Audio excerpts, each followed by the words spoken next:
It was pronounced Yosef quite often when I was. Are you Yosef? No, I'm Joseph. Just call me Joe if it keeps it simple. Last week, Joe was still attacking Ukraine. So. Yeah. Sorry, Joe.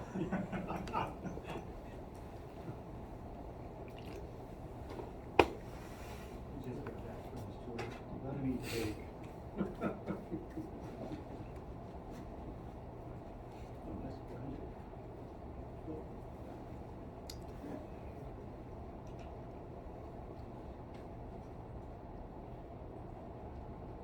So like I said, I'm going to kind of roll in the Slick and Micrologics in with the compact and control logic selection guides, just because I'm going to have everything open and it kind of makes sense to me.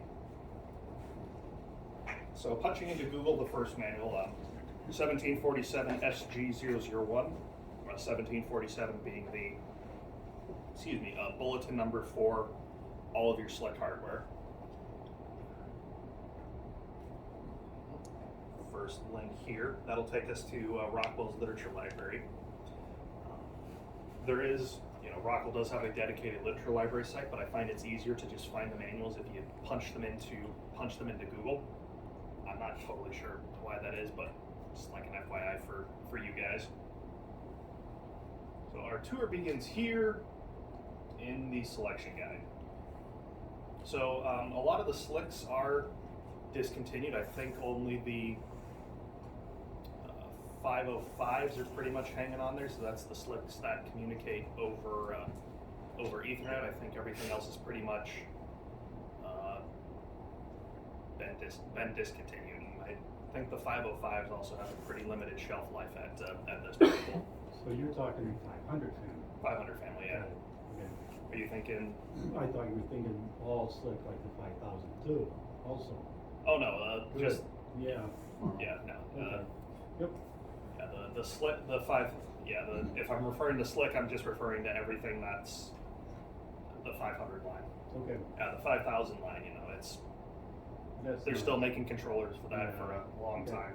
Does discontinued also include discontinued factory service repair? Or you send it into repair? No, you can still send that. You can still send your Slicks in send them in for repair. Rockwell will. What they'll probably end up doing is taking one that they've already repaired off the shelf, giving that back to you, taking your broken one, repairing that, putting it back on their shelf. Mm-hmm. Yeah, discontinued means it's no longer for sale as a retail product or a new product. They try to continue servicing and repairing for 5 to 7 years after it's discontinued. Mm-hmm. That's the attempt anyway. With component shortages being what they are, and I'm sure all of you have kind of felt that. We certainly have, support might be a little bit shorter on a lot of that older stuff now, but let's say 5 to 7 years is what they try components withstanding.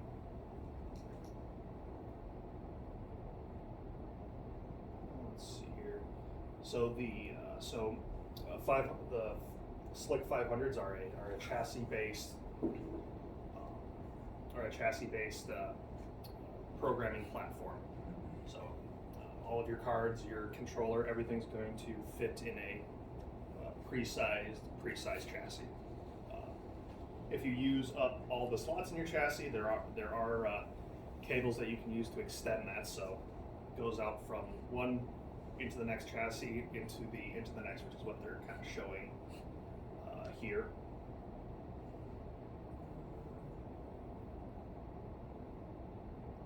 Here's the hardware. Oh, yeah, here we go. This is the good stuff. So this is just showing that there's all kinds of digital I/O modules. Everything that you could possibly want, from syncing I/O cards, fast response, current cards. It's a real wide variety of this is just the digital I/O. Real wide variety. I'm not going to go through every individual part number, but just be aware that if you're out in the field or you're out in your facility, or you go to from a different job like Sean did, there are a lot of different cards that do exist out here. I think the most common ones that I've seen are like your your 1746 IB8, so that's just like an 8-point current syncing module. OB8 output card. Let's see here. More digital I/O. I think this is. Oh yeah, this is your AC stuff. So IA. As far as like naming conventions go, 1746 is the bulletin number for all the I/O cards. You'll see 1747 also in here. That's going to be for your controller itself. If you see an I, anybody want to take a crack at what that means? Input. Very good. If you see an O, output. Typically, B is referring to 24 volts, whereas A is referring to AC, and then 4, 8, 16, how many points are that card is actually going to have. And then, you might also see a W. W is for relay. I'm not sure why they picked W for relay, but and that sort of numbering and that sort of numbering convention is very consistent across all of the control logics, micro logics, compact logics. So if you can figure out the numerical code, you're doing pretty good. Mouse there. Here's the good stuff.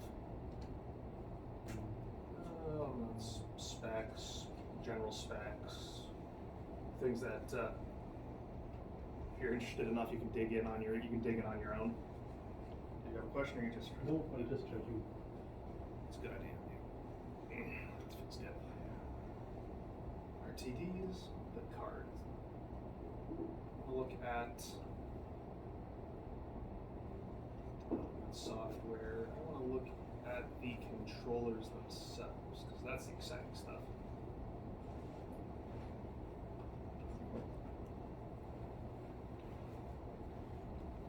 I guess we're going to talk about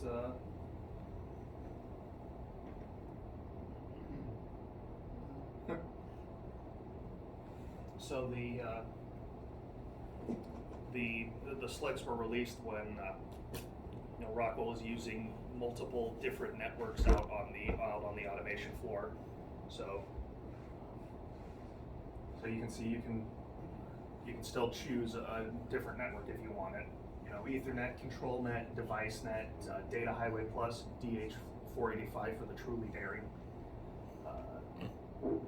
and actually in serial.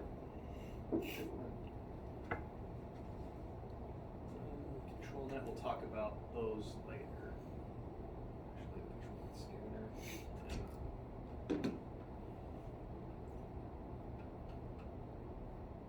So in the selection guide, it kind of goes in the order that you should be picking out your components. So start with your I/O, figure out your communication. There we go. Selecting a SLIC processor. So there were 5 different SLIC cards. The SLIC 501, 502, 3, 4, and 5. Each one had different memory sizes, a different maximum memory size, and different communication interface. There we go. So the 501, there we go, only had 1K of memory, 1 kilobit of memory. So not a lot, but programs nowadays programs back then weren't as big as they are today. Very, very simple. And this beauty communicated DH485. So it wasn't even the oops. Sorry guys, I'm not attending my meeting today. So it wasn't even the master on the network. 2 different flavors, a 1K and a 4K memory. Then the 502, so that one just did DH485. I think it was both master and slave Then with the Slick 503, with each subsequent version, memory sizes are increasing here. 8K, 16K, 32K. That one did DH485 and RS232. 504, again, another upgrade in memory. This one was talking Data Highway Plus and RS232. And then the 505, which is, I say the modern solution, but it's the latest released one, talked Ethernet and RS232. So you will notice that these last three all talked RS232. That RS232 wasn't meant for communicating out on a network. It was RS232 serial is more for point-to-point connection. So from your laptop to the controller. And when we get into, we'll kind of get into that when we begin working with our micrologics here today. I do have a couple of slicks here. Let's see here, I got a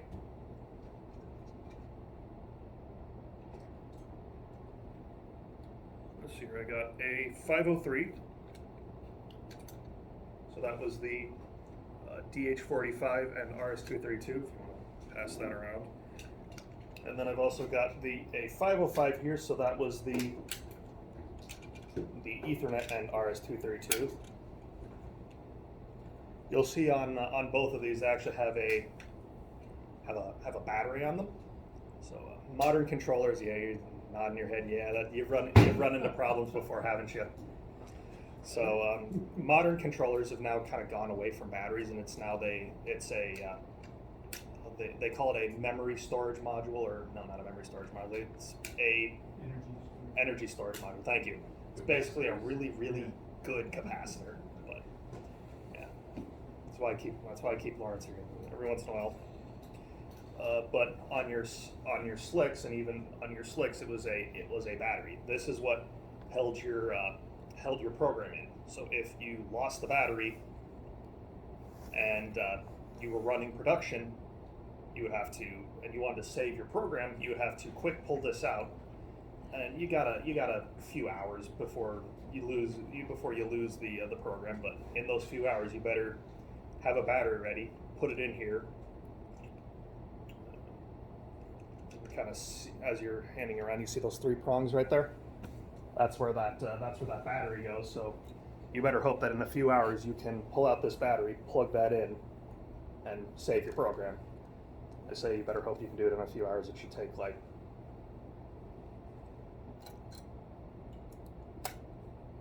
what was that, 15 seconds? Mm-hmm. Give or take about 15 seconds. If you have another battery.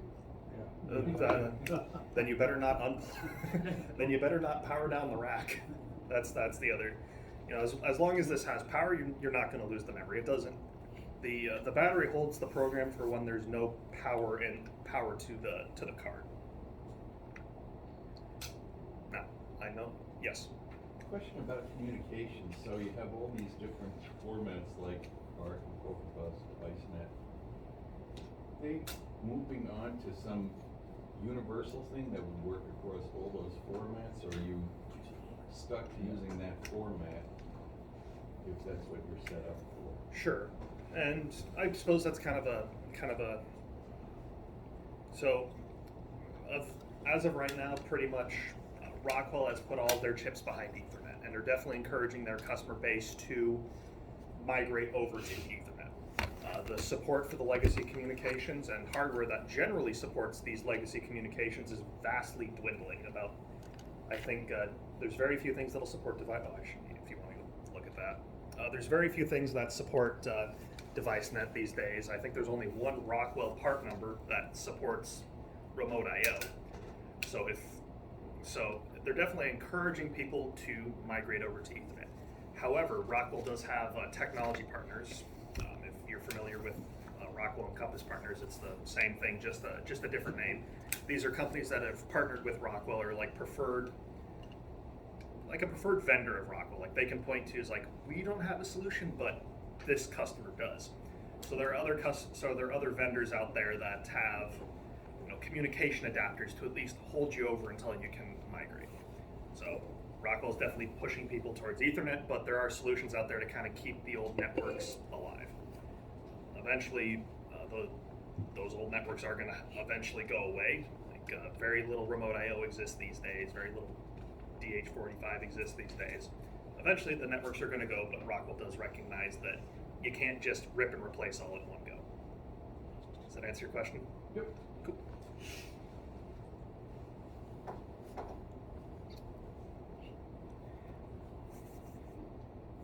Where did I put my mouse? One of these days I need to get one of those like presentation laser pointer clicker things, but for the time being I'm kind of Limited? redneck engineering it. Yep. So I have a funny story about my weekend here. My old boss, I used to work on a dairy farm, and my old boss called me like, hey, we need you to drive a manure tractor. Don't worry, those clothes are at home and they're in the washer, but we need you to drive one of our manure tractors and, go spread, sling some shit, yeah. I made so many jokes. I ended up getting, there's like one lane from the manure pit out through the farm, out to the field, and I ended up getting blocked by the feed tractor. I sent a message to my buddy. It's like, hey, this is my redneck roadblock, my country congestion, there's one other one I came up with, redneck roadblock, country congestion. Maybe the other one will come to me. So this is my redneck engineering.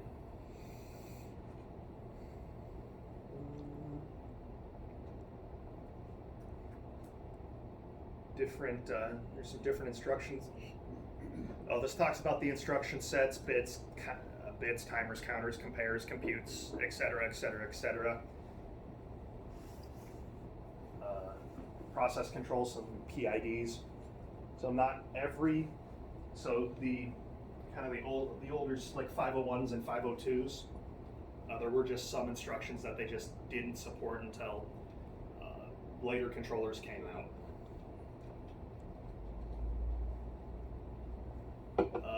Memory modules. I think we'll talk about those later, but just an optional memory slot that you could put in.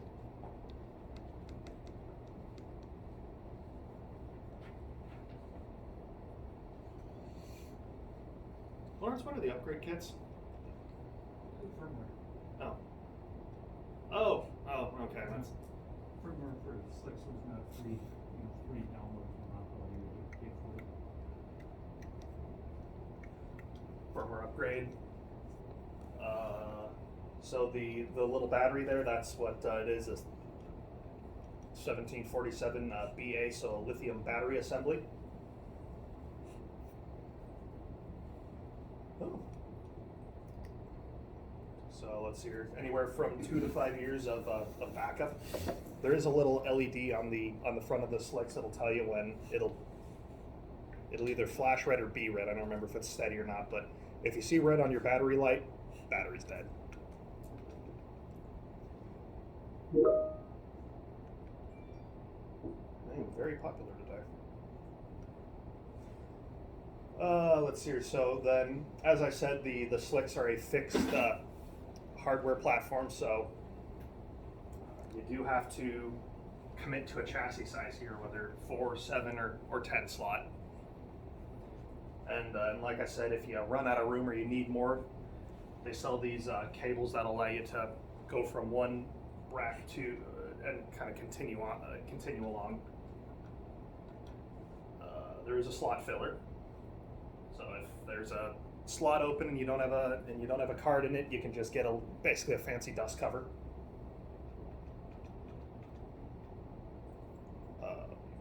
Power supplies, because of course your PLC rack will need power. I won't go into this too much, but I've seen a lot of these out I've pretty much seen every single one of these sizes out in the field, P1 to P7.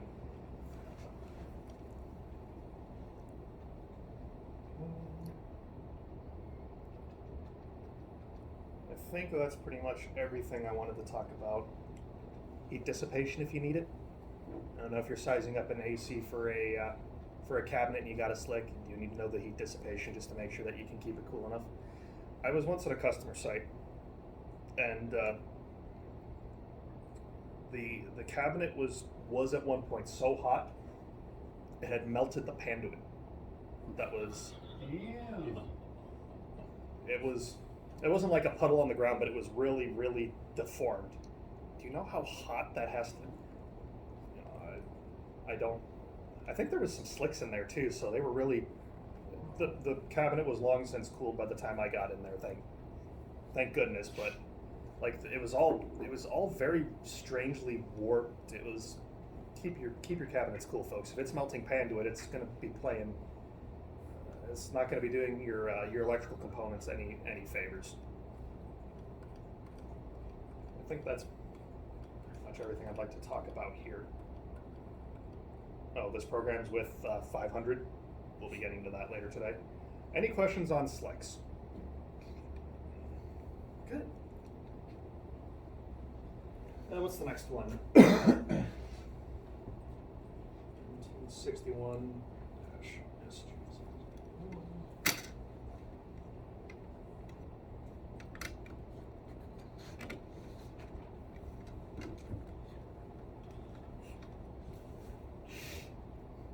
So this is the micro logic. So this is what we're going to be working with the vast majority of today and probably a little bit into tomorrow. Actually, at all of your desks today, you either have a MicroLogix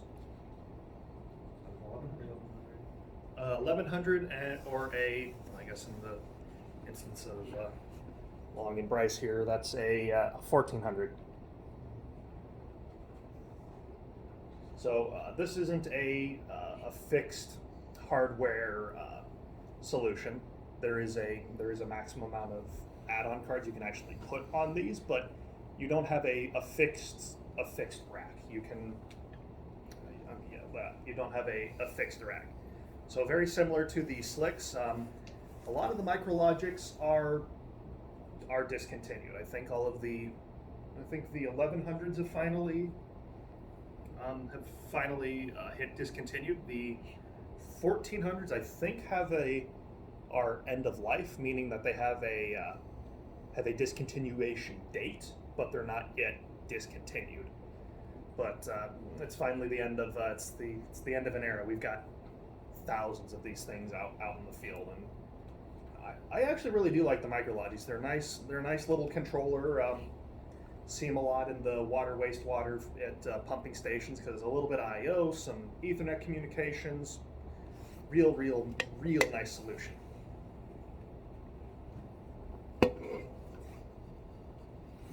So it's just kind of going through the MicroLogix 1100. Does have Ethernet. Does have serial. There's all kinds of different variations on all the MicroLogix that'll give you different I/O counts. Maybe some analog, maybe a little analog on this one. Maybe no analog, but a lot of digital I/O on this one. A lot of different flavors. The 1200s. Now the 1200s I've never personally really cared for as a product because they don't have the little LED screen.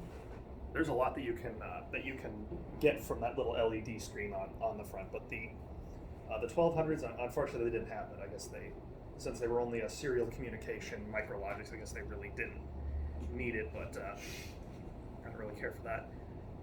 1400s. This is the last remaining of the MicroLogix. Real nice little unit. I've got one here at. I also have one here at my desk that I'm going to be using for class today. I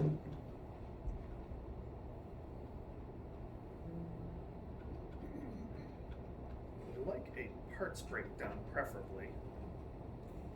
Controller dimensions. There's the I/O cards. So all of these. I don't think it showed a 1500 on here.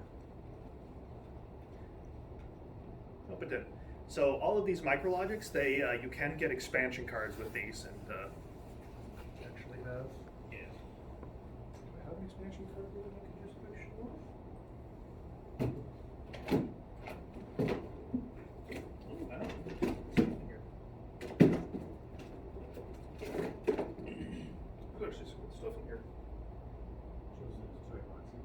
Yeah. Give me some credit. I didn't know that this was all in here. This is cool stuff. I've actually got there's actually a 1200 in here. Pass around for everybody to look.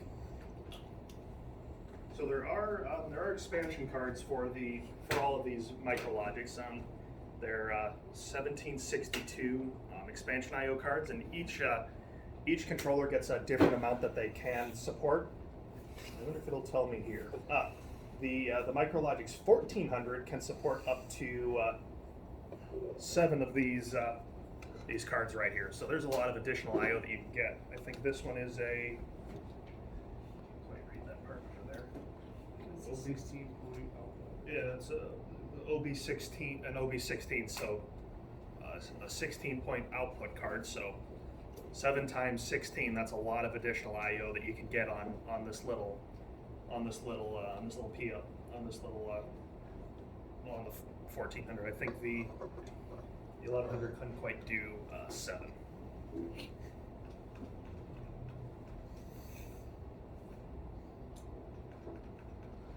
I swear there's a parts breakdown in here somewhere.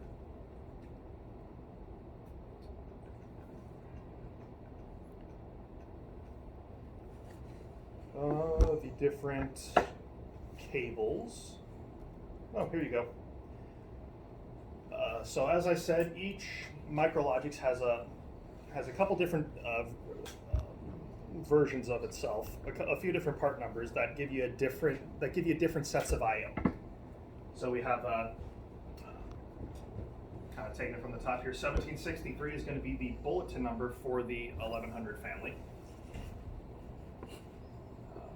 Oh yeah, you kind of get the nice little parts breakdown here of what all of this translates into.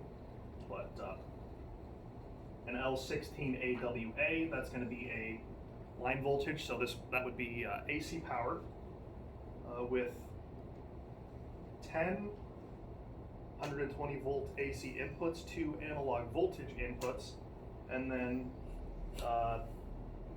6 relay outputs, for a total of that should be 18 I/O, yeah. And I'm not going to go through all these, but just note that there are, if you say that, hey, I've got a MicroLogics 1100 here, there's a little bit of variance in what that means.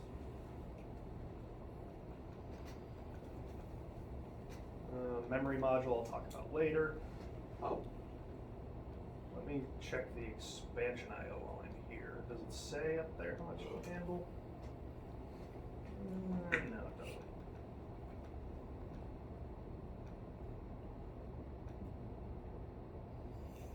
Oh, there it is. The 1100, so that little 1100 at all of your desks, most of your desks there, that can handle up to 4 expansion modules. And as you can see here, there's it's a pretty wide variety and a lot of I/O that you can get. So IA8s, 8-point input modules, 8-point relays, 16-point relays. A OB32, so a 32-point output card. So you can stick a lot of I/O on one of these things.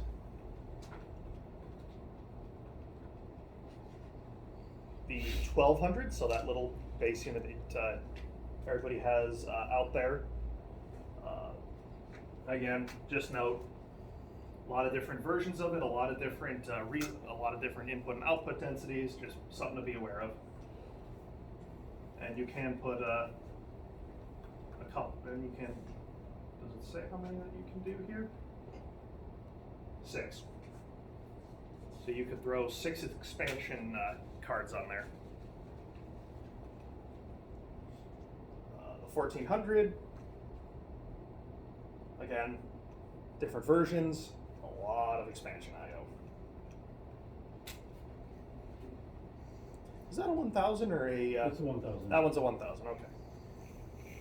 So the 1000 it didn't talk about in here. I thought this was a 1200. My bad. So the 1000 it didn't talk about. With this one, what you see is what you get. You can't put any expansion on it. You could spec them with more I/O, but you couldn't do an expansion module on it. The other one that it didn't talk about in the manual is the Micro 1500. It's actually missing a little plate here, but this one was a very cool module. This is kind of the predecessor to the Compact Logics. It's actually a modular hardware micrologics. So you could you can swap out the base with the. I don't actually know how to take this thing apart, and I really don't want to try too hard. Yeah, I'm not going to try too hard. You can actually take the base, which contains your different IOs, and swap out the front of this. I forget what this is. I think it's the memory. So you could take one base with more memory, swap it in here. Take a different base with less memory, swap it in here. So it was a modular hardware configuration. This is also unique out of all the micrologics because it uses 1769 I/O, which, if you're familiar with your Compact Logics, is the I/O that the L33 Compact Logics use. Neat little unit. It was unfortunately long discontinued by the time I got into tech support, and I never got to play around with one. It was just, hey, I've got this old one. What can we migrate it to? Usually a Compact Logics.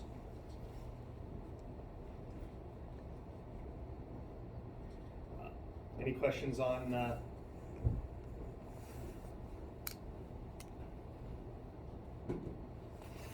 People on the roof. Did y'all hear that, or am I? Huh. Cool.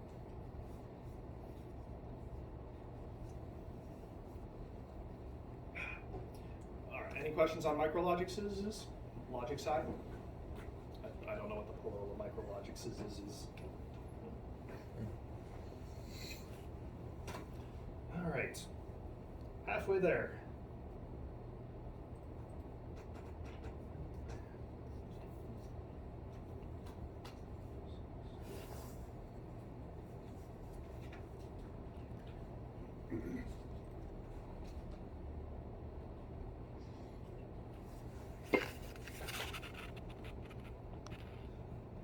Finally, a manual that's in color. We've truly moved ahead. So this is the ControlLogix selection guide. So very similar to your slicks, this is a fixed hardware configuration for. Everybody's seen a ControlLogix rack, right? Just for reference. So that would be this platform right here, and also this platform in here.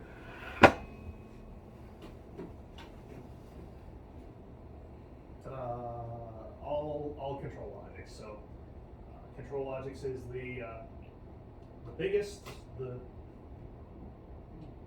best.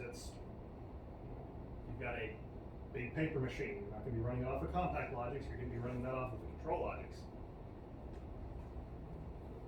So let's see here. Lots of different things to contemplate in the world of ControlLogix here. Example configuration. You can see they've really embraced, Ethernet IP as the go-to solution, whereas in the other ones, talked about all the older communication protocols. Again, very similar to our slicks. There's a lot of different there's a lot of different I/O cards that you can use. I don't think there was any slick cards that were. There was only a couple. No, there were some slick cards that were 32 point. So we got 1756. Again, that's the bulletin number for the ControlLogix.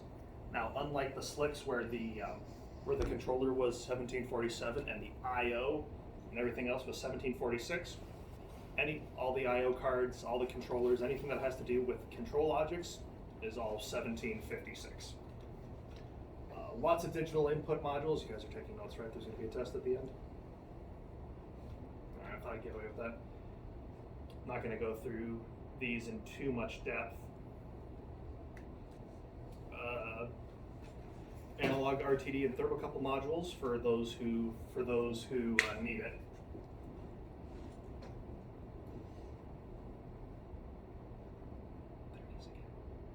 Either Christmas came early, or getting robbed. I was hearing what you said, yeah. Right up there, yeah. I can hear it. Alright, so we've all heard of this one, so I know I'm not going insane. We're all going insane together. It's a I real. just didn't know that was out of the ordinary. That is kind of out of the ordinary. They don't. I wonder if they're working on the AC. No, the heater. We're kind of past the point of Yeah. AC. Thank you. Putting up Christmas lights. Yeah, running lights for the. Maybe. Ah, Yes, that's like- lights up for Halloween. We don't go all out for Halloween, really. You know, we'll either the day of or the day before, if it kind of falls on like a weekend or how it is. You know, we'll dress people. Some people will dress up and they have a costume contest. Actually, I think one of my favorite costumes is. Anybody ever heard of the movie? I think it's The Crow. Yeah. A few people have, Yeah. with the dude who kind of he looks like a wannabe goth. Some dude dressed up as that, and it was very, very impressive. There are some good costumes that come out here. Hopefully he didn't meet the same fate as Brandon Lee. No, I think he left the company. He didn't. Yeah, I forgot he got shot, didn't he? Yeah, Yeah. on set. Yeah. Wow. It's a hell of a thing. Well, oh yeah, didn't they like swap out? Didn't like he get the wrong prop yeah. I guess that's why that role is so famous. You can kind of equate it to Heath Ledger's Joker. I mean, Heath Ledger's Joker was a great performance, but if he hadn't have, did he kill him? Did Heath Ledger? He killed. He overdosed. He overdosed. Like if it was a phenomenal, fantastic performance, but I think the fact that he killed himself afterwards made it even better. Was he the one that made the pencil disappear? Yes, that's Okay. that Joker. It's not the. It's not. Who was the first Joker? Caesar Romero. So Caesar Romero, Jack Nicholson. Yeah. Then it was Heath Ledger was the next Yeah. iteration of the That's- Joker. I actually really do like Nicholson's Joker as well. Hmm. I want my face on a $1 bill. Actually, I segue, I guess. I did read an interview once where, Nicholson actively tried to persuade Ledger out of taking the role of the Joker because he says it's like an all-consuming role. Hmm. Leto, that was the last Joker. Jared Leto. Let's forget about him. Different analog output modules. Oh, combination analog input output. Some different specialty modules, kind of fun and exciting. This is kind of cool. So I don't know if you've ever seen this in panel building, but this is a wiring system. So you take on the ControlLogix I/O cards, the terminal block is a separate orderable part. So you get the here. I'll just show you here.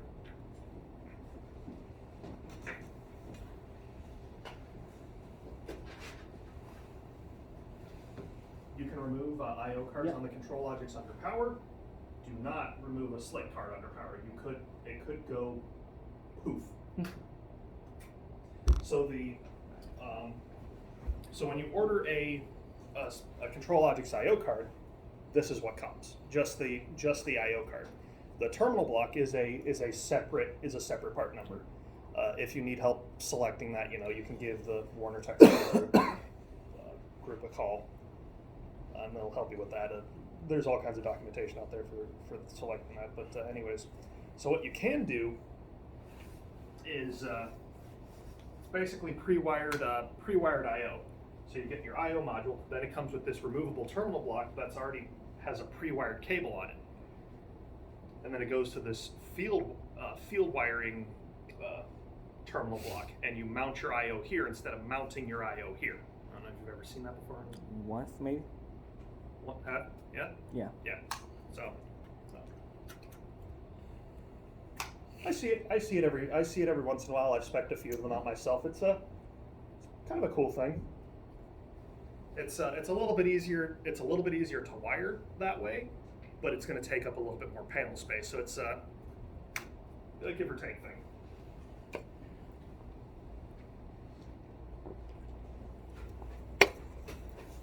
Now, looking at the contact logics you got up there, or the control logics, Yes. okay, is that the 5,000 family then? Yep. Okay. Yeah. And we have that, okay, excellent, yep, we So- got 3 of them. Yeah. So 5,000 can refer to both the compact logics and the control logics, whereas the if I refer to something in the 500 family, it could be referring to your slicks and your micro logics, and maybe probably not the slick brick though. Okay. Probably not the slick brick.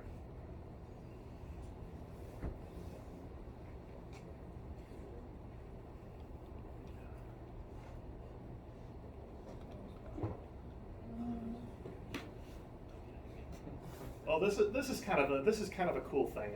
This is kind of neat here. So this is called a compute module. So it's basically a in-chassis computer that you can put into your control logics. Kind of a neat thing.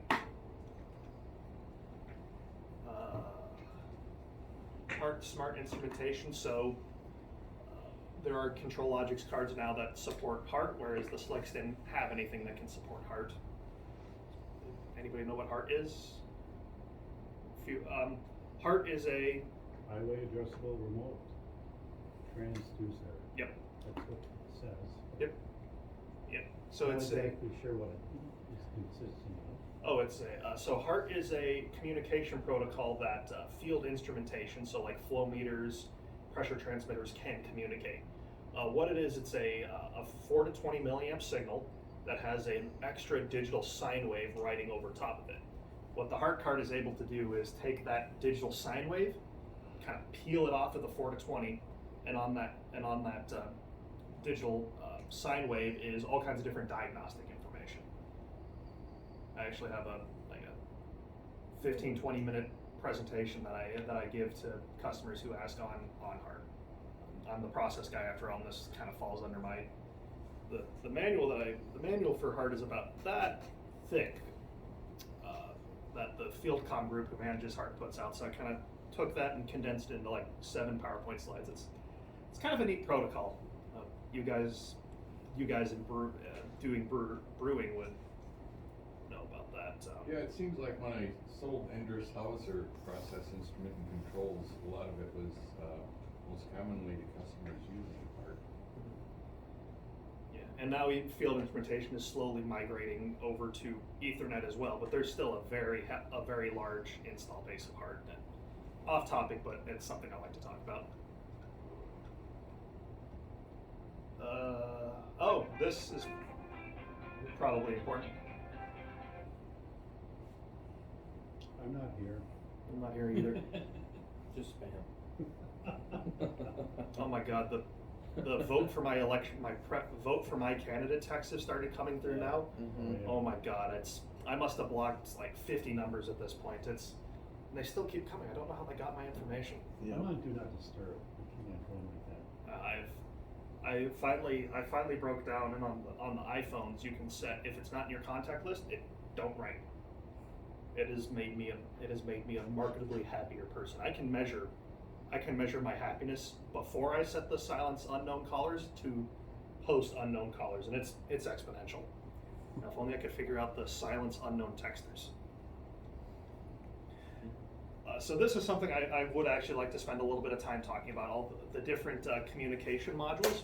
So as I said, Rockwell is pretty much putting their chips behind Ethernet IP. And so you'll see a lot of different Ethernet cards out there. So there's there's cards for your standard copper connection, so that's your RJ45 jack, plugs right in. There's also options for fiber, so if you need to do fiber rings, that's usually getting into more advanced networking. I'm not going to embarrass myself by talking about it because I don't know enough, but there is options for fiber. So this little chart right here, very valuable if you're speccing out a control logics rack, and if you need help, give us a call. There's something else that we can also help. The different category numbers of cards, differences in speed, as well as how many integrated, axes of motion that they can handle, how many, and how many devices they can actually communicate to. So this is like 128 field devices that single card could communicate to. 128 integrated motions of axes that this card could communicate to. Just, if you need help, give us a call. We can help you size up, no problem. Oh, Billy Mays. But wait, there's more.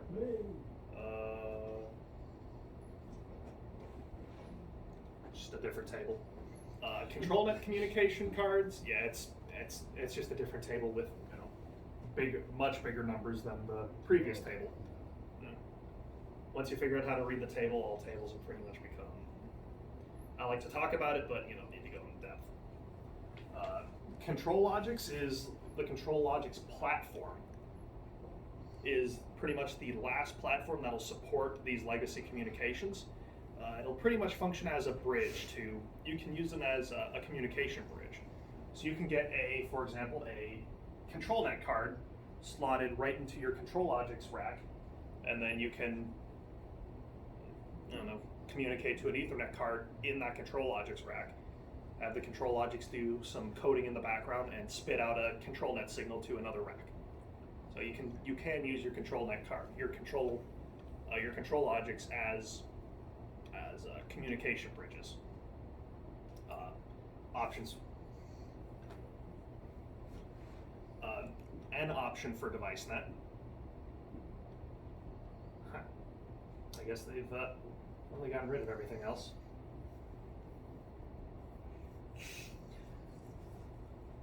When was this manual updated? 2020. I don't know if these two exist anymore, but I know this one for sure does. So this is the Data Highway Plus and Remote I/O communication modules. Not much to say about that. Foundation Field Bus. Well, that's not actually a card. That's a separate module. I actually have that in my cabinet. Motion. Oh, here we go. So these are the processors themselves. Do I have one that I can just kind of yank out here?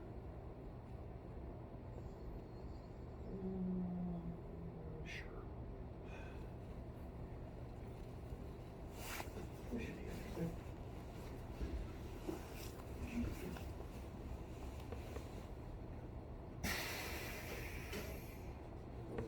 Nice. Almost there. Oh no, there's that.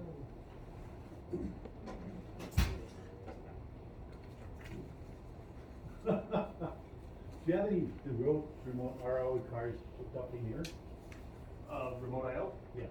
No. But I think one of these is but we have the adapter.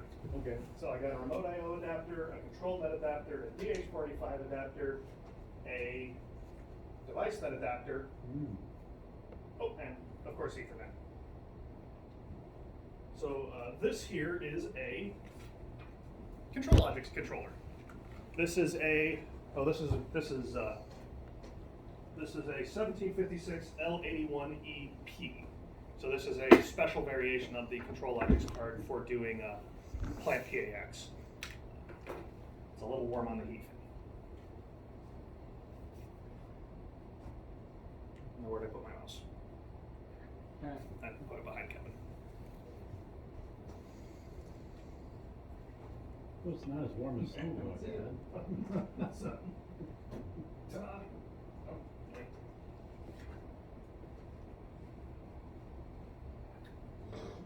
All right. So right now there are two families of ControlLogix controllers that exist out there. There's the ControlLogix 5580 controllers, which that card right there is a member of that family, and the ControlLogix 5570 controllers, which I have one.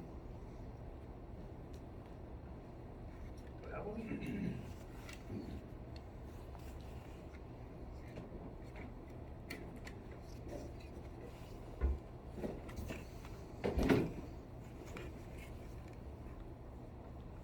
No, I don't. Oh well.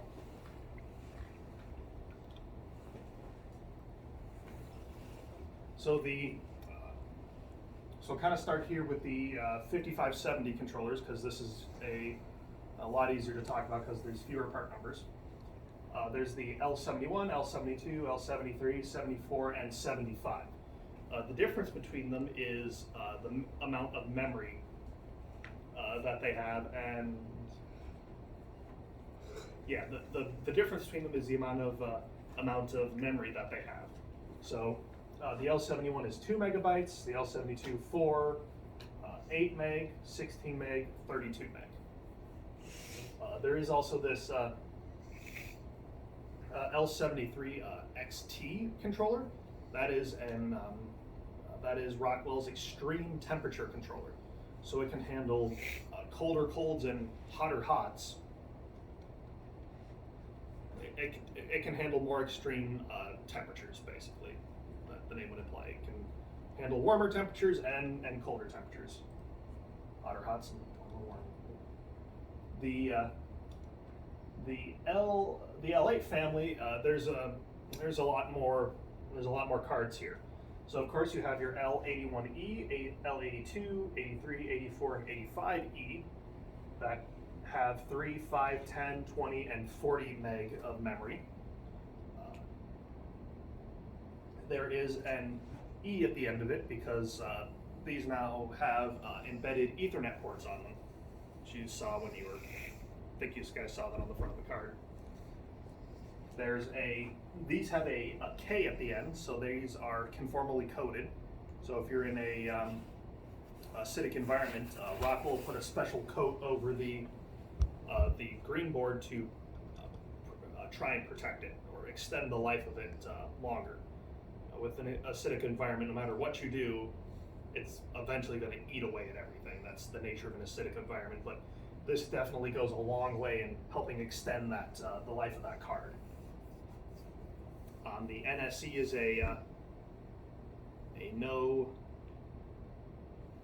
what is that? It's a special, they do something differently with the energy storage on that card so that it can survive, that it can be put in hazardous locations.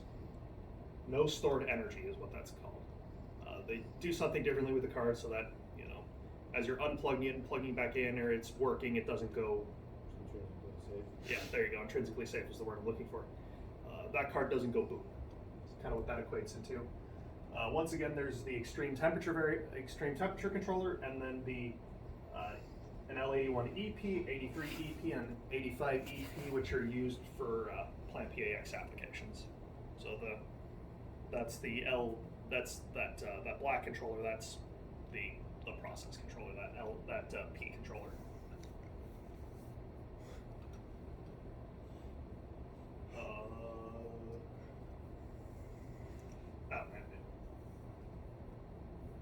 So with ControlLogix, with SLIX, you can only put your processor in the first slot 0. Rockwell starts their numbering 0, 1, 2, all the way up to whatever. With these, you can throw them in whatever slot you want. You can even have multiple controllers in the same rack. Up there in that one, we have 4 controllers. No, we have 3 controllers in that rack and a safety partner. It's used for safety. So once again, your extreme temperature controllers. So this can handle So the standard control logic controller can do 33 to 140 degrees Fahrenheit, pretty good. The extreme temperature controller can do negative 13 to 158 degrees Fahrenheit. So marketable. So on the high end, another 18 degrees. On the low end, you can put that thing in a big freezer. I was at the many hats that I wear at Warner include doing install base evaluation. So I'll go to a facility and look at a customer's panels, document what's.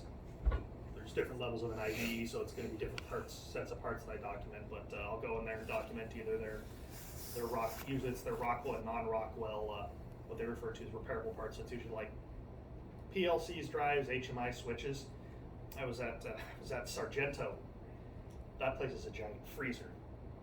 The one sub freezer that I went into, they oversized the air conditioning.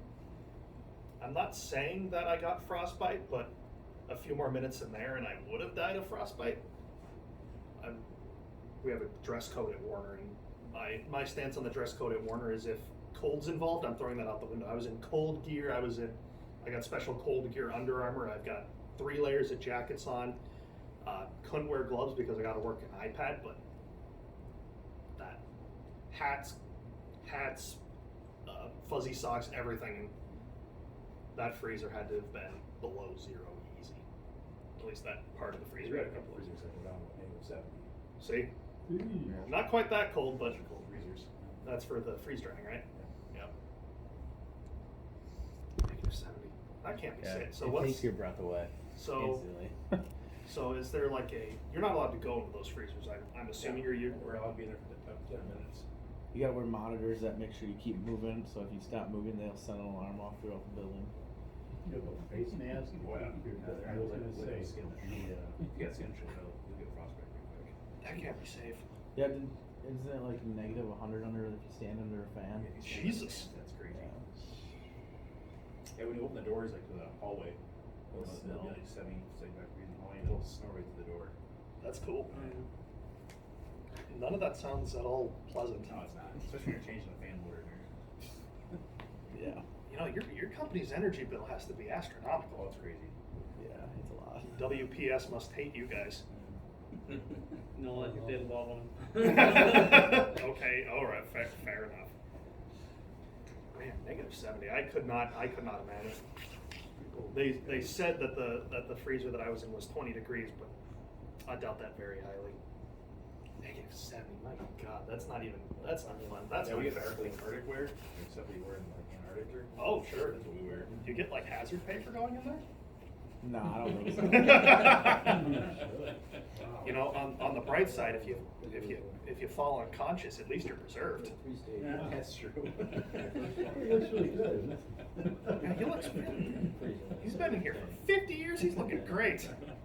Yeah. I read a thing on cryogenics and why we have such a problem like freezing humans. Because we've got too much water, it'll crystallize and Rupture the cells. rupture the cells. Yeah. So long-term cryo freezing is not applicable. Can't believe it. Yeah. Wait, I was just gonna say, yeah. What is it? What's the other weird thing like Walt's Somewhere frozen head? actually Have you just ever heard that happened theory? there. Which one? Preserved. Walt's frozen head. I have not. They allegedly when Walt Disney died, the Imagineers took his head and froze it. Yeah. Well, if there's fluid in there, and to put them in that, yeah, that's done. It's not gonna be viable. I don't know why you'd want to have a dead guy's head. Some Jeffrey Dahmer stuff. Did any of you actually watch that thing? Yeah, on I'm Netflix? watching it right now, actually. I'm so sorry. My family watched it without me. Yeah, The couple of episodes I watched, it's Yeah. like this ain't. No. This is disturbing, which means the actor who did it did a great job, whatever his name is. But for those of you that haven't watched it, it's worth watching for the value. No. Yeah, it's interesting, that's for sure. On a sales call I went on, that me and my old manager, we were out in the middle of nowhere. Trust me, this story gets better. And Motel? what? Gates Inn Motel? Oh, not quite, but you could see it from there. It ended up, this customer, I don't remember what the heck they did. this was so long ago. But to get into this customer, you got to go down this country road. You know, the big oak trees on either side. Something that looks like you're about to get murdered. You know, like if you've seen any horror movie ever, this is every horror movie ever's location. Some farm fields. I'm sure the place is beautiful during fall. Some banjos. Yeah. Drive faster! I hear banjos. It's like some not quite Deliverance, but again, you can see them from there. But when we got done with this customer, we ended up stopping at the graveyard that was right a mile down the street. And me and my manager ended up going and visiting where they had buried Ed Gein. I heard he's buried a couple people down from one of his victims. I wouldn't doubt that. I know he's buried next to his mom. The website was hyping it up, saying, "Oh, he's in an unmarked grave." The only reason he's in an unmarked grave is because his gravestone got stolen. I guess keeping with the theme of Halloween, we actually did go during like around this time of year too, so it was extra spooky. I digress, off topic, but yes, the Jeffrey Dahmer thing was weird. I didn't really care for it, but the actor I think did a very good job in being a few degrees off center. The way he talks and then it's creepy, like just how his voice sounds. They really kind of go in on like the Minnesota. His parents really go in on like the Minnesota accent. Mm-hmm. Oh, the hard way. Yeah, Fargo. He's like a real weird looking, just like a weird looking fella. Mm-hmm. Let's see here, nothing here. Control Logic's chassis, 4, 7, 10, 13, and 17 slot racks available. I think back there, 1, 2, 3, 4, 6, 14. Counting's hard in front of people, I'm sorry, I'm panicking. 14, okay, 14 slot chassis. XT, power supplies, lots of options. I think it's 17. I'm about to count to 2. So with the power supplies, do you have like a UPS you can put on there? I don't think Rockwell is discontinuing the last of their UPSs, but we've got other solutions here. I don't know any off the top of my head. Probably like an Eaton, something from Eaton. But Eaton's the one that I think comes to mind. Rockwell is just discontinuing the last of their UPSs, but yeah, I think Eaton would be a good solution. You looking for something? No, in my previous place, I came up with a solution. Oh, what'd you come up with? For the UPS that we had, cut the wire and wire it up. It worked. Yeah, that'll work. I'll never tell you that you can do that, but if you're brave enough to figure it out, I guess you can. And that's it for Control Logics.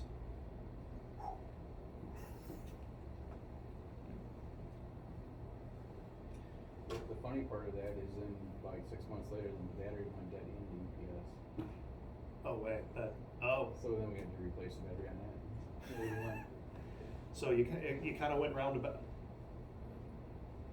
What was the brand of UPS you were using?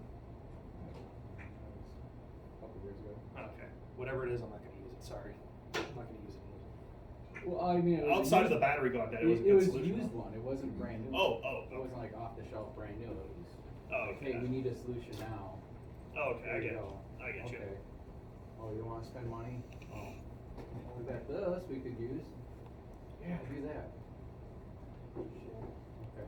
A little bit of ingenuity later, you had a.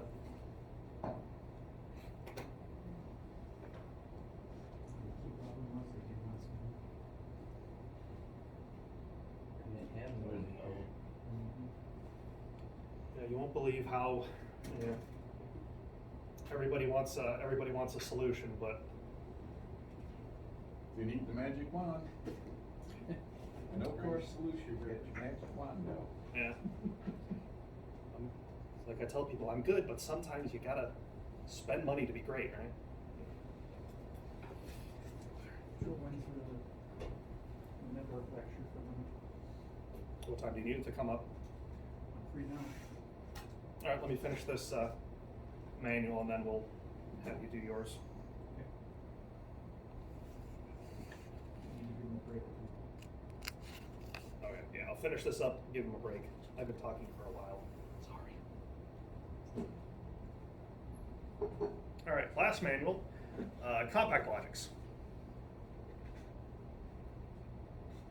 So again, this is similar to the kind of the later version of the micrologic. So not necessarily like a fixed chassis based hardware solution.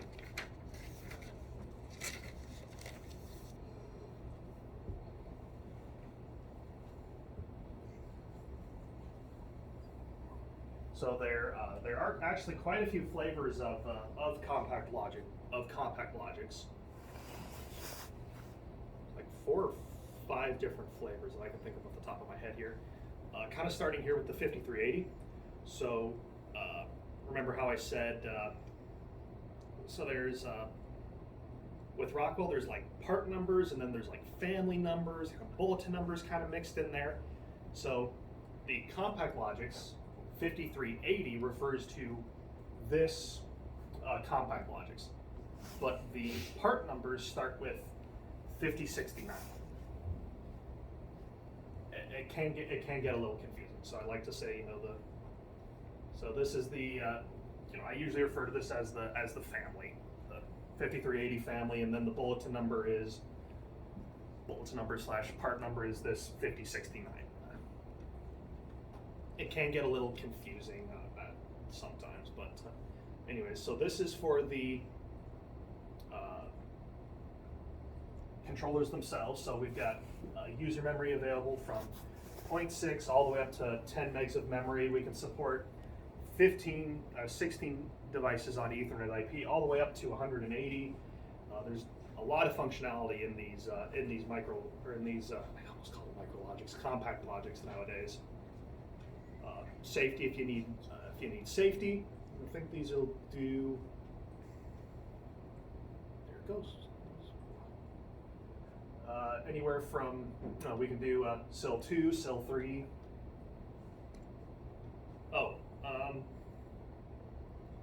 This is the 5480. I don't think I've ever spec'd one of these, sold one of these. I don't know if we at Warner have ever sold one of these before, but it's kind of a cool deal here. So this is a compact logic controller with a built-in, with Windows built in. So it's running Windows 10 IoT.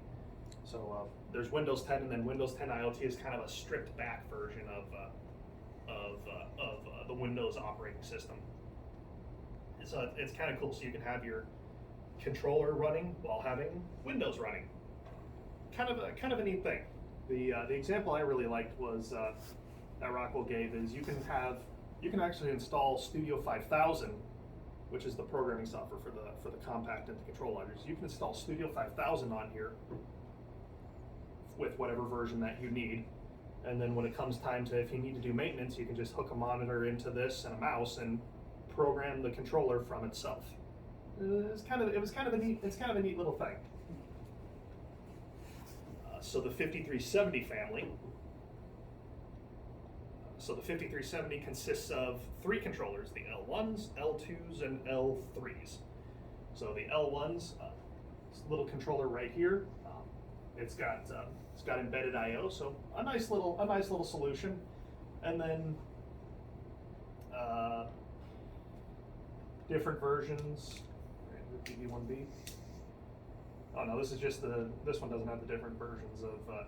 This has the same I/O regardless. Yeah.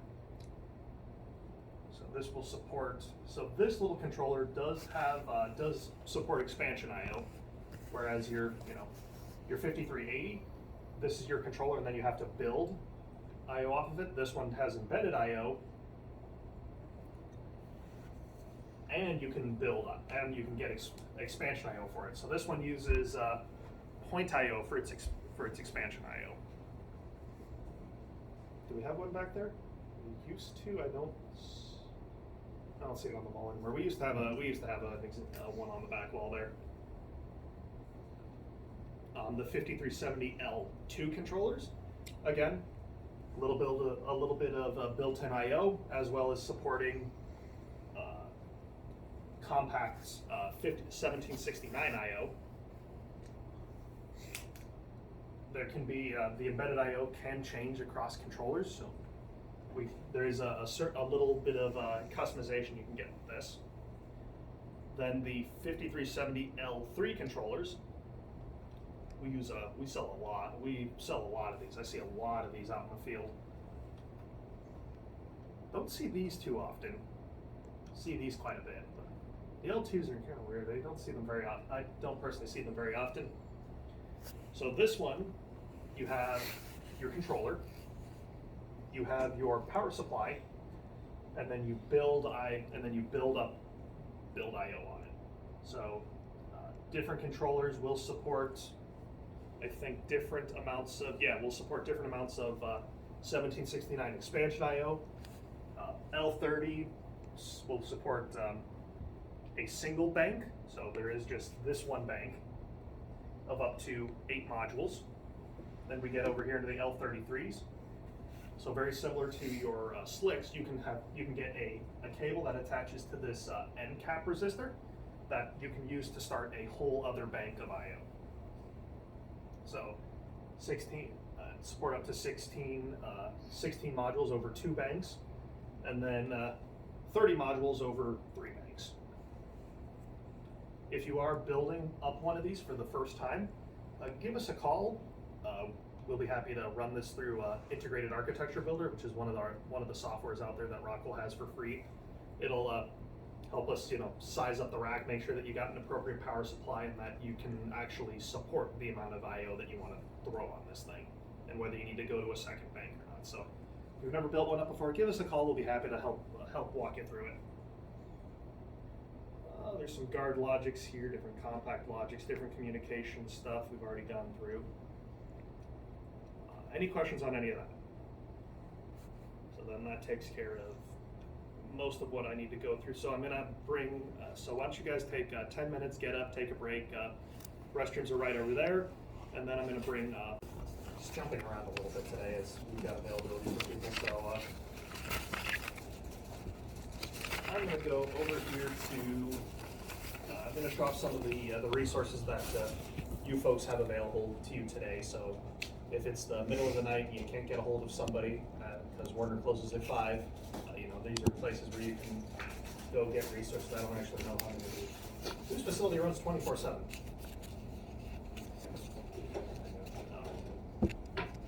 Okay, well, in case it's the middle of the night and you can't get a hold of somebody, these are resources that are available for you to take advantage of and things of that nature. So the first thing, first website I'm going to show off is Rockwell's website itself. Warner Rockwell distributor working with Rockwell hardware, so of course I want to show off the Rockwell website. Let's see so the first thing I want to show you is the literature library. So where I was going into Google and punching in the numbers of the manuals, well, you can come here in the literature library and look up the manuals here as well. So 1747. Let's just look up 1747, the bulletin number for the slicks. Let's see what kind of pops up here. A lot of different things pop up here. What if I want the 1747 selection guide? Oh, there you go, the slick selection system. So it's just another way to look for the manuals. Like I said, I usually go in through Google to look up the manuals. If you want to go through the literature library, personal.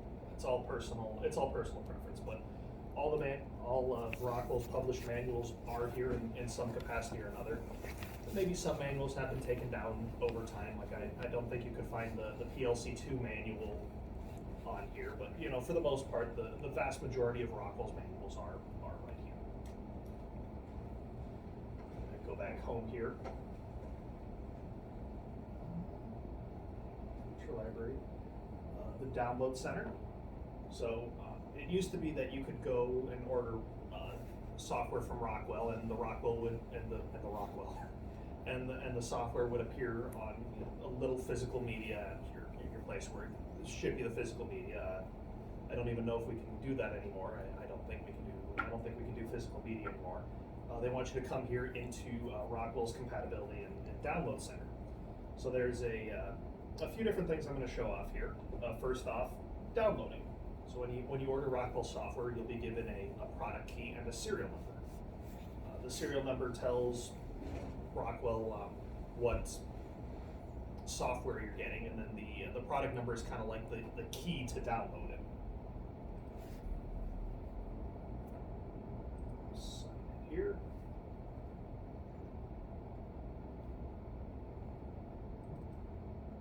And these are my current entitlements, I guess. So I'm going to look up RS Logix 500. I'm going to select a version 12 since that's just the latest and the greatest here. Being a Rockwell distributor, we're part of what's called the Gold Master program. So it's here I have access to pretty much everything. So I get access to old software, new software, most versions of the software unless it's been discontinued for some sort of anomaly. But for the most part, I've got access to, I'd say, about 99% of what Rockwell has available. So I come here into the compare section, and I'll spend a minute or two talking about this because this is a very powerful little web page here. So a question when I was in tech support that I got very frequently was, will this software work on my computer? Okay, well, what do you have? I got Windows 7, 10. We'll say 10. I think most everybody here is probably. What OS are you all working with? 7, 10, 10?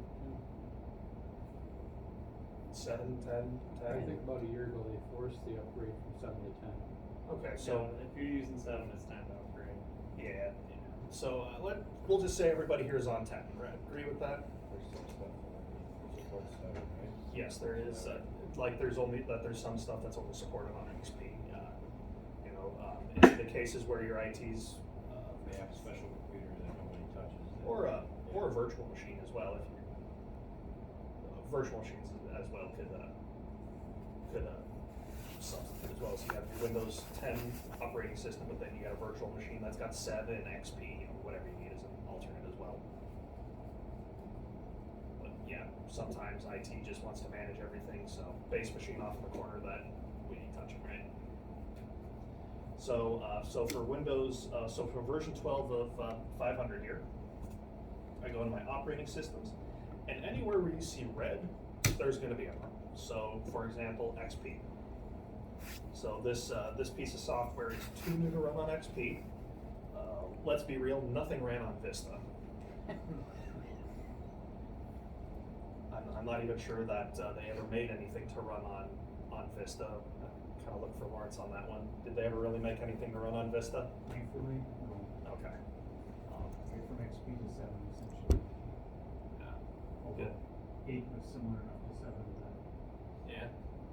8 was another real flash in the pan version that I'm shocked even when I had this really nice, when I graduated high school, I bought myself this really nice gaming laptop. It ran on Windows 8 and I didn't have a choice. That was just what I had at the time. And then it forced an update to 8.1 of Windows, and there was no recovery state, and it like crippled my computer. Like I couldn't run anything past like 15 or 30 frames per second. So I would keep having to revert factory default and revert it back to the Windows 8 once every couple of weeks. So towards the end there, I could revert back to Windows and get everything that I wanted back on there in about 2 hours. I got pretty good at it, but. So we can see here on the compatibility center that anywhere where you see green, that's no known issues or problems. Rockwell's tested it, it's fine. If you see the red X, nope. If you try to install this, it's either not going to install or there's going to be nothing but problems if you can't get it to install. 7, it looks good. Windows 2012, Windows 10, all looking good. If you come in here and you see that there's instead of the red X or the green check mark, if it's just gray, that means that Rockwell hasn't really thoroughly tested it, but they haven't found anything wrong yet. So it might work, but when you're looking at these, you really want to look for the green check mark. So if you want to run version 12 of RS Logix 500, you'll really want to be doing it on like Windows 10. Or 8 if you've got one of those, I guess. So all right, this all looks well and good. I've got my piece of software here. I'm ready to go ahead. I'm going to hit this little download button here. Let's see here. It's going to want me to put in my entitlement here.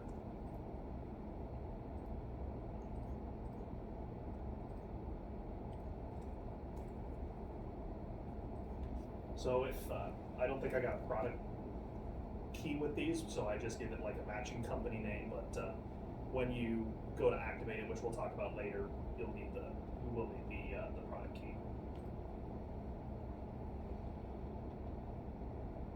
So I'm going to go ahead and validate. It's going to check to make sure that yep, your serial number matches your company name, and it does. Unfortunately, since I have a Gold Master, and I have access to all the software, it won't pop up with RS Logix 500. But when you guys go and do this with your product key, your serial number with 500, it'll pop up there right away. But in my instance, again, the disadvantages of having the giant skeleton key.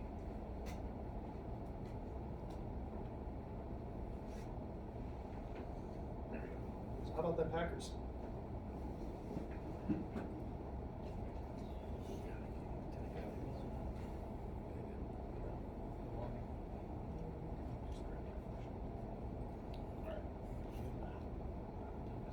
So now about here is what should pop up for you guys. So I can see I've got my RS Logix 500 selected here. I chose the professional edition because why not? The drop down here is all the different versions that I have access to. Looks like I've got access to pretty much everything 7 to 12. And when I'm ready, I can go ahead and I can click download now. Now you get two options here for downloads. You can either do a yep, that looks good. Yep, kidneys. Yep, I'll send you my heart, firstborn. Everything looks good. Gotta sign the agent agreement here real quick. I don't know what I just promised, but anyways. So there's two ways to download the software. Either you can do a direct download.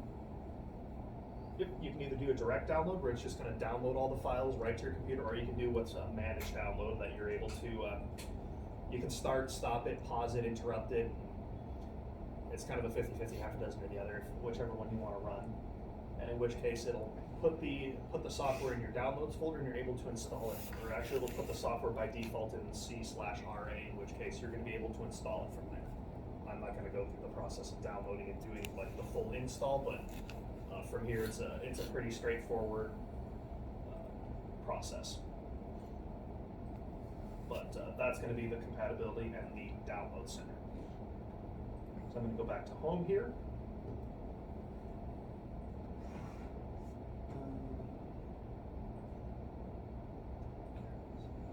What's the difference between product catalogs and the literature library? All the same thing. Well, let's click in here real quick then.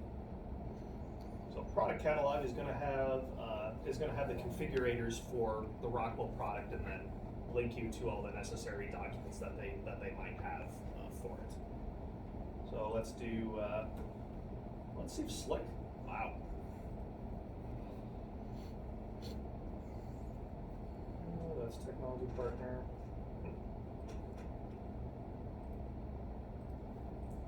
To tell you the truth, I don't usually come in here myself. We'll do past this one then.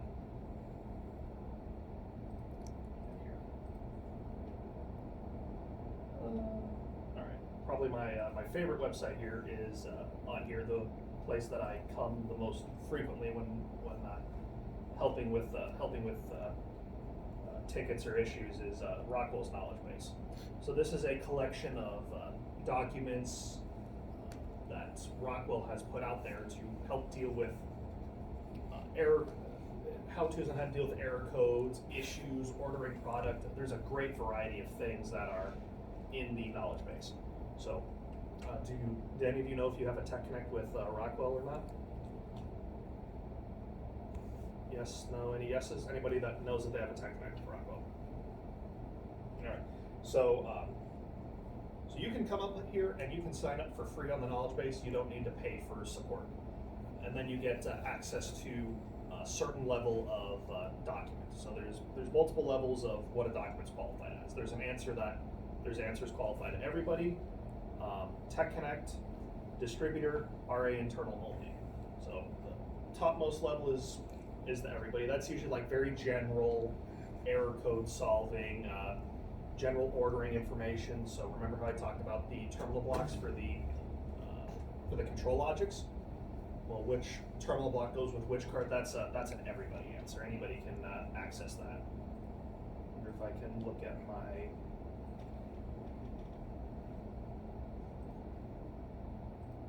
I think I can look at my favorite answers here. So I've got a few answers here that are bookmarked that I use as examples to talk about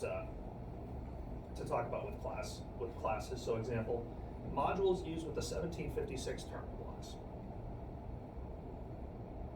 So you can see here this is an access level everyone. So question, what terminal blocks do I use with my 1756 IO blocks? So there's a few different varieties. Here are the part numbers. And then the modules that support the 20-pin connectors, here's the list. The modules that support the 36-pin connectors, here's the list. And as I said, this is a access level anyone, so yeah, all of you could go sign up for an account and get access to answers like this. It's definitely worthwhile signing up. I wonder if I've got some more specific ones here.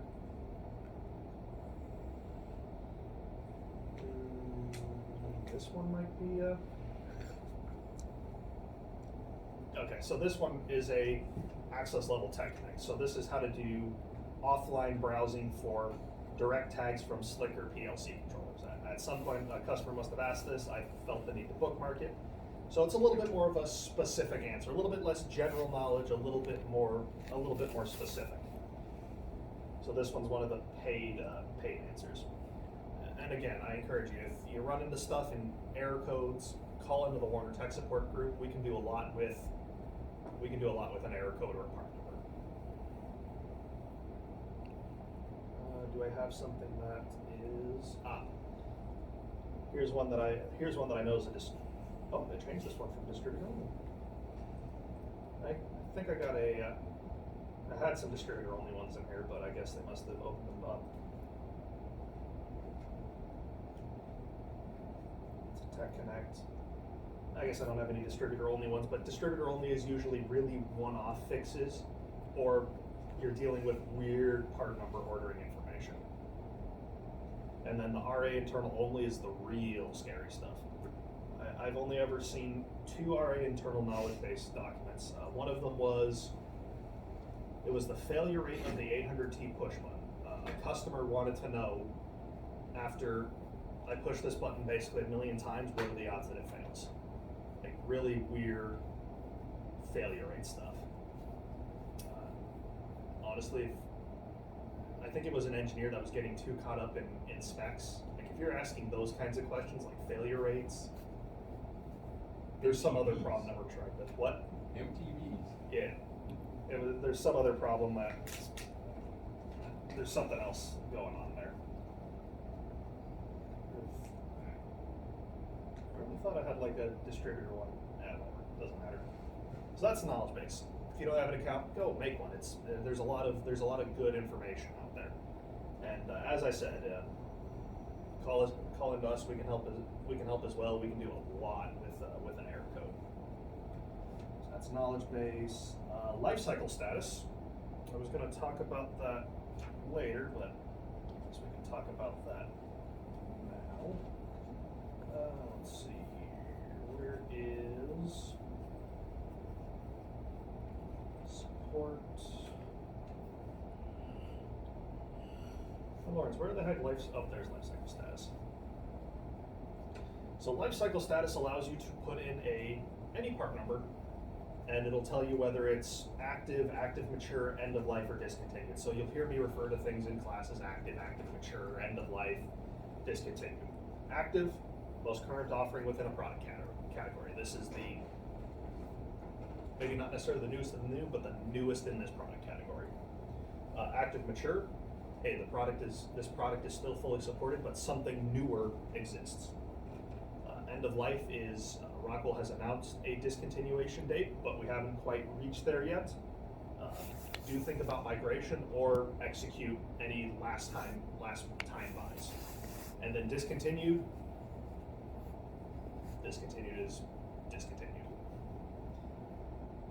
So let's say part number here that I can check.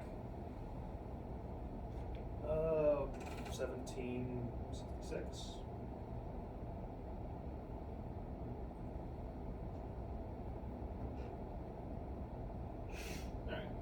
So this is the micrologics bulletin number. I kind of panicked and just pulled a part number out of thin air here. So there are some micrologics 1400s that have been discontinued. You can see here this one is a conformally coded model. That one's been discontinued as of 2018. Sometimes you do get it will give you a recommended product replacement. Does it give me and it'll tell you if it's a engineering replacement, a direct replacement, or a functioning replacement, or a functional replacement. Direct replacement means put it right in its place, don't need to change wiring, don't need to change programming, this will work. I think engineering replacement is, it's gonna take a lot of work to get this part, or it's gonna take more work to get this part to work in place of the old part, and functional is, it's close. You're going to need to do some work, but it shouldn't be terrible. I think that's actually defined. So give me the replacements here. It used to. Let's try 1762.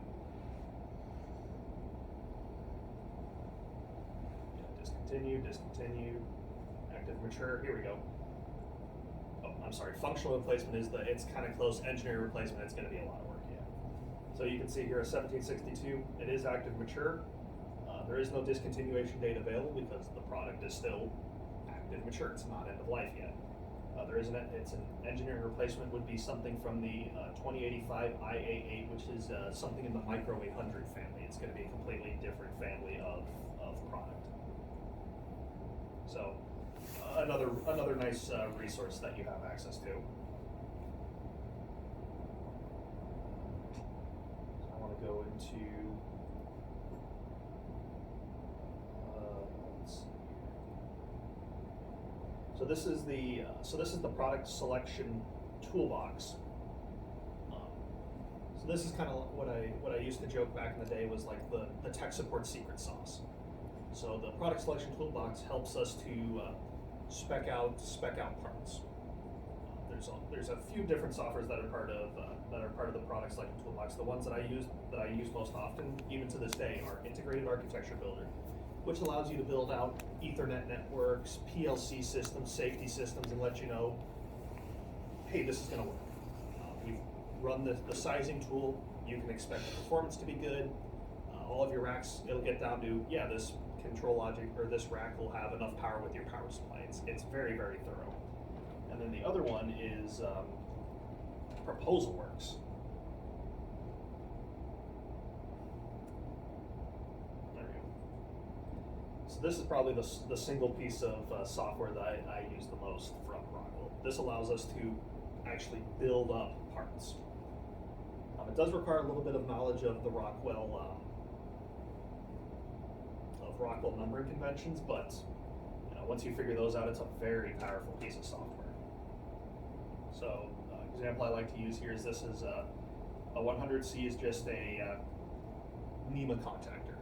We build them very commonly in tech support. This is like hey, I need a contactor. Perfect. You're going to have this. With a little bit of basic information, long. I'm gonna ask you a few questions here. We're gonna build out a contactor. All right. Would you like screw or spring terminals? Spring. All right, spring. What kind of current do you want? Your options are going to be 9, 12, or 16. 12. All right, 12 is going to work for his application. What kind of coil voltage do you want? 120. 120 volts. All right, that's going to be. Wait, no. Where is the?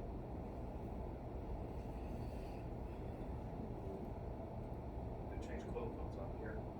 All right. How many poles? You've got the option of 3 or 4. 3. All right. And you get an aux contact with it. What would you like? Actually, this is the contact configuration. I'm sorry. Do you want an aux? Do you want one normally open, one normally closed aux contact?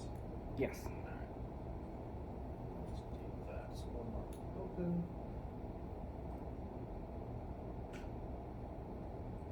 There's your part number. Simple as that. And that works with pretty much everything. All the industrial controls are in here. All of the PLC part numbers are in here. Very, very powerful piece of software. You can even 100C-100C12.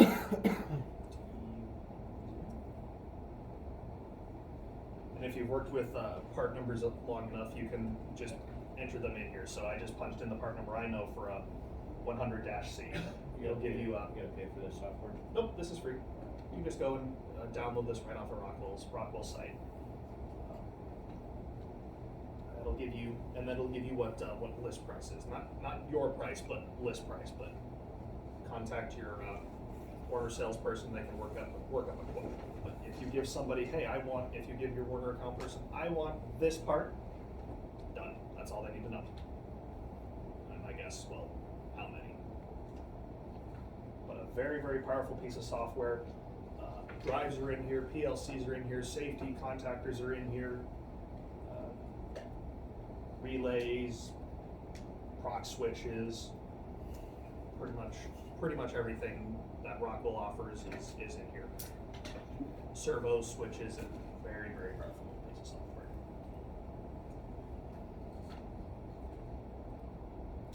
Oh wait, no, wrong website.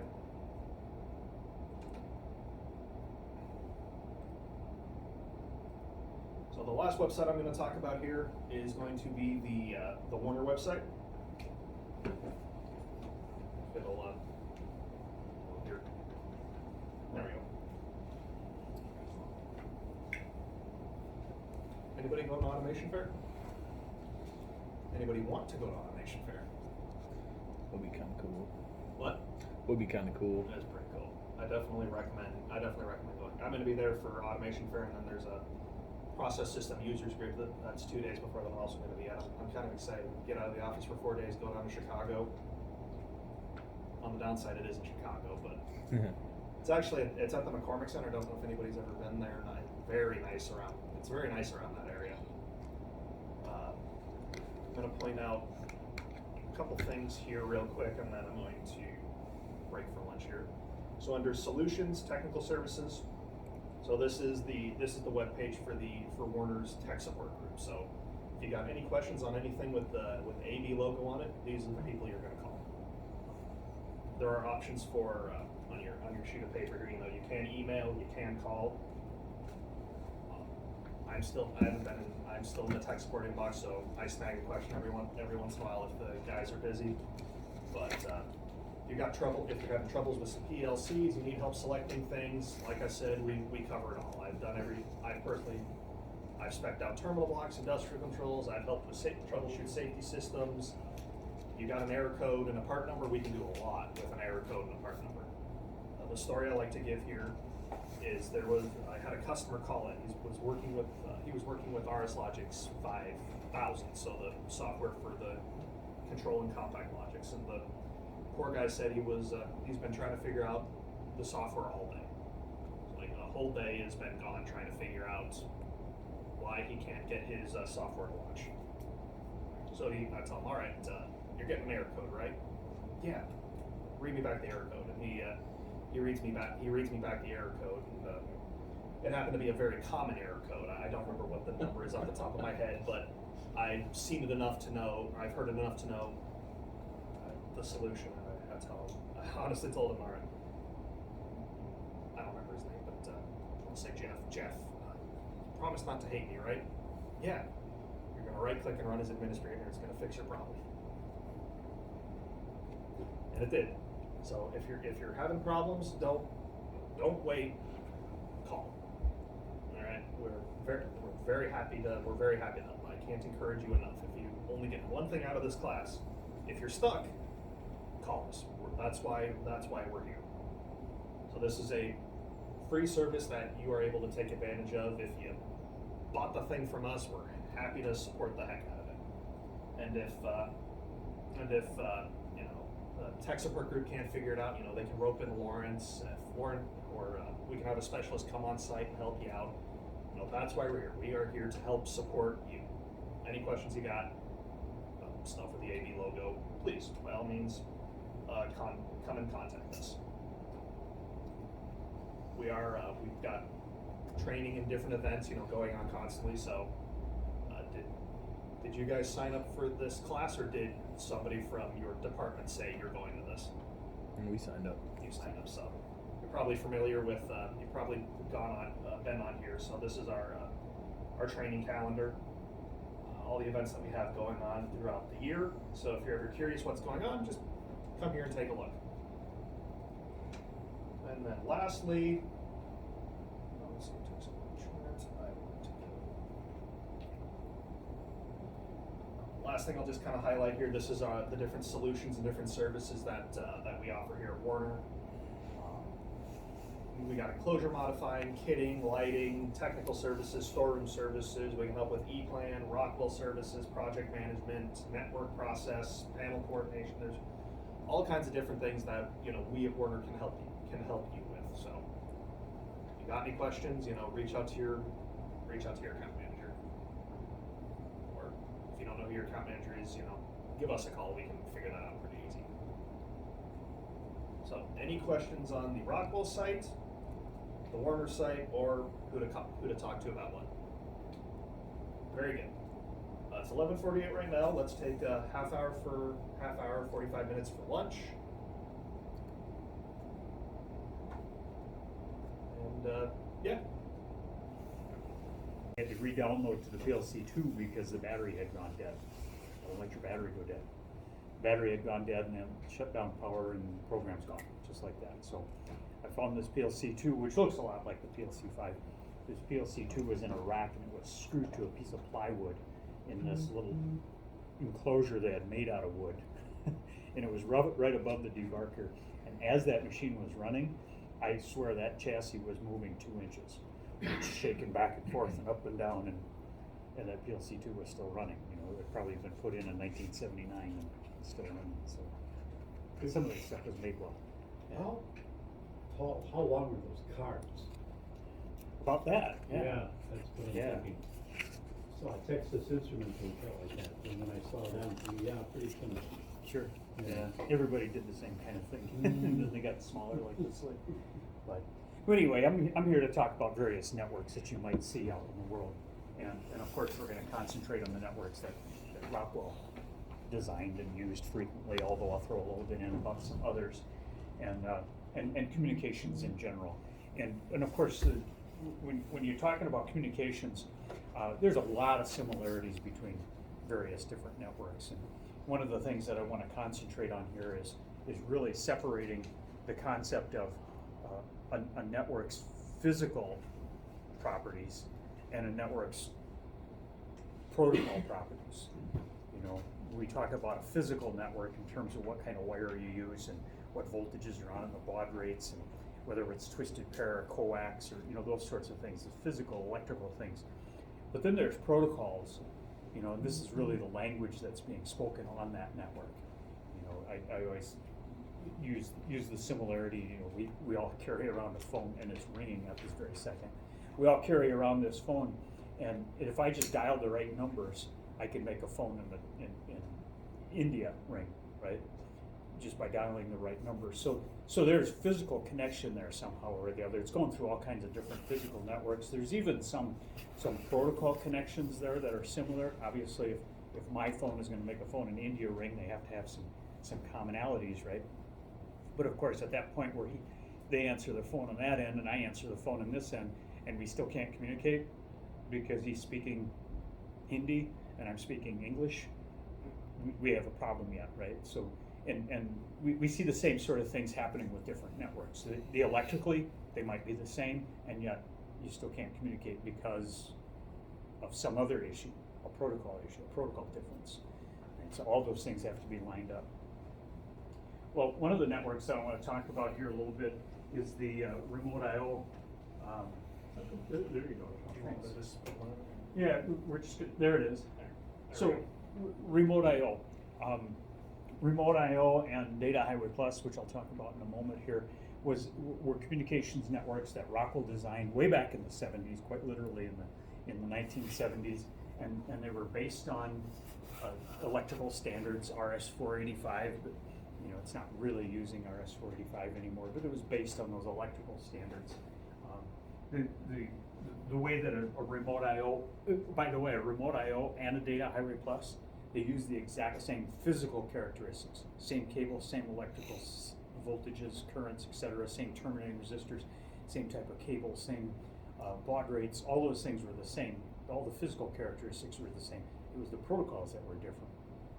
So we had, we'd run a twisted pair cable. This was a twin axial cable, two conductors twisted around each other, and then there was a foil shield around that, and then finally a jacket, and they called it blue hose because Rockwell said use the Belden cable 9463, and that always came with a blue jacket. So there's miles and miles and miles of blue hose out there still making product. That PLC 5 you were talking about probably has some blue hose hanging off of it, right?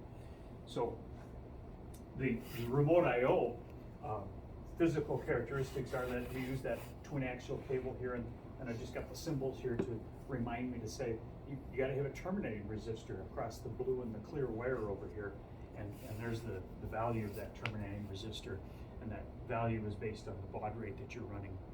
But also the maximum cable length is based on the baud rate that you choose to run.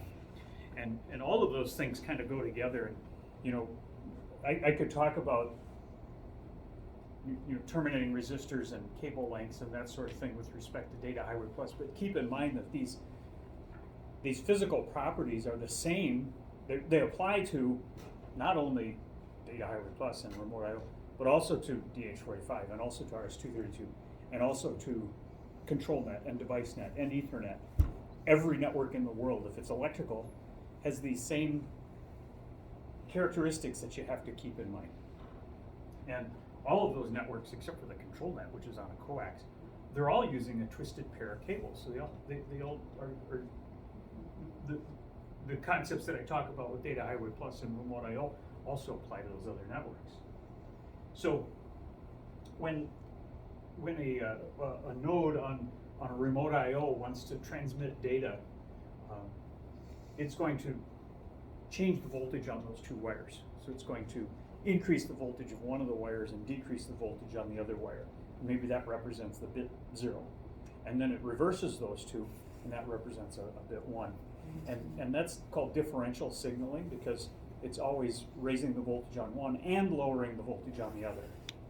It's always doing both things to both wires, increasing one and decreasing the other, increasing the first and decreasing the second. So this is differential transmission. Now RS-232 is, we'll talk about that later, that's a single-ended.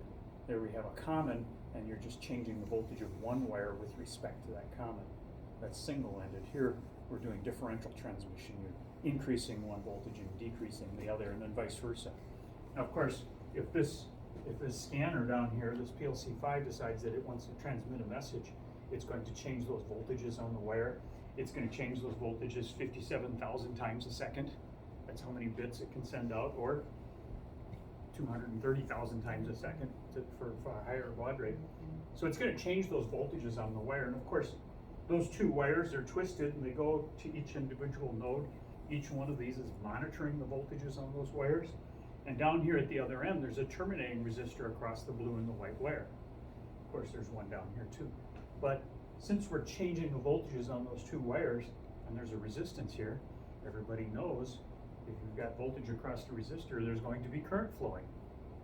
So we get a little bit of current flowing in one direction, and then we reverse the voltage, and now the current flows in the opposite direction.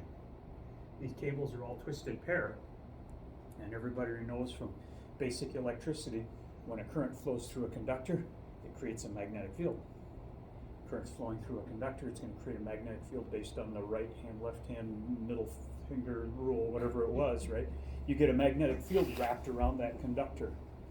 Now, of course, since those two conductors are right next to each other, wrapped around each other, and they have a current flowing in opposite directions, they're both creating a magnetic field, but in opposite directions. So the two magnetic fields add up and add to zero, because they're opposite of each other. So effectively, we don't end up creating a magnetic field around these conductors because it's currents in opposite directions, which is a sum total of zero, or very nearly so. Which means that the energy that we put into that cable stays in the cable. It doesn't leave the cable as magnetic field, which is one of the reasons why we can go such a long distance and get valid signal all the way to the other end. But that twisted pair also acts to reject noise. So what if this twisted pair here was going past an electric motor? The motor's running, 60 hertz power coming into it, right? So there's this 60 hertz magnetic field increasing, decreasing, increasing, decreasing, right? 60 times a second. So we've got a changing magnetic field, and everybody knows from basic electricity, right? When there's a conductor in a magnetic field that's changing, we induce current on those conductors. So if that cable is running past the motor, it's got two conductors right next to each other in that magnetic field. So we're really inducing a current on both conductors. We're inducing the same current on both conductors.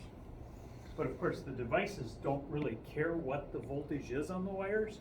It only cares about the difference between the voltages. Is one lower than the other? Is the other one higher than the other? It doesn't matter if they're both up here at 5 volts or down here at -6 volts, as long as it can read a difference between the two.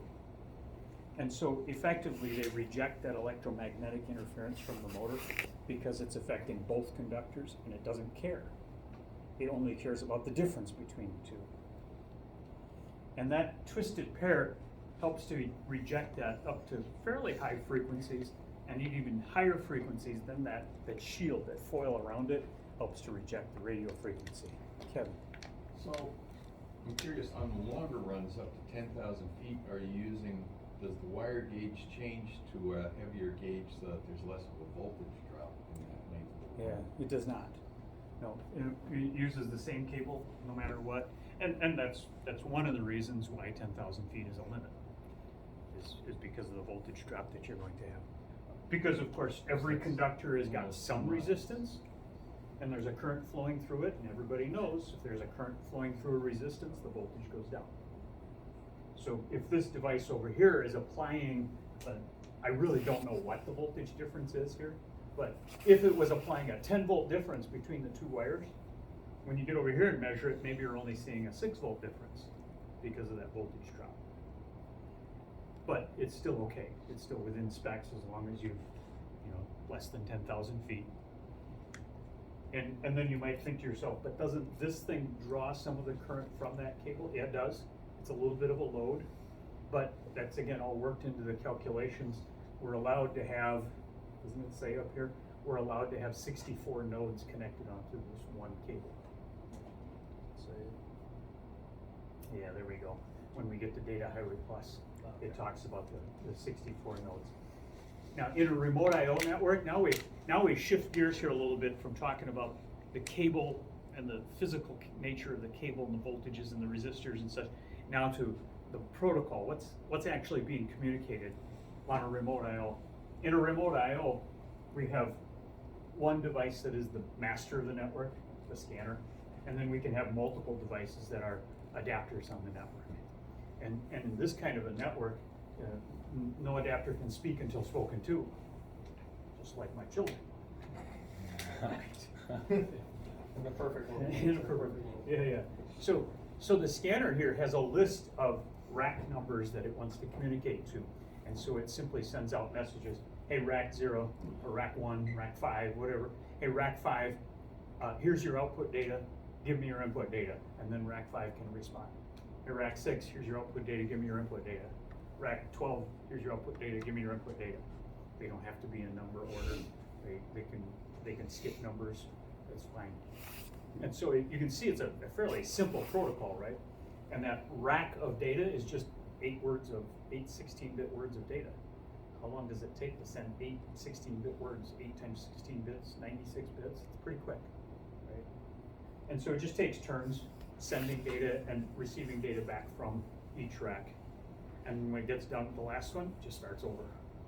Just keeps doing that over and over and over for years and years and years. So that's remote I/O being a master-slave type network.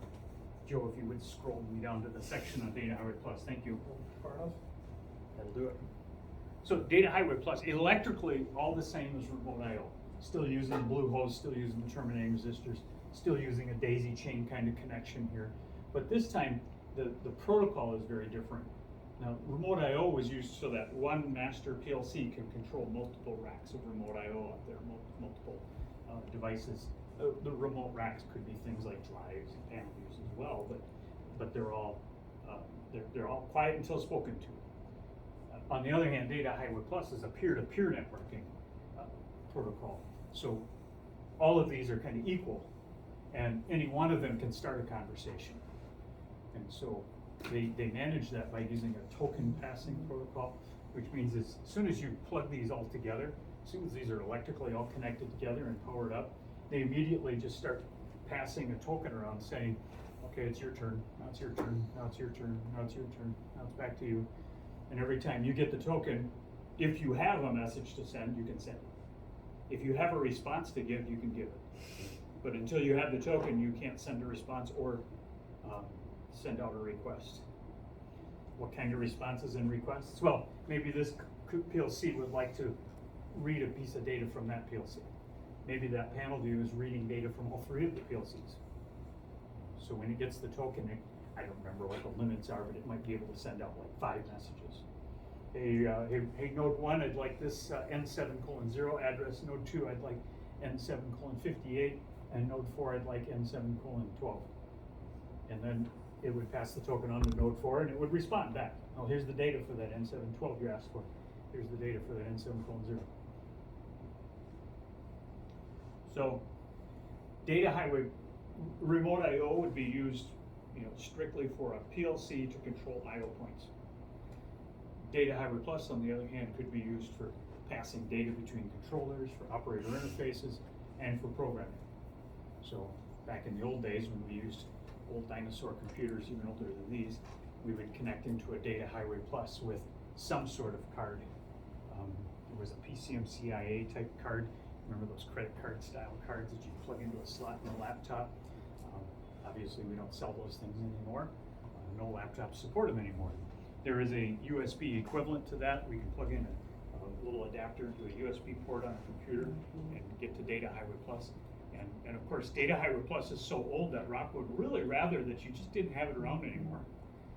It'd be better if you could go to a new network like Ethernet.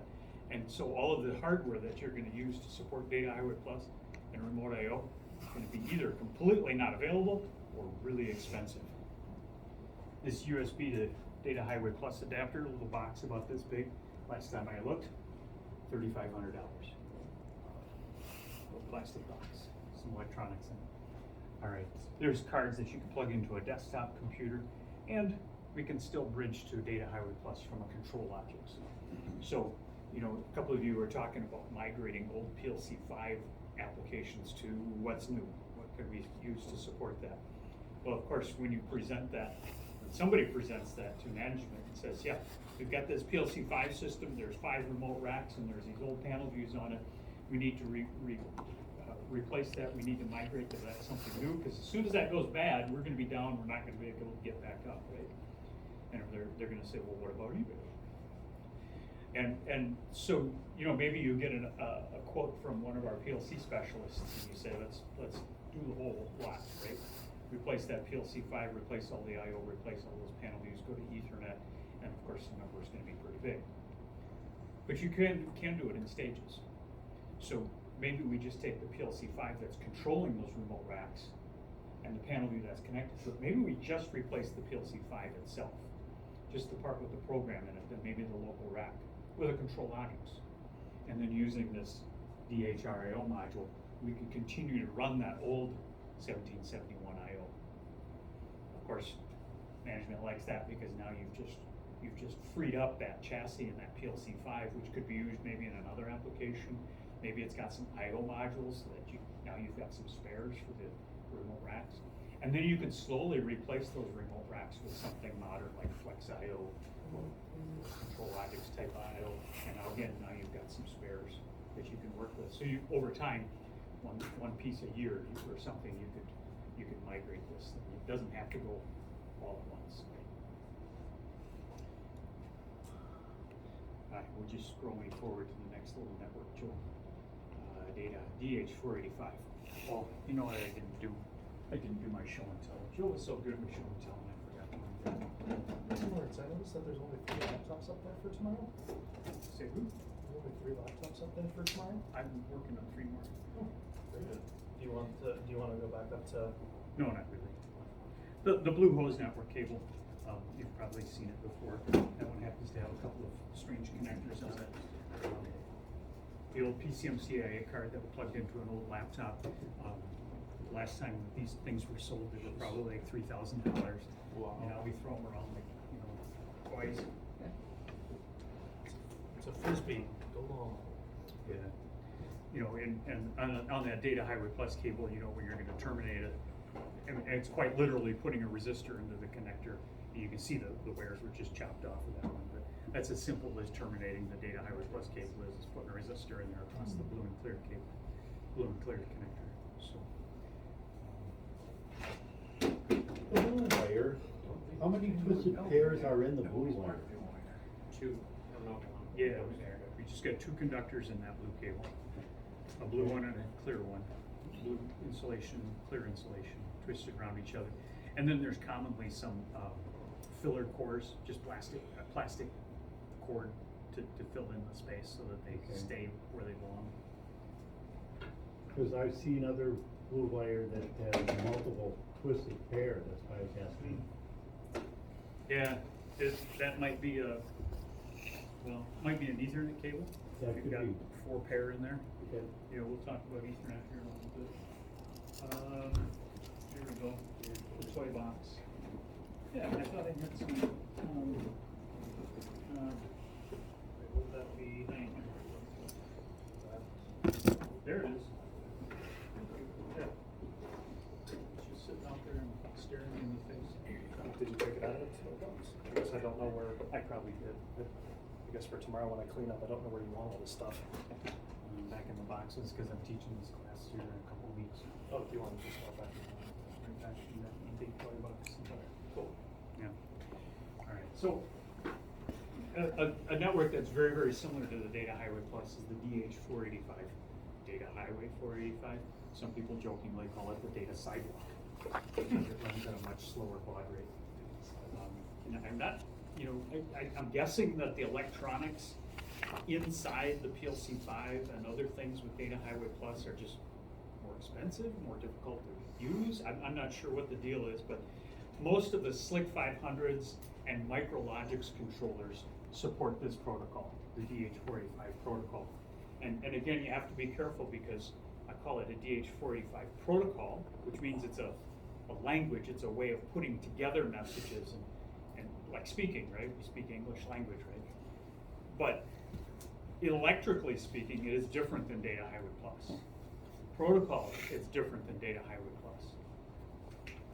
But at the same time, DH485 as a protocol, a language, can also be put over a RS-232 cable. So, we can take one particular protocol and use 2 or 3 different physical networks. We could use a particular physical network and use 2 or 3 or 4 different protocols on that physical network. But commonly, almost always, Data Highway Plus is done on blue hose. DH485 is almost always done on this gray twisted pair cable. I don't even know what to call it. So pretty much we're sticking with what's commonly done, but keep in mind that you can do these it's possible to do these odd things. DH485 required extra pieces and parts to connect devices. You notice that the Data Highway Plus, you just quite literally put that 3-pin connector into the PLC5 and then to the next PLC5 and to the next and to the next, and now you got a Data Highway Plus.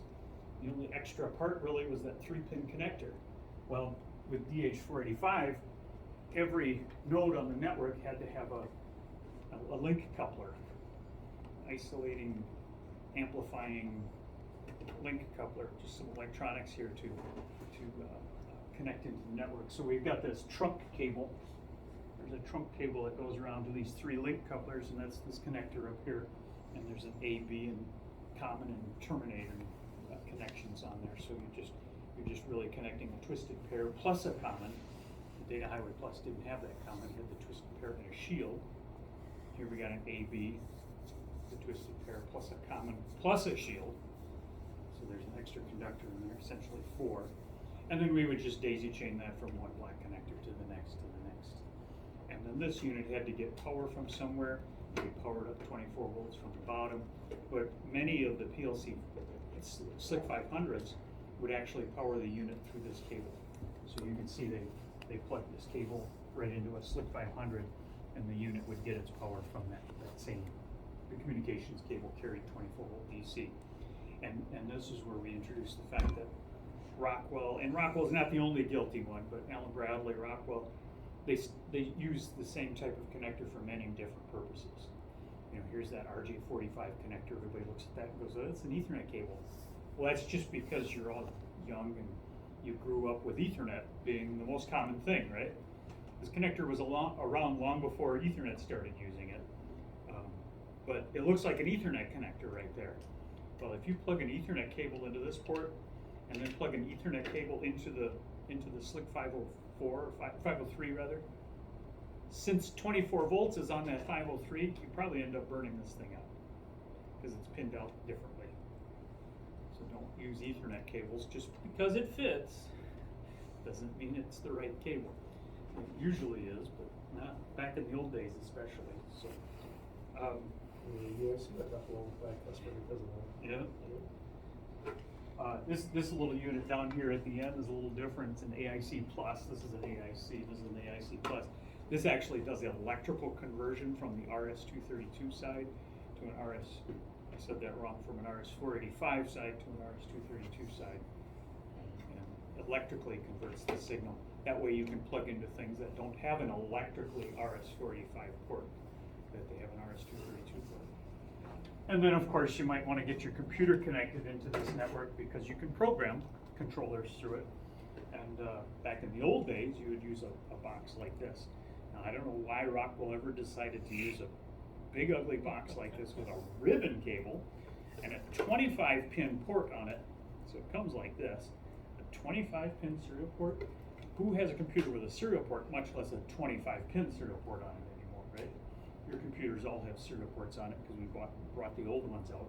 But those are 9-pin, so you'd have to buy yourself a 9 to 25-pin adapter. So that was an extra purchase, and then this thing came with this cable so that you could plug directly into a SLC. But this is nothing but an electrical conversion. There's no brains in here. It's just converting electrically from the RS-232 to the RS-485. Your computer still had to speak the language, still had to speak DH485 protocol. And Microsoft says, you can't be messing with my drivers, and so this thing won't work on any computer that's newer than Windows XP Service Pack 2. Talking about, what, 2005? Somewhere around then.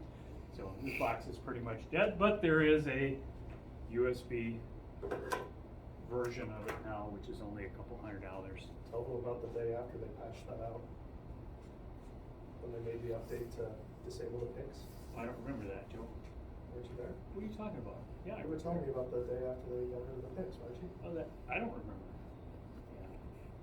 The day after they got rid of the PIC, Joe graduated from kindergarten into first grade. And, That would have been, what was that, 2005? yeah, That would have been 10. you were in 10. Okay, so he was on his way to Same middle thing. school. That's good. Yeah, so kindergarten. does, look at that. I think you brought it on yourself. No, I don't remember, when people started applying the patch, to go from Service Pack 2 to Service Pack 3, everybody's driver for RS Links for that PIC, Personal Interface Converter, that PIC-Fox, quit working. Of course, Rockwell probably didn't yet have the USB adapter for it, so we were all like, now what? Does that sound like the story I might have told? Probably. Yeah, I don't remember telling that story, but anyway, various ways of getting your computer connected to a DH45. Most common now is going to be this UIC, and we've got some labs on it, which I'll be taking you through those. Again, thinking back to the physical parts of this network, this cable here is a twisted pair with a shield. So it's the same concepts I'm talking about with data hybrid cluster, rejecting electromagnetic noise and keeping the signal inside and having terminations, but the termination is built into these boxes. There's actually a resistor in here, and it doesn't actually come into play until you put a little jumper across here. You have to follow the instructions on where to place jumpers, but you put a jumper in, and that's the same as putting a terminating resistor on. So it's using those same concepts. Scroll forward for me, Joe, would you? Serial, RS-232. So, one of my goals here with this networking lesson is to talk about the terminology that we use and how sometimes it's just wrong. How many times do you say, yeah, I've got a serial port on my computer. I need a serial cable. Well, literally, serial simply means that you're using a few wires and you're sending one bit of data after the next. One bit and the next bit and the next bit. Well, what's the contrary to serial? Well, that'd be a parallel, right? A parallel port. Well, we send 8 bits or maybe 16 bits all at once. You change 16 voltages and then a clock strikes, and then you change those voltages and then a clock strikes, and you can send 16 bits at a time through a parallel cable. Well, almost everything, every network these days is serial. Ethernet is serial. Control net, device net, data hybrid clutch, remote IO, they're all serial. They all send one bit at a time. But of course, in common terminology, when we say serial, what we're really meaning is RS-232. And actually, RS-232 is no longer a valid name for it either, because RS stands for recommended standard. It's become a standard, so it's really TIA, EIA 232, but we still call it RS-232. So RS-232 is the electrical standard that we typically refer to when we say a serial port.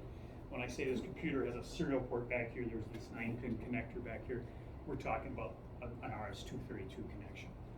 Well, RS-232 is a single-ended method of communications. So in that 9-pin connector, only 3 of them are really important to us. One of those pins is designated as transmit, one's receive, and one's common. 2, 3, and 5. Those are the only pins that actually matter in that 9-pin port for most applications. The other pins are defined, and those are pins that can let the device on the other end know that you're ready to send data, or that you need to ask for a pause. Hold on, I'm not ready to receive data quite yet. So there's other bits here that you can use to control another device before it sends data. These days, the microprocessors that are in devices at the end of the cable are so much faster than the cable itself that we never have to use those. Does this computer really need to tell a modem to hold on and wait because I'm still processing data? Not likely, right? Computers are much faster than a serial port.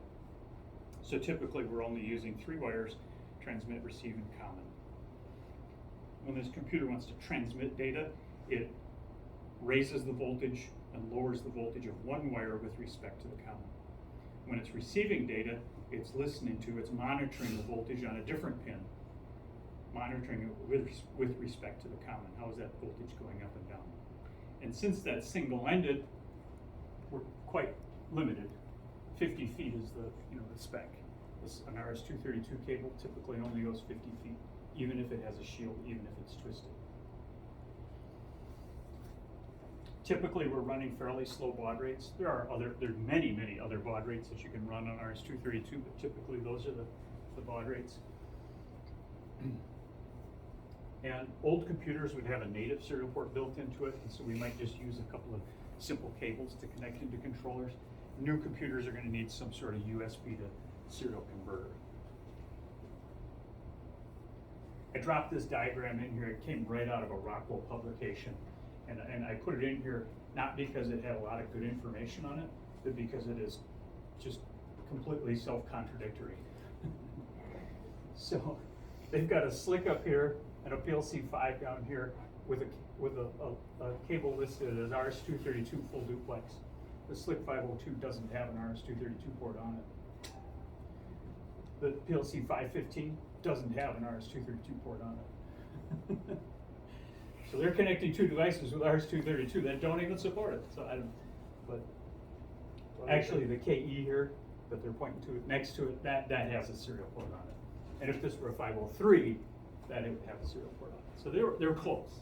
Does the 502 even have a serial port? It has I no don't think it serial has port. a serial It's port. DH45 Yeah. only. Yeah. Would you scroll for me, Joe? So now we get into some more modern networks here. Shut, Joe.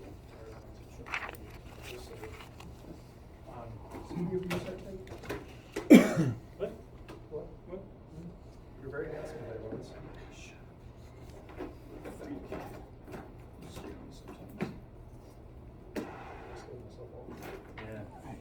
So, somewhere around the 90s, thank you. Somewhere in the late 90s, Rockwell decided to catch up with the competition and create some more intelligent networks. And one of the things that they did that was actually quite foresightful was to design a protocol that could be used on many different networks. So, DeviceNet is a network that uses a protocol that Rockwell designed and called Common Industrial Protocol, CIP. Well, that happens to be the same protocol that they use on ControlNet and what they use on Ethernet. And it has lasted from the 90s up until today and way beyond. Right? So they finally kind of centralized on one particular protocol and moving forward with that. So DeviceNet, the next three networks that I'm going to talk about, DeviceNet, ControlNet, and Ethernet, when they first came out in the 90s, early 2000s, the concept is that let's use Ethernet for programming, operator interface, communicating between controllers. Let's use ControlNet to go from controllers to lots of racks of I/O, collect lots of data back into that controller for I/O control, and then let's use DeviceNet from that controller down into the individual devices, individual motor starters and photo eyes and limit switches and drives and that sort of thing, valves. And they made DeviceNet be an open protocol so that anybody could manufacture a device and put DeviceNet communications on it. DeviceNet communications was actually, of course Rockwell didn't design it out of thin air, right? They based it on Controller Area Network, CAN, which is actually designed by Bosch, if I remember right, to use in automobiles. So everybody's heard of the OBD2 connector in your car for codes. That's based on CAN. DeviceNet's based on the same thing that's based on. Now, of course, there's been a lot of evolution since that, so they've become different things, but they're based on the same sort of thing. That means you can automate your car. Shut up, Joe. One of the unique things about DeviceNet is that the cable carries 24-volt DC along with the data communications. So here's a DeviceNet cable, and you can see a blue and white pair. That's the data communications pair, and then there's a black and red pair. That's 24-volt DC and a shield. Right? And this cable happens to be the thick round cable. So one of the difficulties with DeviceNet was that there were so many different varieties. Think back to Data Highway Plus. What cable do you use? Blue hose, built in 9463. Well, what other alternates do I have? None. Use blue hose or nothing, one of the two. With DeviceNet, we can use the thick round cable. We can use a thin round cable.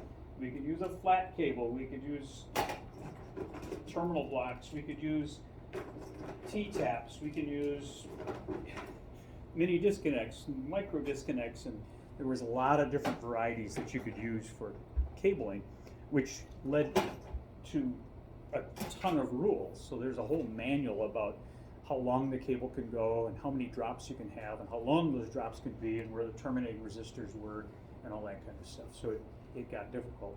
And then we compound it with an additional thing, and that is somewhere there's going to be a power supply connected into that device net cable, which means we're distributing power as well as data communications.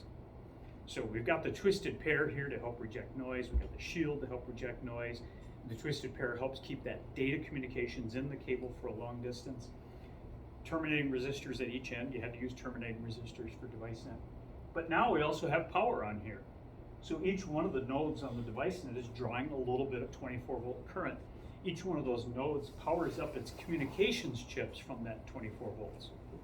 And if it's a small device, maybe like a little photo eye, it might power its entire electronics from the device net. And again, we got conductors with a little resistance. There's current flowing through those conductors, and therefore there's voltage drop. So we have to do calculations to make sure that we have sufficient voltage out to the end of the cable that those last nodes can power up. We might have to limit the length of the cable. We might have to choose a different cable with heavier conductors rather than the thin cable. We might have to add a second power supply. We might have to limit the number of nodes that are connected into that device net, all based on that power and the data communications. We could run 3 different baud rates, and that limited us to 3 different lengths of cable. But of course, this was based on the thick cable. The thin cable had a different set of numbers, and the flat cable had a different set of numbers. You could put node numbers from 0 to 63 on device net, although if you got past 30 nodes on a device net, it probably didn't have the kind of throughput, the speed that you were hoping for. And you must use a special software, RS Networks for device net, to configure the device net. Some device on the network is going to be a scanner. Typically it's connected to a PLC, and all the rest of them are slave nodes, adapters. And so your RS Networks for device net would instruct this scanner, I want you to connect to node 1 and collect some amount of data and send it some amount of data. Connect to node 2, collect some data, send some data, collect data, send data. And so there would be different sizes of data that you could send to each one. And in addition to that I/O data, you could also write message instructions in here. You might write a message instruction to this drive to clear the fault, to read the fault code, to read the output current. You could read any parameter and write any parameter in that drive through the device net. So it's pretty powerful. And there's various ways that you can connect into the device net with a computer. The most common these days, of course, would be this USB device. Now, device net's been around for quite a number of years. I don't think anybody is putting in new applications with device net. Still be some occasionally here and there, but about 20 years ago, one of our account managers walked up to my desk and said, "Lawrence, do you know anything about device net?" And I said, "Well, I've gotten about halfway through the user manual." He said, "You're our specialist, let's go." And I had to go off and help a customer troubleshoot and figure out what was going on. Since that day, I've been known as the device net guy at Warner Electric. So hopefully device net goes away before I retire, because otherwise Joe's gonna have to do it. Want to scroll me down to control net, Joe? Not if I have to support it. All right. This is easier. So I just mentioned a whole bunch of difficulties with device net, and that was the cabling and the media. Do you need the control net box? No, I don't. I got little bits and pieces up here. I got enough. The device net media. There's so many possible cables and so many types of things that it gets difficult designing your media, your cabling system. Well, on control net, this is it. These are your choices. Here's the door. So every node on a control net has to have a tap. And so the taps are always 1 meter long. And I guess there's a few possible taps here. We got a right angle one here. We could have a straight one. We could have straight tap here, or right angles on this end. So there's 4 possible taps. So you would plug this into the PLC 5, into the control logics, whatever it is, the panel view, and then continue on with coax with BNC connectors. So we've got this coaxial cable, which is pretty close to the exact same thing you'd have on cable TV cables at home, except for back in the old days that was always dual shield, and control net requires a quad shield. So there's the center conductor down through it, and then the foam insulation around that. Then there's a foil and a braid, and another foil and another braid on this cable. Cable TV typically only had the foil and a braid. These days, I think with digital stuff, they're putting in quad shield. This little connector that I dropped is really nothing more than a cable that's 1/4 of an inch long. It just has 2 BNC connectors, and there's no maximum distance, no minimum distance between taps. You can plug them right into each other, but every single node has to have a tap, even though this connector that we connect into the PLC5 is the exact same connector on the coaxial cable. You can't plug the cable directly into it, and that's because of impedance matching. You've probably heard of this kind of coaxial cable being called a 75 ohm cable, and that's because at the frequencies that we're dealing with here, 5 megabaud, this cable is seen as a 75 ohm impedance. That signal traveling through this is like it's traveling through 75 ohms of impedance.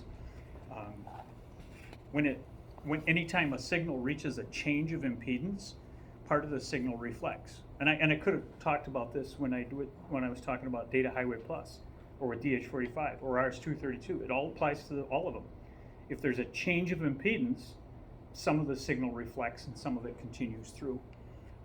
If the PLC connected to this tap down here transmits a message, and that signal gets to this cable right here that's not connected to anything, that's a huge change of impedance, right? We're talking about 75 ohms, and suddenly now we're at infinite. It's an open circuit.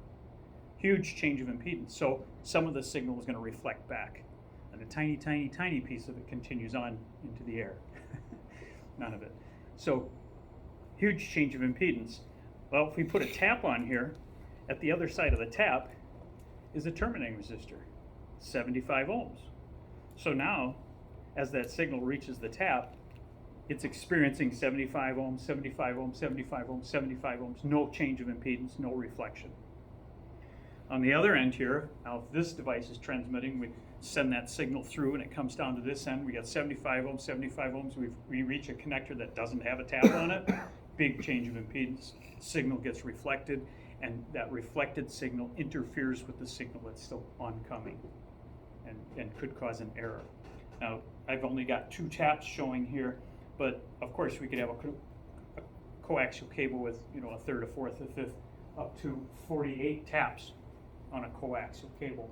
And so if we had a reflection at the 20th tap because of a bad connection, because of a bad crimp job or whatever, if we had a reflection happening there, the interference could be happening at the 11th tap, and the node connected to the 11th tap could be having trouble communicating, but all the other nodes are working just fine. And so everybody's brain would go to that 11th tap and say, well, that's where the trouble is, right? Not necessarily. The signal was reflecting at the 20th tap, but the interference was happening at the 11th tap. That tap could be just fine, and it's one of the others. About all you can do is go through every single connector and make sure things are put together correctly. Make sure terminating resistors are in the right places. The other thing to make sure on a control net is that the shield is never grounded, even accidentally. Like somebody just lays it down in the bottom of the enclosure, and now one of these metal pieces is touching the enclosure, you've grounded your shield. And on control net, the shield should be floating, not grounded.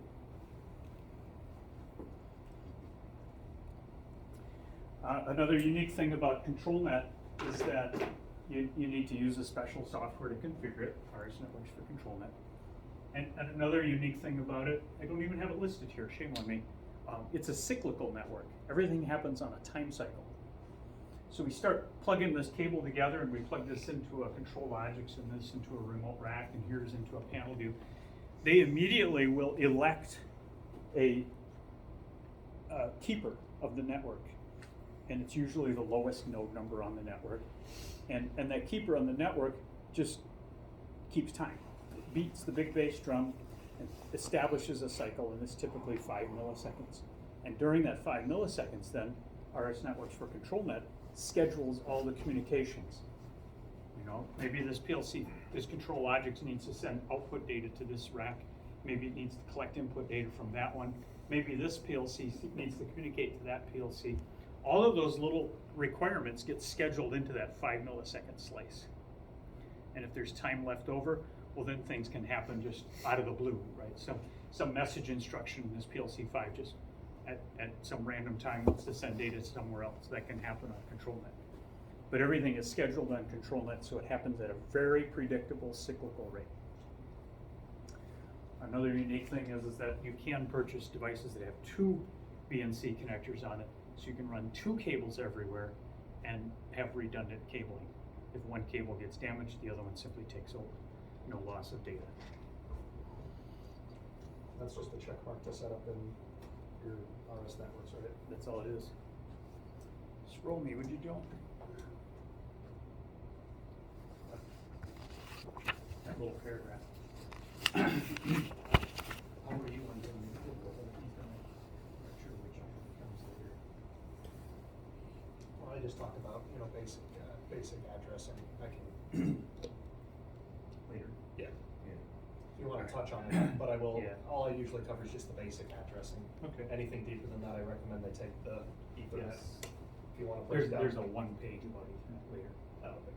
Yep, and you'll be able to cover that. Yeah, I got that. So just to finish out the networks here, we've been kind of progressing through time. RS-232, DH45, Data Highway Plus, Remote I/O, DeviceNet, ControlNet, and now Ethernet. All of the functions that were done by those other networks, programming, upload, download, monitoring, I/O control, all of those things, Ethernet does these days. So if it's anything modern, we're going to be doing it on Ethernet. Now in class here, we're going to start out with a serial port connection into your MicroLogics and program it that way, but then we're going to pretty quickly configure it for Ethernet and program it through Ethernet.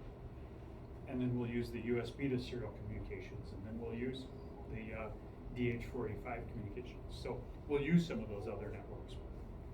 Everything is going toward Ethernet now. I'll point out a couple of things here. You know, obviously this is a trick question, but what kind of cable is this? Why, that's an Ethernet cable, Lawrence. Well, not quite literally, right? This is simply a twisted pair cable. You might call it a Cat 5e cable.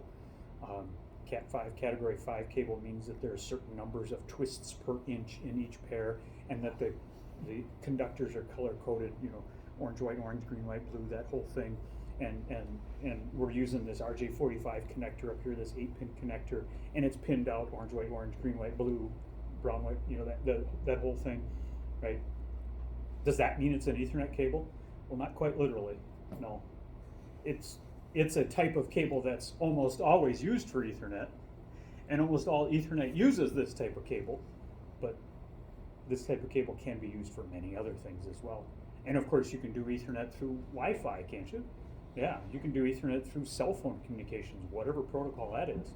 And if you start digging up the weird documents, you'll notice that some university in Europe one time tested sending Ethernet through passenger pigeons.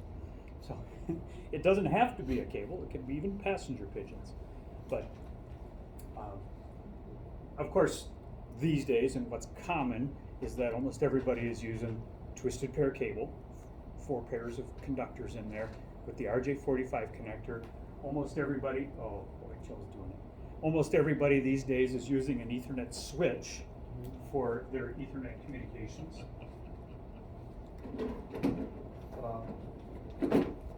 IP over AV carrier. Here's the funniest part. The Is bird flu. it's actually an RFC. It's actually a request for comment.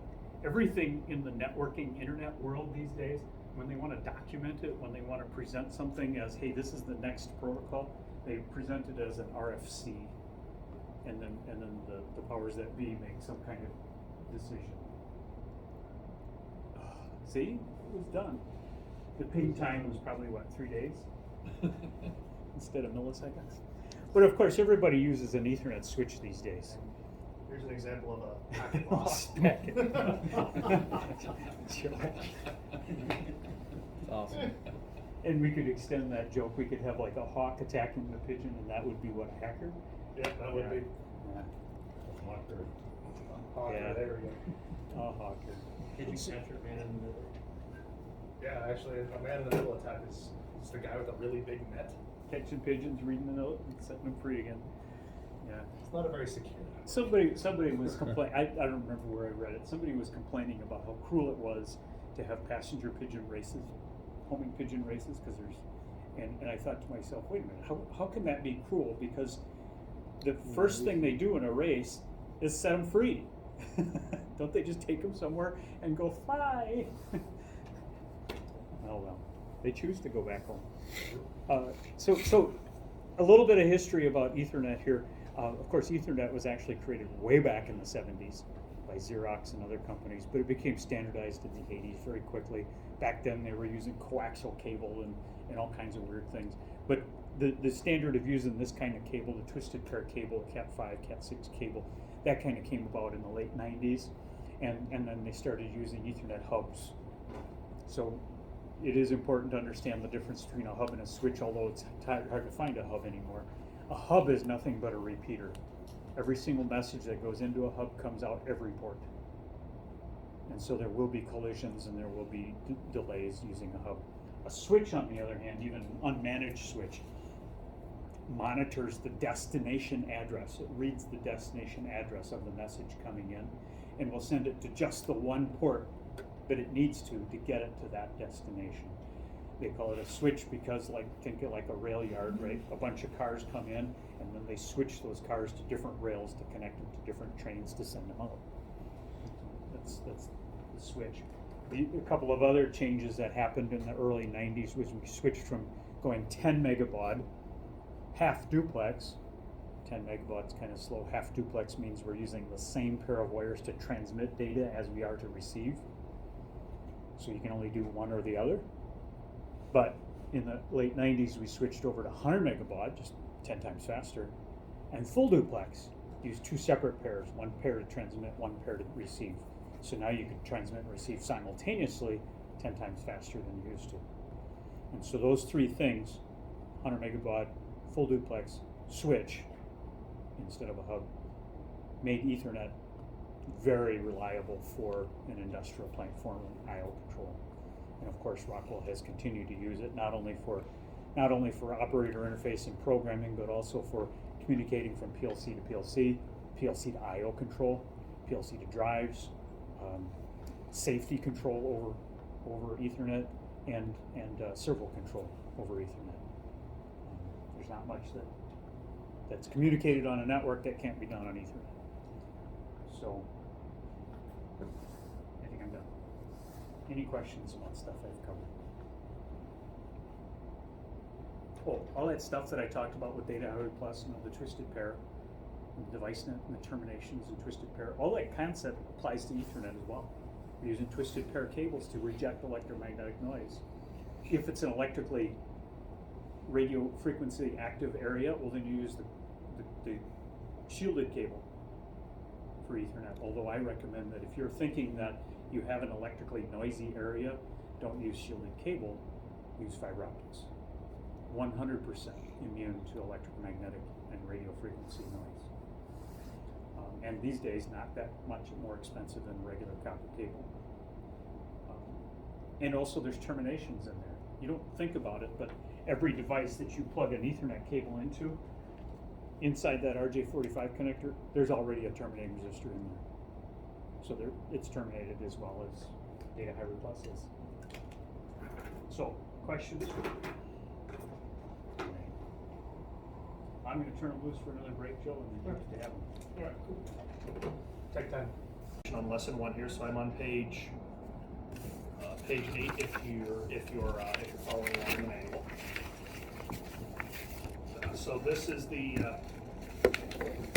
kind of a timeline of when certain processors, when certain controllers ended up getting discontinued, or if they're still active or not. So starting here in 1980, I think Warren's put together this list. So this table's kind of a new one for me here, but try and do my best here. 1980s PLC 2 discontinued. 1995. Darn. All these years. Yeah, sorry. Dates are approximate. I don't think unless this is a Jeopardy question, I don't think specifics are going to be entirely necessary. PLC 3. Not really what that looked like. Wow. Cool. 85 to 85-ish to 95-ish. That got discontinued. The PLC 5 did get discontinued in 2010. We were still selling we were still selling the controllers for it up until recently. And like Laura said, you know, at the end there, a processor was going for like $65,000. They really didn't want you to buy it. The slick brick, or the slick fixed hardware unit, or the slick brick as the customer base called it, and as I even call it. 92 to 2000, I went to a customer to do an IBE to open up the panels. They actually had a surprising amount of those, you know, still in service, still working. Kind of a neat little unit. I think you program those with DOS. I think that is true. Yeah. I believe so. The fixed slicks? Yeah, the fixed slicks. Was it? You can use the modern software. You can? In fact, yeah, you can use the latest version of RxLogix 500. Paul lied to me. I programmed one using DOS, and now I need to go yell at Paul, one of our motion guys, our motion team Or lead. are you thinking of the Slick 150? I'm thinking of the Which I slick. didn't even put I'm on. thinking of the slick 150. Never mind. Slick brick 500. I'm mixing up my slicks. Speaking of slicks, the slick 500, the slick modular. There's still I think there's the vast majority of them at this point vast majority of part numbers have been discontinued.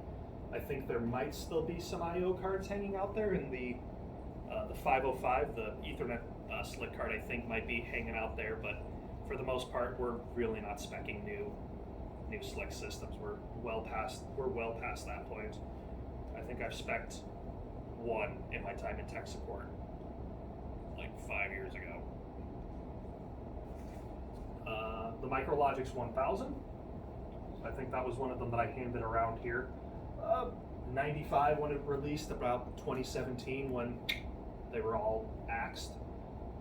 The Micrologix 1500, that kind of modular Micrologix, 97 to 2016-ish. Some of the Micrologix 1100s I think are still kind of hanging on there. The 1200s, not so much. The 1400s, we did look at that specifically in the life cycle, active mature, but think about migration.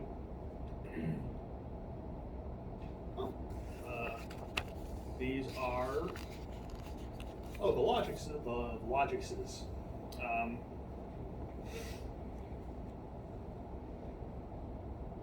I assume that's 2001 to 2010. Firmware version. Oh, firmware. Oh, those are firmware versions. Okay.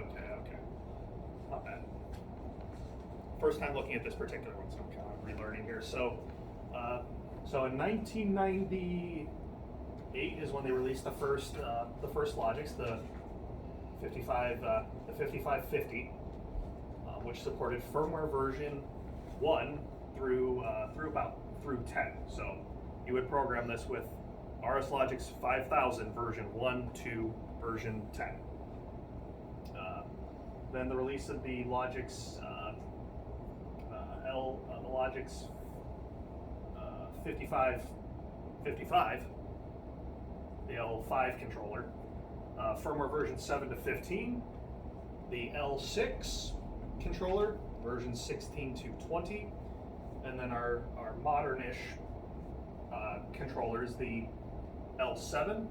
So this was supported from RSLogix versions 20 to 23, and then Studio 5000 24 to 32. So they switched up the naming conventions of the programming software. So Studio 5000 refers to any version of Logix 5000, 24 and above. Anything below that is referred to as RS Logix 5000. So they packed in some different softwares under the whole RS Logix umbrella, so it wasn't fair to just refer to it as the Logix Designer. It's now Studio 5000. It's supposed to be a whole software suite solution.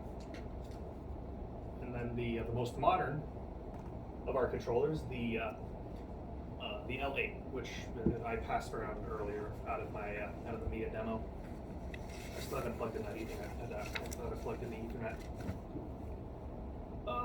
Compact Logixes. So we have a few older varieties of compact Logix. I don't even actually recognize this one. Lawrence, what is that? Was that before It's a the? compact Logix. That is? Before that L35E that's right next to it. Yeah, that was Yeah, before. they made one with the same sort of foot. They made one before the. I'm actually learning something here today myself. Huh. So anyways, your compact Logix, the 1769 L20, L35E being, L20, L35E, and L43 all being gone and discontinued by this point. Now we've got the 5370 family, so the L1, L2, and L3 that I talked about earlier, as well as the Logix 5380 platform, the 5069 controllers as we refer to them as. Networking we've already done. Networking we've already done. Networking we've already done. Look at that, we're just flying through topics here. Controller protocols, connectors, and standards. So this is going to be a lot of me kind of rattling off part numbers here. I've got examples and connectors and things to show you for this, but this section, unfortunately, is a lot of me kind of rattling off part numbers here. I wouldn't quite read through the whole thing. Yeah, I'm gonna hit most of course, this. they have a copy of it. Yeah, I'm going to hit some of the high points here. Let's see, we have a UIC.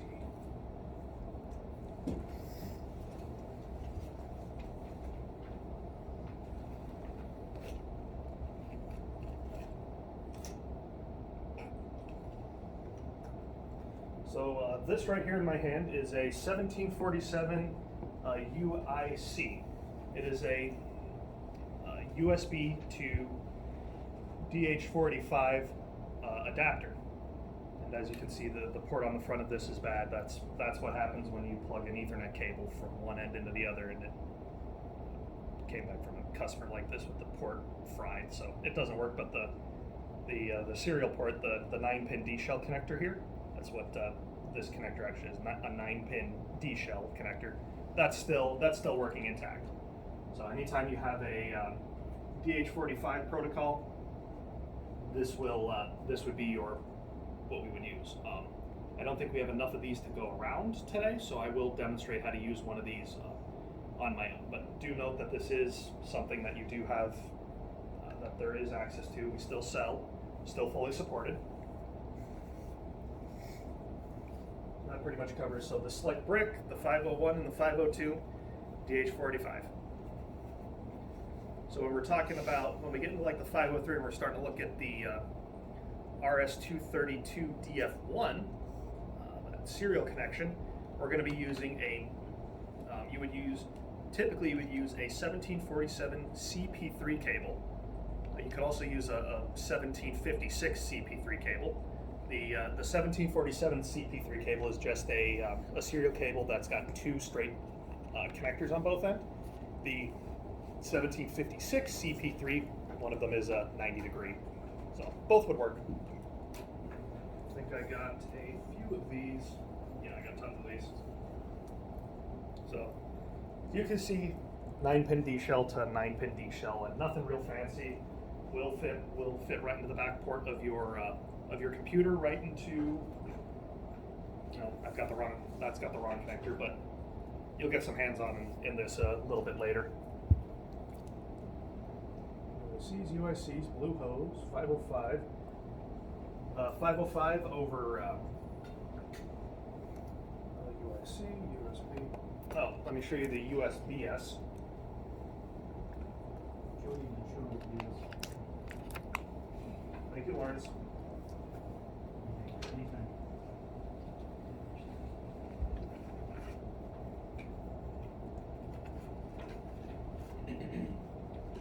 this is the 9300 USBS. So if you guys as customers have, you know, a whole bunch of these C13 cables lying around, they make a USB to serial adapter for that, which you can then plug into your CP3 cable.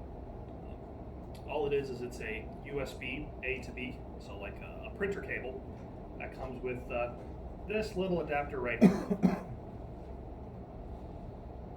A neat little thing. You'll get some hands-on with these probably tomorrow.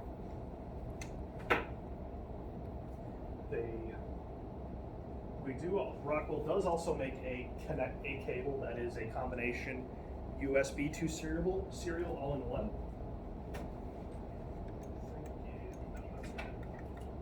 This is it.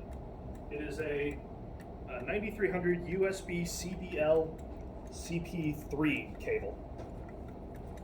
So as you can see here, USB on one end, that 9-pin D-shell serial connector on the other, and it looks like it comes with a little adapter to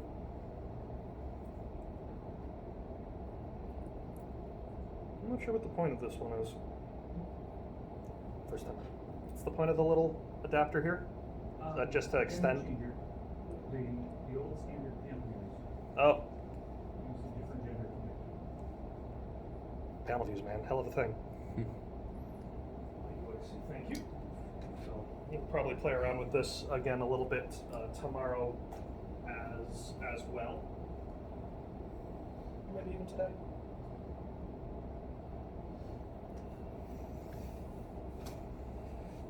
So this table is when I was saying the manual is as much of a manual as it is a research for you guys. When you take it back with you, you know, take some photos of that table. We've all broken out all the different communication protocols that the 505s and the slicks can all communicate, and then whatever cables you're going to need with them. And again, if you got questions, call me, call the tech support again. We are here to help. We're typically very helpful people. Just not Lawrence. And I did put when I did some reworks of the manual, I did put in picture examples here of all the different controllers. The slick brick, the 501 and the 502 pretty much look identical to this.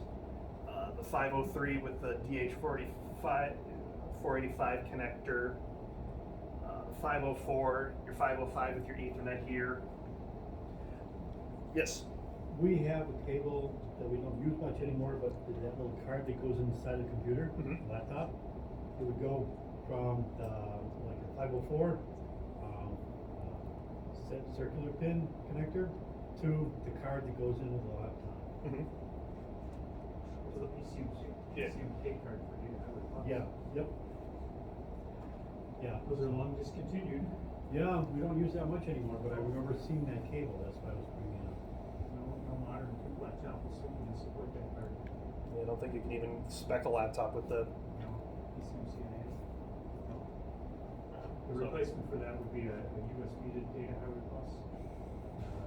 Yeah, that one right there. But for the low price of a couple $1,000s, we will happily help. Wow. Probably go for the Really?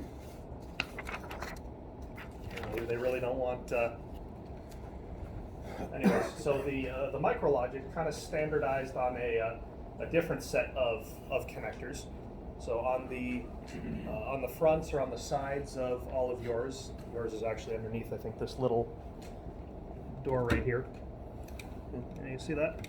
That's so it's going to be on this side. On the right side of the left side of your MicroLogics. That is a round 8-pin mini DIN. So with the round 8-pin mini DINs comes a entirely different set of connectors. So the 9-pin D shell to round 8-pin mini DIN connector is the 1761 CBL PM02 cable. I'll probably be calling it the PM02 cable from now on. Let's see, I've got tons of examples of this thing. So round 8-pin mini DIN to 9-pin D shell. PMO2 cable. And of course, there is the 90. Of course, serial, and you might have and you'll have USB. So there's either the 9300 USBs or, excuse me, Rockwell did make a connector that's all in one. So this is a USB to round 8-pin mini DIN. The 9300 USB CBL PM02 cable. So this one I will pass around. So either you can do it with you can either do it with 2 cables, or we can just get you the one. Personal preference. If you got a whole bunch of these kind of laying around, you may want to go with the 9300 USBs. That one's entirely up to you. So when in doubt, you need to get hooked up to a Micrologix. Chances are it's going to be some combination of a PM02 cable. So y'all have a lot of Micrologix kind of around your place. We have some, and they're older, maybe 1,000. Yeah. PM02 cable. Suppose. Where's the 800? Oh, the 800. It's not a Micrologix. It's a Micro. It's a totally different family that works with Connected Components Workbench, CCW. So those would be. I think there is one that does use around 8-pin mini DIN. There is a serial connection on a couple of them. There is Ethernet on those as well. Sounds like a revision we need to do in this class. You think so? Maybe just adding in a table. Yeah, the intention of this class was to definitely cover a little older hardware. And so, Micrologix 800 being just a few years old, we haven't decided to put it in yet. We do have a CCW class that covers it. Yes.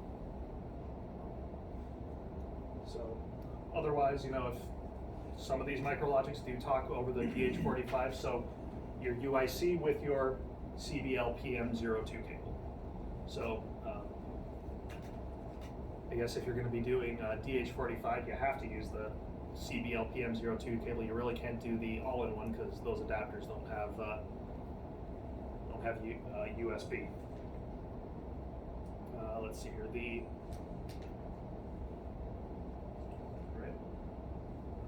That's 1100. All right.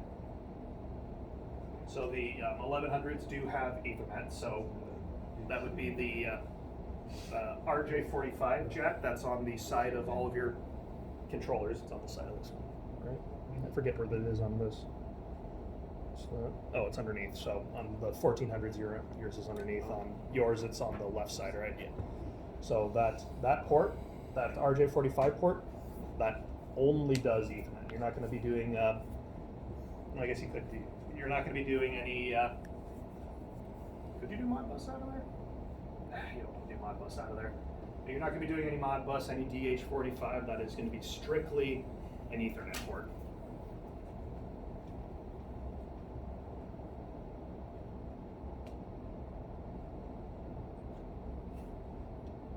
I need to get this thing wired. I'm going to lose it. And again, a few pictures here of the hardware in case you're out in the field and you're not totally sure what's what, or you just need a reminder. As like I said, the manual is as much of a resource as our student manual. Yeah, this is what that's what the front of the 1500 usually looks like. You can put a little you can put a little screen on there to manipulate to get into some of the information on the controller. Last thing I think we talk about? Yeah. Last thing we talk about here are the 5000 line of controllers. So your compact and your control logics. So the 5360 here, this compact logics, you could get online with it. You can get online with it with the serial port here. So USB-S and a CP3. It does also have Ethernet on the front. The 5370, So these, you're actually able to, well, these do have Ethernet cables or Ethernet connectors underneath it, and then I think this one happens to have two, so it's an ER, so for redundant Ethernet. Honestly, the easiest way to get online with these controllers is to go in through the USB port on the front. So we're going to get into RS Logics later today, which is how we set up our communications with our PLC. And with the newer 5000 controllers that have these USBs on them, it's as simple as plug in one end, plug in the other into your computer, and it automatically populates in RS links. You don't have to configure any drivers, no messing around, just populates and it's there.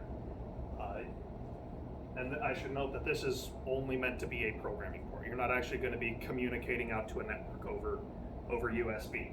That's what these Ethernet ports are for. But you can configure the Ethernet ports over the USB. And then you can get online through the Ethernet ports. The L5, L6, DF1, over the, what is that, the DB9 cable, the 9-pin D-shell connector, so a CP3. And then the modern, our two modern controllers here, the L7 and the L8, you've got USB here, and then you've got USB here. There is the Ethernet port in there, but out of the box it's going to be in DHCP, so it's going to be broadcasting that it would like an Ethernet address. You can assign it one over. Lawrence, what's the software we use to assign Ethernet over IP addresses over DHCP? Drawing a blank. OOP utility. But it's just easier to go online, get on, and configure this over USB because again, auto populates drivers. It's really, really nice. Let's see here. Lesson 4, Rockwell software overview, locating and downloading software updates. I already went over that when we went through the compatibility and download center, so we're good there. So you click on downloads, software downloads by serial number. You would type in your serial number, hit that. Find downloads, we can search for stuff that way. Okay. Who's ready to do something? I like the enthusiasm. So everybody go ahead, open up your laptops and boot them on here.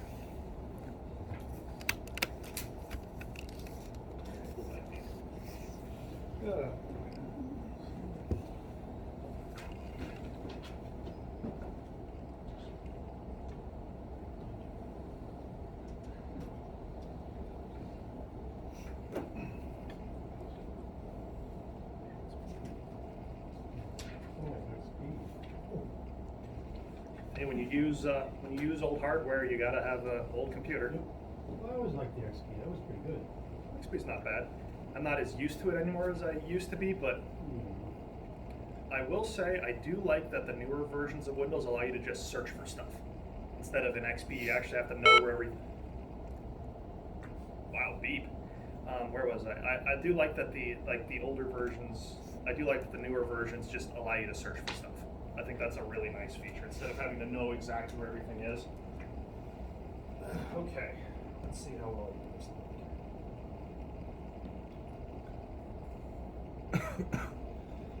So, page 18 for anybody who's keeping up in.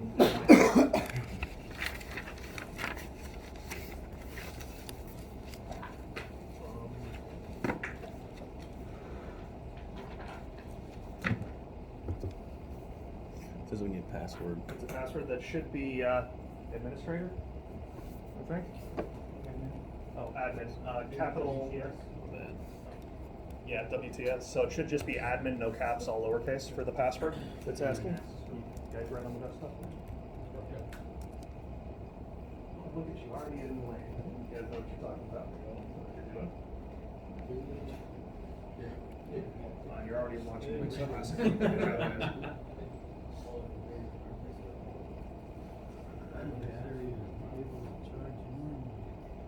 Yeah. Should be fine. If it goes down, well, we overcome, adapt. Which one do you want us to go into? RS links. Yeah. If when you guys get booted on, we're gonna start RS Links Classic. So RS Links Classic is how we tell our computer to go out and communicate to all of these different automation devices. So this is kind of so when you're starting up working with the controller for the first time or even the 100th time, this is where you start first just to make sure that you can communicate out. If you can't communicate out to the thing, then, well, we gotta resolve that. If you cannot communicate to the controller, we're gonna be in trouble. So a little bit of a pop quiz here for you guys. What you have in front of you are Micrologics, 1400 and 1100s. What cable are you going to need to communicate out to that controller?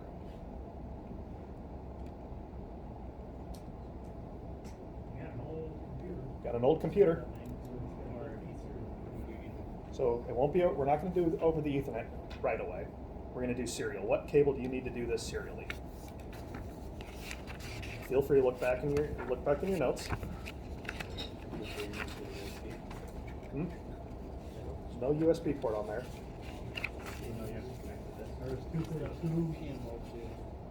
What? PMO2. Very good. We're going to use a PM02 cable. So the round 8-pin mini DIN connector to the 9-pin D shell. So I have a handful of these to give out here. So yeah. So you get a PM02. You get a PM02.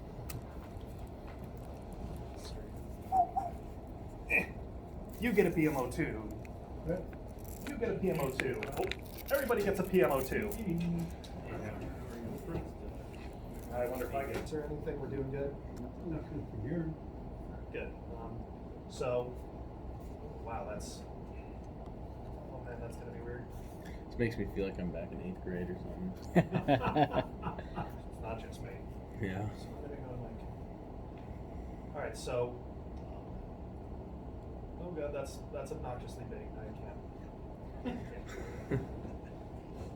It's kind of hard controlling that screen. This is gonna be interesting. So, welcome to RS Links Classic Gateway. So as I said, anytime you need to connect into a PLC, this is the first place that you go. Because you got to make sure that even though you're connected, you still need to configure the driver to tell the computer how to go talk to that PLC, and then you got to make sure that even though you've configured the driver, that doesn't mean you're going to be able to talk to it. So it kind of make sure that everything's fine. And I should preface that previous statement. Just because you're connected and you configure the driver, maybe you've got the wrong driver configured, maybe your PLC's talking a different language. So first thing you always do, come in here, make sure you can see the thing. Step one.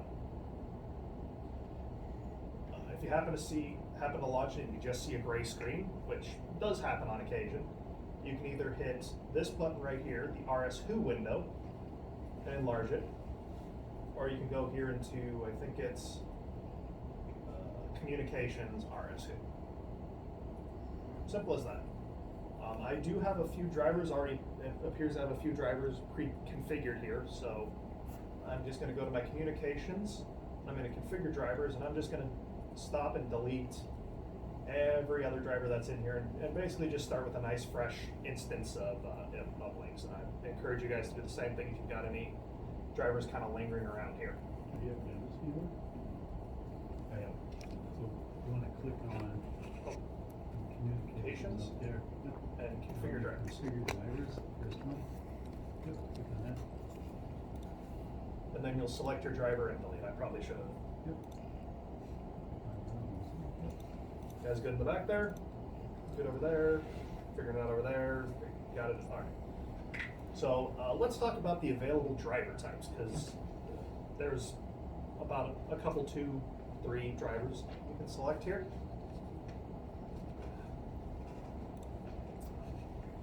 Some of the drivers I just don't know because I've never used them, so I'll hit some of the more popular ones that we use here. Actually, this one I've never used, the 1748 U2 DHP. That's the USB to DHC. Yeah, I've never configured that driver. There's the RS2 32 DF1 devices, which we will be configuring here in a second. There's the Ethernet devices. So what that one does is it allows you to create a table of specific Ethernet IPs or Ethernet IP addresses to go and ping. And when we get into our Ethernet lesson, that statement will make a little bit more. The Ethernet IP driver, however, it sends out a broadcast to everything that's on your subnet. Again, that comment will make a little bit more sense tomorrow. It'll send out a mass broadcast to everything on the network. Give me your IP addresses, and links will automatically populate everything that replies. That can bog down the network if you've got a ton of devices connected to it because it's a request, and a lot of devices are going to reply. So I'm not talking like I've got 100 devices on a network. That's really not a problem. I'm talking like, hey, I've got 200 plus devices on this network, and I don't want all of them to reply back at the same time. At that point, you would like, oh, I know I need 192.168.1.10. You would configure the Ethernet devices so you only get a reply back from that one device. 1784, I think this is using the PCMK card for Data Highway Plus and DH485. I've never used the DF1 polling master driver. The driver for if you're doing a PCC card for control nets. If you're using the PIC that Lauren showed off, the big electrical box. DF1 slave driver, I really don't know I've never used that one. The DH485 UIC devices. So that's the driver specifically for my little block here. Yeah, my little UIC. You can actually panel mount this thing too. So there's actually a mount for DIN rail. Yeah. I've never seen one mounted in a panel, but it can be done. Anything else here? Yeah, if you put it in a panel, you're gonna. Yeah, that's a good point. If you put that thing in a panel, it's gone next day. I guarantee it. The rest of these I've never really used. The drivers that I've used most: RS232 DF1, the Ethernet IP driver, and the UIC. Those are the three drivers that I've primarily used.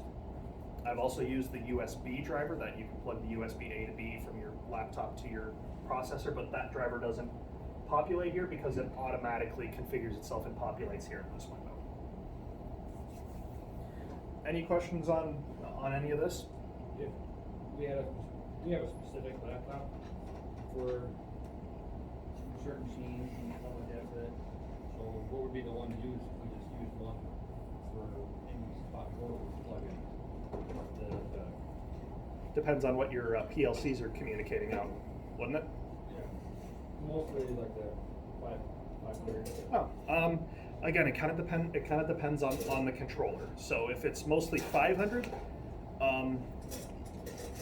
it really depends on what the controller is. I would say chances are you're probably going to be using either the DF1 if it's one of the more modern, if it's a 503, 504, 505. If it's one of the older ones, consult the tones here real quick.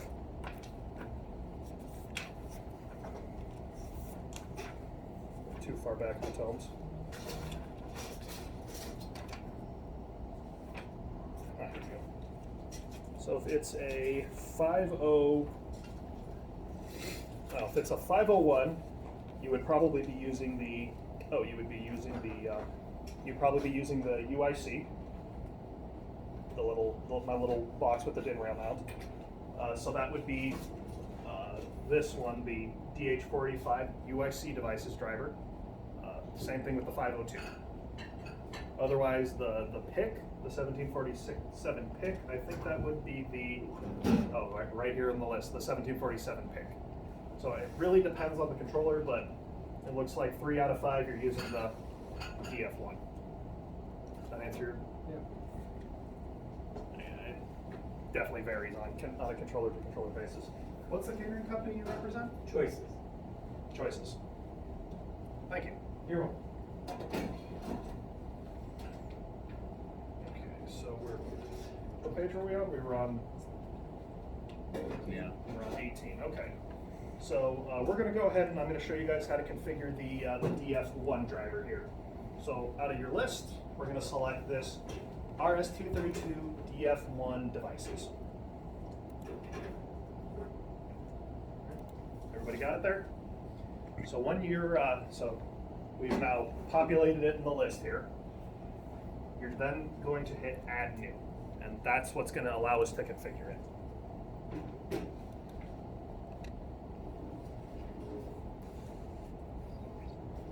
It's going to ask you to give the driver a name. I recommend that you always leave the driver name as the default. It makes it easier from a troubleshooting standpoint, since everybody at Warner, everybody at Rockwell, they're going to know it by the default. They're going to know it by the default name. I guess you can change it if you want to, but I've always told all of my students leave it as the default. I've always left it as the default, so no sense in changing now, right?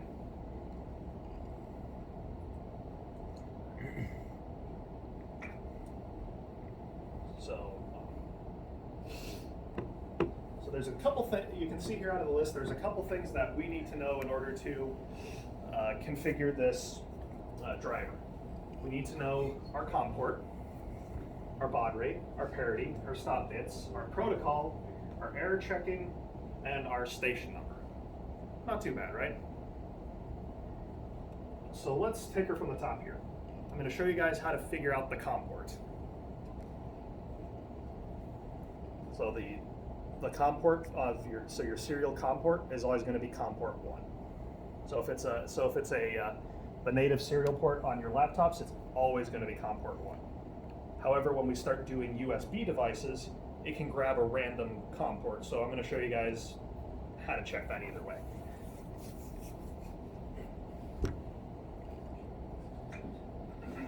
So we're going to go to our. I just realized there's going to be a slight problem. So my start menu is on this screen, which you can't see, not on that one. This should be fun. Go to your start menu down there at the bottom. And you're going to go to your control panel there on the side. Oh, let me see that. Come on. Control panel. And you should get a window not too dissimilar to this one that shows up. Oh, control panel right here. Oh, yeah, let me copy it around here real quick, make sure everybody's got it. Forgot this is all laptop. Weird. Okay, wow. Good, got it, everybody got it, good. Yeah. It's just a neat. Yeah, because you just search device. Yeah, I would do the search feature, but I don't have that here. Real shame. That's why I like the that's why I think 7 started doing the search font. It's way nicer than. So we're gonna go here into. Anybody see hardware? Losing my mind. System. Oh yeah, system. Oh, wait, system. System? Where is system? Yeah, so you're gonna go to system, hit this tab, and you're gonna go to device manager. Yeah, I don't see system. I don't either. Maybe just add hardware. If you don't have system, is it just add hardware? What? Well, let's find out here. Nope. Must be add hardware. There's got to be an easier way to get to this. Oh, right. Oh, okay. Okay, never mind. We're both- The system window. I'm stupid. Sorry. Yeah, no, I don't know XP as well as I used to, so I'm sure there's a better way to get to Hardware Manager, but At least you struggled to. It makes me feel a little better. I'm sure So there's an easier way to hardware- get to the Hardware Manager, but for right now, this is just gonna have to hold us over. Is there an easier way? Does anybody know of an easier way to get to the Hardware Manager? I can't think of anyone off the top of my head. So on the start menu? And now I'm experimenting here, which is really dangerous to let me do that.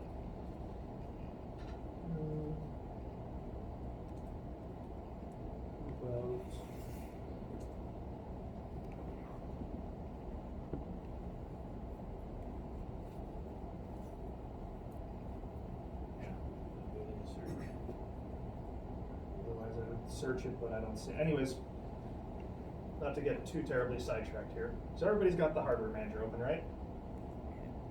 Let me maximize this a little bit. Click on device manager, I guess.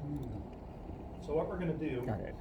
is under our device manager here, sometimes called the device mangler, you're gonna go here underneath your COM ports.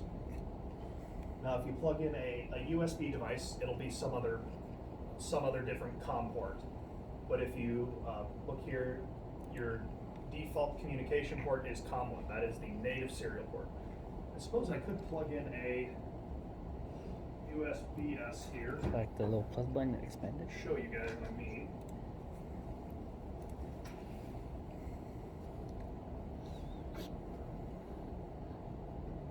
And for my first trick.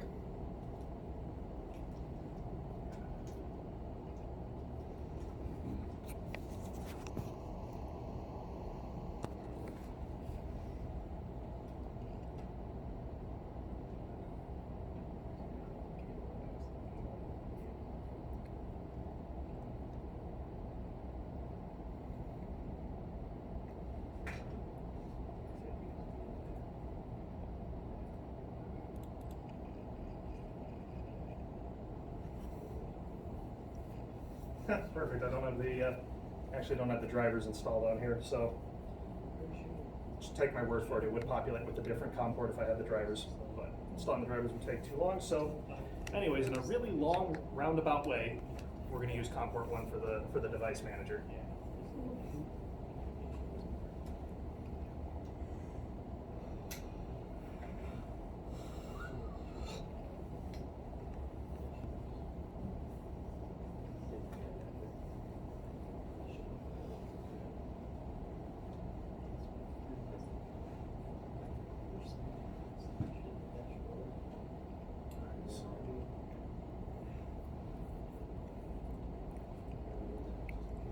So, we know the COM ports. Now to figure out the rest of the information. Shoot, where did he go from here? I just closed them all Close them all So out. it's actually not really a good way to find out the rest of this information. So instead of trying to figure out what our baud rate, our parity, our stop bits, our protocol, our error checking, I'm just going to hit auto configure. Ta-da. So what auto configure does is it goes out, it reads the device on the other end of COM1, and if it's talking if it's talking DF1, it'll read back all that information for us. It'll read back the baud rate, parity, stop bit, yada yada yada. So when you hit auto configure, you get an auto configuration successful. That means it's talking DF1. If you try auto configure and it fails, then it's talking something, either not something DF1 or something's not hooked up quite right. So how are we looking? Did everybody get a success? Yep. Nice. Very nice. That's what we like to hear. So let's go ahead. So that's the driver configure. So I hit OK. As a little caveat here, not really. It doesn't really pertain to this class today, but something I would like to talk to you. I would like to let you guys know here. So on panel views, so you can talk to certain panel views over serial. The panel views are these would be older panel views, so something in like your they would be like your panel view standard line. You walk up to them, they got a black bezel. If you see a panel view with a black bezel, it's old. The auto configure doesn't necessarily work on the panel views, so you would have to configure all of this manually, but the panel views got menus that tells you all of this information. So if you go up to a panel view trying to connect to it over serial and it doesn't work, go through the menus and make sure A, it's talking serial, and B, confirm all this information. Just as a heads up, that's something that I've run into in my time in tech support. So I guess this is just as much a PLC troubleshooting class as a panel view troubleshooting class. Should add that in one day. So here I have a Micrologix 1400. Bryce, Long, what do you guys got? You got a 1400 showing up there? Hit the little plus here underneath your driver. This one here? Yep. Yeah. Yep. Alright, good. My 1100 users, how you looking? You got it? We're good. You got it? Alright. Well, that wasn't too bad. You know, the hard part isn't when it's working, the hard part is when it's not. Hopefully we'll get into some of that today.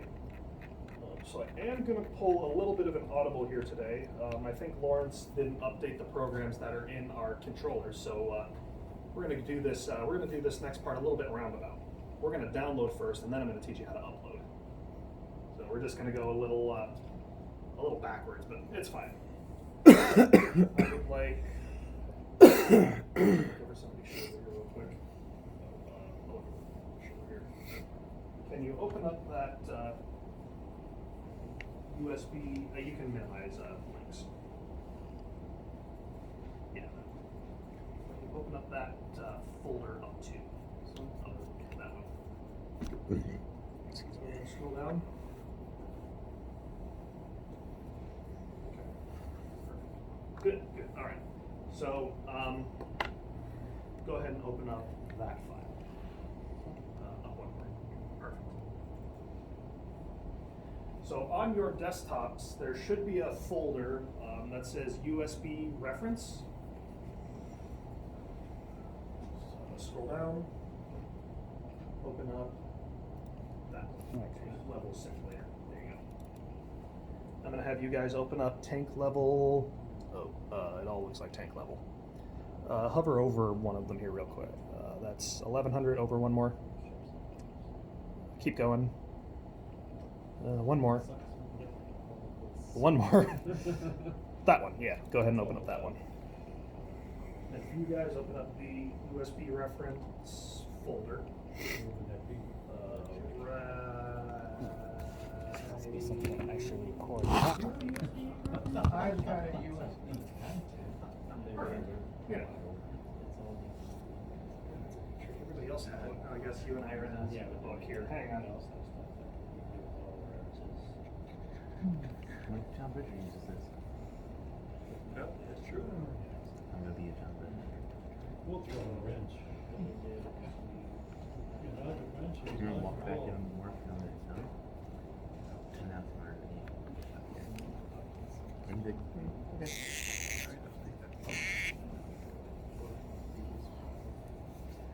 Jed.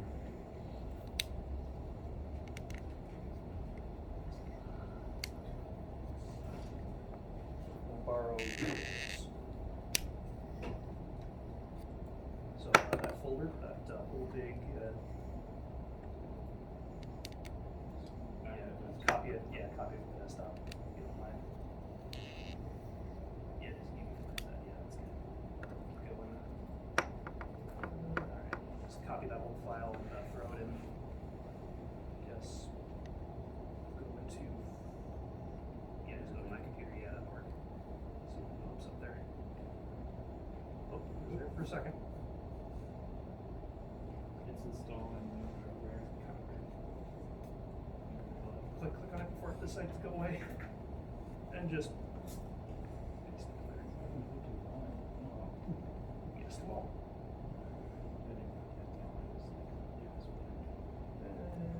Should I redo it? That'll be fine. 8 minutes. 8 minutes? That don't seem right. It's getting faster. So I'd like to take this time to marvel at the many sights. Oh, look at There's that. a ceiling. I'll I've got a take it up floor. there. I'll take it down there. I'm really struggling here. That man has a mustache. There's, quick drive over here, that's a 755. It's a 755 TR. Yeah. So it has regeneration built into it. Okay, cool. Could you safely eject that USB? Use that. Do you have like a ton of flash drives around here that you just, anytime you want, really? Yeah. Wow. Yeah, we get requests from customers, hey, I'm having trouble downloading the software, can you get it to me? Oh, sure. So the best way to get stuff to people is either the internet or sending a USB if they're Carrier pigeon? you got too many men in the middle of town. carrier bit with the USB drive. You ever see the one where they tried to get data to some remote village after Like a carrier and they did pigeon. it through a dial-up modem and a FedEx USB. I could just see that. Yeah, the Right. FedEx Yeah, USB yeah, one. carrier FedEx is USB rich. one. Yeah. Sorry about that. We're pulling a little bit of an audible today. No problem.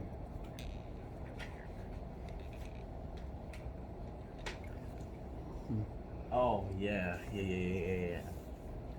I have seen that. Yeah. Hey, does this laptop still have those floppy disk drive?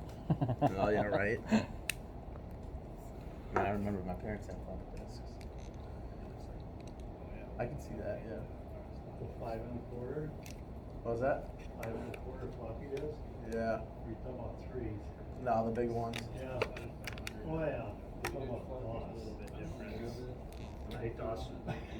I tried to use DOS once. It didn't. There was a DOS game a long time ago.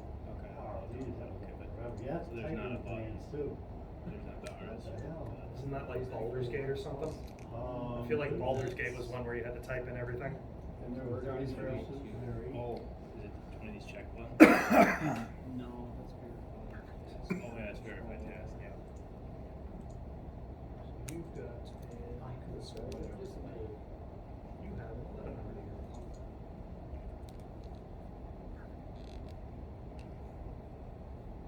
I just don't think it has it. Really do matter.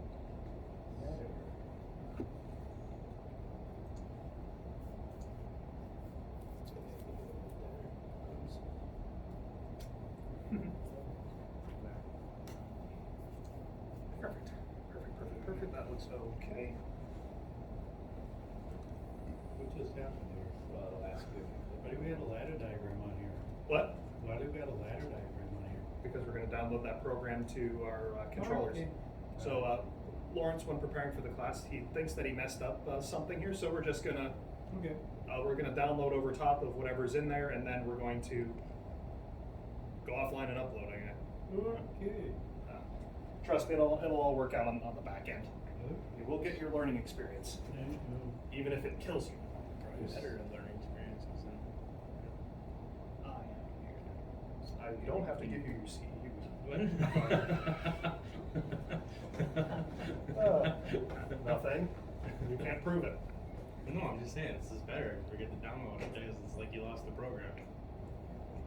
Yeah, right. You know? Yeah, your It's controller like the had a program's major completely gone and now you have to. Zeus on high struck your factory, and your controller lost its program. That's what we're going. right. Because Send the Kraken. that's actually a realistic thing that can happen. The battery died. Oh, that The battery died, yeah. Okay, now you're just being ridiculous. I've seen this before. People change their batteries. Yeah, people change their batteries. They check on dead. batteries. You gotta reload the program. Yeah. Hey, you got a few hours from the time you should. So I went to a customer once. We're just beginning to provide like some basic service work, and I went to a customer once to upload his. They had a new battery, or they bought a battery for I think it was a 1400 or whatever. So I went on site to just quick upload the program, just to make sure it was saved, and then download it back over top. And I think it took me longer to explain what I was going to do to the guy, because when I get there to do service work, I like to explain, like, here's all the steps I'm planning on taking. It took me longer to explain what I was going to do than actually do it. I should have just done it while it was. It actually took us a while to figure out how to get the battery to fit onto the 3-prong. Between me and him, we were really struggling. I eventually handed it back to him. I was like, I don't want to be the one to break it. If you break it, you buy it. It's already yours. Let's see here. So I've got I have a 1400.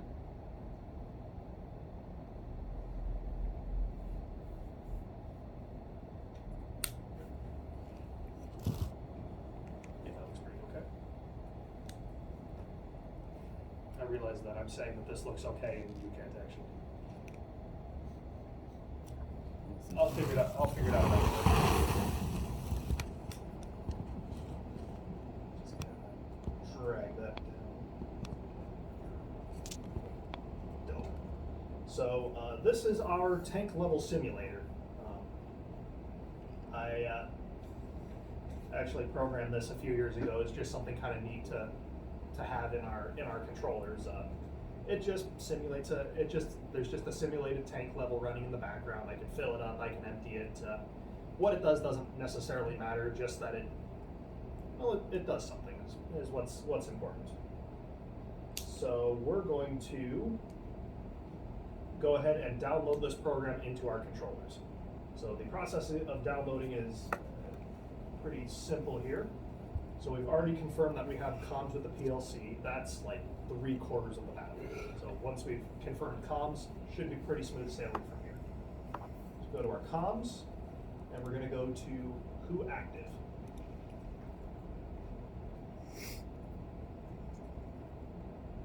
So this looks pretty familiar, doesn't it? So when we go to Who Active, it actually pulls up an instance of our RS links. So what we're gonna do here is we're going to select our driver here, and then select our PLC off of port 1. Now you guys can go ahead and download. I'm just gonna point out something here. So you see how up here you got those yellow rectangles are turning blue and kind of rotating? Does anybody know what that means? Communicating? Kind of. That means that the browser, that particular driver is actively being refreshed. So it's going out there and making sure anything new on this network, anything new on this network, anything new on this network. So if you've configured a driver, you open it up and it's not showing, and there's nothing showing up even though you know you've configured it correctly, check and make sure that you've selected the driver itself and that this box is rotating. It's actively going out and asking for what's out there. So communicating isn't too far off. What do you The got? one up above it has nothing going on, Mhm. so that means there's no active communication. That means that this driver isn't actively communicating out. So if I were to select it, it would stop communicating out of this driver and refresh and start communicating out of the Links Gateway one. Okay. So go ahead and select whatever micrologics you have. Bottom one.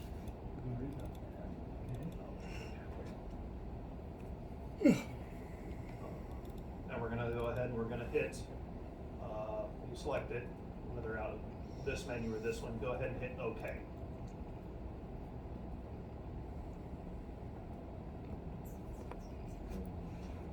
And then we're gonna go ahead and tell it we're gonna create a new file here. So what we're gonna do is we're gonna begin going, actually it looks like we just went online, so. I hit the wrong one. 3.5 years, it's been a hot second. What I actually meant to do, what we actually did is we just went back online. What we meant to do was download. So it would be about the same effect, so I'm just gonna hit go offline here. That one's my bad. No, I don't wanna save changes. Cancel that. Oh,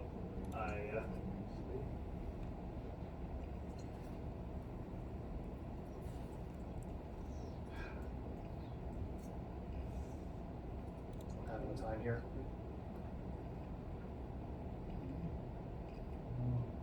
Now I want to go offline.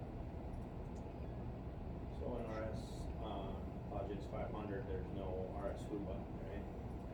On the, like in the 5000, like that would just be like the RS who button. Yeah, that would be the equivalent to Yeah. basically the RS who. Guess we still have to go off. So after, Where do we go from this one? after you clicked on, the tank simulator, you want us to go to create a new file, upload, or? We're not this far yet. Yeah. I'm having some problems with mine as well, so I'm gonna figure this one out real quick. I'm thinking, I just go online here, let's see if it gives me the,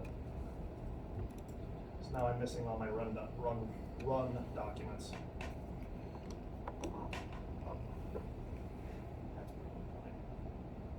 Just go ahead and hit create new and just save it wherever it saves it.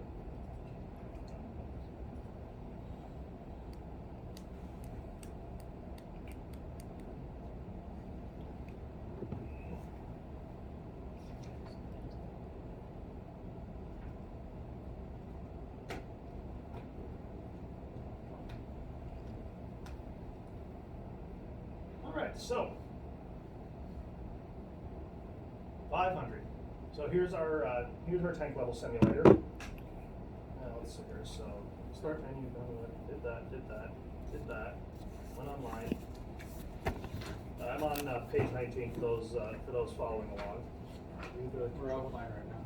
What? You're offline. Yeah. I want to be offline for this next part.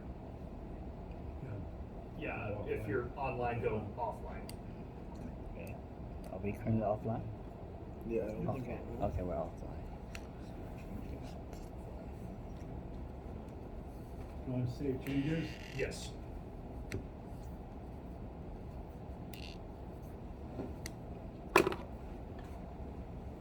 File name?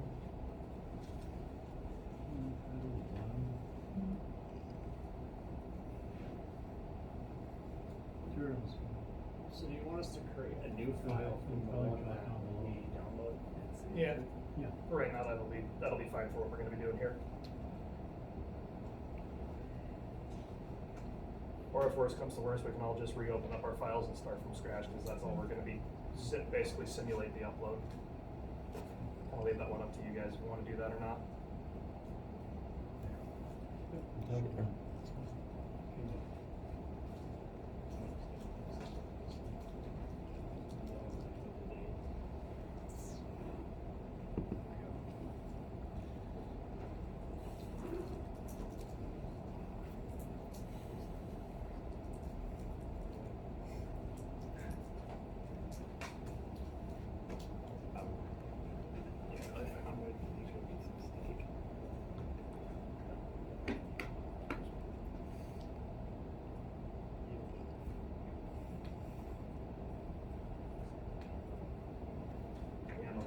I'm gonna pull a little bit of an audible here again.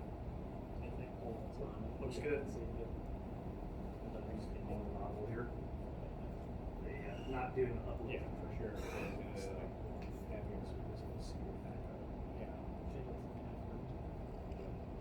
Perfect. Good. Cancel out of those. Now you're pulling a little bit of an audible again.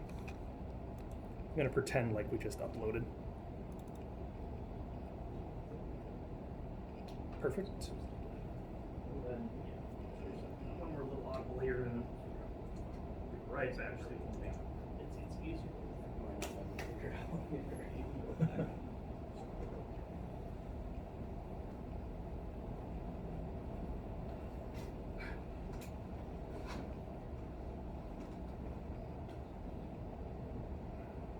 Where'd it go? There we go.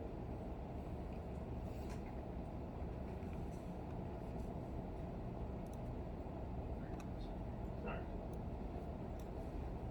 So now that we've completed our upload, end quote, let's take a look at some of the features of RS Logix 500. So it wants me to review the ladder files, data files, IO config, and the channel configuration, as well as review the IO address format. So that'll cover that. So we're here in what's called ladder 2. These are your program files. So anytime you write a program for your PLC, this is where your logic is going to appear under this ladder 2. Here are your data files. This is what you're going to program with. Here's where your inputs are, your outputs are, status bits, binaries, timers, counters, controls, integers, everything's going to be here. So your output files are already defined are already defined for us because we started a new program, but your all right, here we go. Let's see something here on my controller. I don't know where you want that all lose. Yeah, I didn't catch the English. Are you an out? Yeah. Yeah, I'm in output. So here are your output files, your Micrologics all have native outputs built into them, so it builds out this file for us automatically because of that. Input files will be the same thing, and as you hover over it, you can see that I've got that some of them have notes. So add value tank 2, add value tank 1. These are all symbols or descriptions that that I put in, that the maintenance person who built up this program put in before you. So if you're pray that somebody documented this thing, otherwise it's going to be a lot of cross-referencing trying to figure out what documentation actually is. So your inputs and your outputs are your real-world inputs and outputs. Status files, this can have anything to do with a free running clock. I know people have tied in these bits in the free running clock to, after X amount of time, trigger something, almost like a heartbeat, to make sure that's to either communicate back to something or make sure something's communicating. Check stand times, there's debugs, there's errors, there's all kinds of things in here. If your controller ever errors, you're going to come in here to clear any major errors and take note of what the error description is. So hopefully you can prevent it from happening in the future, or give us the error code and we can try and figure out what could have possibly happened. Again, it could be anything from a battery dead to dying, could be a major error, or a lightning bolt striking the micrologic specifically that can cause an error. The latter one's probably a little less logical, but bear with me.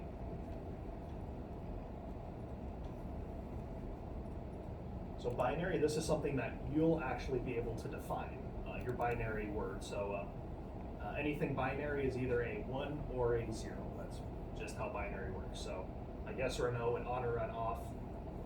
You'll do a lot of programming with just these binary bits. If I want to, let's say I want to add another binary word, I would go here under my properties. That would just increase my element. Let's say I want two elements. I now have a second word of internal bits to work with. These binary files, they're not actually attached to anything real world. This is all internal memory. The only thing that's attached to the real world are your input and output files. Counters are, well, counters. They can either count up or they can count down. That one's pretty simple. And there's also timer files as well, which I think we'll play around with. Oh yeah, we'll be playing around with timers and counters in the next lab, so I can explain more on those later. But counters count and timers time. Hell of a concept, right?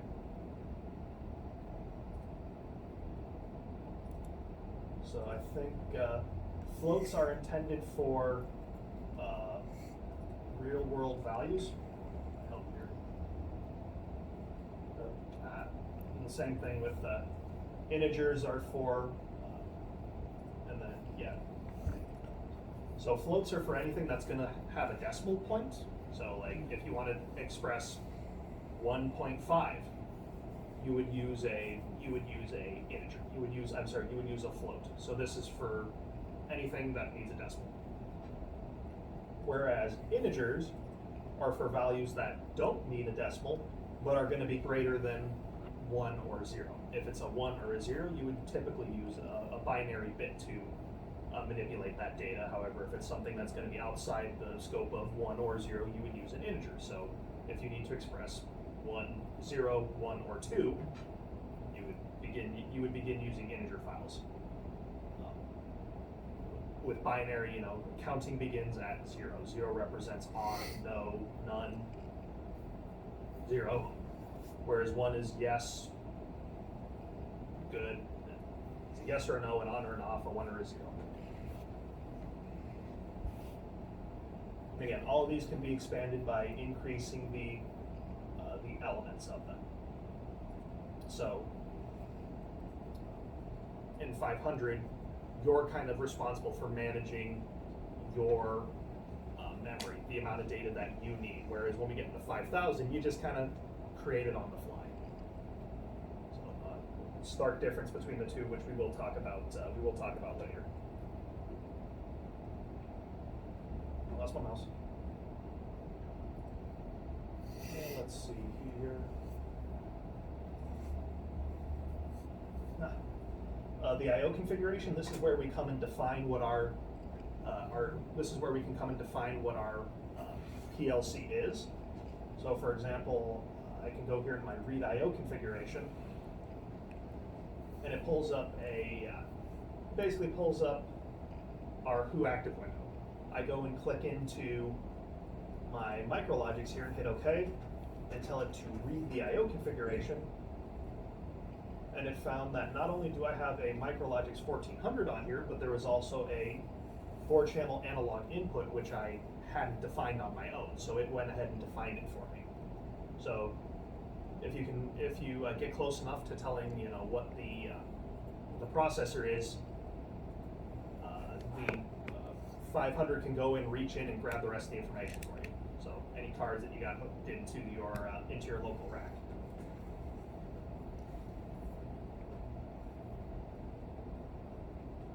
And the channel configuration,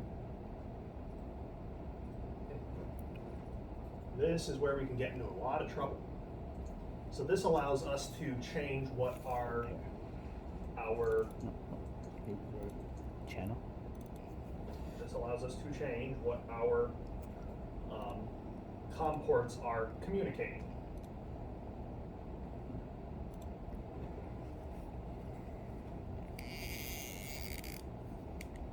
Oh wait, I'm sorry, I'm at the channel status. I need to be in the channel configuration. There we go. I thought that looked weird.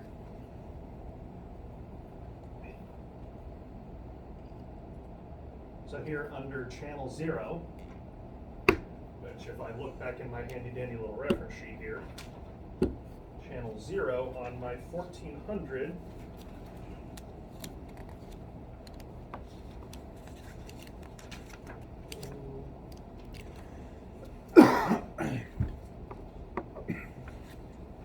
so channel 0 on my 1400 is my round 8-pin mini DIN.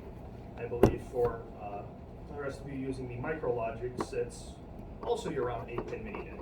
So here's where we can alter the configuration for that channel. My 1100 users, you should only see channel 0 and channel 1, right? Yep. All right. That's because you've only got 2 channels to work with, the round 8-pin mini DIN, and then your channel 1 would be the my channel 1 as well would be the Ethernet port. If you guys wouldn't mind for me, go to channel 1 here on your channel configuration. Now I would like you guys to, while we're here, please take note of what the IP address is of your channel. We're going to need that later. What do you guys got?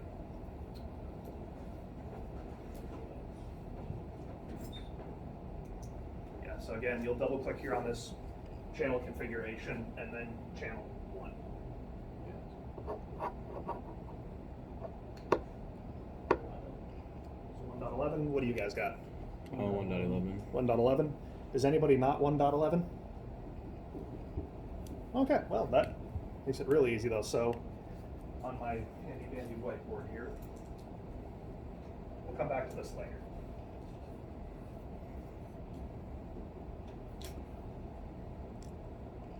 Yeah, but yours is 1.11 also, right? Yeah. Okay. Yeah, it doesn't matter. We're not going to be hooking up to each other. Yeah. That's good to know, though. You can't have the same address here. Yes. So because we'll get to it, I think tomorrow. But since all of us are going to be connected separately from each other, it doesn't matter what our if we have duplicate IP addresses, because we're basically going to be functioning as 1, 2, 3, 4, 5, 6 different separate networks. We're only going to be commuting point to point. So, anyways, your channel configuration is where you can get into a lot of trouble, because this allows you to change what your comms are. So you can actually download this and blow away your existing comms, and you can see how you can get into some trouble with being able to blow away your comms. So just be careful when you're in here. What's the next thing it wants me to point out? I lost my page. Oh, here we go. Oh, it wants me to review the IO address format. Okay, all right. That's easy enough. And because both myself, Long, and Bryce, since we have 1400s, we get access to a third channel, channel 2 here. So this is our 9-pin. Gonna borrow this here. That's going to be our 9-pin D shell connector. So y'all stop at 1, we get 2. Or we get 3 channels, you all get 2. You stop at 1, we stop at. Rockwell starting counting at 0 makes me seem like I can't count for.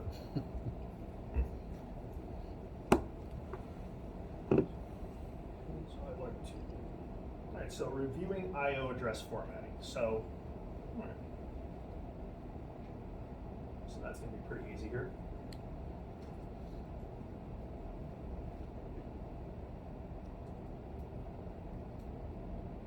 So it looks like here we've got C4s, B3s. All right.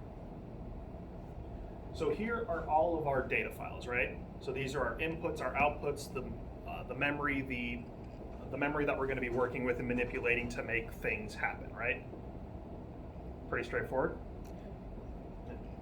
All this memory and all these devices and elements, they don't really do us much good unless we know how to address them, tell the controller where to go and manipulate these values. So here I have a O0 for output, I1 for input, S2 for my statuses, B3 for my binary, T4 for my timer, C5 for my counter. You know, whatever I want to access, I need to know what these data files start with. So if you click into, let's click into our output here first.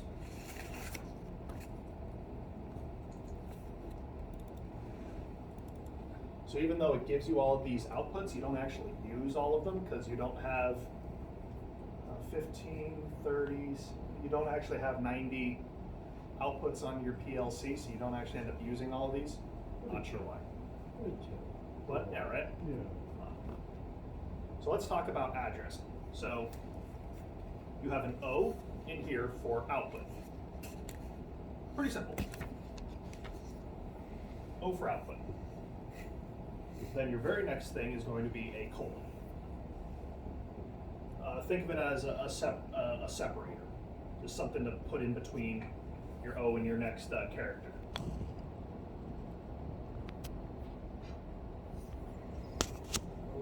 Zero. Oh yes.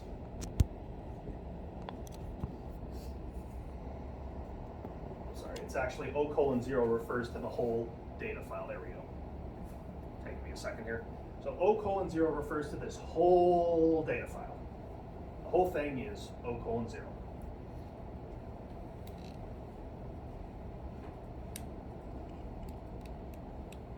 So next, it's addressing the specific bit that I want to manipulate. So we're gonna have a slash here.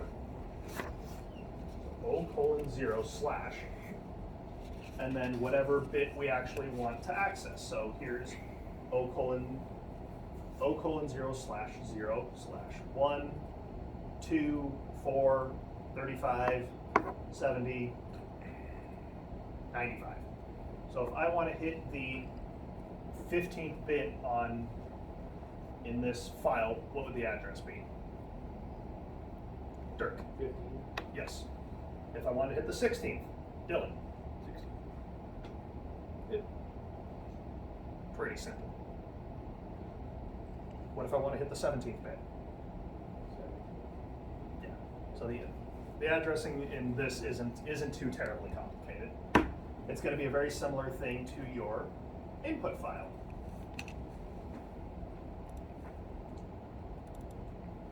So you'll notice here that that the formula kind of shakes up a little bit here.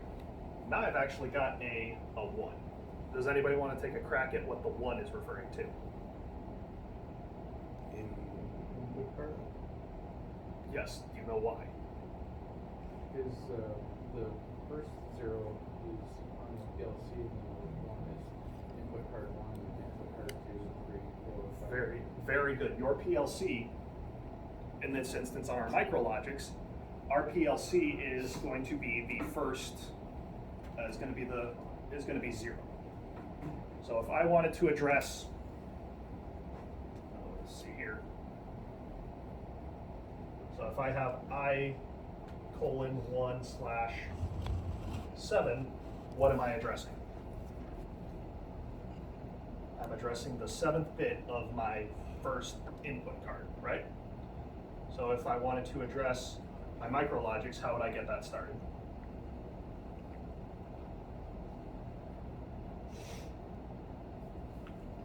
Bryce, how would I get it started? So it's if I want to address the very first input on my micrologics. At least, what do you think? Man, I have no clue. So This is all brand new to me, all right, man. all right. So we'll step you through it here. So I'm in my input file, right? Yep. So this is all this is all the data I have to work with.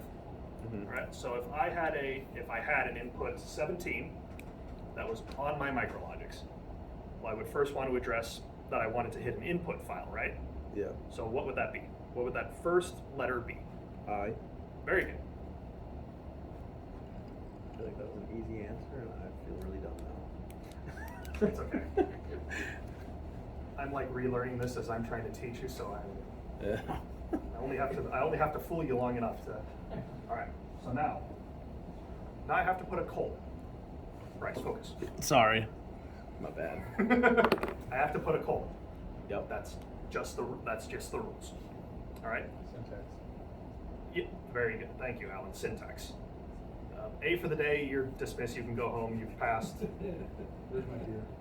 I don't think we actually have any. We do have alcohol on site, but I don't have access to it. Sorry. I know.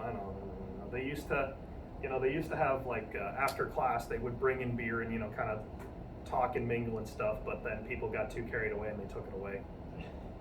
Seems to be a thing. Yeah, a lot less fun, I guess. I don't know. Yeah. It's a little less fun than back in the old days, but try and keep it as engaging as I can. Now, Bryce, Yep. still on the hot seat here. All right. So, if I wanted to address the micrologics, what would be the next number that I need? The micrologics itself, not the I/O card.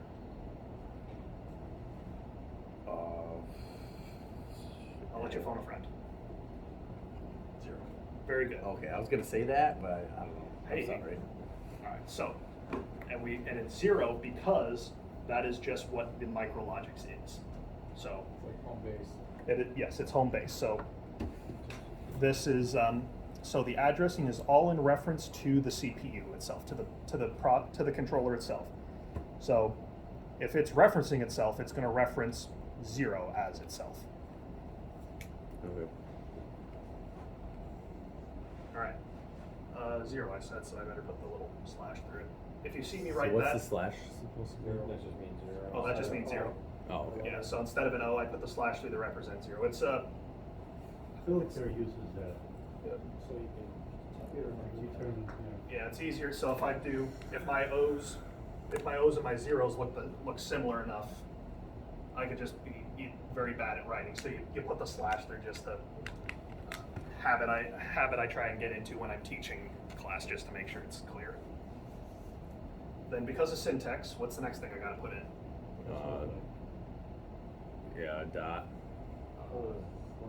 Or a slash. It's a slash, yeah. So it's basically the same as what's right there. Yeah, pretty much. Yeah, Your answer's been right there the whole. Yeah. Yeah. Now if I want the 17th bit, what do I need to Then put? would be a 17. Right? Would it be I 17? Yeah. Oh, that makes sense. So How do you lay that out in your logic though when you're actually writing your program? I will show you. That's next lesson. Oh, okay. But so you can see here, I've got I:0 and a 2 here. So that's referring to The second bit of my input. the 0. 0. What's the 0? Itself. Yep, of the micrologics itself. Okay. Making a little bit more sense than you Yeah. go through. Oh yeah. All right. Now, this is the inputs and the outputs are kind of tough because it's all in relation to real things. Things get a little bit easier to explain when we're talking about the internal memory of the PLC. So I'm going to direct you here to the wrong mouse. So this is my binary file. So again, my binary is internal to the PLC's memory. So my binary file, you can create different numbers of binary files. B3 just happens to be the default. You can create, you can add additional binary files. So you could have like a B7, a B32. Not a bomber. Oh, B52. B52. That was only off by 20. It's the really small bomber. They had the B-17, and they had a whole bunch of different ones too. I just happened to pick the wrong. A lot of bombers. B52 is a band too. Isn't that a Beastie Boys album too? Band, B-52s. Yeah. Didn't the Beastie Boys have an album that was B50?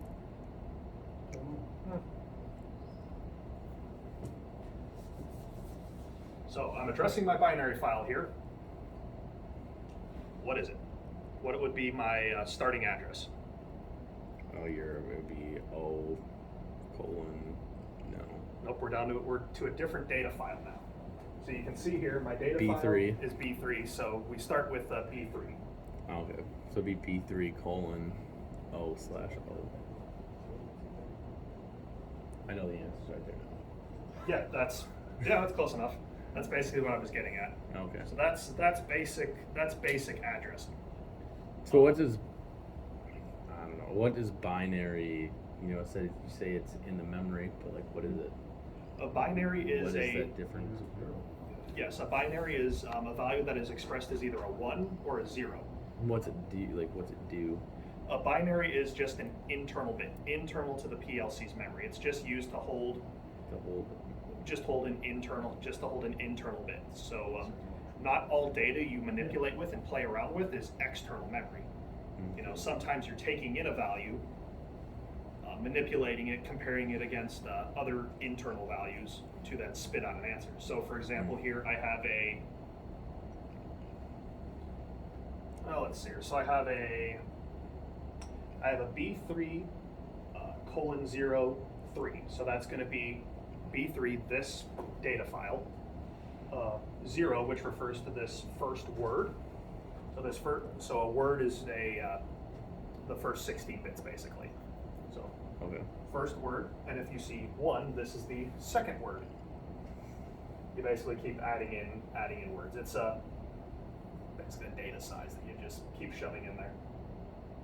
And then 3. So the third bit of word 0, 1, 2. Actually, I guess 3 would be the fourth bit. 0, 1, 2, 3, 4. The fourth bit of the first word in P3. Not having starting at 1 sometimes gets a little confusing. So here I'm using it as here I'm outputting to it. So I don't need this to output to anything real world. I think this is so this is a simulated level. So anytime this simulated level gets higher than tank 1, it turns on this internal bit. Okay. So I'm not turning on anything real world. I don't need to for this application. And as you can see, I'm also not hooked up to anything. So I did this all in the PLC's memory. This is the PLC keeping track of it on its own. Then based on whether this bit is on or off, perform some task. Okay. I'll actually be showing you that here. No, let me show you the timer here real quick. So your timers are T4. Wrong mouse again.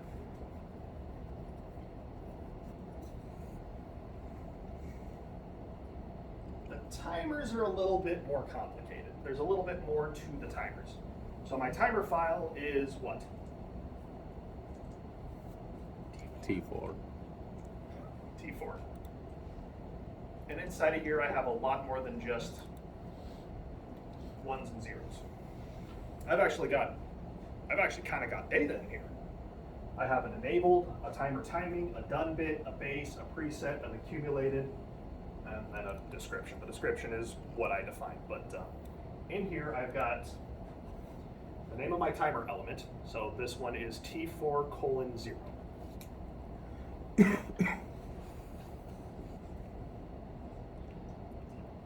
So why do I call it T4? So it's a timer.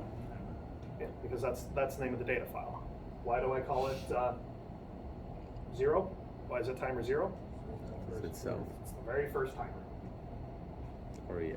Yeah, and these are all, so if it's an input or an output, something that's real world, it's all in reference to the PLC itself. Okay. Right? If it's internal, which timers are, there's not a real world timer hooked up to this thing, Mhm. right? Then it's the first element, 0. Oh, okay. So I've got an enable, a timer timing, a done, a timing base, a preset, and an accumulated. An enable bit means that your timer is well enabled. Your timer is basically turned on. Simple? Mm-hmm. All right. Then you have your timer timing. This means that your timer is, well, your timer's timing. A little more straightforward. Done means that your timer has reached whatever time we've told it to time to. Now where we set that is between here, our base and our preset. So our timing base is, I'm going to say, how we put in our time function. So you can see here I've got a base of hundreds, thousands. I've got a timing base of thousands. So if I want a timer to time for 1 second, here in my preset, that's where I determine that. So if it's in thousands, if I want a timer to time for 1 second with this time base, I would have to put in 1,000 for 1 second. And I can change my time base as well. To keep things simple for right now, I can say I want my. Enable. Oh wait, I think I actually got to go into the timer itself and change that.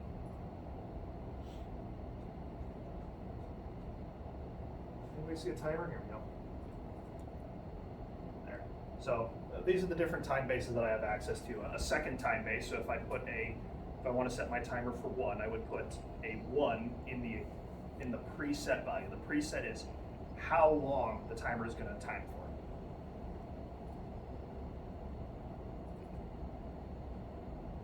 So preset is how long the timer is going to time for. The accumulated is how long the timer has timed for. So preset, how long it's going to time until it's done. The accumulated, how long it has timed for. Yes. Okay, now you said that was thousands up there, Yes. but you had it at 100, so that'd be like 1/10. Yep. Okay. So that's so what that is it's in my logic, I guess it's just a heartbeat timer. It's refreshing values. So I have it timing for 0.1 seconds, is that what that equates? Yep, that's Yeah. what that says. Yeah. Yeah.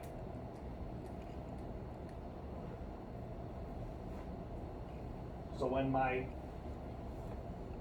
my accumulated value, how long my timer has timed for, equals my preset, that then triggers the done bit saying, I'm done. I have reached my preset equals my accumulated. I'm going to flip that bit up. Now because my timer has technically stopped timing, time isn't moving anymore in this timer, the timer timing bit goes off. Pretty simple. So the timer timing bit is for when the timer is timing. The enable bit is for when the timer is true, when the timer is enabled to, when the timer is true, when the timer is allowed to be running. The done bit is for when my preset equals my accumulated. My preset is how long I want it to run for. My accumulated is how long it's ran, and my time base is it's my time base. Could be seconds, could be minutes, hours. Nope, the lowest that it can go is, the highest that it can go is seconds. Okay.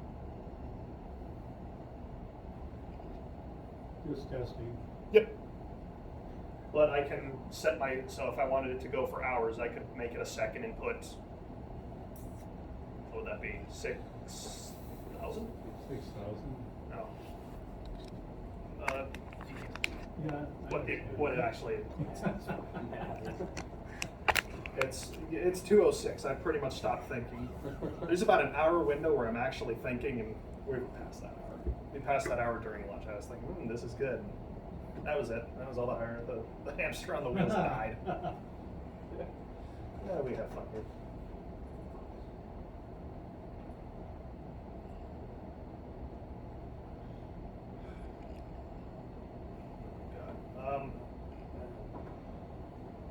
Okay, so the counter files.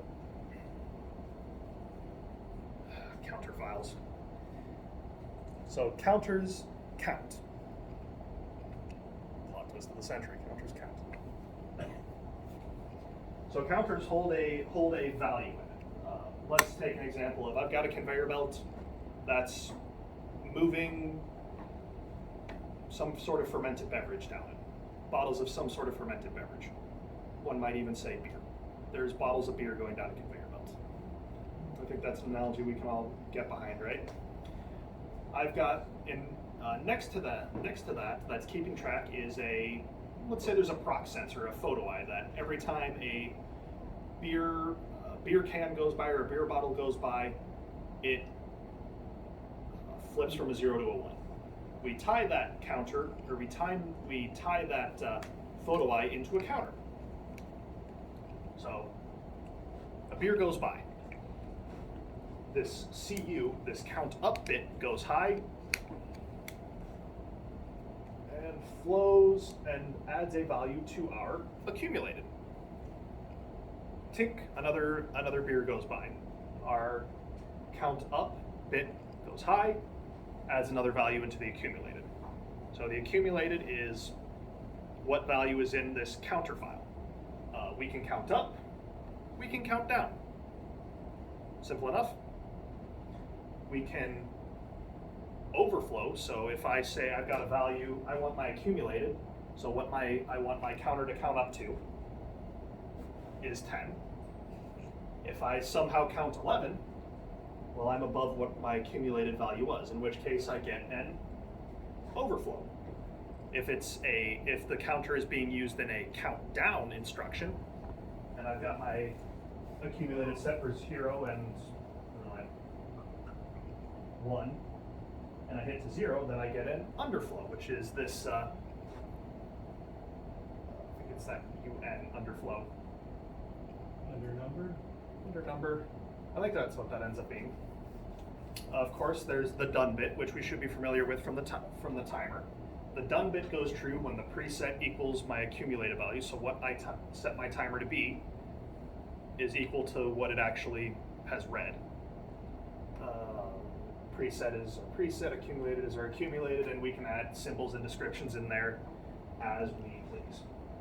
So the counter data type is kind of unique because it can be manipulated by both a count up and a count down data type, whereas I guess our timers can also have RTOs, retentive timers on. I'll explain some more of that later, but our counters can count up and count down. As I said, our integer files are for values that can't be expressed with a 1 or a 0.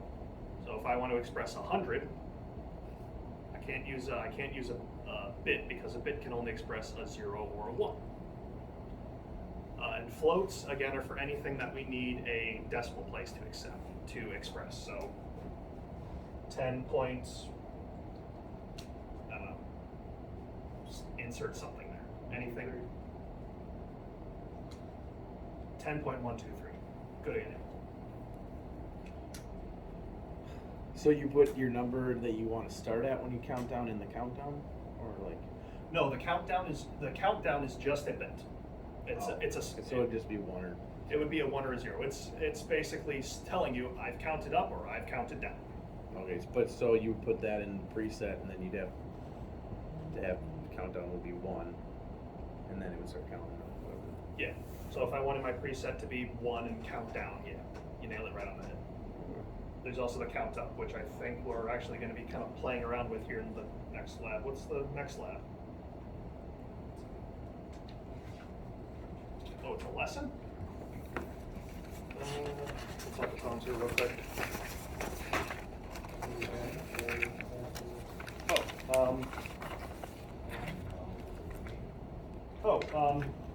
So this just wants me to point out that, it wants me to talk about the expansion IOs that you can use with each SLIC and micrologics, and that some of them have memory modules that you can store programs on. Some of them have real-time clocks. Which ones have batteries and which ones don't?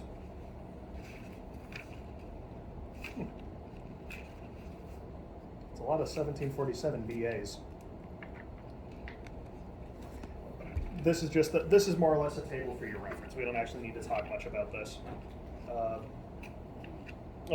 Compact logics can either use 1769 or 1734 IO. Chances are you're probably going to be using an SD card. The real-time clock is built in, and the battery definitely does depend. If there's questions on any of that, call me, call tech support. We'll happily help you through it.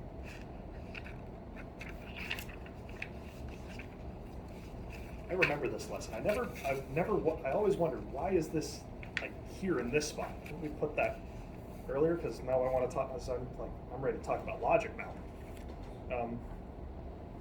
So it wants me to go over common instructions. XIC, XIO, OTE, OTL, OTU, TON, CTU. Okay. How long have we been going since our last break? What time is it now? 2. I think we've all earned, I think you guys have earned, what do you say, 15? Let's take a 15. All right, so it's time to go over a common instructions. XIC, XIO, OTE, OTL, OTU, TON, CTU. What? Gesundheit. Thank you. Very nice. We like 3-letter acronyms here at Allen Bradley, apparently. So, a little bit of a story. So, back in the day, before most of us even knew what automation was, primarily factories, car lines, everything was relay logic. So just walls and walls and walls of nothing but relays controlling everything. Have any of you ever seen a wall of relay logic? Yeah.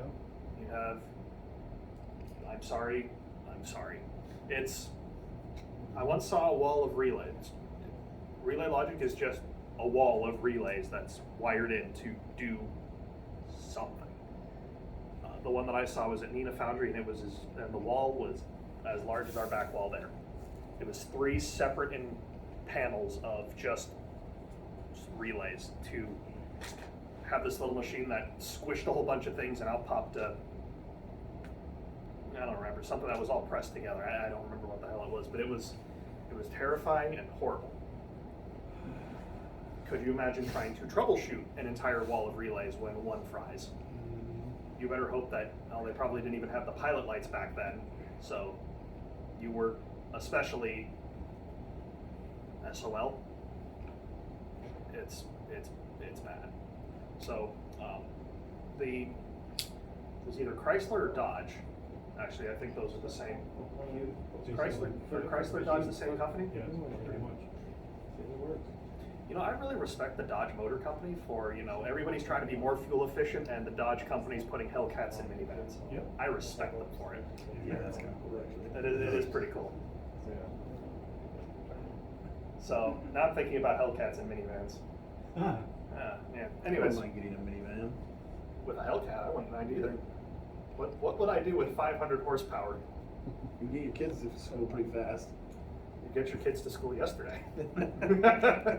So anyways, the Dodge, Chrysler, Jeep, sedan, whatever, they realized this is a problem. Just walls of relays, super unpractical.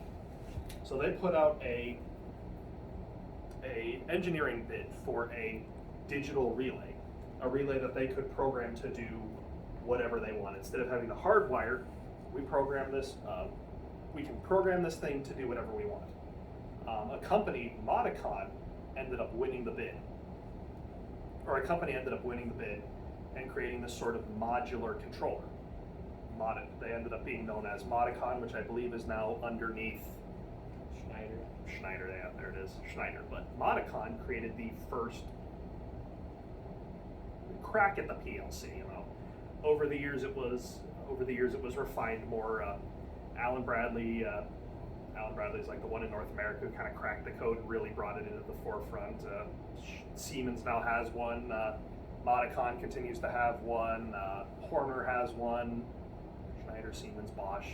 Pretty much any automation company at this point has their own version of the PLC, but Modicon's the one who made it. Now the problem with creating the PLC is that there's no PLC programmers. The job didn't exist because the PLC didn't exist. You can't have a job for something that doesn't exist yet, right? I'll leave that one up to you guys. It probably falls under more of philosophy than anything else. So what they had to do was create a common language that any electrician could pick up and kind of work with. And what they ended up coming up with was taking electrical diagrams and basically programming with those. Hence, ladder was born. So if I take this symbol right here, what is that? Connection. Contacts. Yeah, what kind? Open. It's a normally open contact, right? If I take this symbol, Closed. normally closed contact, right? I'm not shocking anybody here with anything.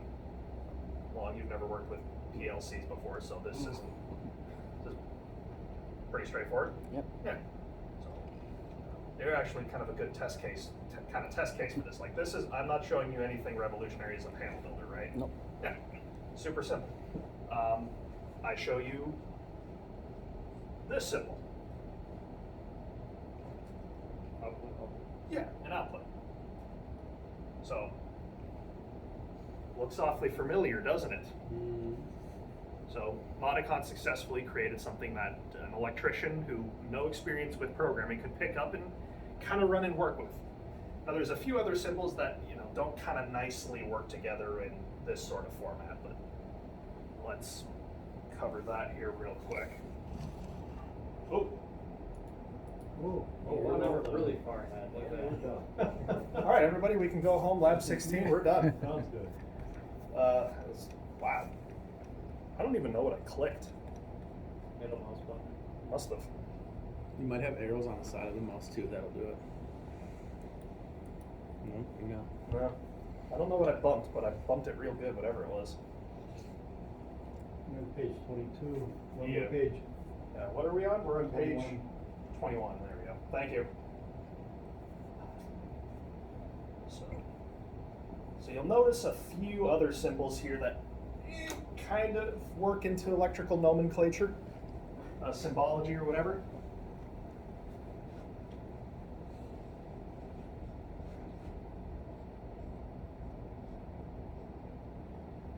So this is an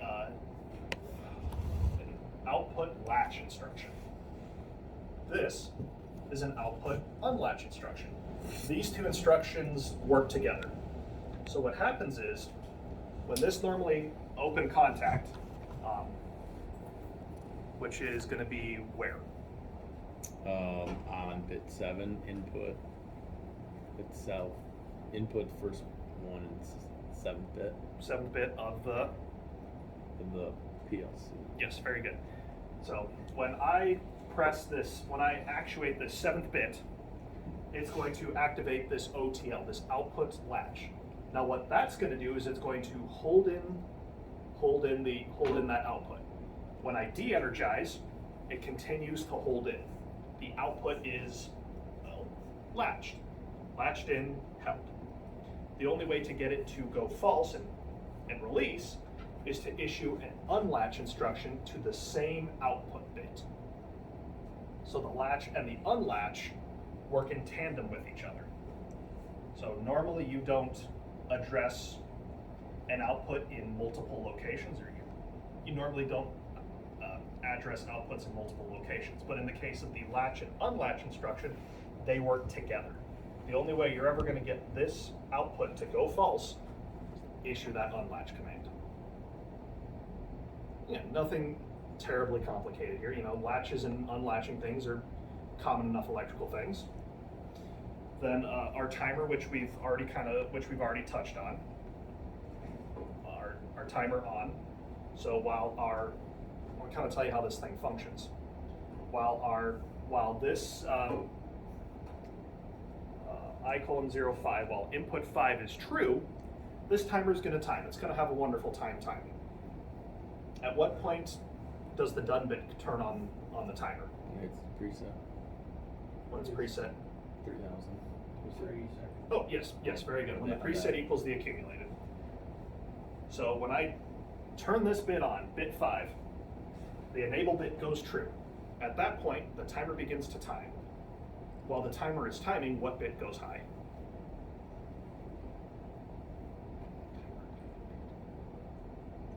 Timer timing bit also goes high, because it's timing.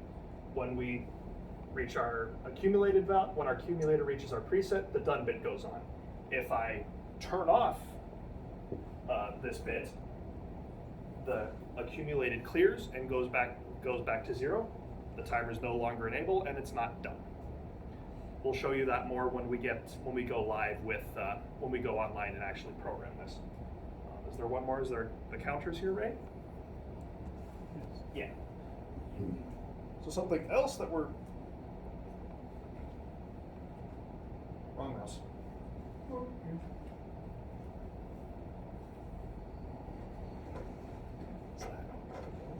What? Okay, I think I'm hearing things now. Oh, I saw the people that were up on the roof. Oh, yeah? Yeah. Were they jumping? I don't know, but they didn't look like Santa Claus. Nor did they look like they had Christmas lights. No elves, huh? No elves. I don't know. I wasn't paying that close of attention. I just saw people walking down from the ladder, like, the culprits. So the counter, we discussed the counter already. In this case, what we're doing is we're tying in to the done bit here. So when the timer gets done, the done bit goes true. And when the done bit goes true, this counter will count up by 1. So you're able to do logic with the enable, the done, the timer timing. So those bits. So let's say you want to turn on a light while a timer's timing. Not too dissimilar to a stoplight. You can tie that output into the timer timing bit. So a lot of cool things that you can do as you dig in deeper, but that's a little bit outside of the scope of the class. And if you really want to get into the weeds of it, we do have a Logix Foundation class that goes very deep in. Well, that goes into it on the 5,000 side. I don't think we don't have a 500 class anymore. I don't think we've offered a 500 class for a very long time. But we offer 5,000 class if you really want to get deep into the woods. So what we're going to do is we're going to program this into our project. Excited? Programming. Okay. I find it exciting.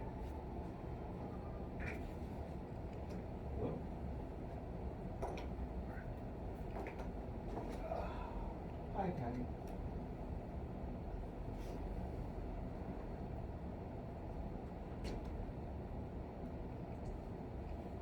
All right. So, is everybody offline right now? Mm-hmm. All right. So, let's begin. So we are going to recreate this logic that we see right here on page 21. So the very first thing that we need to do is we need to create a new line on which we can program on.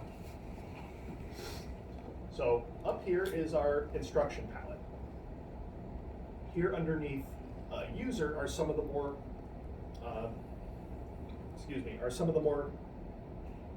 common instructions that are out there. They call this an examine if closed.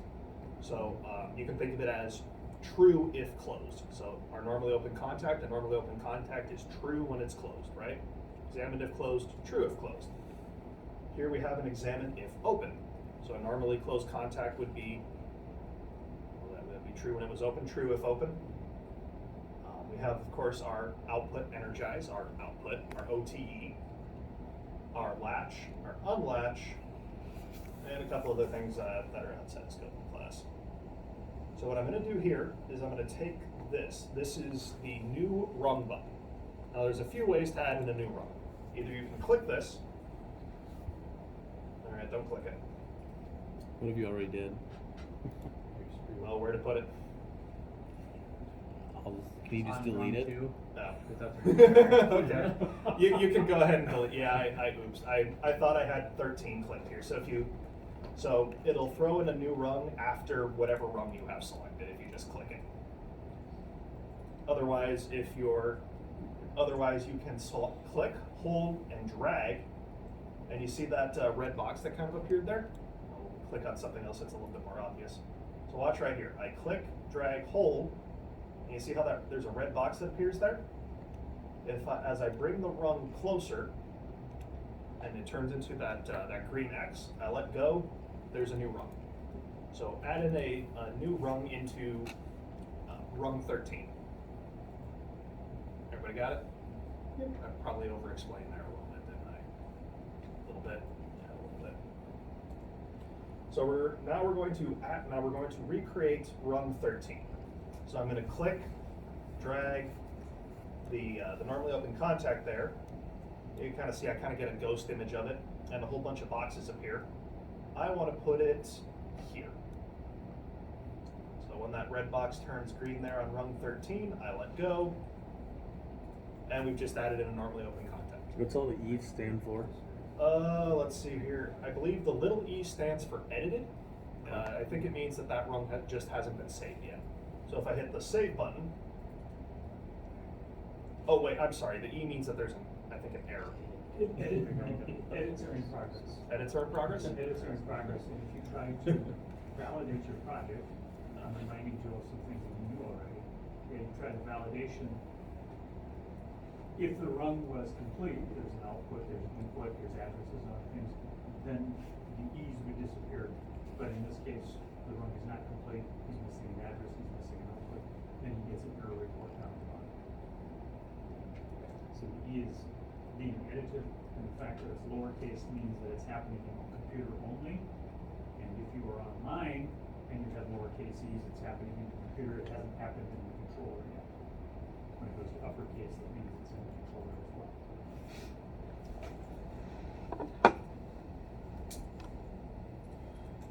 Alright, so now we need to actually tie this instruction with a piece of data. And it looks like we're going to tie it into I:0 /4 there.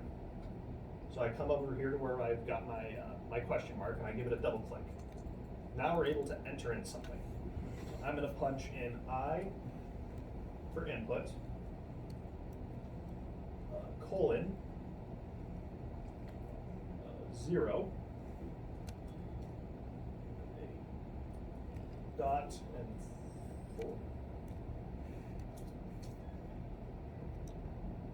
Oh, sorry, I goofed there. It shouldn't be a dot. It should be a slash. I'm used to control logics.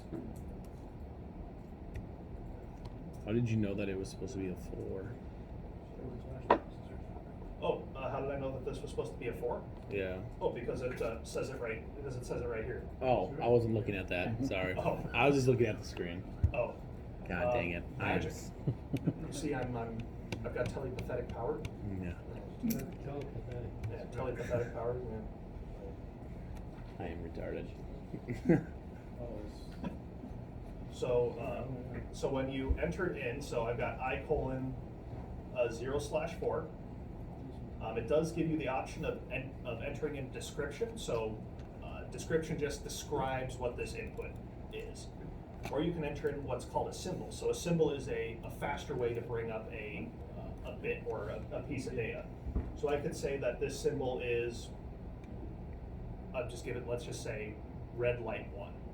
So anytime I'm coding along here, I could type in, when I double click on an instruction, I could type in red light 1 and it'll pull in I:0 /4. So a description describes the input, but a symbol is another thing to call it by and pull it up when you're programming.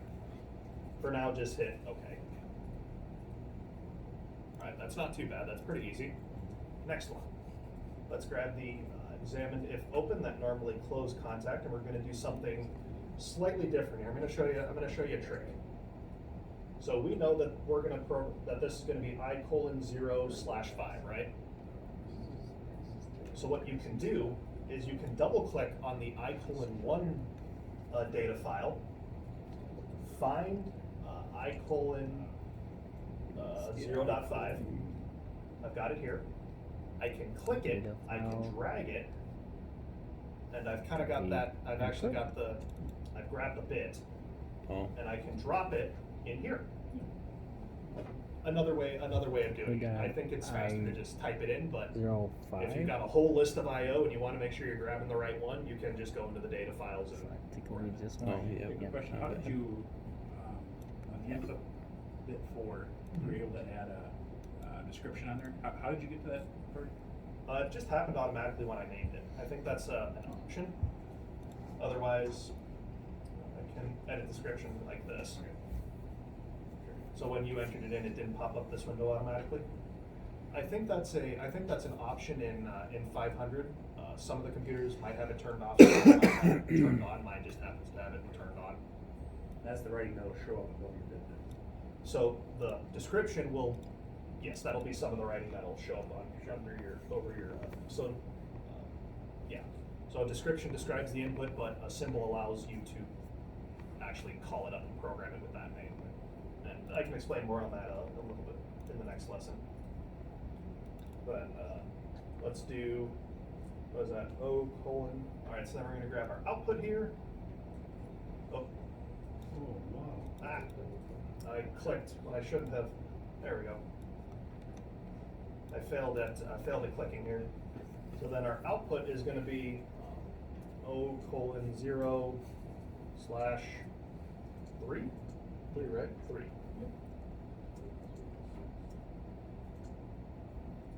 And there, that's our first rung done together. I'm going to grab rung 14 here. Let's add another one. I'm going to just kind of click and drag in all of my logic right away. I normally open there and my output. And then I can just kind of label along here. Normally open, normally closed. No, line 14 doesn't have normally close. Oh, you're right, doesn't. So you just need output. So we just got to label. What was that one? I:06. I:06. Yeah. 0-6. Or slash. /6, yeah. And this one was what? 0: it's O:04. And I'm going to show you another trick for the truly ambitious. So right now I've got my rung here. So I've showed you guys how to address with clicking and dragging, physically naming it in there, clicking and dragging, using the data table. Now if you're feeling real ambitious, what you can try to do is you can actually start typing in the instruction names. So I've got a examined if closed, a true if closed, so XIC, and I've got, so this is going to be rung 15, and I know this is going to be I:0/7. Then I've got a OTL. Maybe you need a space. O:. Wait, no, I think that's us. :0/5.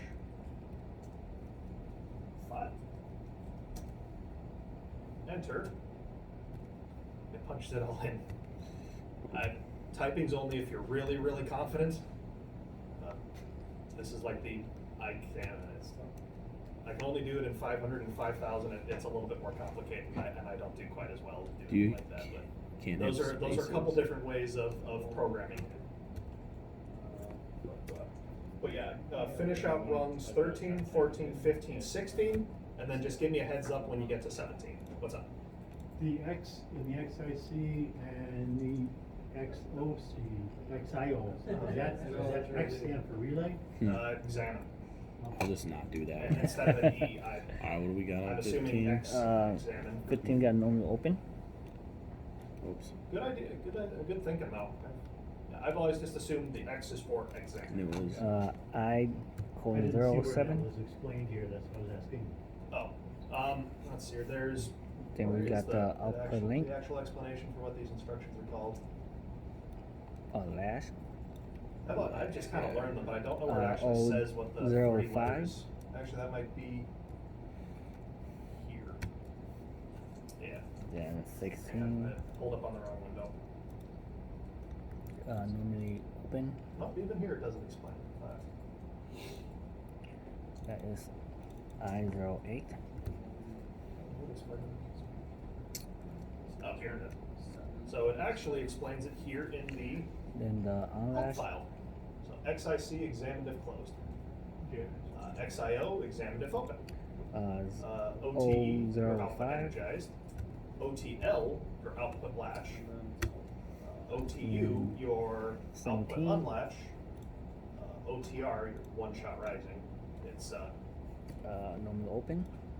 so it's in I05. so it's in the help file, but I've also just kind of memorized it over time. So wouldn't it E be the first letter, just like And then, is O the first letter?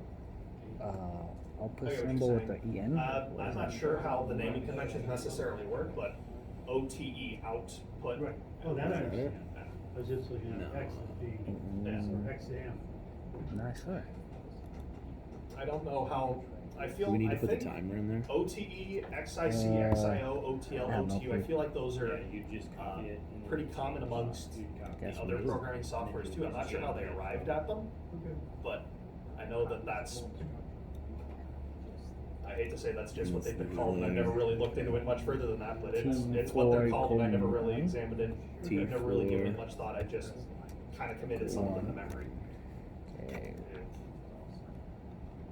It's not a good 0.001. excuse for my ignorance, but I've never really questioned it outside of that. 3000. Oh, yeah, you just Greater than? Oh, less than. Wait, I forgot those damn symbols. Yeah. I think it's less than. Yeah. You don't? Do you have to put in that symbol? Because it's not allowing me for the timer. Or does it just come up there? 300. Sorry, hang on, let me catch a mistake before I lose my train of thought. Must not let me. Yeah. Oh, so I guess the symbol come with the timer. So what do you got? Well, I was just wondering on here, it has the. Oh, don't worry about that. That's screenshot error on my part. So okay. actually, so yeah, you can ignore that little symbol there. You're fine there. All So right. you can you're good. You're good. Sweet. Thanks. Okay. We have one more on 18. I think he told us to stop at 17. Oh, okay. I will explain it, but how do you guys do? Good job. Keep up the work. Looking good, Kevin. You? Yep. Good. How are you guys doing? Oh, wow, we're already on the timer. I need to hurry up then. I'm falling behind.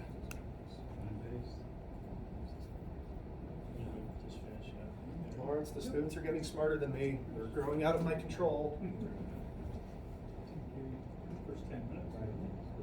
Quiet. I'm not saying it takes much effort to get smarter than me, but at least give me some credit. I'm trying my very hardest. Another little trick here for you guys. So remember how in the data files here I clicked and dragged the name into that into the instruction? Well, you can do the same thing from other instructions. Click and drag it into spots. Another little pro tip. So when you do it like that, are you telling the same? Doesn't that confuse the bit because you got And latching and unlatching? Under No. normal circumstances, yes, but because it's latching and unlatching and they have to work together. Remember how I said the latch will only unlatch if it gets the unlatch command? So I have to address the same bit position, otherwise it'll try to unlatch. Well, let's say I want to unlatch this. There we go, I'll use that as an example. So let's say I latch in O:0/5, right? Mhm. That's on.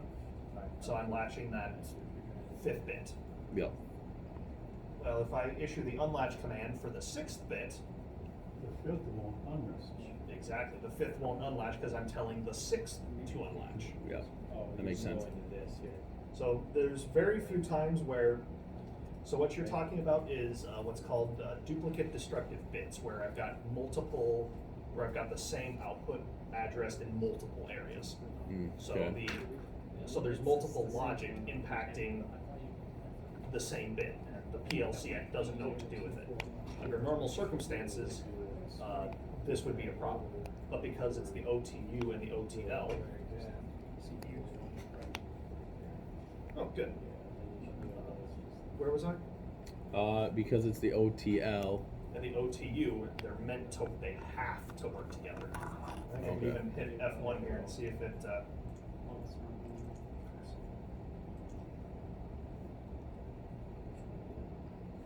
What's F1 do? oh, that's the sharp key for help. So you can see here. So you can actually click on an instruction, hit F1, it'll pull up the help file for that instruction. It's very, very handy. I still use help file when teaching certain aspects of some classes. Good to know. Yes, it's a very, there is no shame in F1. No shame in the help document. My instructor at the tech, Dave Deeg was his name. I always hated him for saying, well, did you hit F1? Yes, I hit F1, but I need you to explain it, but your answer's in F1. And now that I'm years down the road, I actually appreciate what he was trying to do. Like, he's not always gonna be there to help. Yeah. I've gotta learn to help myself. So hitting F1 but learning to, there's no shame in hitting F1 or asking for help, but there's a lot of information here. So it even says here, once an OTL bit has been set on, or a 1 in the memory, so a 0 or a 1, 0 being off, 1 being on, it will remain on even if the run condition goes false, which we've already talked about a little bit earlier. The bit must be reset with an OTU. So it's even telling you that this bit location out there has to be reset with an OTU, which has to be addressed to the same location. I know exactly what you're talking about. You're talking about duplicate destructive bits, but it doesn't really apply to the OTL and the OTU. Okay. That makes sense though. Thank you.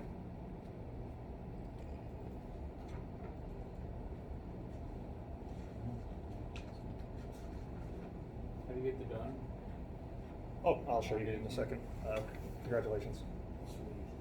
Good. Congratulations. You have CEUs. May kiss the bride. Hasn't even finished the class, he's already got 14 hours. Oh, you're right. Turn away. As long as you're online already. Rips it in half. It rips the thing in half here. You can have half the paper now, half the paper later. That's awesome.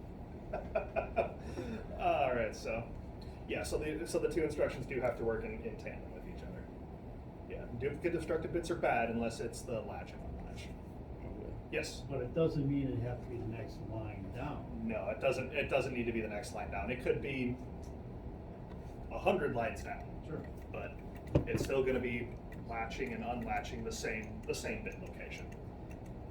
I don't know if it's necessarily good programming practice to have your latch right after your unlatch or not, but it's always made sense to me from a programming standpoint.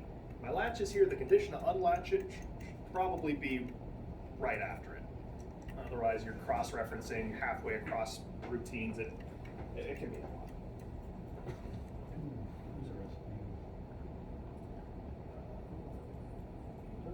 Come on.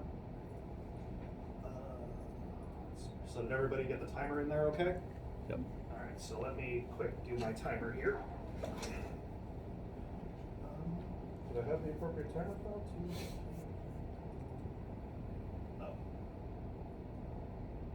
So I've got T4:1 in there. Yep. Oh. I will have to expand my data file here. Did everybody else expand theirs? So in order to get, so I guess in order to get T4:1 to work, we need to add in another element, because I've got T4:0 right now, but no T4:1. So I need everybody to go to You're gonna their have to go ahead and timer data file here. Double click on it, and you'll see, I see T4:0. Do all of you have 1 or just 0? No, it's a 0. Just 0. All right.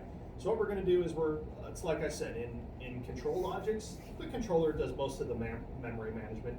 In Slick, we're pretty much on the hook for all the memory management.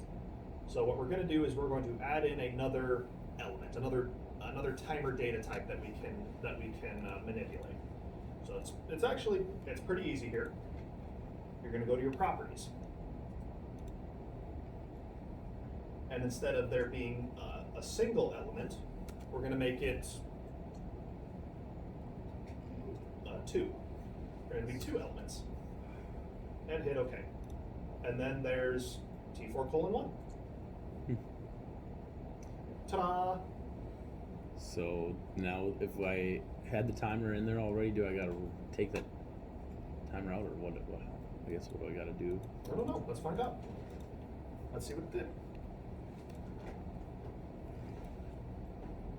Mine didn't really do anything. Or do I just, I don't know.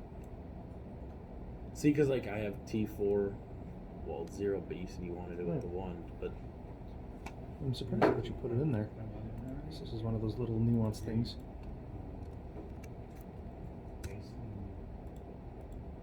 T4:1, T4:1. And where did I throw my T4 thing? I had to take that in. Yeah. I mean, this is in the timer. It likes it. You're good. cool. I don't know why, but it does. All right. That's pretty simple, I guess. Yeah.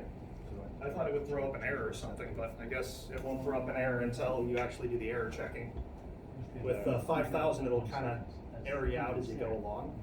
Where I guess with Slick, you got to actually actively be checking. Okay. No, I don't think so. So where was I? I was doing.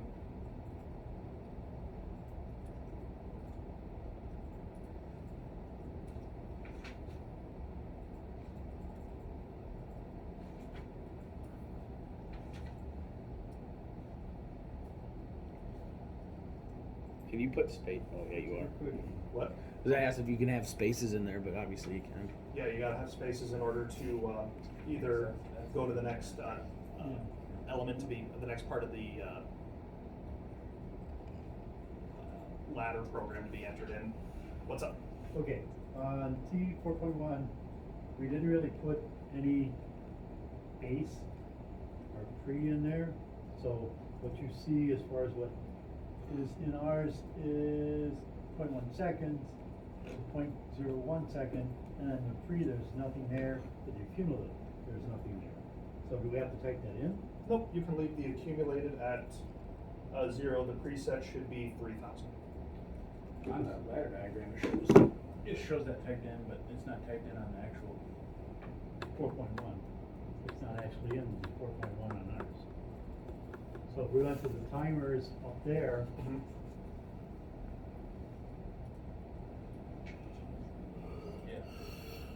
yeah, that's what we've got. And is that gonna show anything different as far as what that base and preset is? Do we have to put that in there is what I'm asking? No. No? It should have updated this. I think it'll. Lawrence, I need a help here real quick. What's that? The question is, we added in T 4.1, but up there, T 4.0 has all the presets in the base that are already there. Okay, now, since we added T 4.1 in there, do we have to add that preset in the base into that timer block? No, but I thought it should have updated with what we have. Those are two independent timer addresses, timer elements in that Yes. display there. And so they work independently of each other. If in your logic you chose to use the address T4:1, you'll have to type in those values into that. That's what I was wondering, yeah. Now, maybe you're wondering, I see on Joe's screen right now, he has a preset of 3,000 put up in the data display that he's pointing out, the 3,000 is not there yet. Yeah. Right. You just haven't gotten that far yet. If you were to verify this or try to download it or something like that, hit the project verify button, and then you go back there. Oh, and there it see is. 3,000. Okay. Okay, so it would That's do it right. after the verify. Yeah, got it. That's where it actually puts it into the data. If we would have typed in T4:1, but you didn't have it, another element there, would it have thrown an error? Yes. Yeah, it would have thrown an error. Actually, yeah, Joe, when you're offline with the software, No, when working with Logic yeah, too long, okay. with the, while you're offline, with the controller, if you're offline, as you create new addresses, if you create T4:1 that didn't exist, it'll just create it for you. It'll just continue to create it for you while you're working offline. Oh. Oh, that's When kind you're of neat. working online, then it would throw an error and say, sorry, you can't do that. Man, I have been working with Logix too long. Yeah. It's the little things you forget over the course of 3.5 years. Sorry. Yeah. But that's one of the reasons why, after we do these introductory things, we'll have you work online as much as possible so that you discover those things. Oh, this is something that you can't do online or you can't do online. Yeah, that'll be coming up here in like 2 labs, so. All right, so then, what's the last thing I've got to add in the counter? Can you online edit in this 500? Yes. Yeah. Certain processors allow you to do it. So the 1100, that's the tables on lab 5 if you want to look at it. We're not quite there yet, but yes and no is the answer. It depends on the processor. Sorry, let me just add in this counter here so I can kind of Oh, maybe we progress. should put in 18. So, Cool. Good. Okay. who asked the question about the done? How do we? All right. So So we for, normally open. so for adding in the Can I just do this? so I this don't think we're using that. examine Yeah. if closed, the normally open, it's looking at So whether the timer That's a is timer, right? Yep. is Well, it's done or from the not, timer block, which is but something that it's we not can address and timer. can monitor and can do logic based off of. So what the If you so use how a the timer, you addressing get for this that one. is going to work. Oh yeah, you're right. There's 2 ways to do it. You can either punch So it I in think as the normal T4, open is referring to the timer block, but you're not actually using the colon timer. 1, Oh, so we need Normal open. T4:1 Yeah. dot. Then There T4 would be colon DN 1, for done. T4 colon 1 Dot or dash? Dot. dot DN. Otherwise, the other way to do it. Oh, it looks like it could either be a slash or a dot. It looks like it works with both ways. I don't know. Otherwise, you can go here to That. your timer. Remember, I brought up the Click little that thing to before I happen. did the clicking and dragging. Otherwise, There you you can go. come here. It looks like it. T4. So that's saying that closes when the timer's done. Yeah, I think it says that if it's There's true, there's a lot of if different. it hit that, then this so will you can either do a close. slash or you can do a dot. I think you can use a slash okay. or a dot. So this for is pretty normal much- open, and normal substitution for open pretty much contract. everything. I usually just use the Oh, slash. okay. All right, that makes sense. So when you hit the check, it went through and checked your program And and this all of one's these a went away. C5. C5 one. No, it's C5 colon 0 Slash for this. and What was the 0 question? beside 0 and 1. Well, okay, so when you hit the check program, I don't know, this is just to tell the class, all the E's on the left went away except for line 17 because you have an error because your timer, you have a 0 for your simulation. Mhm. Error. So you're wondering why it's not 300? No, I just letting you, the class know So- why the E's were still on there because you have an error on that line and that error The is. accumulator could be at 0. Won't it go away when you project verify it? I think it's your time base too. Yeah, my time base. Some of the micrologics don't support a 0.01 time base. Or, yeah, Joe's doing the smart thing, he's looking at the error report down at the bottom and clicking on it. How do you get that error report to come up? Do verify. Use the verify nothing pops up at the Oh. bottom, it means you have no errors. Cool.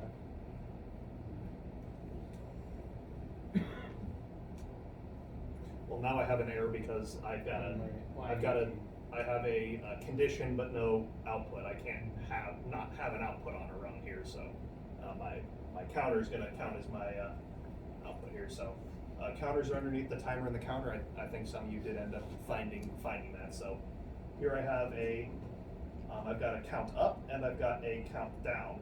So I'm going to drop the count up in here. What's my counter? C5:0. That's fine. A preset of. It looks like I threw a preset of 0 in there. So it looks like I can't do my time base of 0.01. Is that intentional? That's probably intentional. Yeah, you're testing this. Yeah, that's it. Nope, it likes it.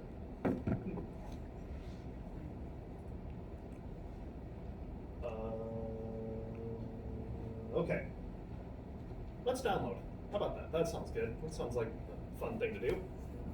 Before I overthink here. So, that's fine. Okay, so to download, there's a couple different ways. We can, since we've already established communication once, we're just gonna go this way. So we're gonna go into comms, and we're gonna go to system comms here. Now what this is gonna do is it's gonna pull up our, like another instance of the RSWho window that we're familiar with from Linux, right? Everybody's seeing this under, I'll do it one more time here just to make sure everybody got it. So comms, system comms. Everybody here? All right. So what I'm going to do here is I'm going to select my micrologics. So my 1400, your 1400, the rest of yours 1100s. And I'm in it. Any guess on what I'm going to hit? Very good. Okay, I messed up. What? We close out our file. Uh-oh. Uh-oh, what's uh-oh? I fooked up. Oh, God. Okay, when it asks you if you want to download, hit yes. I double clicked Hit on yes. the thing and it, yeah. What'd you do? I don't know, man. What do? Dude, I don't know, brother. I don't know what I did. I think you double clicked on it and tried to open a new project. I think it did too. What? Where did everything go? I don't know. What have we learned? Not to just to click things. Yes. Oh,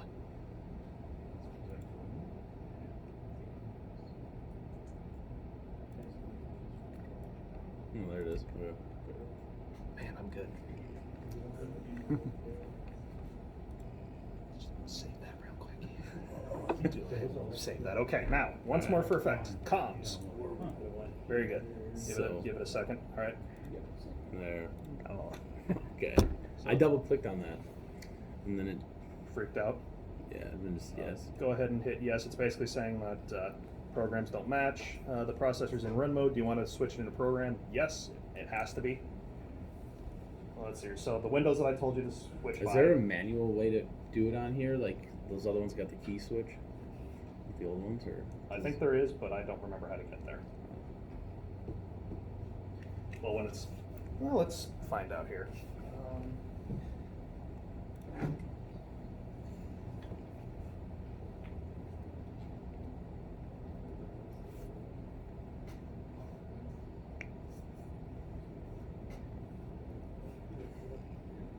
All right. Yes, there is. So if you hit the question got asked, for those familiar with control logics, you got the key switch on the front. Thinking Slicks, you got the key switch on the front. Most things have the key switch on the front. So the question got asked, can the micrologics, do those have the key switch on the front? Well, obviously there is no, they didn't phrase it as if there's a key switch. There's no key switch, but there is a way to do the mode switching. So on the front of your micrologics, you would hit, escape. And you're in the mode switch. Yeah, you'd go to mode switch. You got to hit the down arrow with feeling. Oh, I see that. Yeah. And there you go. Cool. So. Ta-da! All right. Cool. Yeah, you really gotta hit it with feeling. Yeah, you do. Bad feelings, you know. Nice remote. You can't be nice to it. You gotta brutalize that one. Okay, we're up to there. Yes. Gonna change back to run mode? Yes, we would like to change back into run mode because right now it's not running. We would like the thing to run. You want to go online? Yes, we would like to go online with this. So right now the program is running, but we don't really have a window into what's happening. If we hit online, we'll get a window into what's happening. Ta-da! Logic. So let's kind of step through what's going on here.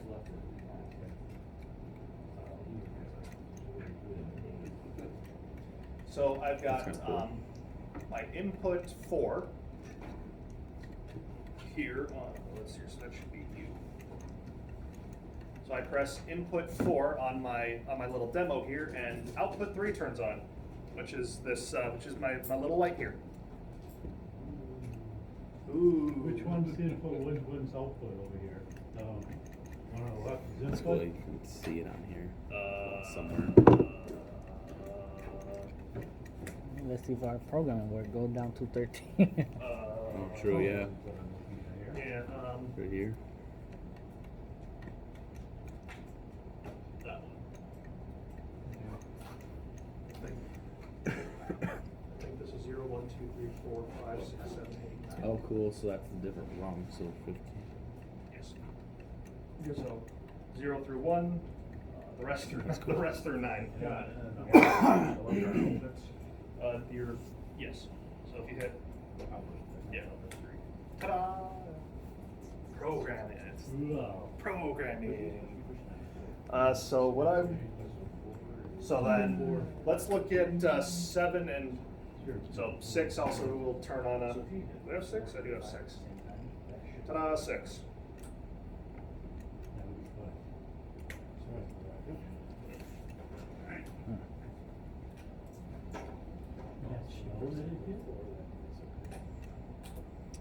So the grain on there, is that just saying that it's contacting or it's doing? So that means that whatever condition is true. So right now, this is this condition is being monitored as false. Mm-hmm. So when I press IO4, the condition is now being monitored as true. So if you press 5 and the timer's supposed to turn on? Yes. Oh, So I'll show you the timer here. Good. So this is kind of cool. That's cool. So I've got my timer here tied into 5. Yep, 5. So I press 5 and hold it in, and it's timing, everything's great. Timing, 3 seconds have passed.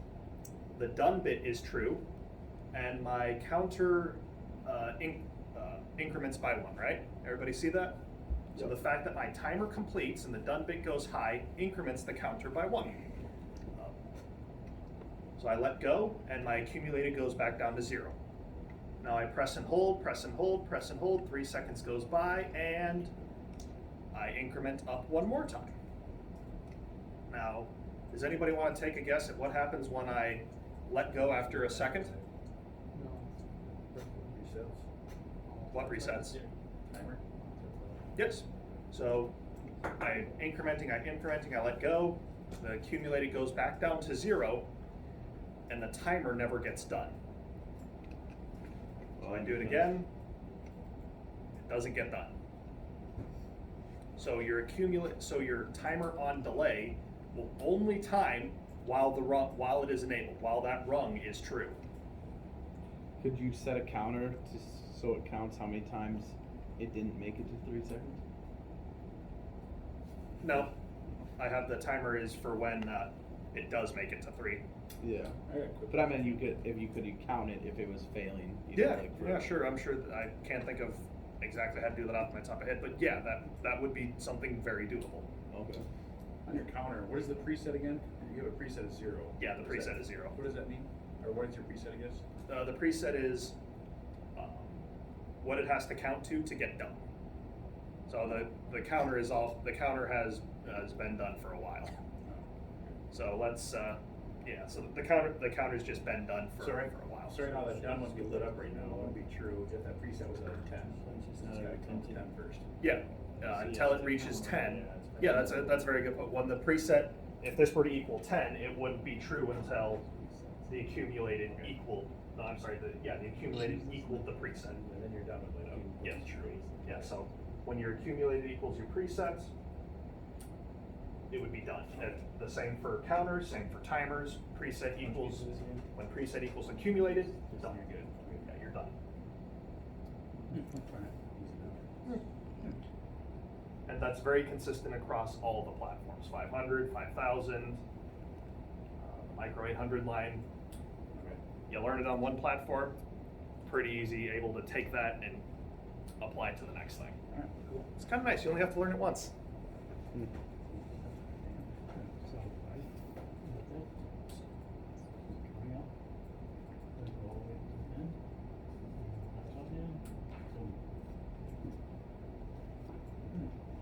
Resets and now we're gonna count it back.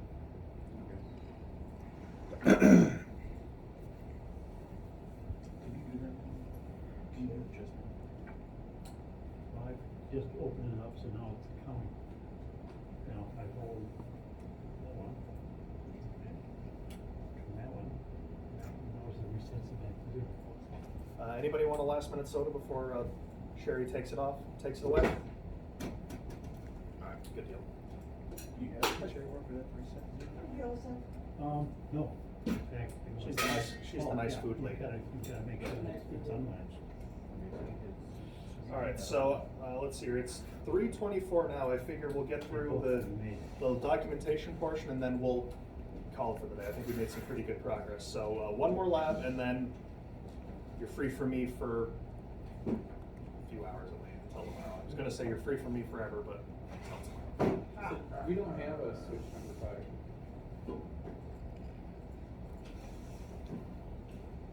Oh, let's see. On that one, it is. So if you were to just switch. Here it is. It's So that resets it. Yeah, it would be. This would be the switch number. That engaged it to do that. Yeah, so Okay. 0 through 4, 5 through 5. Yeah. Hammer's going. When it gets to there, Right. that means it's So if you play around with done. everything, it makes sense why everything functions the way it does function. In order to reset it, you have to have 5 and 4. That did reset it. I just did that. Okay, so I go like that. Making sense? Yeah, except for. If I hit just one of them. Bring them to. Okay, it did do that. Because of, a 5. That should be. No, we got 5. So what is that? You threw an 8 in. There you go. So it's that one. You're gonna need to go into like online edit for that. Yeah, if you wanna take it offline, we're about to go offline for the next part. Seems pretty simple so far. Documentation. I Okay. agree. Does everything make sense? Yeah, we. Just What a do you quick question. Okay, now, I take and I hit that one, okay? Which one is that one? This is 4. Okay. Now, flip that, the timer goes, Mhm. and then it gets up to there. If I just one of those, that one's not going because that's set, that's first. But if I press and open up 5, that resets. Yep. That's correct. Okay. So that's exactly how the logic is working. So let's take a look here. Let's make this a little bit bigger here. So not all of these are intended to work at the same time. It's just dummy logic. So let's see what's happening here. So I've got 5, right? Yeah. Toggle the switch. It's turned through. Yeah, but this turns off. Yeah. Because this is a true if. So if I turn that to there, that turns, that Yeah, opens, it's a- that drops the time. Yeah, it's as this is an examined if open, not an examined if closed. So you can think of it as a true if open. So if the normally closed switch is open, or if this switch is open, well then that's gonna be true then. And this keeps open, 3 is just It's just the light. So then you play around with the latch and unlatch? Okay, good. Latch and unlatch makes sense? Yep. You can't play around with the latch and unlatch because we don't have outputs that go that high. Oh. But yeah, so I can hit 7, but oh, you're not online. Oh, I can go back on. It's fine. I wasn't. I thought you were gonna say come up on. No, you can keep on. Yeah, I can hit 7, but I don't have an 8, so I can't actually shut it back off. But I'll show you how to. Oh. There's some ways to work around that in not this lab, but the following lab here.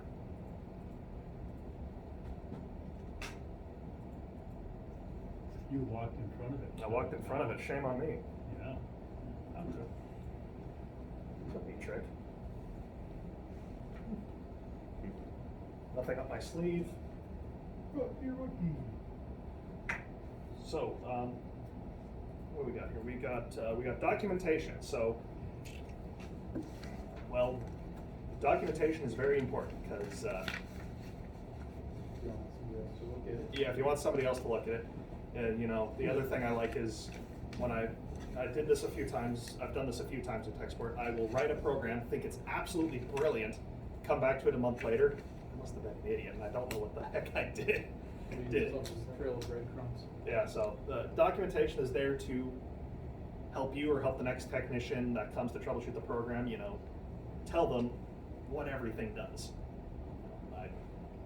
Documentation is the trail of breadcrumbs, the how-to instructions of the program. So I'm just going to cover a couple of things on documentation, and then then we'll call her. So what I got here.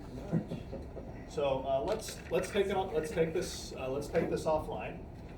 Probably the easiest way to go offline is to hit the little drop-down button here, and go offline. So everybody offline? Everybody ready to go? All right. So the first thing I'm going to do is I'm going to add some documentation to I:0/6 right here. So there's a what? So select your I:0/6 here on. This is going to be on rung 14. I'm going to right click, and I'm going to go down to edit description. And this window should look kind of familiar as you were entering in, well, for some of us, as you were entering in, this little window popped up. This is where, again, we add a description and we can add a symbol to this address. So for our description, I'm going to call it iLevel Procs.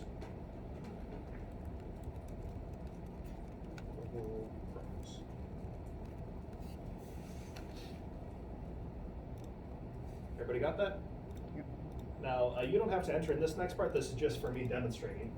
Like I said, the symbol allows you to call up that, allows you another name to call up that input. So I'm going to call this high procs. So I'm going to hit OK here. So here's your rung description, and then here's the symbol. I'm going to go, this is just me demonstrating here. Now I can type in here high procs. Oh, I hit the wrong button here.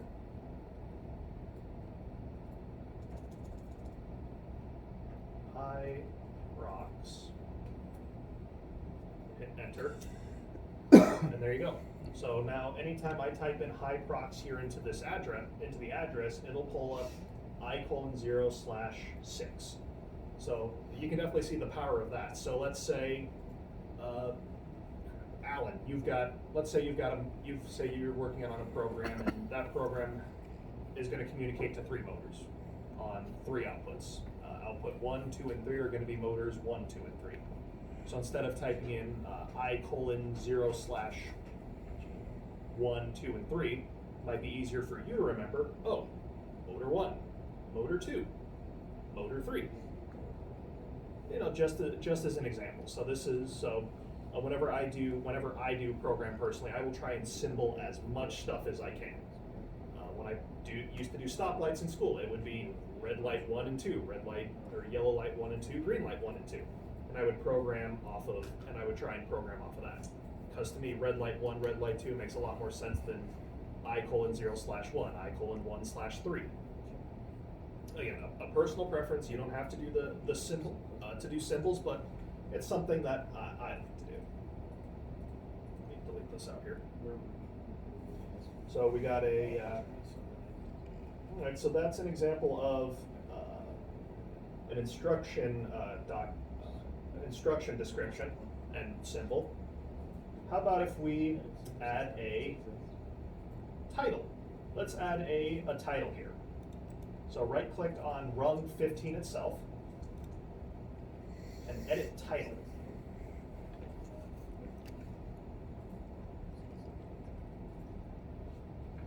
So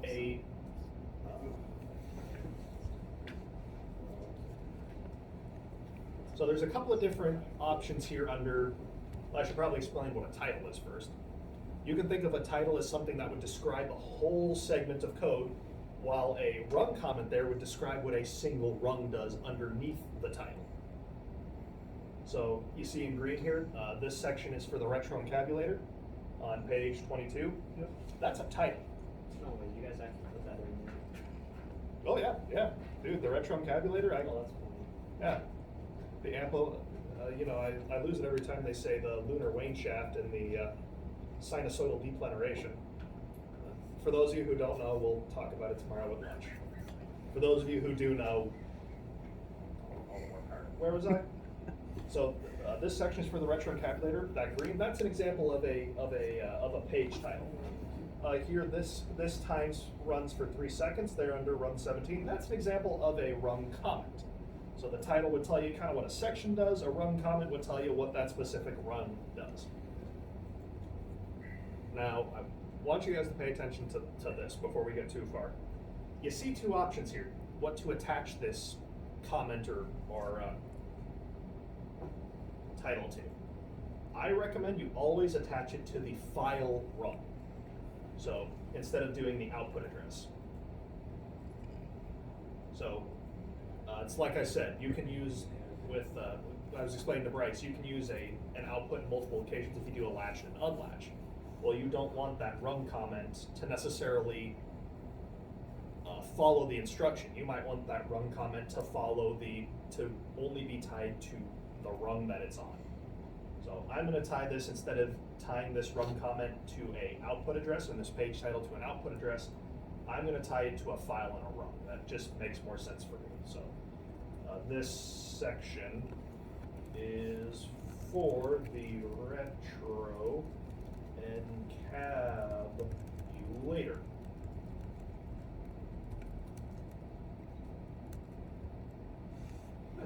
That looks okay.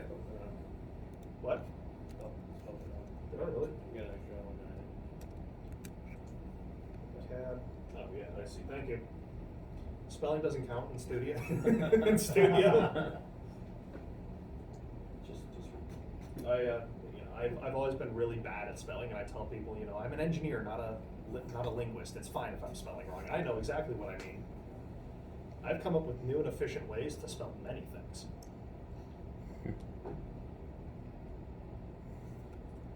And ta-da, this section is for the retroencabulator. Then why don't we right-click on 17? We'll add in a new rung comment. Why not? What's append a rung? In the right, when you right click it. Not to take us on a side note, but I was just curious. Oh.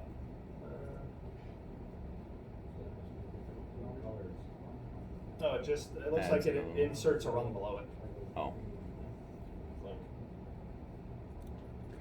I thought you said, what's a panda rung? No. I heard pen. What's a pen run? Where was I? 17. That would be a comment that you said? Yeah, that one's gonna be a comment. Titles green, comments yellow. Yep. Yeah, you can even see it for high level procs, the descriptions are yellow and the symbols are green. I don't know why they picked yellow and green. I have a running theory, but Alan Bradley headquarters is in Milwaukee, so go Pack Go. It was a dumb theory anyways. And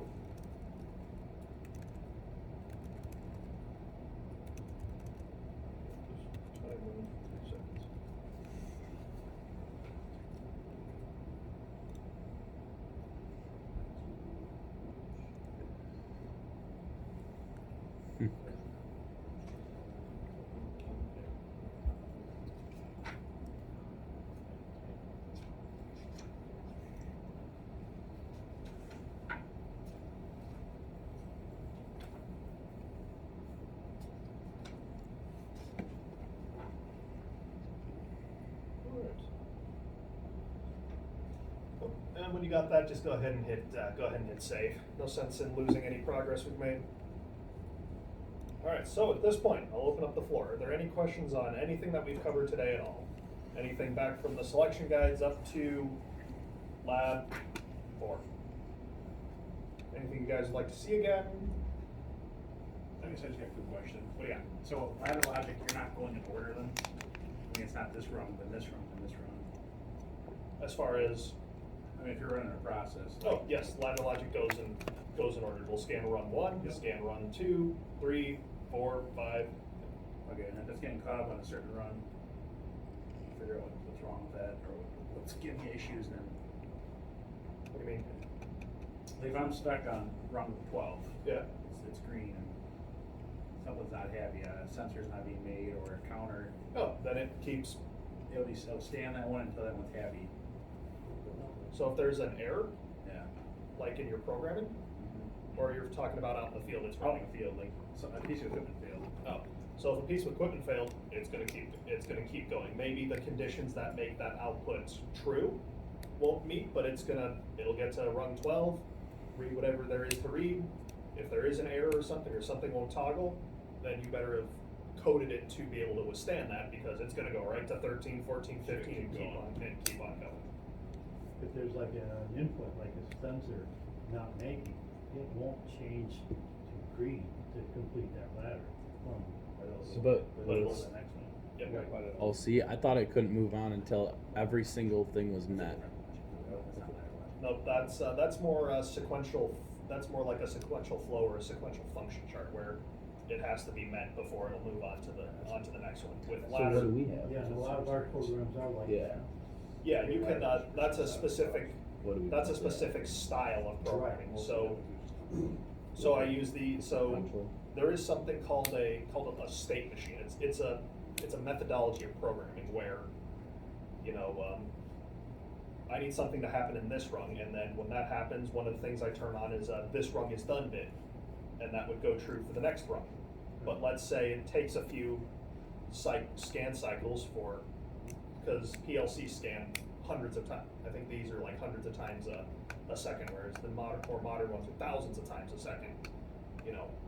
It might not execute the logic on rung 2, but it's already scanned past that one hundreds of times before it's finally decided to execute on it.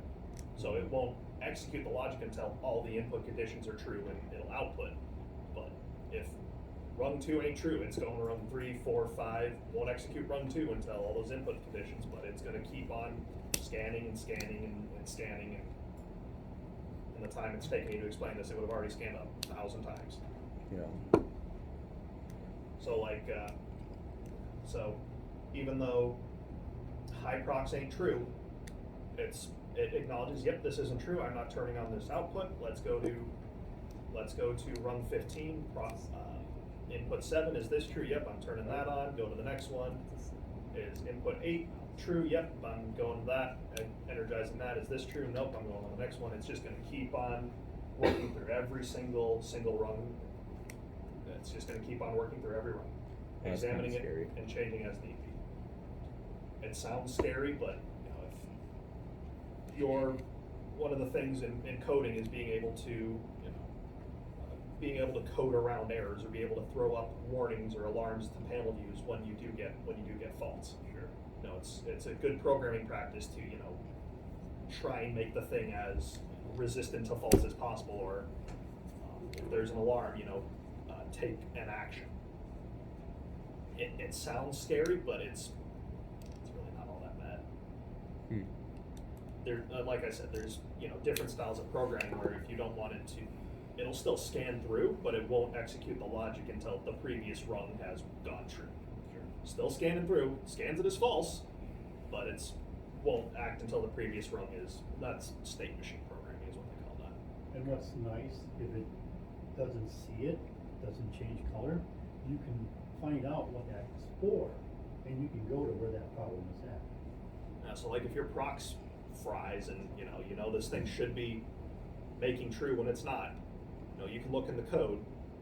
Code doesn't just change. So you can look in the code and see, oh, this prox should be making, it's not. Let me go check the prox. There are times where if it's not in the program, it'll just stop and you have to hunt sometimes. Otherwise, there's some places where you can put that in, where if that doesn't make it, it'll show that alarm up. Otherwise, you're wondering, well, why is it not running? What am I missing, And then there's the case with Alan and his many paper machines where something doesn't go right and the machine stops. It's bad. Yeah. We don't want that to happen, but it will, and even when a machine stops, that PLC is still scanning, waiting for something to go true for it to do. I'm thinking E-stop. Yeah, E-stop could get hit. The machine can stop, but that PLC is still scanning, waiting for something to go true for it to execute. Even right now, your PLC is, even though you're not online with it, it's still thinking. It's still waiting for an input it's waiting for something to happen.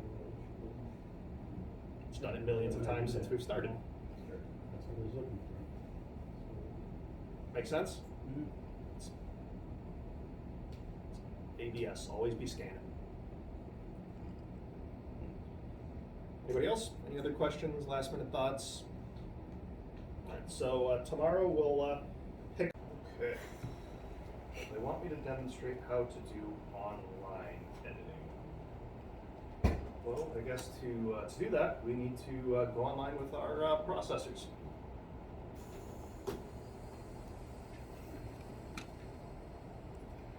Oh, that's right, you just put the card back in. Yeah, just put it back in. Yeah, noises.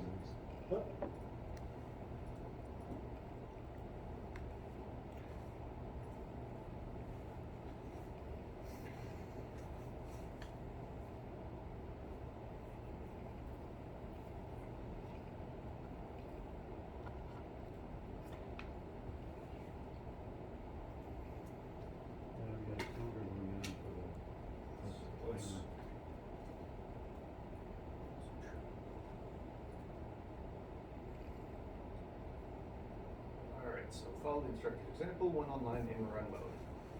First edit change rung 13. That one's right there. Change the contact from normally open to normally closed. RS is to download or? Normal open to normal close, this one? What? Oh, yes, download or? Sure.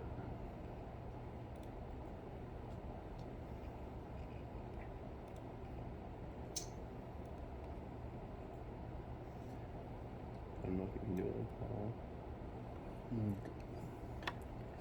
Do you have to delete it, put a new one in?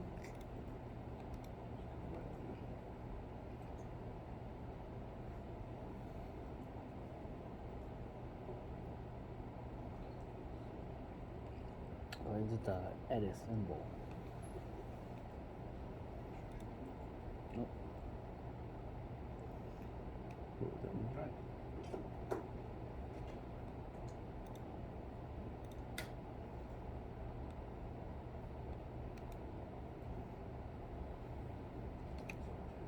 In order to change that, do you remove the open? I'm going to show you how to do that in just a second. Okay. Is everybody online? Mm-hmm. Alright. So online editing is pretty important because a lot of machines can't be taken offline to make changes. Use paper machines, for example. You take a paper machine offline and bring it back online, the amount of waste paper you're going to get on machine startup is going to be absolutely ridiculous. If you're running a continuous process, like something in chemical, you can't take the process down. Otherwise, something could go. I don't know. The chemical industry can be kind of finicky. There's some chemical processes that have been running for like 40 years and still haven't stopped. So online editing is important because needing to make changes is a requirement, but being able to take down the machine is not necessarily possible. So online editing in 500 is a pretty simple process. We select our rung here. In this case, rung 13. And up here, you see there's the little E next to a rung button here. So select the rung, and then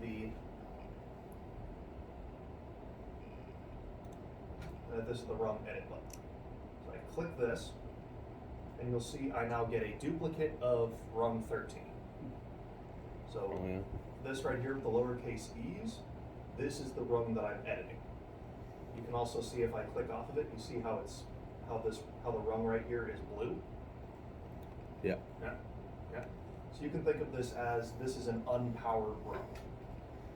Whereas the rest of our ladder being green, you can think of that as it's running, it's being powered on. You'll also notice that we have an identical version of rung 13 right below it. That's still green. It'll still run while we're editing. You'll see how there's an R here. The R stands for reference. This is our reference rung. So if we botch this up real badly, we can, cancel and our reference rung is still there. So it wants us to change the normally open to a normally closed? Yes. Alright, so let's do this. Let's bring it down our examine if open from the instruction palette here and drop it in there. And then name that your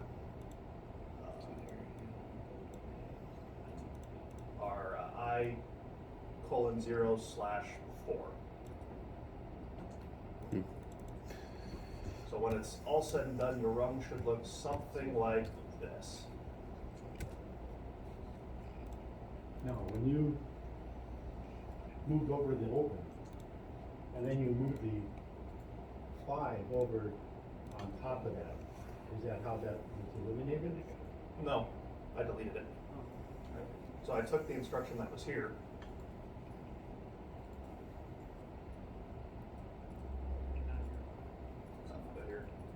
And I just right click delete. Oh. Yeah. Actually, I just hit the delete key. I do a lot of quick keys. Right. Or I do a lot of shortcut keys. It's a good habit. It's bad for demonstrating. It's really good for saving time. That's why I was asking, because I didn't see how that happened when you moved over. Yeah. Right click delete or just hit delete or. Okay. In Studio, there's a lot of different ways to accomplish similar tasks. So, did everybody get that changed over? You're looking at something not too dissimilar to my rung 13? Yes. All right, very good.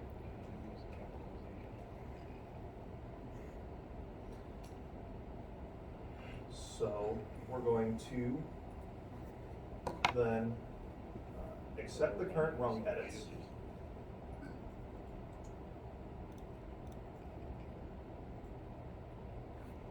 We're going to test the edits. Oops. So now what you can see here is that our reference rung, once we've decided to test the edits, our reference rung is no longer powered up. It's testing this, the rung that we're editing. So at this point, we could test out the logic, say we like it or not. In this case, I personally like it, so I think I'm going to go ahead. Why does and R hit have eyes? Assemble. Oh, his has eyes okay. too. But the R line 14 is still powered though, and R 13 is not. I don't get that option. What option? What you just did right there. The testing? Yeah, or you know the assemble. You don't get the test edits? Well, I guess I did get that part. Okay.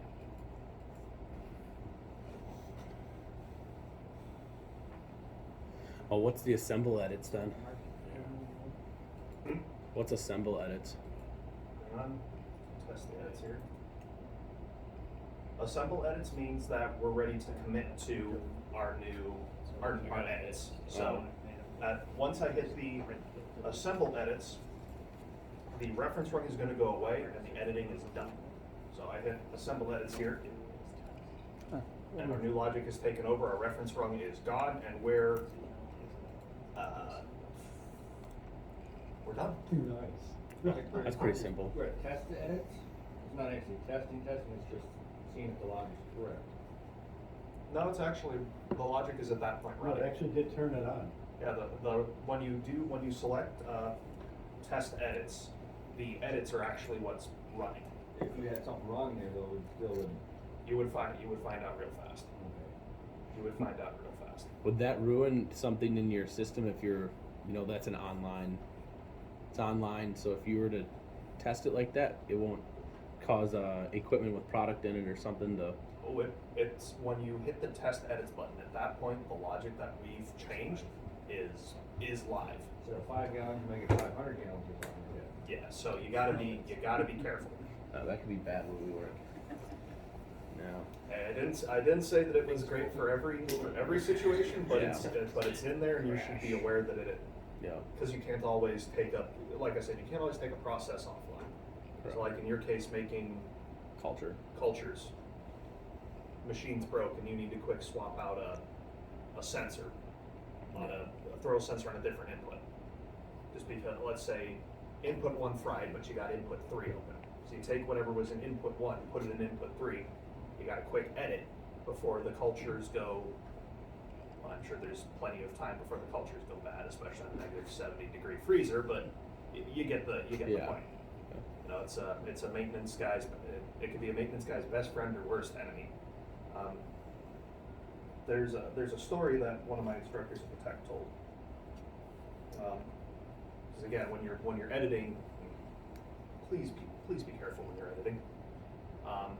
He said that somebody was working on a paper machine and didn't really know what they were editing. They made some online edit and some online edit, and what it did was the paper roll, as they were loading it into the machine, it somehow bypassed the whatever switch to tell it to stop, took the roll and crushed the paper machine. Our paper machines that have rolls actually have lasers that see the roll, stop it. Whatever size rolls automatically. It didn't stop it. Yeah. Somehow whoever it was, foobarred something, and apparently they didn't lose their job. I don't know how, but. It could have been union, you know. Ooh, I didn't think of that. Yeah, you sure it wasn't where we work? Yeah. I mean, cause our rolls average around 7,000-8,000 pounds of paper. That's a lot. Wow. Is that toilet paper or? Regular paper for like boxes that the stuff came in and all that stuff. Sure. Or smaller to be. I was at a place where they were making toilet paper. I asked the guy, so the pandemic was good business for you? He's like, I don't know, I wasn't here. Okay, but big ass rolls of toilet paper, and always being the jokester. I asked the guy, so is this the stuff that King Kong wipes his ass with? Big ass toilet paper roll. That's awesome. Yeah, I was doing an IDE, and I try to keep it pretty light. I don't want the guys to hate having to walk around with me, but yeah, those paper toilet rolls that are taller than I am, that they end up cutting and making. Oh God, I can't even think of how many. That one roll probably makes 20 toilet when they take the roll and actually disperse it out. It's wide enough to be like 20. What's an IBE? Install base evaluation. So that's where I go around to the panels and document the part numbers, and then we issue a report to the customer based on the IBE, and that tells them here's what you have in stock. Here's the discontinued parts. Here's the active parts. Here's the end of life parts. Here's what we've kind of determined are your critical spares. these are what your actual spares are. So it's equal parts coming up with a plan for the product, coming up with a plan for the customer. Like, hey, this stuff's old, and you said, and you indicated during the IBE this is a critical machine. You should probably migrate this stuff. Or hey, this stuff's old, but it's on a press off in the, it's on a wrapper off in the corner of the plant. So if you want to migrate it, you can, but you've indicated you're not really concerned about it. So a lot of people don't know what's in their plant. Yeah. Especially these bigger, older plants that have been running since the 1920s. Lord knows what's in those. So so we go in there, we document everything, make a whole bunch of reports telling you, here's what we found, here's your most common parts, here's your least common parts, here's the competitive stuff, here's the Rockwell stuff, and we try and come up with a strategy with you for, moving forward. Like, do I need more of this part? Should I enter into a stocking agreement with Warner where we'll just manage your inventory and we'll make sure that you've got plenty of spares on the shelf? It's actually pretty fun to do. The amount of stuff that you get to see when you get to access every electrical panel or I shouldn't say an automation panel in a place. PLC 5s, Slick 150s, a panel view that I didn't know technically existed. How long does it take you before you know what you can and can't do with certain PLCs? Like, this PLC, is it the same as a different PLC? How long does it take you to know which one does? You can do this with this one, but you can't do that with this one, and all that stuff. Oh, as far as like the functionality of the PLCs? Yeah. Yeah. So I've been doing this for 6 years. Yeah. And I still don't know the mysteries of every single PLC. But the trick isn't to know everything about the PLC. The trick is to know where to look to find out everything about the PLC. I know I've committed a lot of things to memory. I can recite a lot of things about Rockwell off the top of my head, but the trick to my job isn't being able to recite part numbers off the top of my head, but it's being able to know very quickly where to go find the information. Yeah. So, knowledge base and the user's manuals are like my two best friends. It's impossible to know everything off the top of your head, but knowledge base is really what makes this job a lot easier. All right. Yes. Okay, I want to go one more time over at the digging room. Sure. So, up here, we'll just change this one back to the previous rung. So select the rung 13. Yes. Then you're going to hit the edit button. Okay. That's the start edits button. So we've got the reference rung, which is running. Yep. And the E here for the rung that we're going to edit. Right. We're changing it back to a normally open, right? Yes. So up here in the instruction palette, I think that's what that's called, the instruction palette? Could be. Could be. You know what I'm all talking about, so it's good. I'm gonna click, drag this down, and plop it just on the rung somewhere. Alright. I'll then rename this one to I:0/4.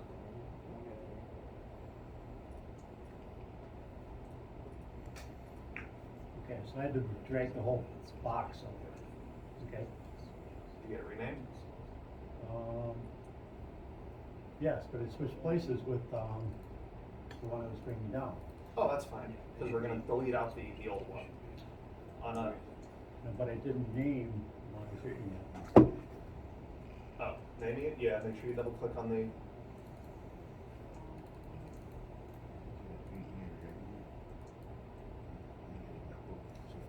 Oh, okay, got it, yes, okay, all right, there. Now, the one I want to get out, I just hit right click. Yes, so the one you want to get rid of, you can right click and hit delete. You can Got it. click and hit the delete button. Yep. A couple different ways to accomplish the same thing as with most softwares. Okay. So, are you happy with your logic? Yes. All right. So we're going to come up here. Make sure you have the rung selected. Okay. You're going to come up here, and you're gonna select accept current run edits. We could check. Okay, yep. Right, at this point, we are done editing the run. Okay. Next, we're going to test the edits. Okay, outputs. So it's gonna ask you, not been accepted, yes, let's test the edits here. Okay, yes, just heard it. Yeah, just mine went funk as well. Okay. Actually, it was more like a click, but Yes.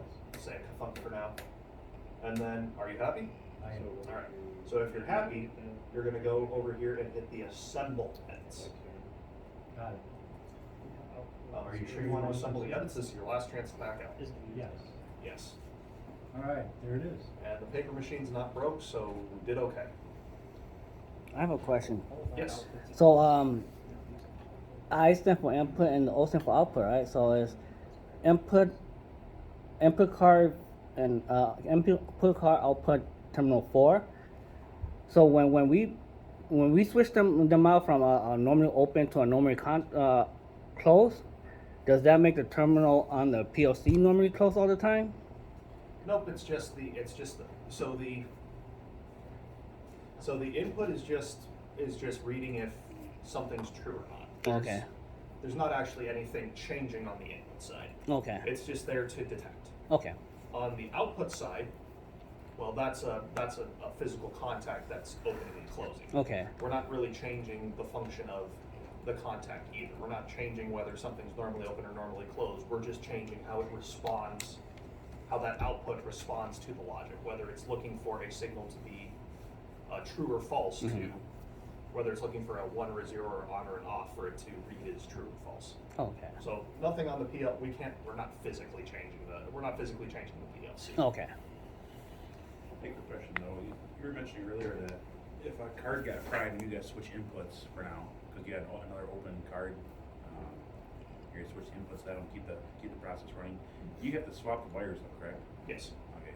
Okay. So, Yeah, so it would be a two-step program here. So you would take the wire out of the wires depending on the wiring diagram. yeah. You would take the wire out of, say, input 1 and swap it to input Okay. input not 1. So let's say 5. You would then have to go into your logic and append anywhere where that bit was being used. It's a two-step thing. Change the wiring, change the program. Okay, so always do the wiring first though, or does it not matter? I would probably change the. It's a good question. I'd kind of open this one up to the larger group. Wiring first or program first? I think Doesn't matter as long as you do both of them.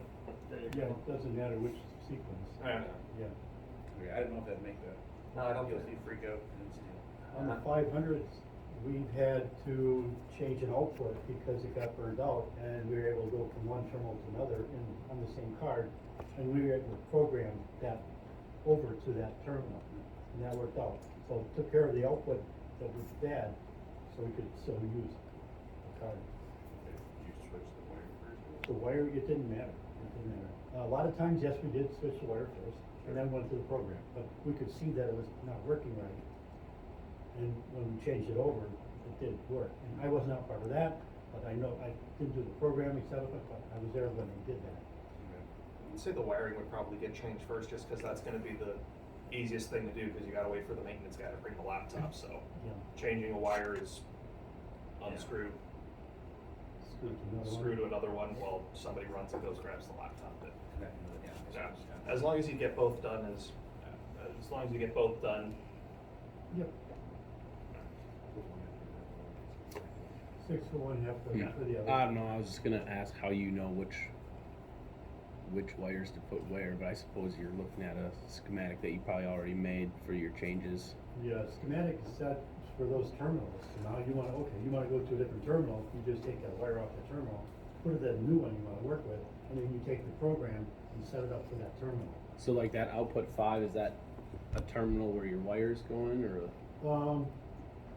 There is on the bottom of here, the outputs and the inputs are on top. Yeah, they all have So numbers the on them. bottoms here would be where, Okay. would be the terminal for the output. Okay. And it could turn on a relay that controls that output for higher voltage. That kind of makes sense. All right. Here, I'll show you something real quick. So this would be how I would know, you know, what all is wired to. So this is the wiring diagram for your, it's a wiring diagram for a 1400. There's a couple different model numbers for the 1400, but this is how you would know where do I wire what. So different inputs, commons, inputs. Wow, there's actually a lot of inputs on this terminal block. So for example, you would take a input out of input 1 and maybe move it over to. Have you got a 14 or 11? Oh, he's got a 14. Okay, Yeah. that's why I did. Yeah, I just grabbed the 1400. Well, I'm just like, because I'm curious, like, so we made those changes on the schematic here. Now, if you were to change, I mean, we just made it normally closed, but like, say you were actually had to move what we just did to a different terminal, different spot.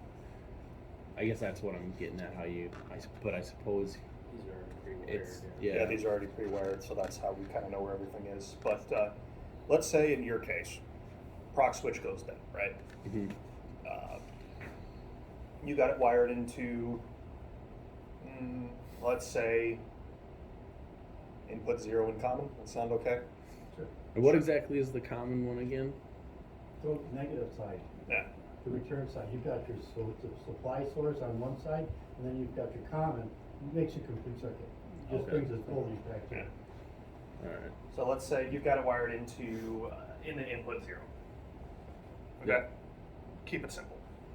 And on the card as well, if I figure out where to, there we go. So it's kind of hard to tell here. Yeah, the little Yeah, you got the little wiring diagram here. If I can just pull that. I don't want to risk breaking it, but don't want to risk breaking it and I just beat it. Oh shoot! Unplugged something. Oh, my bad. It's fine. It's just the power. Is their 1100 different from ours? They've got a 1400. I'm asking about his over there. Oh. He's got a No. 1100. Right? Just a different different demo. Box. It's just a different demo Does case. he have an output card on his? You have an output card in yours? I don't think so. Nope. Ours does have an output card. So Okay. technically, Here. like, we don't have anything wired up to our zeros. Everything's on ours is wired up to the output card. Okay. So like, you know, none of our lights like burnt on ours. So I had to add the output card.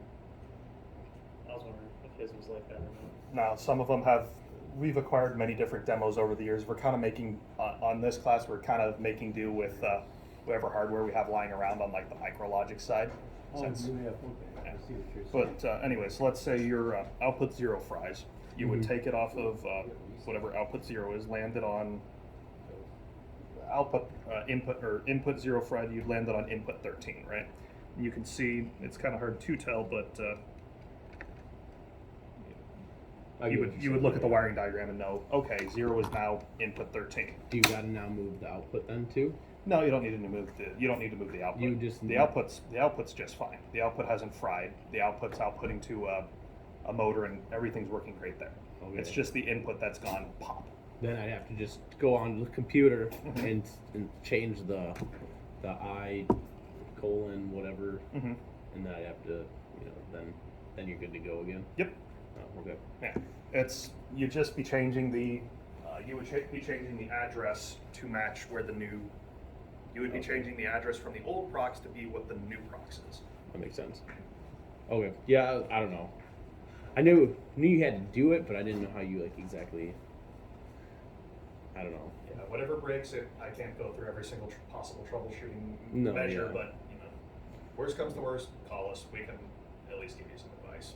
Yeah, But no. it would Yeah. probably just be land the wire on a new input and go into your program, find wherever that particular input was used, and change it. All right. Makes sense. Unless you have a new guy, then you just say, oh, Figure it change out. the program and the wire at the same time on 3, ready? 1. Oh, yeah. Oh my God, it's gonna blow. Actually, scratch my inlet. You said. Do what he said. Do what he said. That's, It was more fun. Yeah. yeah, I would say way more fun. Okay, so that was changing the address. Not too bad. It wants us to change the, oh no, that was changing the data. Sorry, hang on, I'm switching over screens here.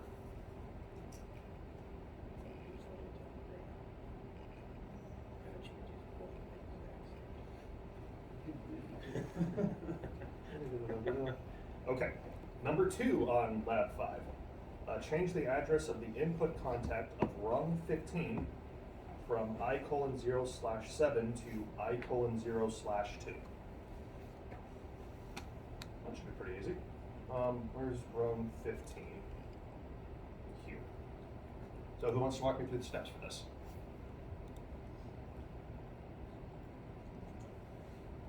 Select your rung. Which rung? 15? 15. All right, good, got it. And this Edit. input. We're gonna hit the edit button. And then change your bit from input 07 to input 02. 07 to input 02. All right. Okay. And test. Select the rung. Yep, gotta reselect the rung here. And set the current rung edits. And then we're going to test. That's fine.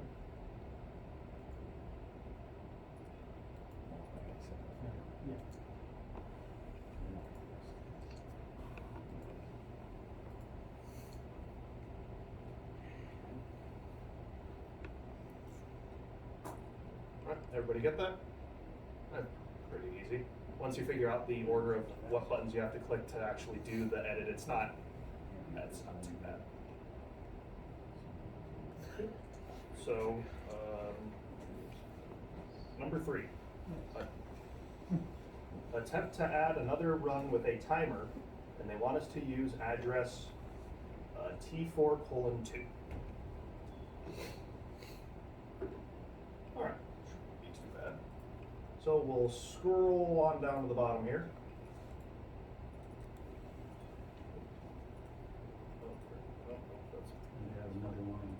There we go.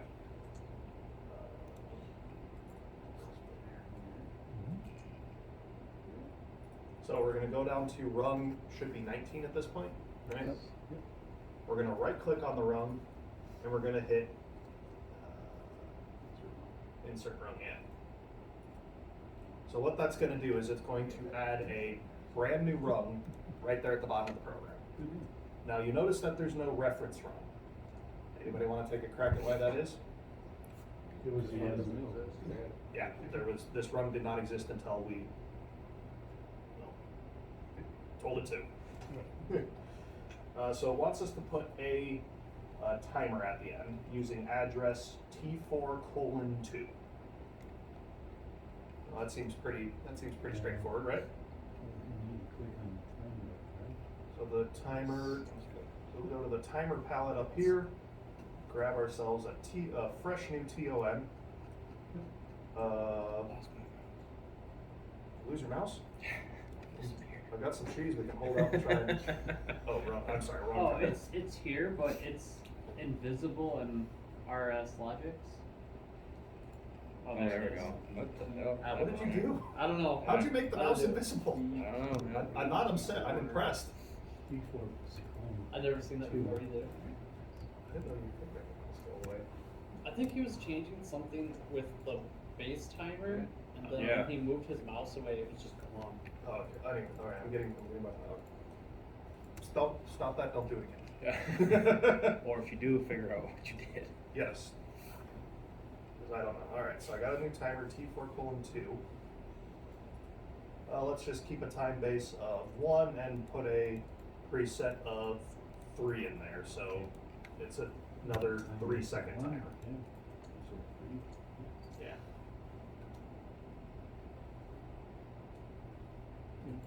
All right, then we're going to, well, we don't actually need to put any input conditions in front of it. You can just have every rung needs an output condition, but not every rung needs an input condition, so we can just leave that as is. So it'll immediately start timing. Now we could do something pretty fun here with the done bit, and every time it gets done, You could just automatically reset. Bingo. Oh hell, let's do that. That'll be kind of fun to watch, right? Let's grab a. Let's see here. It's kind of basically what Now we're gonna grab an examinative closed because the done bit won't be true. Okay. So let's grab one of these. I do this all the time for like heartbeat stuff. That's fun. So we're gonna grab T4:2.dn.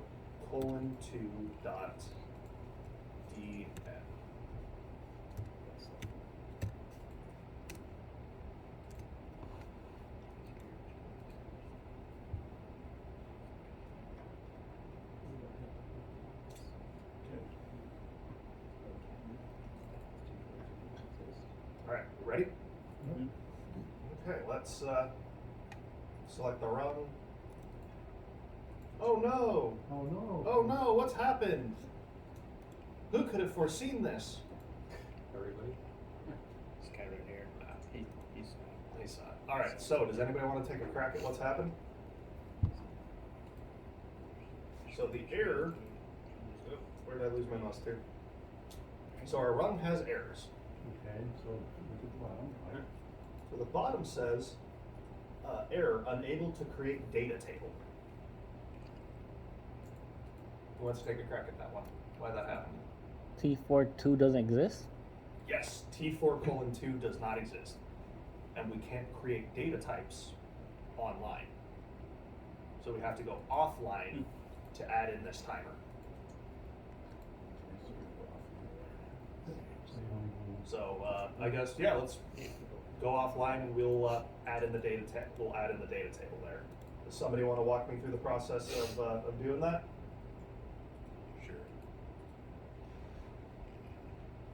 Yeah, let's save changes here. Sure, save. So any edits that are not accepted will be lost, right? So basically, Yeah, so our edit can't happen, so it's gonna be gone. But we'll add it in there. We'll add it in there at the end here. Now, in 5,000, you don't have to go offline to do edits like that, right? Correct. Yeah, you can make data on the fly. I do it all the time. I'm sorry. You can make tags. Tags on the fly. Yeah. Yeah. So if I want to add in a new timer element, where's the first place I need to go? Timer T4. Very good. Where did Bryce go? Did he? Went to answer a phone call. Oh, okay. So I'm going to go to my T4 file. we need another. All right, now what? Properties. Very good. Yes, properties. Change columns to 3. Sure. So I know why we put in this little bit of tomfoolery and trickery here, but this just kind of allows me to stand on my soapbox here. So It's there right there, you can see it. It's a virtual sandbox. this allows me to stand on my soapbox. Don't stand on swivel chairs. So when you what? There's no safety guys here. You're good. Okay. HR is not here. There's no safety team. I can't get in trouble. Yeah. I'm invincible. So when you're finished making a program, always come back and leave just like a little bit extra of a few extra timers, a few extra counters, some extra integers, some outputs, just in case, because you could need to. I can fix this problem real easy. I just need a timer. And you didn't add in the timer type, so the machine's got to get taken down, but you really can't take the machine down right now. So you're just kind of stuck dealing with the problem until 5 days later? Until 5 days later. So make sure you just add in extra data. Just a little bit. Doesn't have to be much. An extra timer, counter, whatever you think you'll need in the future. How can you tell how much memory you have left for data? Good question. Let's figure that out. We had to put a new timer data set in there. Oh, okay. Yeah. So before we didn't have the T42. Oh, so that's what you just had. Yeah. But then to do that, you have to go offline. You can't do that online. Could not do that one I'm not online. sure how to do that. When did I do that? So you added it. Yeah, Oh, you added. added a timer. So this one's bought completely brand new. Yep. Oh, okay. 16 bit? No. There's got to be a way to check it, but I don't know how to check it off the top of What's my the head. next value you can have?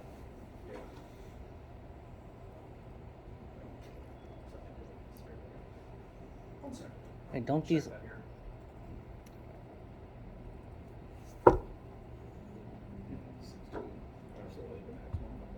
So yeah, like compact copies. So we're this is like unlimited. I mean, the controller property does show, offer memory, used memory left, but it doesn't show nothing.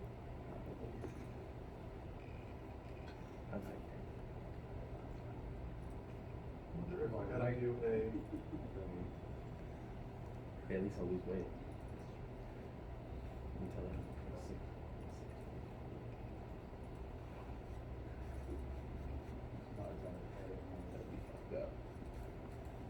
Oh, there it is. I had to do a. You had to do a check on the program. You had to hit the verify controller button. That's how you check how much memory's left. So you do a here. I'll walk you through that one more time. So you do a verify project. Then you go into the controller properties, and it's under the it's under general. It's under general. use memory. We still don't see it. Ours doesn't say what the memory used is. What? Ours won't tell us what the memory used is. Did Not you that I hit guess the- it matters, but Did you hit the? Probably forgot. yeah. Ours showed up. Try again. Hit it one more time. So what? This is what How we do so what far. actually, how That's big all is this this is actual left. instruction word? Maybe it doesn't have a memory card. No, right? No, Right? Word is Because it got 1,400, that's how much he's probably gonna have too. a word is Oh, I wonder if we gotta be online. Are they on 16-bit? No, they're online. yeah, a word is 16 bits. I think a word changes based on what the default data type is, but I think in this case a word is 16. Oh, that's right, 16 bits because of 0 to 15. Well, Yeah. that's where we did this. Hold on. Okay, here. And that could change with your PLC if it's an 8-bit or 32-bit, Ooh, that's a neat trick. Yeah. 64.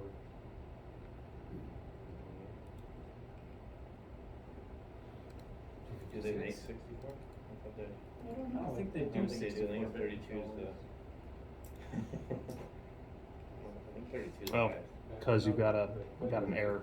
Yeah. So that's why it's not so. If you change that to a dot, Oh yeah, I forgot. a dot DN, Compact Class. just change that to a dot DN right there. Now when I verify, no more errors. Oh, hang on, I gotta do the verify project button there. Hang on. Ta-da! Oh, okay. Oh, Ta-da! So- So it won't. Yeah, that's actually. So what they ran into is they had an error in their logic. So your memory used and memory left won't show up if there's an error. So you gotta be error free to be able to save it. If you got an error from somewhere and you don't know where your error is in the logic, say somebody else did something, they left for the day, but now they're running a system and it's So the No. system couldn't be running with an error in it. oh okay. I was wondering if there's like a thing you can hit up here that'll like take you right to where the issue is or like an interlock is. or- Sure. Let me. So we're gonna break this real quick. Yep. Oh no, error. How come that has to be done there? Is that because it's the very last? That's just because that was convenient for me to error out. Oh. So I'd verified the project. I can click here, rung 19. Oh, and it takes me, down and to- it takes you right there. And what was it? Done. .dn done. And then I verify. Error's gone away. Ta-da! Oh, So alright. yeah, it's it's pretty generous with how it points you to the problem. So if you get an error, just click on it. Not only will it tell you what the error potentially is, sometimes it's kind of hard to understand what they're trying to convey. But you click on the error itself, and it'll take you off to where it is. Okay. Like the software doesn't want to be in error state; it wants you to figure out what's wrong.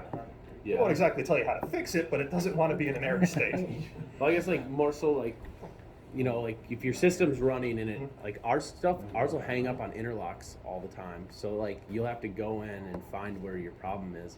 But is there a way that you can hit a button up here that'll just take you? I mean, we have.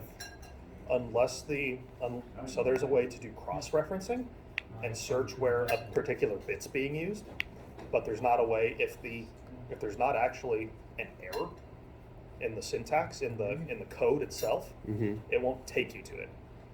If there's a particular problem with how you program something, but the syntax is okay, it's not going to tell you there's something wrong. But if there's a problem with the syntax, like if you've disobeyed the rules of programming the thing, like we did with the bit, Yeah. then they'll point that out. Okay. So I'm going to say I'm trying to figure out the best way to put that. If your syntax is correct, but your coding sucks, the controller's not going to tell you that your coding sucks. Yeah. That was the best way that I could think of wording that. Thank you for. Yeah, as long as the syntax is correct, the controller doesn't care. It's going to execute exactly what you put in. Yeah. I get that part. I don't know. I guess Dylan would probably understand what I'm asking because he's seen what I'm. All right. Well, once more for the people in the back. It's all right. It's all right. Something with interlocks getting stuck. You know how when ours gets stuck on an interlock and won't let us go to the next step in our program? Yeah. You know, but isn't there a button that'll just scroll through? Well, no, but it'll take you to where that is without having to scroll through the whole entire logic trying to find the. Yeah, but that's on that. That's not ladder logic. That's our other one we were talking about yesterday. Sequential. Oh. Okay. Well, never mind then. Okay. My bad. I didn't know. I forget the differences. They look the same to me. Yes. Okay, we were doing the edit for run 19, Mhm. and we come up to trying to go online with it, and we come up with programming state. And we're wondering, okay, so if I create a new or upload a use, Let's see. What are you trying to download? Yeah, so we added that extra timer in there. Yep. And we had that run. Now I want to go online and test it. 'Cause you can't test it offline. No, you gotta test it. okay, so let's create a new file, okay. Then that's what's live. Okay, that's very top, now we need to go down to bottom. Okay? It's not in there. Nope. But you got Didn't it in say there, it. so Okay. I think you did an upload instead of download. It did say upload. This is usually good because I never done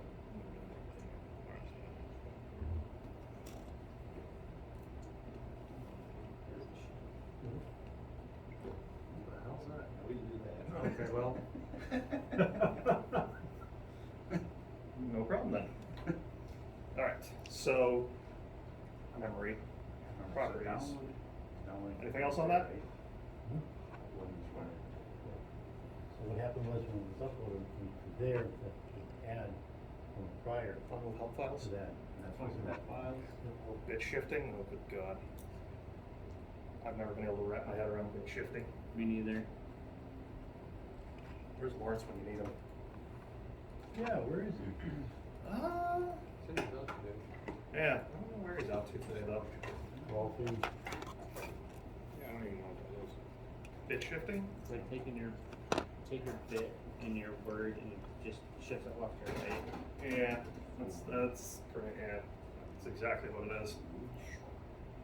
Yeah, I don't know. I'm sure there's a reason that the instruction is in there, but for the life of me, I don't know under what circumstances you would need it. What if our machine uses them for like timing of different in-feed wheels and stars? So when one goes active, there's a time delay before the next one does, and it turns them all on via bit shifting. So when you turn them off, it uses a timer and a bit shift to shut them all off. Oh, I wonder if So they it all uses the stop bit. at the right time. I wonder if it uses the bit shift in the enable. For the enable to start the timer. Maybe. Not quite sure. Yeah, I'm not very familiar. I'm not super familiar with. I've heard of the instruction. That's about the extent of my knowledge of the. There's a lot of instructions between 500 and 5,000. Trying to learn them all is.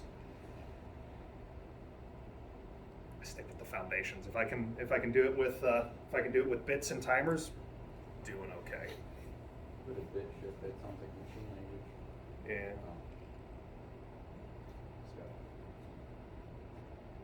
Okay. All right. So I'm going to cancel out of here. We got a few more things that we got to do here for this lab. Already. So now that we added that timer, we should be able to, the T4 and that over there. Now we should be able to add that on rung 19 then? Yeah. Well, let's let's go around. Let's go add the bit to rung 19. Oh, another quick key for you: if you're ever programming and you want to put in a new rung, you can hit insert. Fun fact. I do a lot of these. I've kind of learned to do a lot of I've just over the years kind of learned to do a lot of keyboard work. Control C, Control V for copy paste. Control Z for undo, insert for inserting new rungs. Control W will come in handy, and 5,000 for making new tags. You can name a tag quick, Control W, and it'll make it. I've kind of just learned to do a lot of stuff with quick keys. It helps. Saves you a few seconds, and over the course of like big programming projects, a few seconds saved here and there, minutes, hours. I won't go as far as to say days, but days you've gone too far. I was even stretching it with minutes, maybe even hours, but days, sir, you are out of line. You can program in a day. God no. I'm still my demo back there. We call it the Mia. Well, my manager called it the Mia, so I guess I call it the Mia. I've been working on recoding that for the last month, and it's just been a war of attrition. I've gotten every roadblock every roadblock you can hit in reprogramming that thing I've hit. It's in so that's using a lot of You didn't have a program for it, you were just building one? Oh, I had a program for it, but lost it or something? no, I use that for the base of this existing program. I'm updating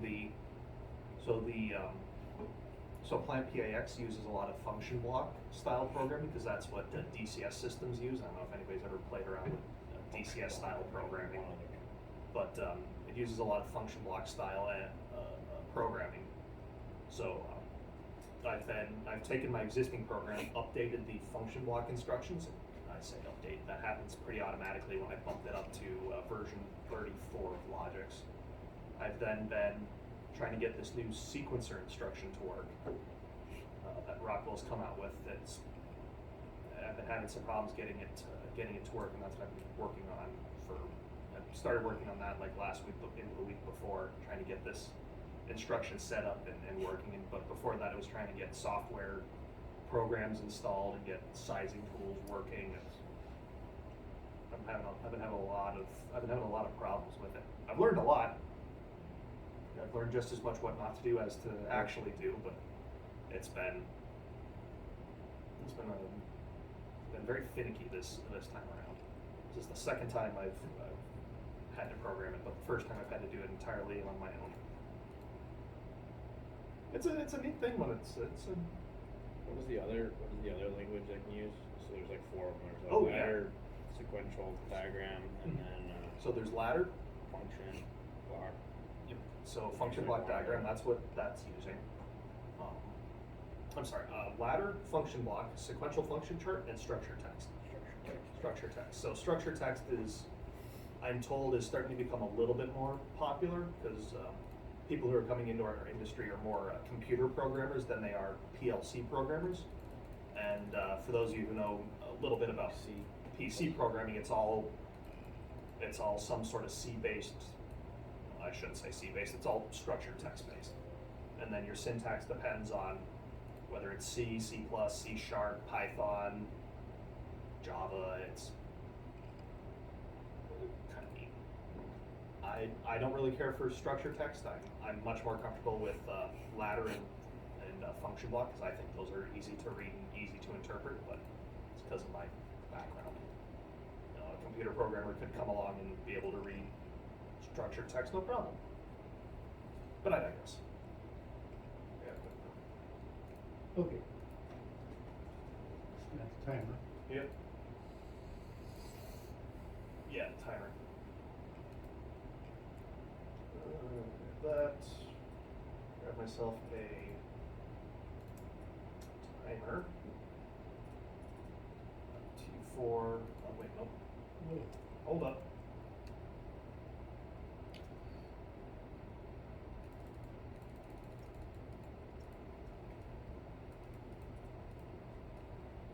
Time base of that, let's just say preset of 5.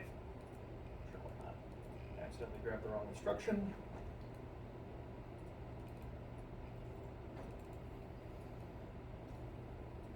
I thought that would work.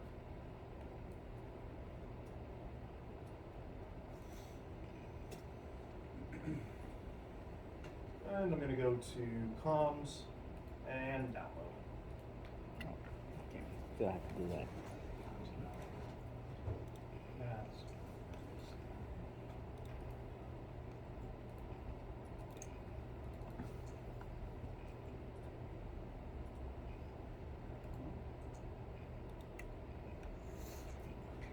And there, I've made a self-resetting timer. Ta-da.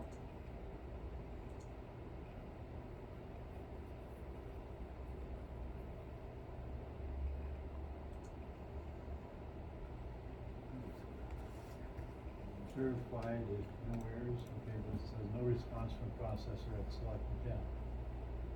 Well, let's take a look. So, go ahead and hit who active. Oh, I'm sorry, go to your, go to communications. How do you know? So we have timer 4.2, but we have So, timer select the 4.1. processor. So being that it's T4, it's Okay, alright, it's just make sure using that our like comms the is all same. Well, that was for a counter, Like- because like the timer on is going to. Why is this one not reset T5? when you turn it off anyways, You know if what I it was mean? for- Oh, because the symbol for timer is this 3-4 preset on here. Timers keep- Yeah, they keep. No, oh, okay, I see Yeah. what you're saying. So Okay. T4 just refers to this folder right here. Oh, all right, okay, Remove okay. a zero. Thanks. So we're gonna go to comms. I feel like I'm asked this sometimes. Make sure No. that if I don't ask the dumb questions, then it doesn't help me. Like I say, no question dumb. Yeah, well, I appreciate Download that. program controller, yeah. Yeah, cause this, Go ahead. this Yes. number's gonna reset either way. Yeah, it's just gonna keep resetting. Program types don't match. You could also do. That's on me.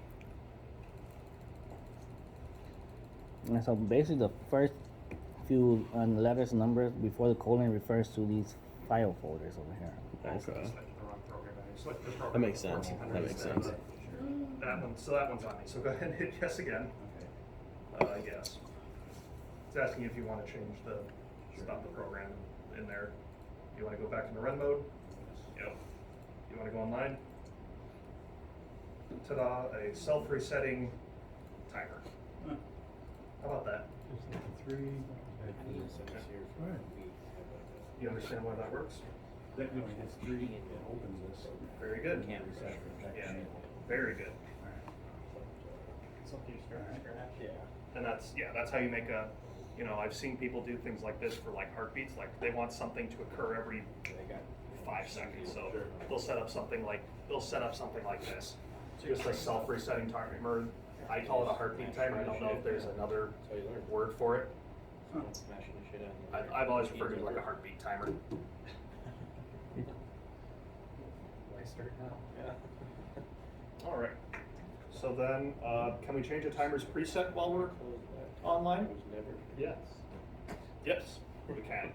You can just change it right in the box, right? Yep. So 4,000. Yeah, that you don't actually need to go into edit mode to change. You can just change the timer preset. But it doesn't save it in the tag data, right? No, when you go offline, it's going to ask you to do an upload of the data table. You would upload it, and it would keep that change. Not too bad. That's cool. Yeah, so there is some stuff you can get away without doing online. And then on the back on the lab paper here, I would like to direct you to this table here. So not every Slick supports, not every Slick and not every MicroLogic supports online editing.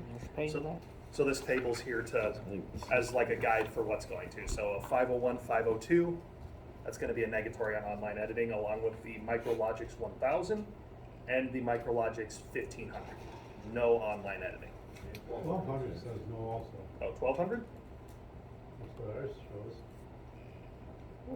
Well, I guess I just missed that on the table. And the 1200 negatory. Why would they make some that you can't do it if it's a newer version? Just because they're numbered Doesn't mean that they're doesn't newer. mean they actually came out in that order. All right. So the 501, 502, 503, 504, 505, those all came out in that order. The MicroLogics, I think they did a bunch of back flipping and switching around with order. I think the 1400 was actually the latest one to come out. Oh, really? Yeah, I don't know why they swapped around. I think as it goes up or whatever, but like the 850s are newer, right? Or 800 series. Yeah, the 800s are newer. I don't know. There's somebody who's at Rockwell who's paid a lot of money to. Batteries are like, oh shit, should have started here. Should have started here. Yeah. So my personal favorite little product trivia. Rockwell had a product called the PanelView Plus 6. They called it the PanelView Plus 6 because the operating system that was on the PanelView was Windows CE version 6. Then they released the PanelView Plus 7. You know why they called it the PanelView Plus 7? On Windows 6. What? They use Windows 7? No, because it's the number after 6. Oh. It still runs Windows CE version 6. It's just the number after it. It's my favorite little piece of Little Rockwell trivia there. That's fun. We have fun here.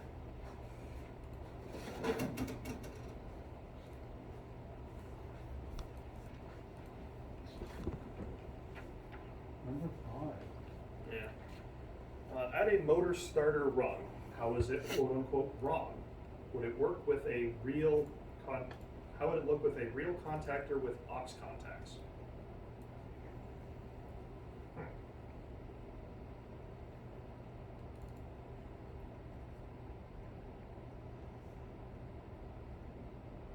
Oh, I know why it's wrong. It took me a second here. So on your, this is a motor starter circuit. I think most of us have seen this in some form or another. I don't know if you've seen a motor starter circuit. Yeah. Okay. You've done more than just panel wiring, right? Yep. Okay, just checking. So this is just a very standard motor starter circuit. Now the reason why this is wrong, why this wouldn't work in our PLC, is because we can't have an input condition after an output. So that's why it wouldn't work in the PLC. So if we wanted to put this in the PLC, this overload would have to be before the motor output. That took me a second there to figure that one out. Oh yeah, it's got branching. All right. Yeah, why don't we program this one? Go ahead and we'll take this one offline.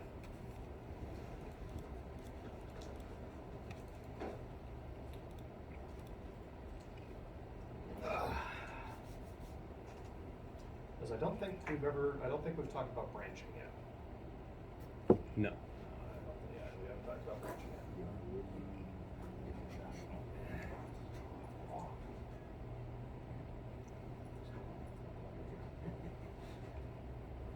So I guess real quick with branching,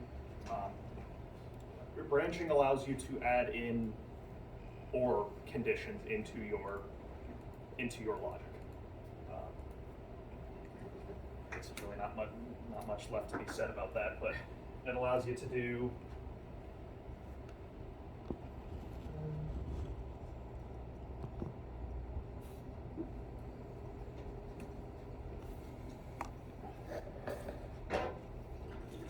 How's the doctor's appointment?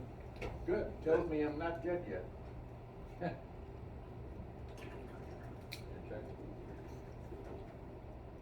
There you go. Can confirm, not dead yet.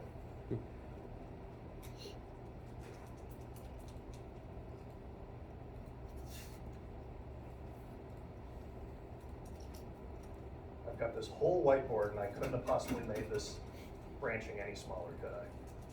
Oh, you could have. You're right, I could have.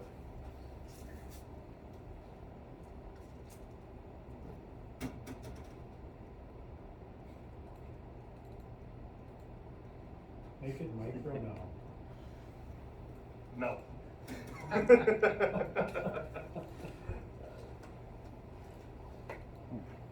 So anyway, so now with branching, this just allows us to do an AND condition. So to turn on this green pilot light, I could either hit push button 1 to complete the circuit, or I could hit push button 2 to complete the circuit. So branching just allows for the inclusion of OR conditions. What we've been doing is pretty much all been AND. I have to either hit, so like on rung, what's the rung that's got 2? Run 13, I have to hit input 4 and not hit input 5. So branching just allows us to do AND. So for rung 20, we'll try that out. Go ahead, add in a new rung at rung 20. Click insert. No, yeah, can do that. Where do you see insert? Right here. Sweet. Cool. I really don't know what to use for a start and stop button, so okay, this one's due.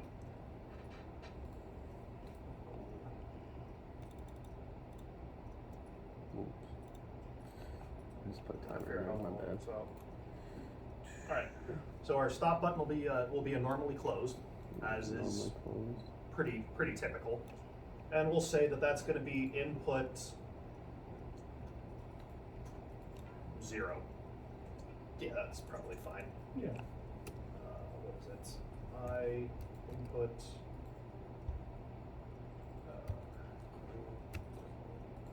I forgot the dash on the slash 0. Oh. I colon 0/0. Yep. Yeah, 0/0. Add value tank 1. Yeah, on we're going to use up some bits that are already being used in the program. Okay. So we're just kind of doing a little bit of recycling, because this is a safe learning environment where we probably won't blow up anything. What if we do pull up something? I would be impressed. That's not a Challenge challenge. accepted. That's not a challenge.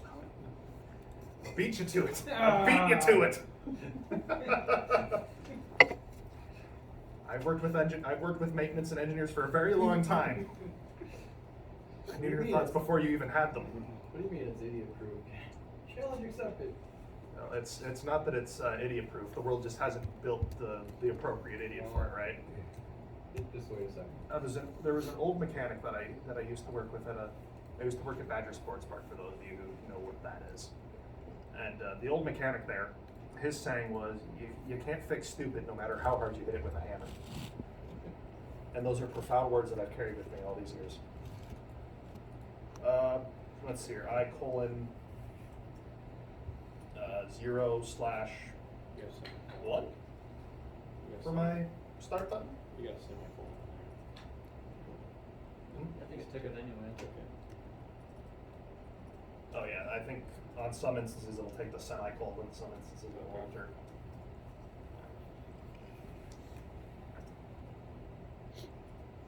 Then our motor, our overload. What do we think the overload should be? We've used 0, I've used 1. 2 sound good? 2 sounds pretty good.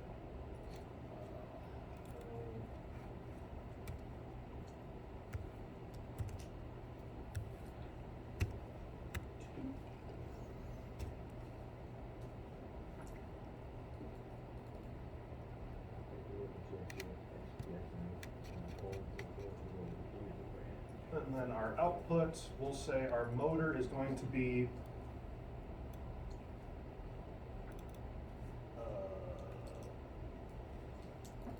O:0, 0 sound good to everybody?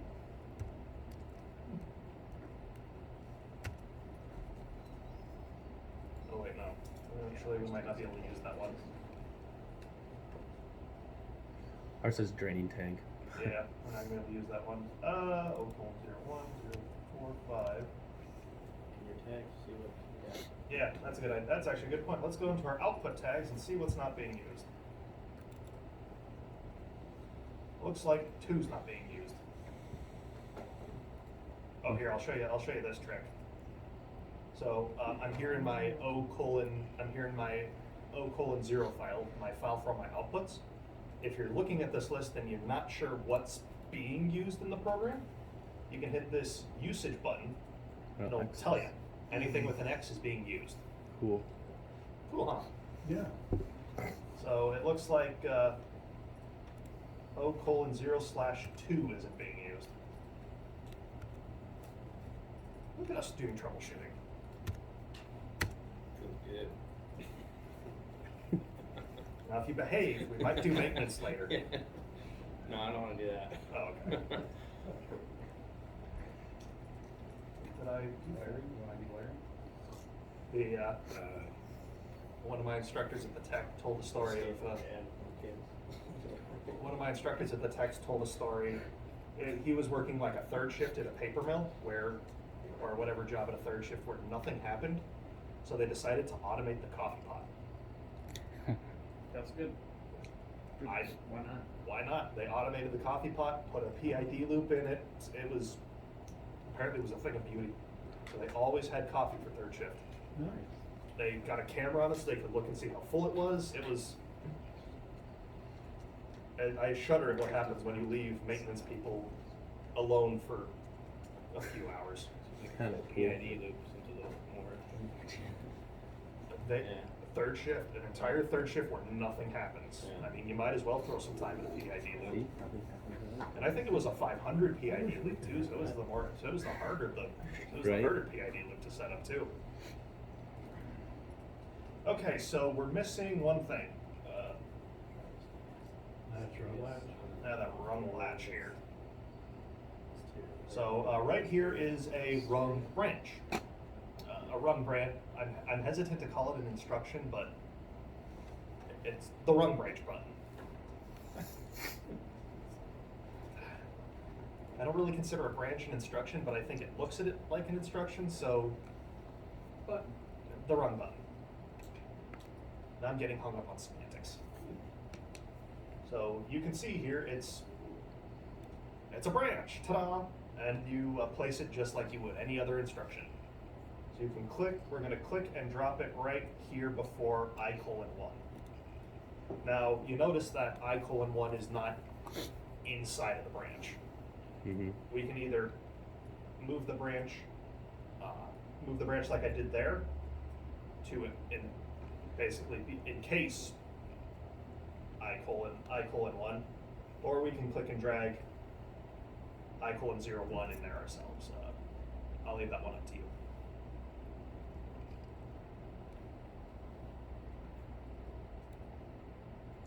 So now our motor starting, our start button needs to be branched by our motor circuit, right? The fact that our motor is running branches the start button, right? So when we press the button and let go, the motor keeps going. So as you've seen with the timers, output conditions can be input conditions, right? Yeah. So let's drag a bit down here.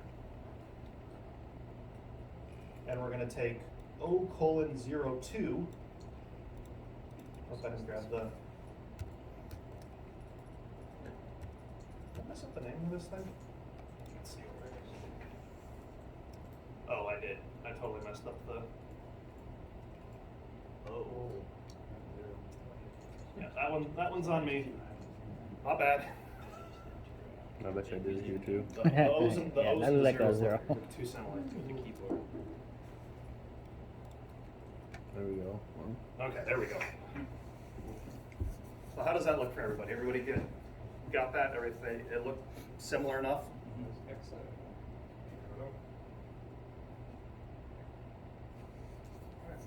So once you've got this, verify the program. Make sure that there's no errors. I'll hit my little verify Must be button good, huh? here. Yep. Everything looks great. We're going to go ahead and we're going to download.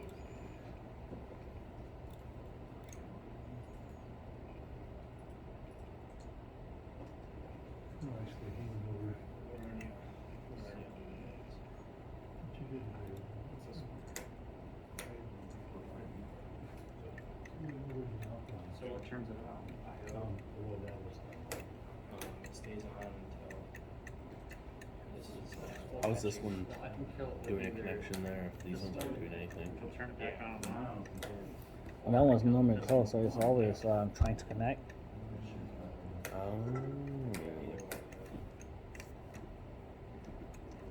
We should map that to a push button. I gotta map these two switches. So is this saying that this is connecting right now? Yeah. And that's connecting, obviously. Yep. So once you push the start button and let go, it will continuously run. So this is what that one is for. I suppose when I open D2, it's like an E emergency stop. Yep.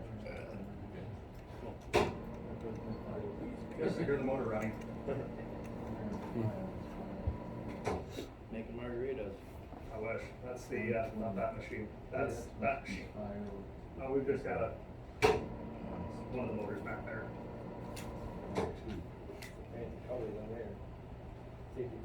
Oh, yeah. Yeah, when we show off this room to customers, we don't want them to get, too badly maimed. There's an appropriate level of maiming that we can do, so we don't want to exceed it, right? What is that, 6 foot distance, you know?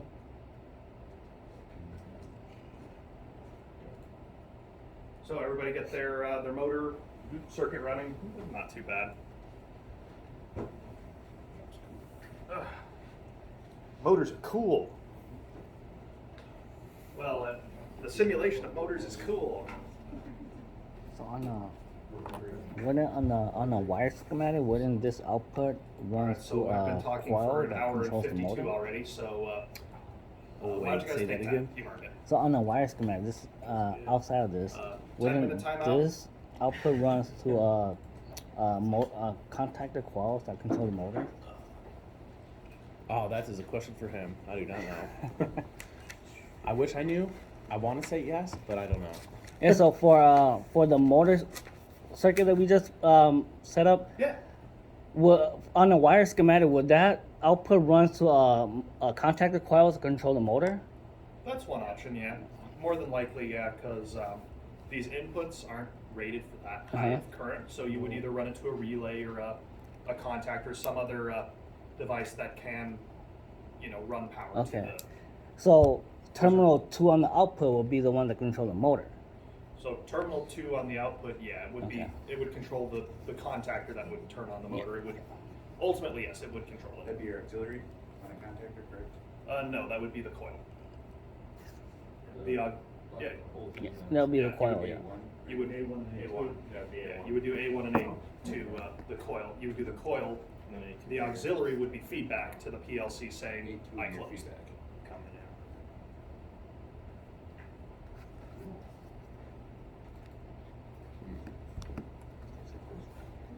There's also toggling, which you use for turning bits on and off.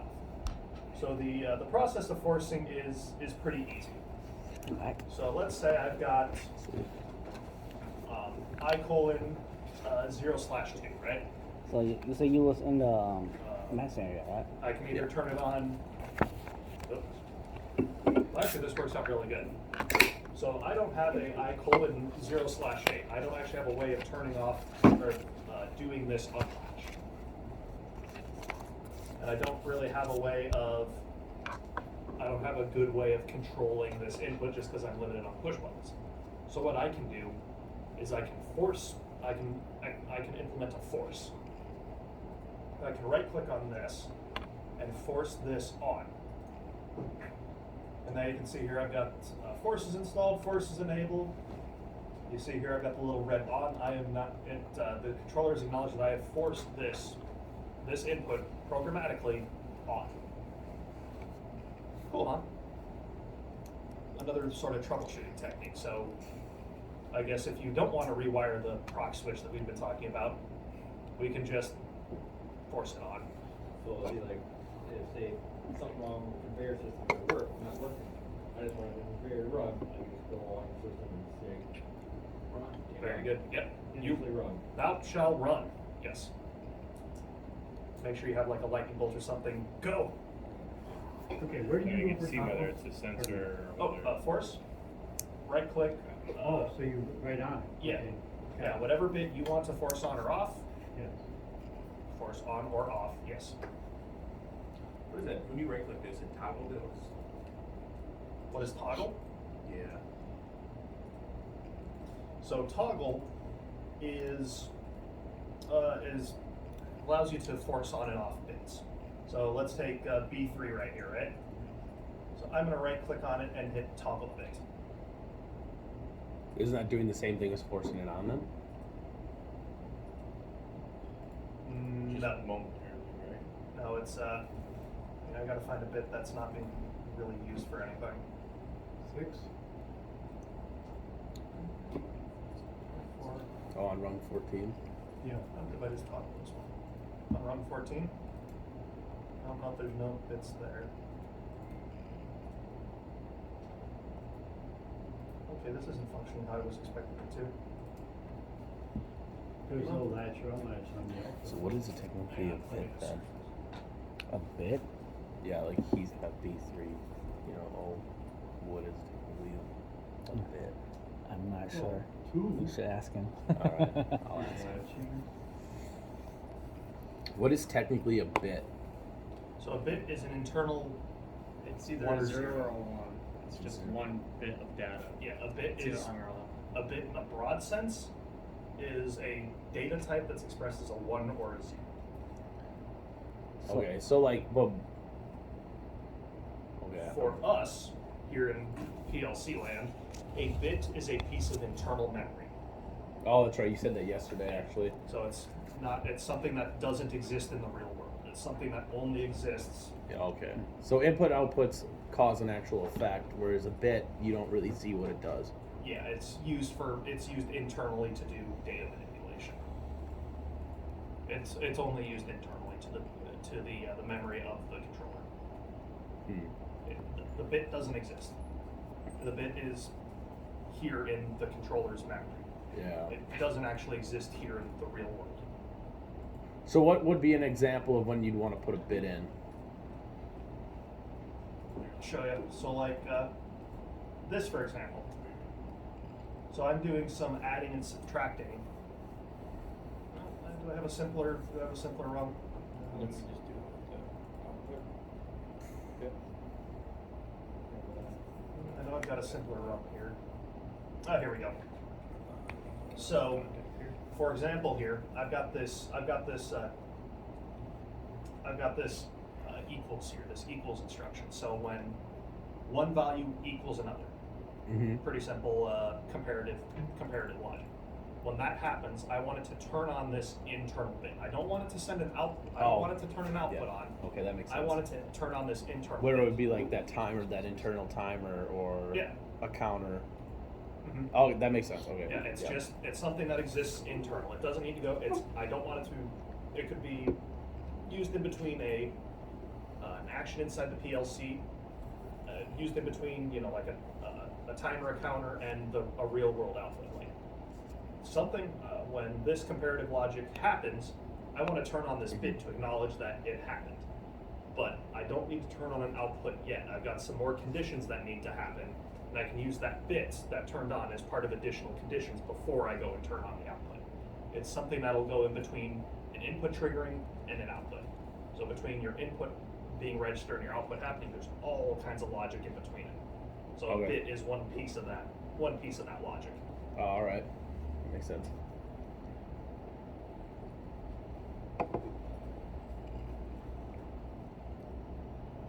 A toggle should go for more than just a single scan cycle, I thought.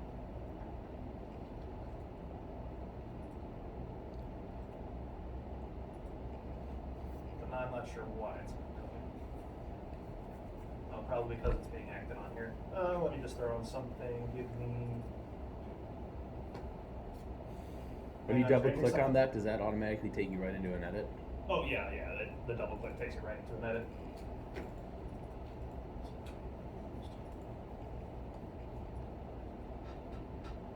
Oh, that's pretty slick. Actually, no, it's a micrologics. Yeah. Bada bing, bada boom. Yeah. Wow, did I just make a PLC joke? I think so. Excuse me, I need to go reevaluate my life. We have. Yeah, I think all the bits that I was trying to toggle are being acted on by outside forces, so this should work. Thank you. I knew it would work. I knew it worked how I thought it would work. So, forces are to be used with inputs and outputs. Toggles are used with bits. They both accomplish the same thing, but can only be used with certain instructions. So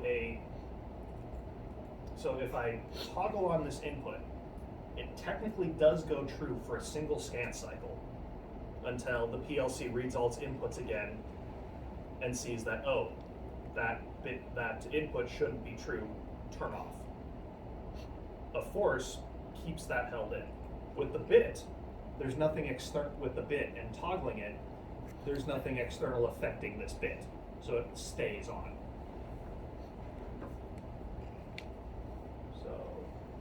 So I am toggling this on.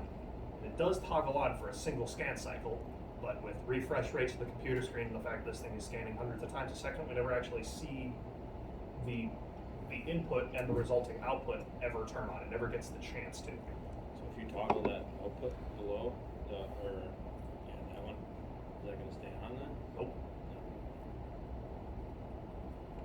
So would toggle be used for like testing a quick test of a light or something? Toggles are used for the bits, whether that bit turns on a light or not. Mm-hmm. That's up to your code. This. So then you can see here, I've still got this input forced on, right? Let's see what happens when I force on a output.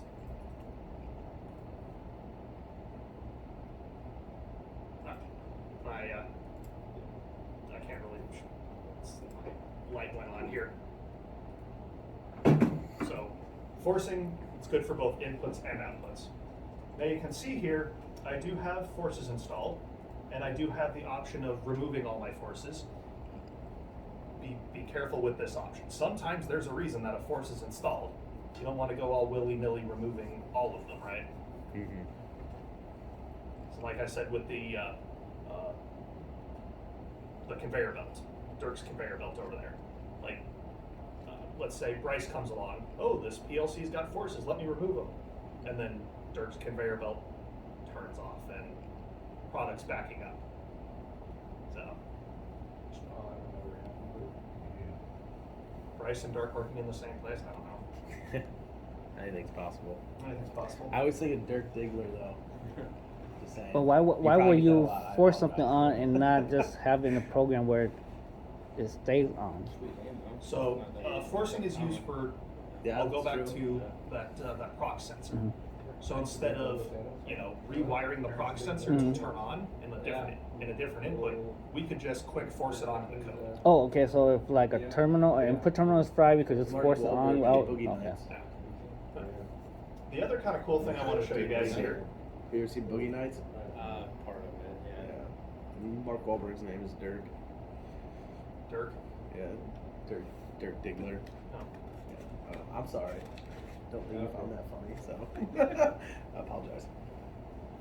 I don't know what we're talking about. I stopped paying attention for a second. Anyways, Yeah, no. it's so understandable. you can see here that on my data file here, I opened up my data file here. You can see how this word of data is now red. That shows that somewhere in here, one of the bits is forced on, and you can see here that red 0. That represents that there is a force that is on. Of course, the same thing with the inputs. I've got my word here, and it is red, representing that there is a force installed. So my little list here does say that there are forces enabled. I can either remove the force from here, which removes all of the forces, or I can come here to where I've actually got bits forced on and remove individual forces as I see fit.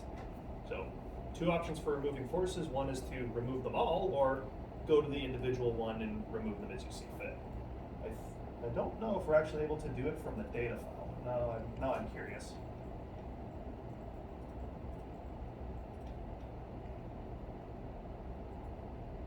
Nope, I guess it's going to make you go to the... Oh, there was a force off, Did I miss it? Oh, there is. I missed it there. So I guess you can go into the data file as well and remove it there.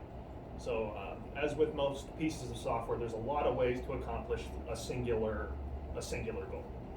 So I'll force this back off. Go back to my data file. Oh, I forced it off. I didn't actually remove the force. So even though 0 is its normal state, I'm forcing it to stay off. So if I hit 4 here, it's very hard to see. Even though the rung is going true, my light continues to stay off. Oh, yeah. So let's right click. I've got to remove the force entirely. Use the force, Luke. Thank you. Thank you, good night. And now you can see I'm back to having no forces. The force.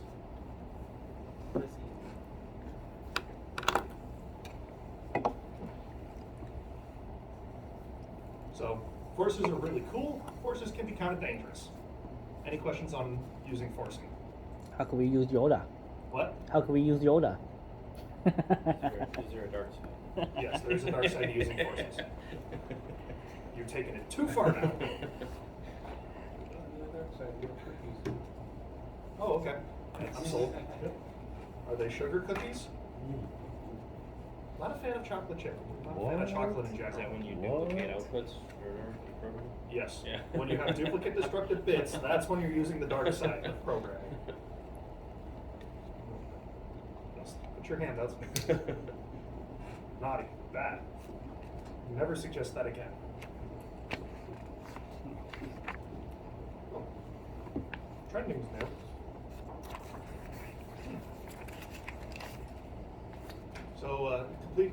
Complete and honest disclosure, I've never done the trending in 500 before, so this is going to be a learning opportunity for all of us. Let's see here. So trending. Oh, I know how trending works in 5000. So trending is pretty straightforward. Trending allows you to trend inputs and outputs to see what they're doing. It can be very useful for troubleshooting. I use them a lot when I'm trying to tune PID loops. So I'm monitoring my control variables versus my outputs to try and figure out if my tuning's good or not. So trends trend. Who here's used the trend before? A few people. Really? That's it for trends? Just like a trend in general? No. Yeah, like a trend in general, yeah. I was about to say, the FDA requires trending for your stuff. I don't know if the FDA requires trending for juice. I don't know. Possibly. I've not been there for it, so I can't tell you. Okay. Yeah, I've done a lot with the dairy. I've done a lot with some dairy customers, and they've got to have chart recorders for monitoring for the pasteurization process. Well, we've got chart recorders, yes. Yeah, that's trending. Oh, That's chart recorders are a form of trending. We're So gonna, you, oh no, sorry. You go on. You'll probably answer my question. yeah, we're gonna do that, but in 500. What's your question? I'll wait to ask it because you probably will answer it. Okay. So we're going to go to our little project window here, and down here we've got trends. We're going to right click and create a new trend. So down there at the bottom, new trend. Right click, add new trend. We're going to give the trend a name.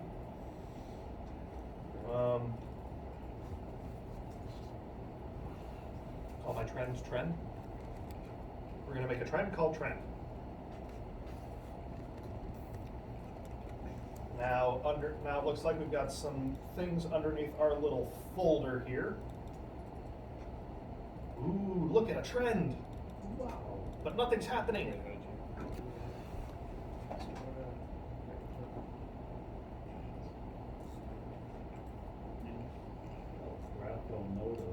Yeah. It's like an old style graph. yeah. When did they release 500? I think this was like the the 90s when they released 500. Yeah. So anyways, so anybody want to take a guess at why nothing's happening? Because we don't have anything going on. No input. There's nothing in it, no inputs. So we're going to open the input data file. So that's going to be this one. And we're going to drag a few addresses to the trend. So we're going to grab I:0/0, so that's going to be this bad boy. Do we just drag and drop it? Yep, we do just drag and drop it. And you can see when we drop it in here, we now have, it's now saying that we are tracking that bit. What happens when I turn it on?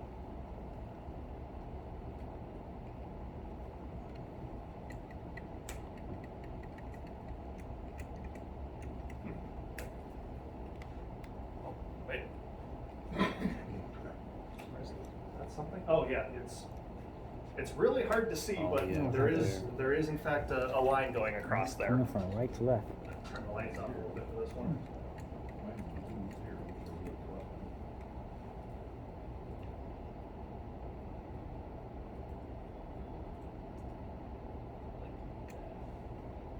Oh man, that is horribly hard to see. It is very hard to see, but there is that blue line going across where I did press the button. Can you guys see that? Yeah. Yeah. So that's just saying that it's just telling you where it turned on at one time. Yeah, it's telling you where it's gone on. Well, let's see here. You see a heart monitor, right? I'm gonna drag. It wants me to drag 01 as well. Hopefully this will be a different color.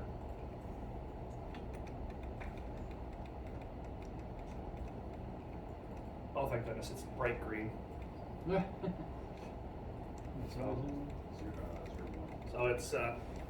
So it's trending. Not too bad.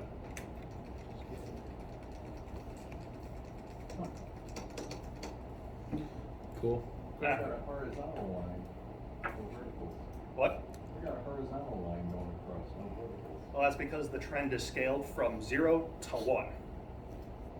So you're gonna see, you'll see a lot of, you've got verticals, you've got horizontals.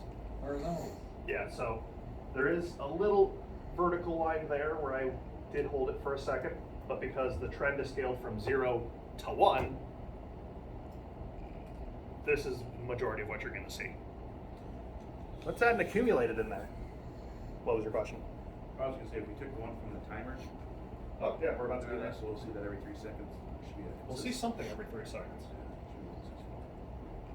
So we're gonna try adding, before we do that, oh thank goodness, chart properties. So if you right click on the trend, we can get to the properties, and if we take a look here,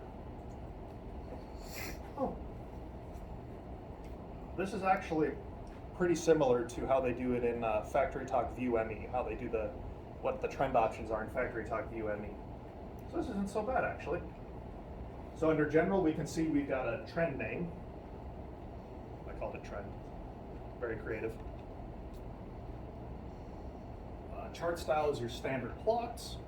Chart mode update, automatic, okay. My refresh rate of every second, that's probably fine. Displays, more or less how the chart is going to display data. Pens, so on the pens we actually have a lot of options for customization. So we can change the color of, say, zero to hot pink. Hot pink works. So now when I hit this, instead of being blue, yeah, there you go. You can kind of see the hot pink line going across there now. Cool. Nice. But that's still a little hard to see, so let's adjust the width of the line. How about 3? Let's see how 3 looks. Oh, there we go. We can finally see it. Is there a way to change the graph so it only goes up halfway? Yeah. That would be our, was it X, Y, or Y axis?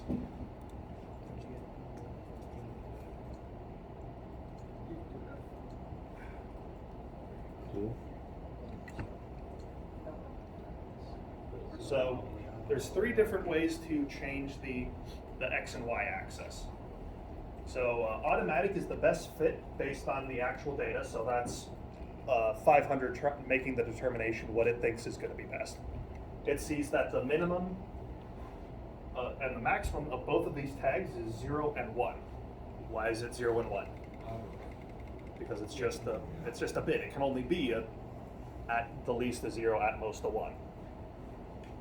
Let's see here. We can do preset, so we can go back into the pens tab and change that. I'm pretty partial to doing custom myself, so we set what the minimum and the maximum are.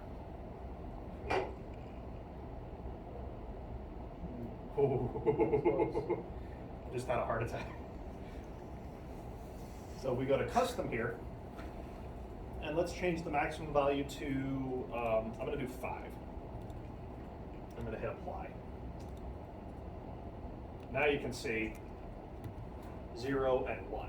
So as I hold in my button here, we get a nice bit of trending data. That looks pretty good.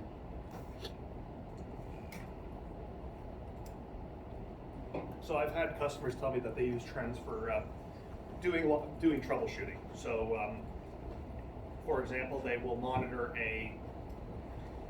like an input voltage coming back from a device that they're pretty sure is failing, and they might only be able to, and it might only be on for a blip, a very fast blip. Oh. Hi, Sherry. Hello. So that device might only be on for a blip. You're not really going to be able to see that in the normal. You're not going to be able to see that in your ladder.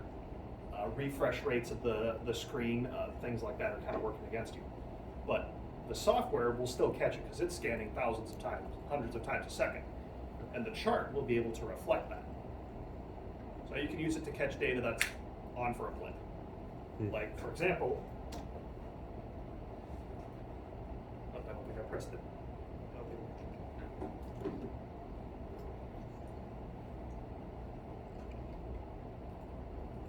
Okay, now's my button not working?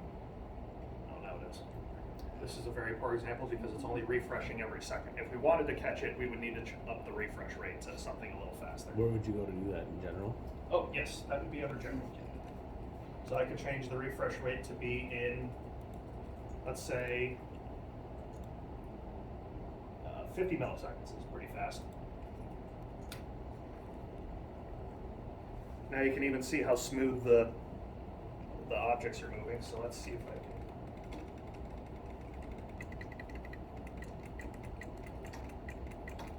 Yeah, that's a lot better. Yeah, there you go. So, trends, baby. So let's, it wants us to add in that timer tag, so let's see what that looks like. I just did the same thing. So what is it? Wanted me to add, which timer accumulated one to add? T4:0. So where do you want the time? Oh, wait, nope, I want to grab the accumulated.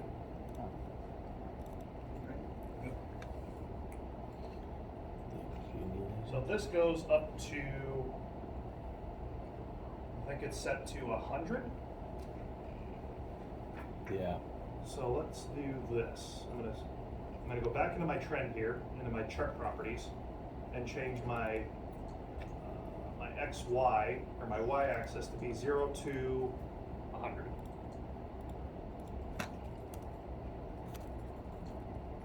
Oh, sweet Christ! Whoa. Wow. Is this what people saw during the 70s? Yeah, man. So because my timer is going at a value of, let's see, it's accumulating a value of 100. I think it's refreshing once every T40. Oh, what we gotta do? millisecond. Drag and drop So the 10 times a T40. second. So Oh, close to it on that. That's why the trend kind of looks like that. But you can see it's tracking pretty good. That's the input. We need a Man, timer. that's a, It's kind of all over the place. yeah. It's so ugly, it could be a modern art masterpiece. There you go. So if you have an output that comes on for, maybe only a few scans of the PLC, you might not be able to catch it in the trend. You might not be able to, but we could probably update the tag refresh rate to still try and catch it. I mean, how do you even really read that? Well, this is kind of a terrible example because the accumulated is moving so fast, but you can see we were at 0, we get to about 85 before it outspeeds the scan. There's really not a super good way to read this because it's running so fast, but you can acknowledge that it is in fact running, which is the point I'm trying to make. You can use this to catch and try and trend, fast changing things. Although this is really ugly. But then there might be a little flat line in between something to be horizontal, be wrong. Mm-hmm. Yeah. The trend's just another tool in your toolbox. It's kind of like what you do with the analog multimeters to try and catch fast changing things that the digitals might not catch. I have a similar premise here. You use an oscilloscope too, I suppose. I use the old style analog multimeters that still have the dials. Yeah, we would use those to try and catch very fast changing electrical signals that the digital multimeters might not be fast enough to catch. Well, digital only samples. Yeah. That's another good point, the digital only samples. Well, this is only sampling too. Right.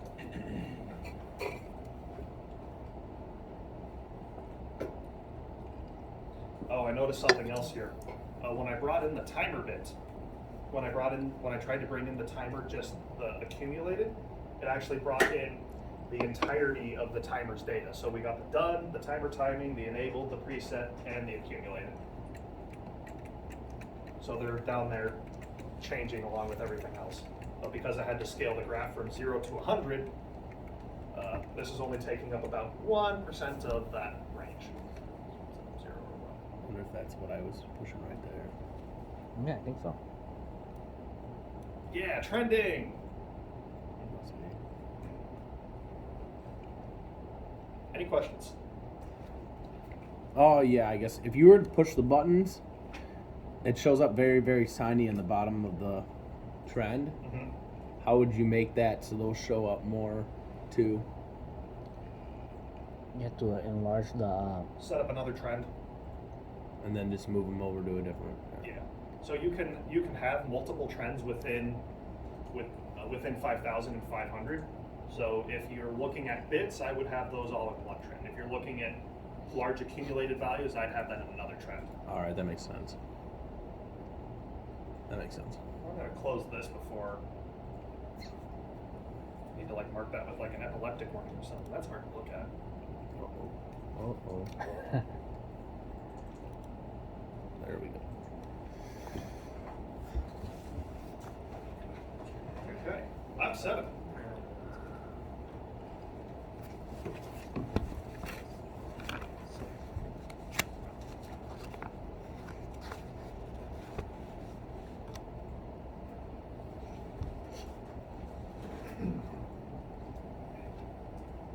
So while online, we're going to go here to 14, run 14.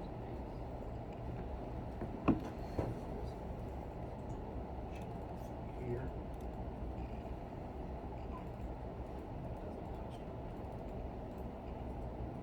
Yeah. So we're going to go here to run 14 and we're going to edit it. So right click and start a rung edit, I should say. And what we're going to do is we're going to branch around that input. So I'm going to take my run branch here, click and drag it around, and you're going to end up with this. Ah. Yeah. It should be fun. So what I've basically just done here is, I guess I've shorted out that input. I've completely bypassed. It's like I've taken a jumper wire and just gone around, right? Nobody here would ever jumper something like that, would they? Not a safety circuit. What? Not a safety circuit. Those are the best things to jump. I'm going to accept my rung edits here.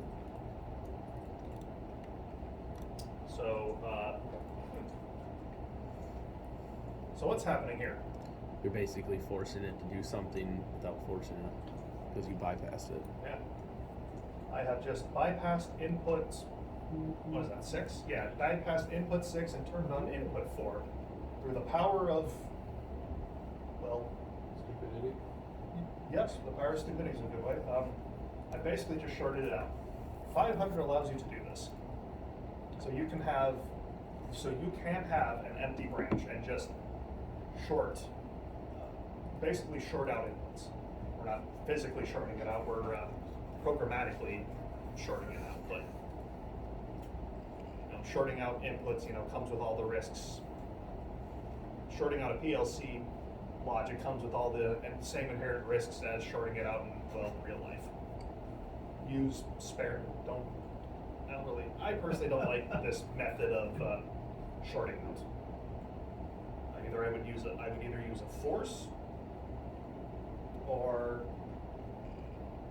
actually the method I like to use.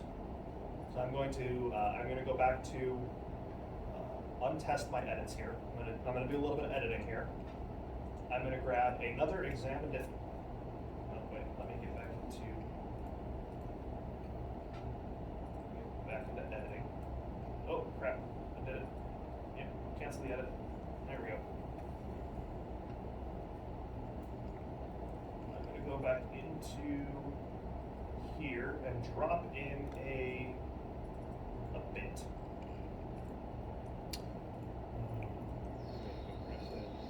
I just added B3:0/7 seems okay.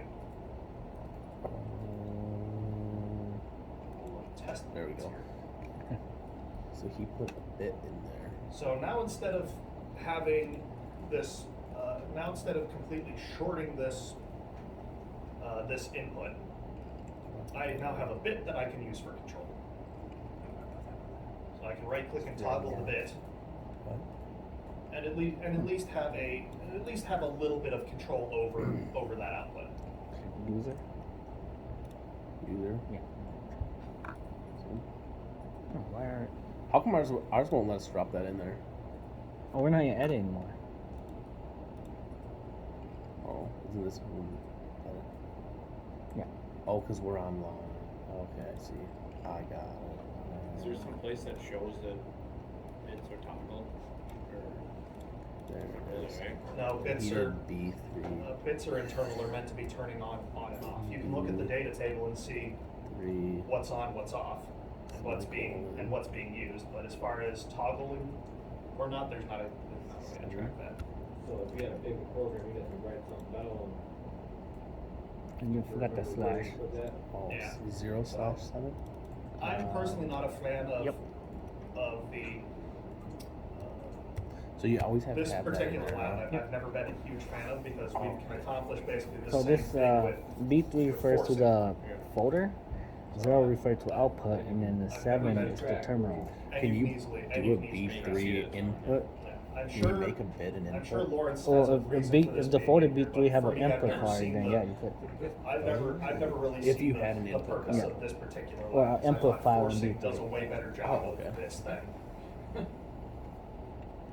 Again, I think we have to get rid of this one. This one's just a Oh, duplicate. that's right, yeah.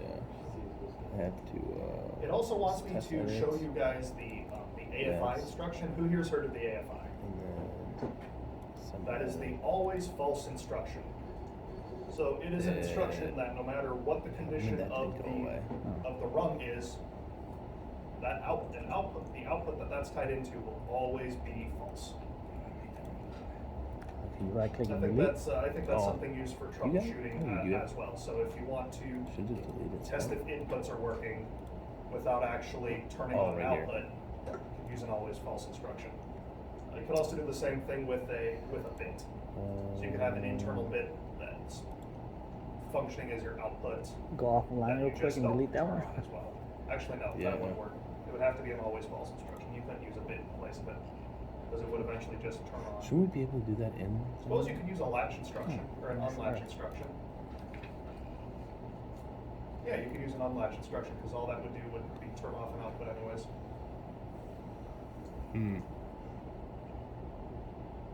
Our line didn't go. Our line didn't go away. Yeah, one too many duplicate. How do we delete the duplicate? You have to go offline to do that? To delete the duplicate? Yeah. Ours didn't go away. Let's take a look here. And I tested and verified, and but there's like no. So that's the one we made. Mm-hmm. So I can accept this rung edit. Yep. And then if I verify the project, right? You gotta do the. Oh, okay. Oh, sorry, my hand's getting in the way there. And then assemble the edits. That's what we missed out on. Yeah. Okay. There you go. Not bad. Not bad. Yeah, so in my incoherent ramblings to myself, I figured out number 2 here. So the always false instruction is an instruction that makes an output false no matter what. You can use it for, I guess, troubleshooting. You can use it for as a, you can use, since every line of code has to have an output in order to work, you could use an always false instruction to test all your inputs to see what conditions will go true and make sure that your inputs are working without actually turning on an output. Now the always false instruction doesn't exist in 500, it exists in 5000. Why we talk about it here, I'm not sure either. But it asks what could you use in place of a always false instruction. I think your best bet would be to use an unlatch instruction. What does an unlatched instruction do? Yeah, basically turns off an output that's being held in by a latch. So, use an unlatched instruction. Add an unused bit for troubleshooting, and well, that's lab 7. It's a quick one. Lab 8. UIC and the decom. So this is one that I don't have enough UICs to go around for everybody. So who really wants to use a UIC? Perfect. We got all kinds of old stuff. Perfect. Here's a UIC. Here's your UIC. Congratulations. It's already half blown up. Don't be blown in.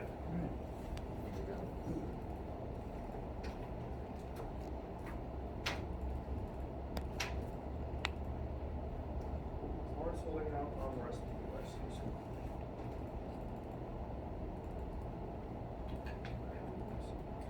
If you'll excuse me one second, I think Lawrence only brought out one UIC, so I'm going to grab another one.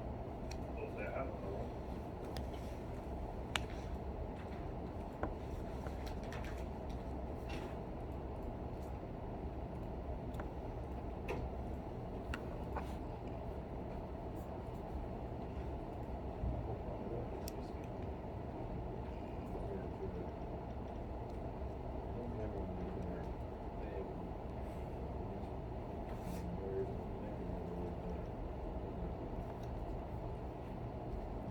Right, staring me right in the face the whole time. So, pop quiz. Who remembers what the UIC does? It's an adapter. PC to the PLC. What was that? Connects the PC to the PLC. It's about half right. What does it convert? USB to data however Close. close. Zero. No. He said serial. Serial. Oh. DH485. DH485 to USB. That was close. You were close. That's why I said you were close. Let me just get my kind of set here. So all of y'all can just watch on the screen. Dirk and Alan, I guess you're actually going to be downloading and following along with me. So what I'm going to do here is we're going to use the UIC here. To do that, our controller needs to first communicate DH485.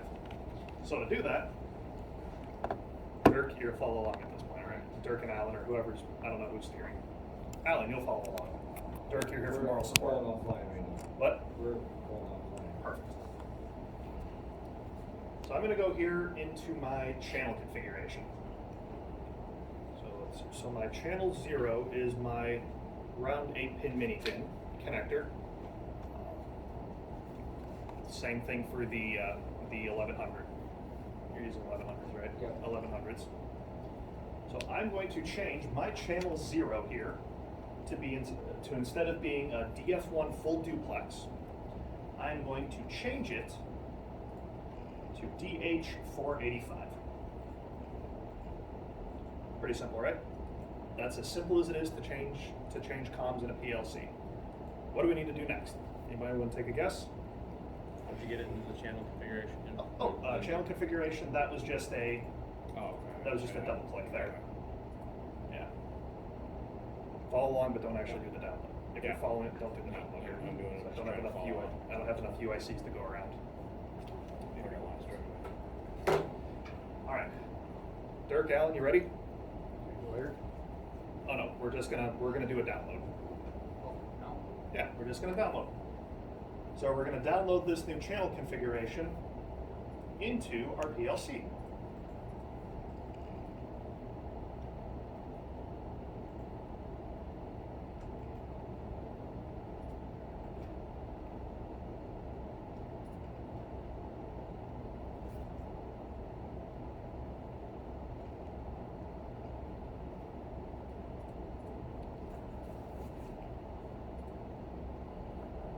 Oh, I forgot to save it. Hang on. Live. Once more for effect. Channel 0, I want to change this to DH45. Apply, hit OK. Now there we go. Yes, download, yes, run mode, swap out of run mode.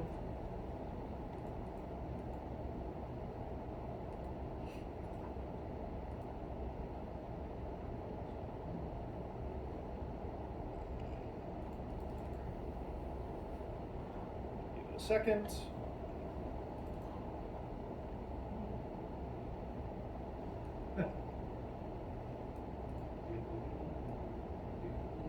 Thank you, I appreciate it.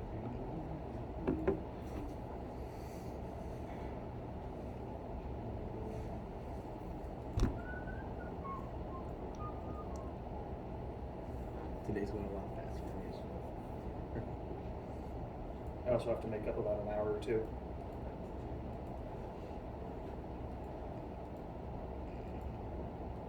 Well, I told it to go online, but it's not online. Who wants to tell me what happened? Alan, what do you got? What do you think? Yeah, change wire. Yeah, I just told it that we're going to communicate to it over DH45 out of this port, but I'm all set up for DF1. So I can't communicate to it anymore. And if I go into RS links, mouse. Huh. Got it hooked up. It's not hooked up anymore. Well, that's because it's not communicating DF1 anymore. It's communicating DH485. It's communicating a completely different protocol that our serial port on our computer can't read. Make sense why that's happened? Because I changed the the communication protocol. So now, in order to read DH485, I need the appropriate little box. So I'm going to take my little UIC here, plug it into my USB port, and I did get the green OK light.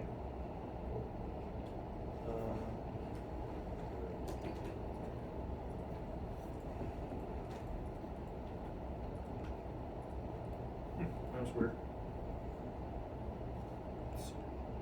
Yeah, unhook the serial port here. So my 9-pin D shell serial cable is going to go into the 9-pin D shell connector here.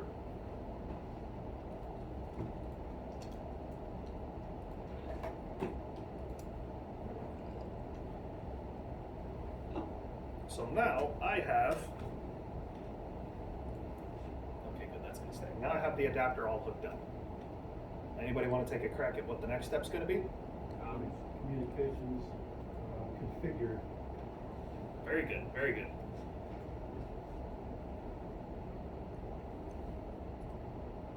All right.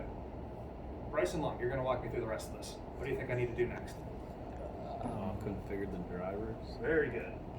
Configure the drivers. Now what are you thinking?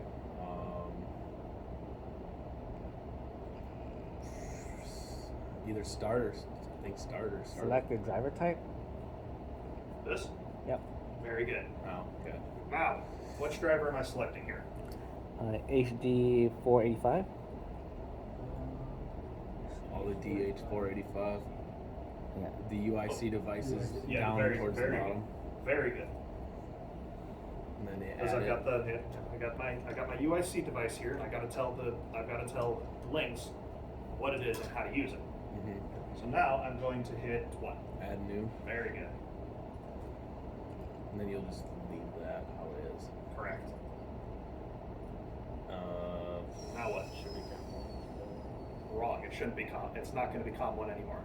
You'll remember, COM1 is for the native serial port here on the back of my PC. I'm no longer hooked into the native serial port. I'm now hooked in via USB.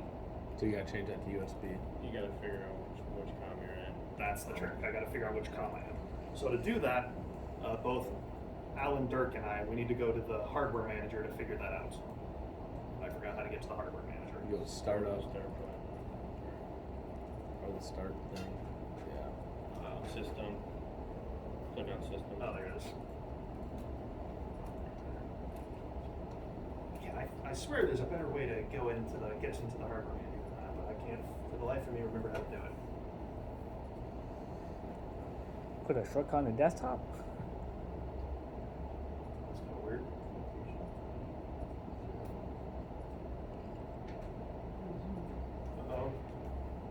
Why is my UIC not have drivers installed?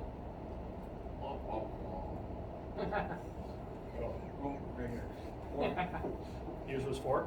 Go to ports, plus on the ports. Yeah. I don't have your guys have the drivers. I don't have the drivers for some reason. Mine says COM4. Yours says COM4? Well, I'll give COM4 a try here. So what would you do right now? You'd have to. You'd have to find the drivers. Install the driver. Yeah, I'd have But to like- install the drivers. So you'd have to go back in. You So just have to to- hope it goes, or what? Well, let's see. This is an interesting troubleshooting opportunity that isn't here before us. I love it when troubleshooting has to happen. Cool. Come on.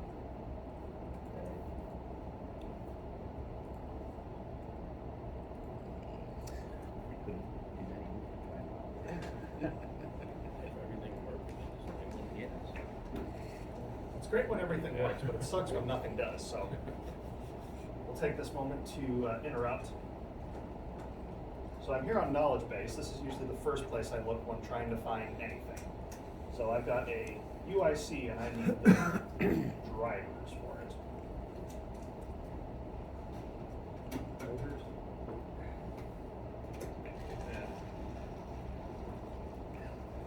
Class manager, what am I answering? Can't wait to see a reprogram those robot arms and simplify a public job. Certainly upset with each other. So that's a UIC for Windows XP. I wonder if I just unplug it and plug it back in, if it'll magically work. UIC drivers, Windows XP.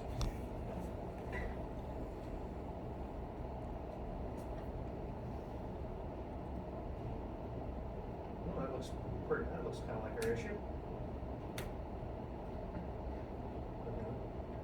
Big drivers. This reminds me of keypad on there. You have to go into something like that.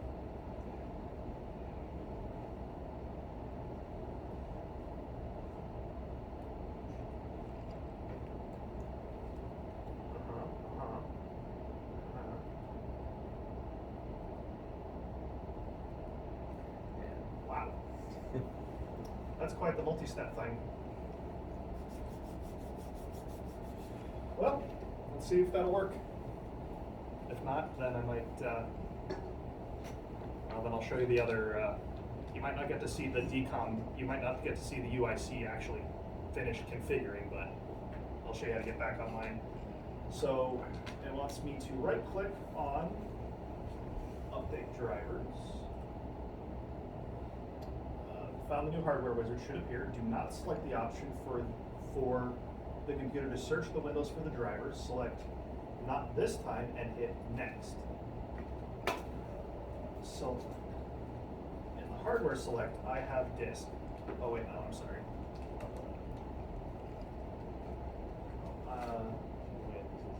Install the driver, advanced, hit next.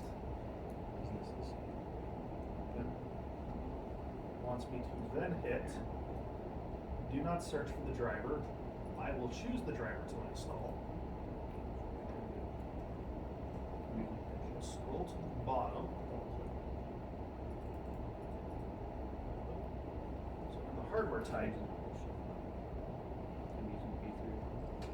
I have disk on every time. This time it's down.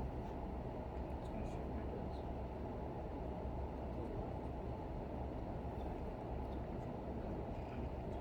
Yeah, I think I've missed a step here. Search for browse list. The next window, select the option at the bottom, don't search. I will choose the driver. Alright. Then in the hardware, select I have disk button.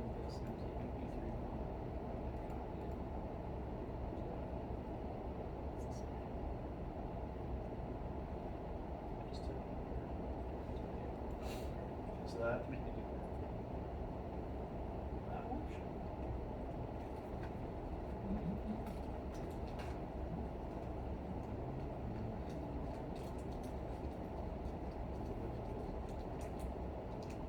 And I'm kind of confused. We're trying to direct it. Basically, Yeah, you just can't see it happening, but it's Everything's so you can change this preset.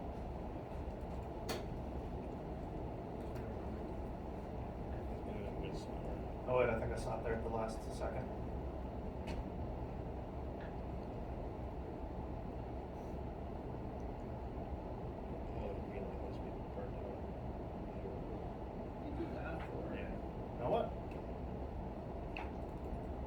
take a bit longer than I thought. I'll just show you the workaround for this. So under normal circumstances, if I had the drivers installed, which could take some time, again, sorry about that. I would go into the device manager, look at the COM port, select the COM port out of the list here.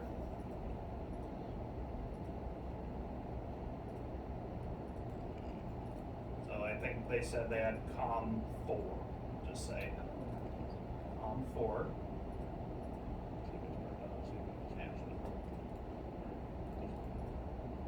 You'd be able to open it up and you'd be able to see the PLC.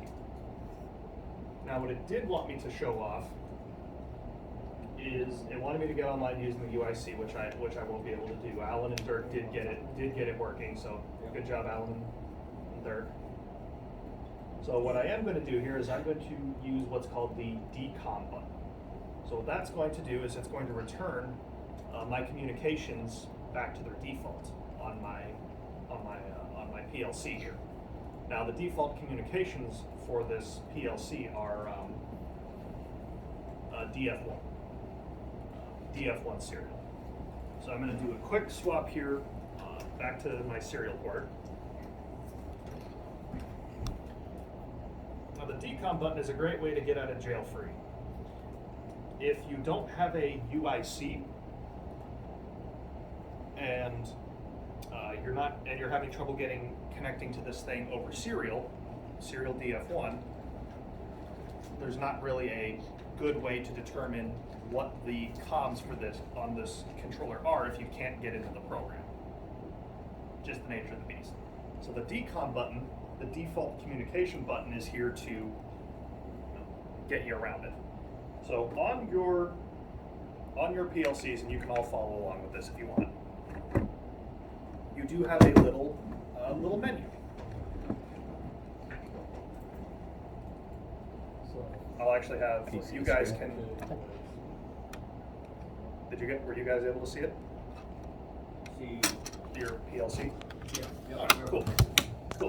So you guys can go ahead and you can either follow along with us or you can just go download, change the comms to DF1 and download it to your controller. Anyways, so everybody should be looking at it looks like a little I/O list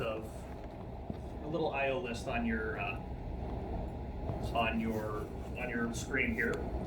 You should be able to hit escape. You might have to press it with some feeling, and you should see a little window that says I/O status, monitoring, mode switch. Does everybody see that? Yep. All right. So what we're going to do here is we're going to scroll down. You're going to keep scrolling down until you get to advanced set. When you get to advanced set, you're going to hit OK. Everybody able to find it? Everybody to get to the next window? Very good. Now you'll see there that the second option, there's key in mode, and then there's decom config. I'm going to select decom config. And then you'll see that I've got decom, by default, decom config is disabled. I'm going to go ahead and enable it. And what that's going to do is it's going to set my comms back to the DF1 default. Or it's setting my comms back to the DF1 default. And now I hope I did this right.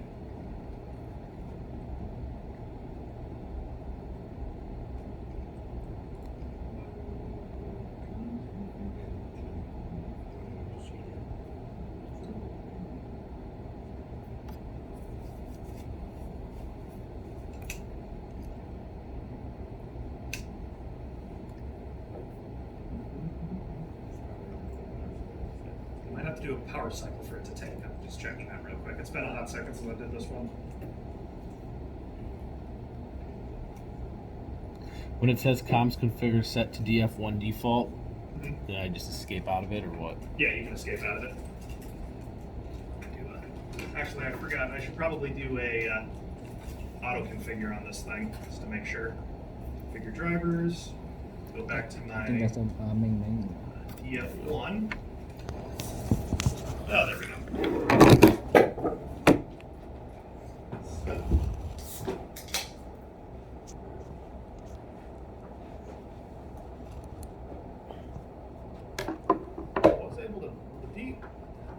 configure did work.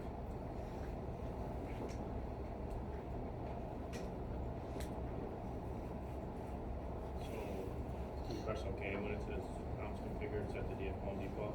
You would hit escape.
So I should be able to see it. The auto configure worked.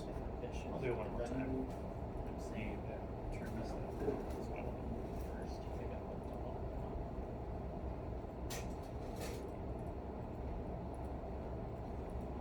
Go to the default. Configure. The auto configure was successful, which means that it is getting a signal back.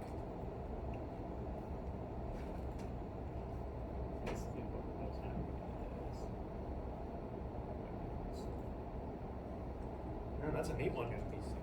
So riddle me this.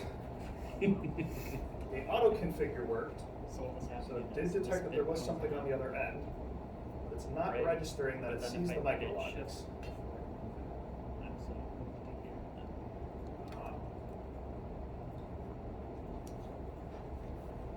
I wonder what's going on.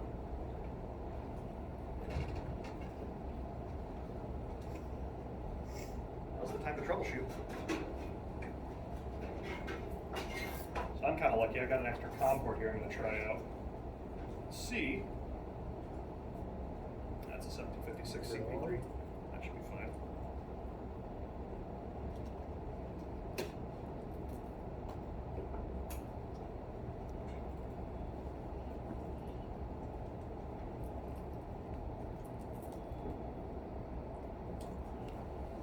Is he even using the UAC anymore? Huh? Is he not using the UAC anymore? No, it's not. Because his computer couldn't find the port for the UIC. Oh, so he gave up. Yeah.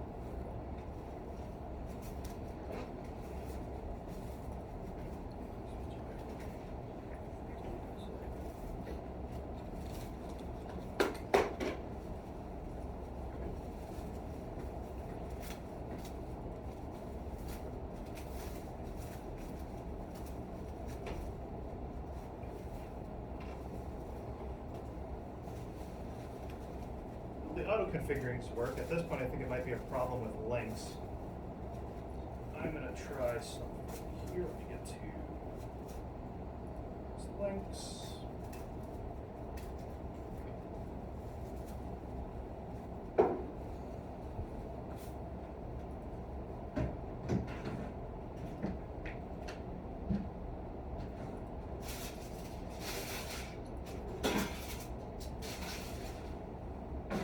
I just did a hard reset on links, so hopefully it'll, there we go. Links just needed a kick in the pants. So Links was getting hung up on something, so I quick reset it. Now,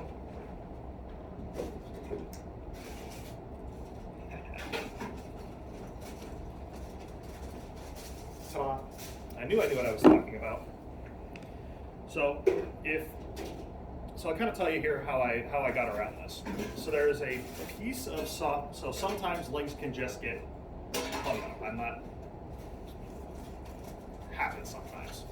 I don't know why it happens. I don't claim to know why it happens. All I know is that I have a way of fixing it, which is the important part, right? So there's a piece of software called the RS Links Launch Control Panel. So if Links ever gets hung up, our auto configuring was working, meaning that Lynx definitely saw what was on the other end, but it just couldn't pull in the data. You can go to what's called the RS Lynx launch control panel and basically give it a kick in the pants. So this is my big red button for RS Lynx. This is my hard reset. So I went ahead and I hit stop, which killed RS Lynx. And pretty much anything that's kind of running in the background with Lynx. And then you can hit start. Lynx starts right back up. Starts right back up on the rock window. And then once I did that, it was able to see my processor both through my round 8-pin mini DIN and my serial port.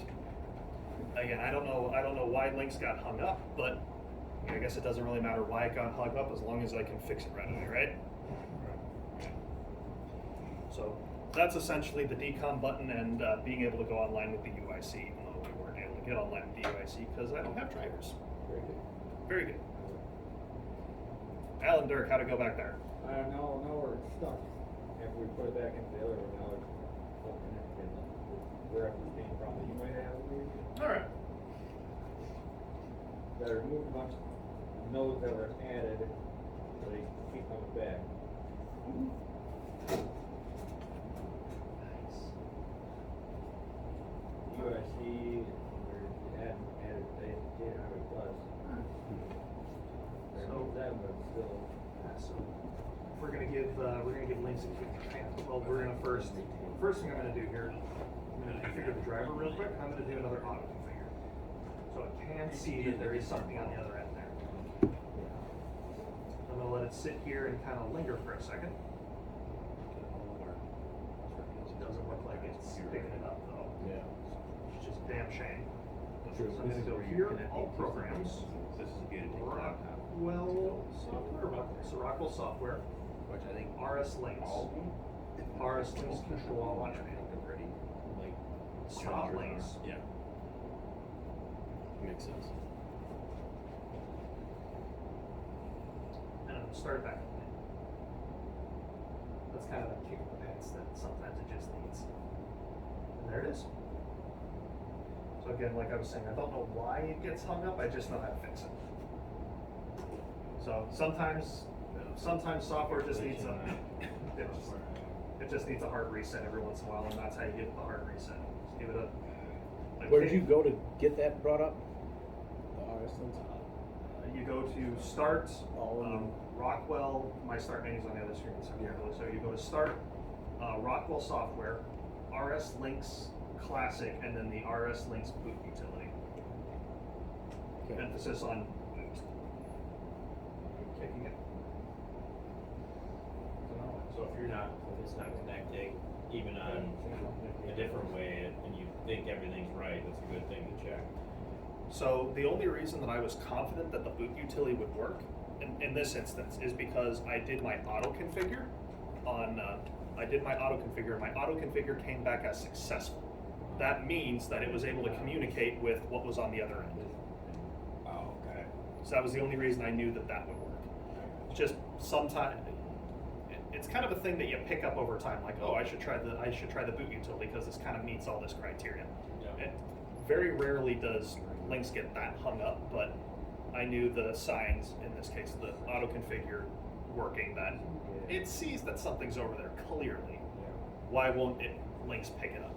So Lynx got hung up somewhere and we fixed it. So, let's see here, so what time is it now? Ethernet fundamentals.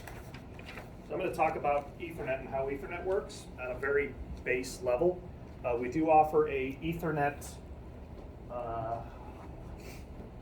Foundations is the name of the class? Fundamentals. Ethernet Fundamentals or Ethernet Foundation? I forget what they call it. Foundations, yeah. We do offer an Ethernet Foundations class that'll go into it way more in depth, I think. Is that one day? It's a full dedicated 1 day class to Ethernet. I need to get through the basics of Ethernet IP addressing in 15 minutes, so I'm not going to be able to go in, obviously not going to be able to go in as depth as they do. I think Lawrence is the one that pretty much teaches that class, and it's a wealth of knowledge. He's kind of experienced everything with Ethernet. So who here has ever worked with Ethernet IPs before? Fair amount here. So I'm going to talk about Ethernet IPs. So an Ethernet IP is a 4-octet address, a 4-octet address that's used to identify a device on a network. So so in my page here, I'm going to use the example of 192.168.1.1. Keep it simple. This is an IP address. The reason why I say it's 4 octets is because each one of these 4 numbers can be up to 255, which expressed as a binary number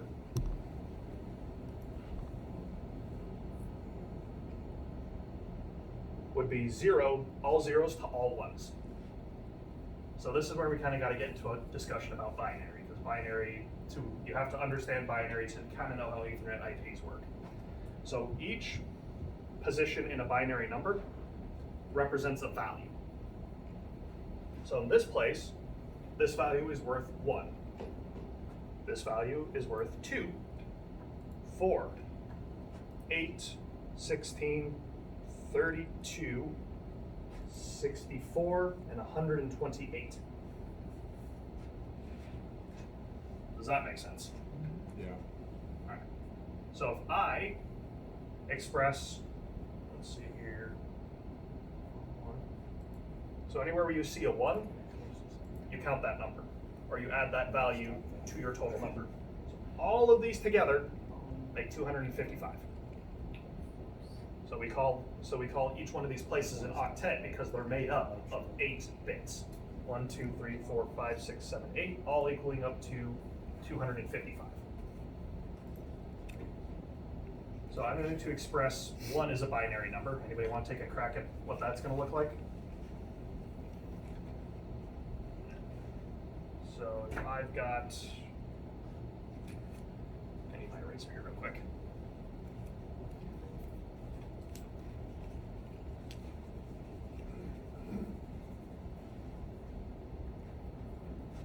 So if I want to express 1 as a binary number, the only place where I will have a 1 bit, a bit that's true, is going to be here in the ones place. The rest of these would be zeros. So I'm able to figure it out. Is the ones place true? Mm-hmm. Yes. Why? Because it's 1 on 1. There's a 1 there. Now what if I want to make the number 9? It's not true. No, what if I want to make the number 9? Yeah, but a 1 or the What? Where the is, yeah. Very good. So 1 plus 8 equals 9.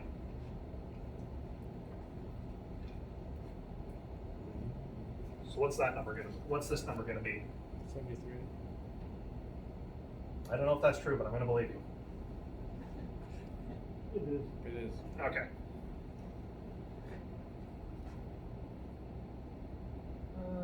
I'll keep that up there for right now. So we all agree this is an IP address, right? Yeah.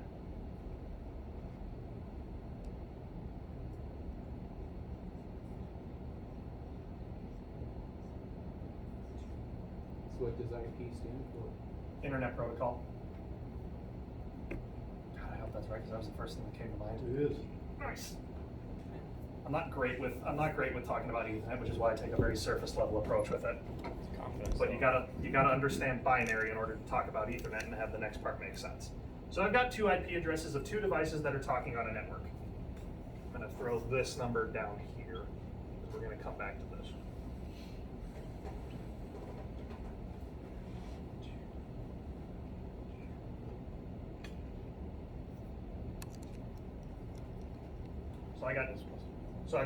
Let's say I've got a PLC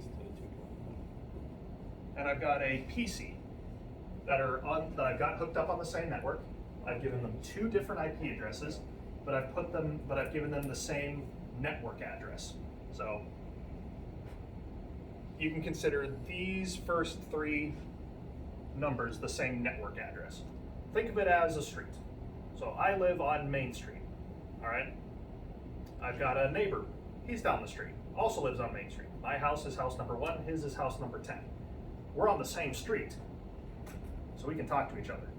Same premise here. 192.168, you can think of that as your street address. Since we're both on the same street, we can talk to each other. And very similarly to the US Postal Service, there can't be duplicate house numbers on the same street, right? Same goes for Ethernet IP.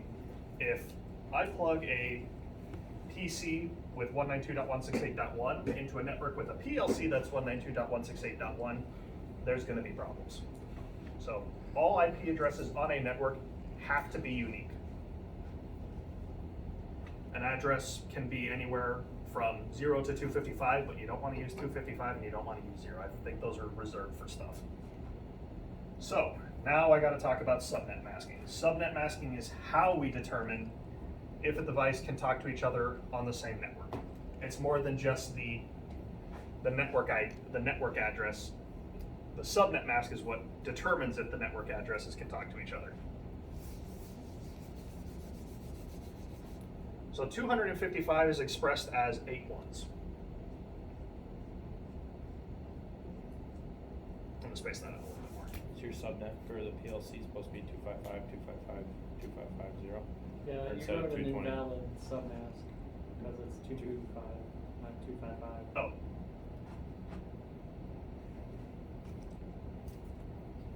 A little carried away.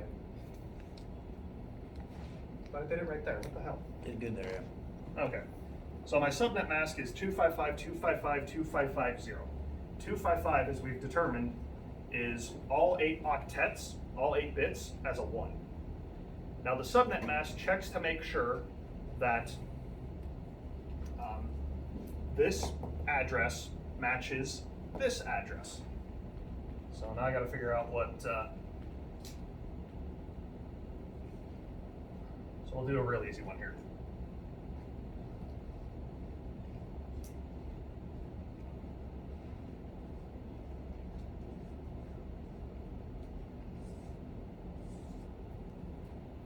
So we're going to take a look at just the address one because that's going to be the easiest one to break down into binary on the spot. So we're looking here at the 3rd octet of my address here. Now 255, as I said, breaks down to 8 ones to 8 ones. Wherever you see a 1, it's checking that bit spot to make sure that they're equal. So we agree that this is 1 in binary, right? Right. This is 1 in binary, right? Yep. And this is 255. So our mask is checking to make sure that each one of these spots are equal to each other. So does 1 equal 1? Yes. Does 0 equal 0? 0 equals 0? Yeah, 0 equals 0. So 1, so if there was so 1 can talk to 1, right? Mm-hmm. So I'm not going to break this out into binary, but would 192 be able to talk to something on 192? Yes. Yes. Would 168 be able to talk to something on 168? Yes. Would 1 be able to talk to 1? No. What? Yeah. Yeah. Would Sorry. yeah. Would a dot 1 be able to talk to a dot 2? No. Yes. Yes. You see how my subnet mask here is 0? Yeah. So if we break 0 out into binary, there's all zeros in the subnet mask. Wherever you see a 0, you can think of it as a hole that allows a different number to pass through. So wherever you see a 0, it doesn't actually care. So if I were to make this a subnet mask of 254 and put a 0 here, would 1 be able to talk to 1? No. Yeah, 1 would able to be talked to 1, but the subnet mask doesn't care because there's a 0 there. Yep. So so let's do 3 in binary.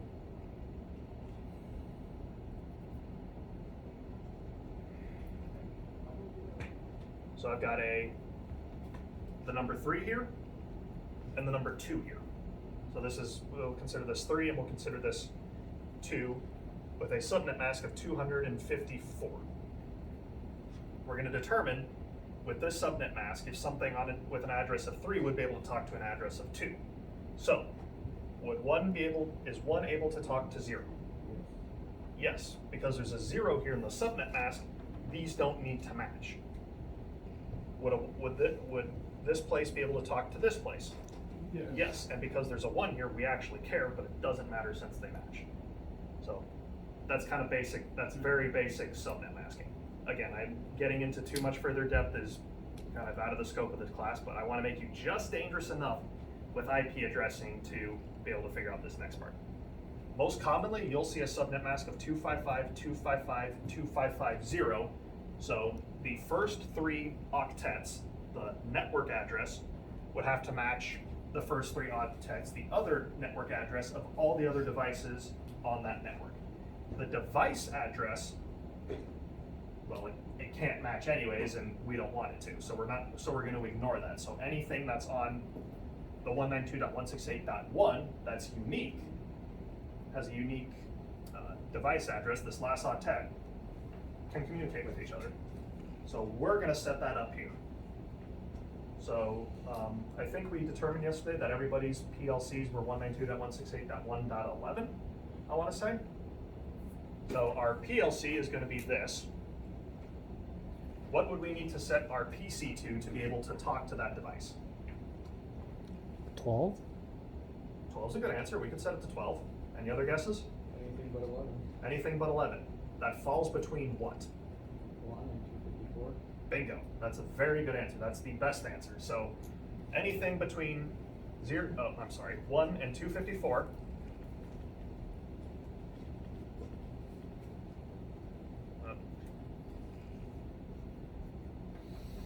That is not the number 11. That is not the number 11. So let's set an IP address in our PCs. We'll do that first. I have Ethernet cables. I do not. Kevin, can I get you to run next door, or run into the lab and grab 1, 2, 3, 4. Oh, you already have one? Do you guys have Ethernet cables or no? Just did it in our boxes. All right, who needs an Ethernet cable? So 4 Ethernet cables, please, if you don't mind.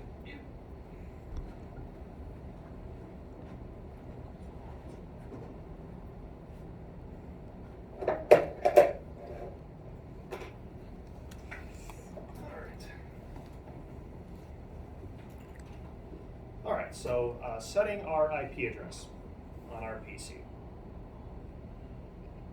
We're going to select our start menu, and we're going to go to the control panel. So start control panel. You should see this window pop up, right? Everybody's here? Very good. We're going to go to the network connections. Everybody still with me? Good. And we're going to go to local area connection. So on your Windows XP, local area connection is referring to the copper port on the back of your computer. And we're going to double click on that. So now we got a few options here for local area connection properties. We're going to go to here, Internet Protocol, the Internet Protocol, I don't know what to call it, driver? I'll call it the Internet Protocol driver. I'm going to hit properties. Here is where we set our IP address. Right now it's set to obtain an IP address automatically. There's nothing to assign our computer an IP address, so we're going to manually assign that. I thought they all just came with an IP address. No, they all come with a MAC address, which is something different. MAC address is like a hardware address, and that is unique to every device. So on every computer you can set your own IP address? What? We're setting an IP address? Yeah, on every computer you can set your own IP address. Some instances it's not going to do you any good, like if you plug into a public network, it's not going to do you any good, but we're going to be plugging into basically a private network with a known IP schematic.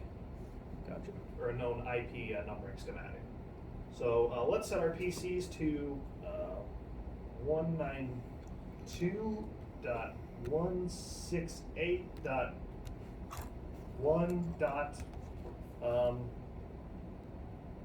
12. How about that? 192.168.1.12.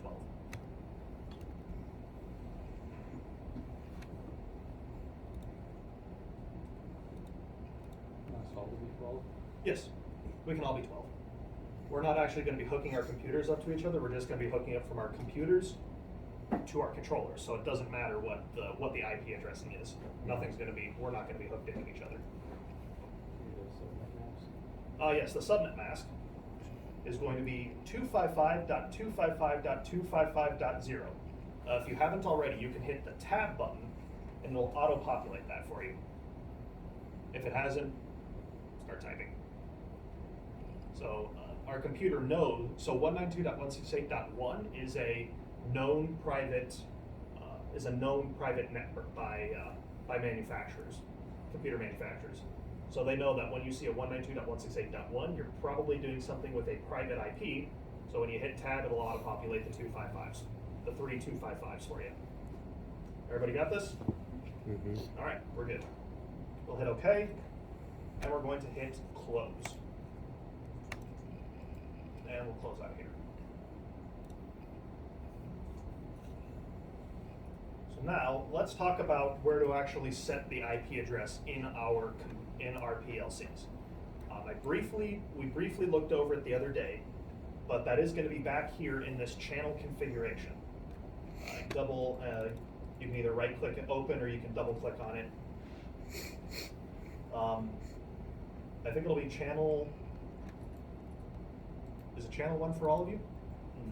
Okay, so channel 1 for all of us. I think I just have the extra channel for Long Bryce, and I'll have the extra channel for because we have John with Tristan. What? I got the John with Tristan in the lab. You guys need one? Yeah.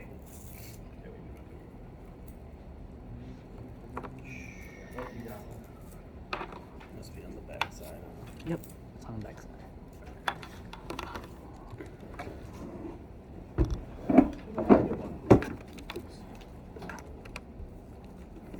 Oh, you need one? I need one. I've got one in my camera. There you get exactly what you asked for.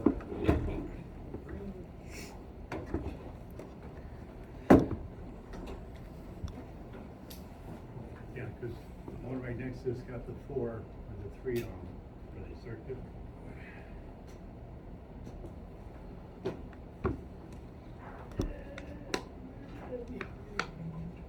Side right here. Okay.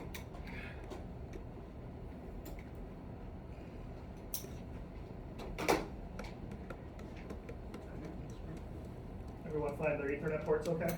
Yep. Mm-hmm. Good, yeah, good, very good, very good. So here under channel 1 is where we actually set our IP address. So you can see it's already been set for us, 192.168.1.11. If you wanted to change it to like a .24 or something or whatever, this is where you would be able to change it. Make sure you do set the subnet mask. Make sure that the subnet mask is set as well. Yep. So we're not actually nothing's actually changed here. So over the course of working with this program, we've been dumping the IP address here into the controller, so we don't need to do a download to get connected to this. So then we're going to head into, if you want to do a download just for the practice, feel free to go on ahead. In fact, we'll all do a download. Why not?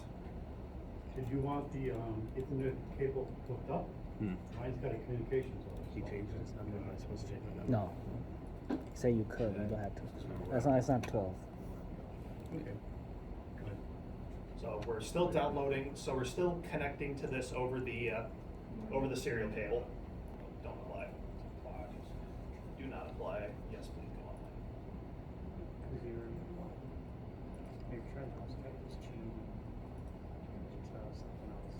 Okay, close out that, download it, and go So how are we on. looking? We want to go down. Oh, So 11's already on there. So comms download.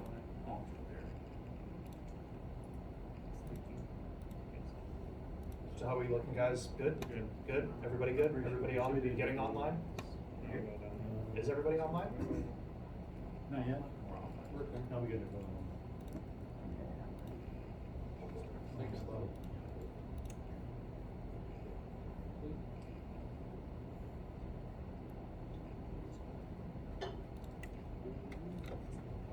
No, what do we get for reference documents? One way there's a download here. What's the download under remote run? Is it the same thing? Yeah, Is multiple it? ways to accomplish the Same. same thing.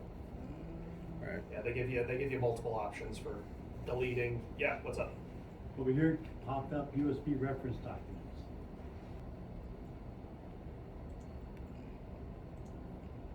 Alright, so now we know that we for sure have put an IP address in our controllers. So all of our controllers are 192.168.1.11, right? Right. Alright, and we've set our computers to something that's 192.168.1 that's not 11, right? What did I say, 12? Yep. Cool, 12. So now what we're going to do is we're going to go into RS Links Classic and set up an Ethernet driver. Just Ethernet or Ethernet IP? I always forget the two. Ethernet IP. So, John and Dylan, guide me through. I want to set up an Ethernet IP driver. What am I going to do?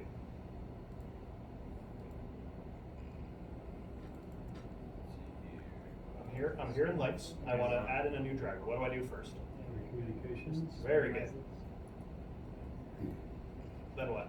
We gotta get up to comms. Wait.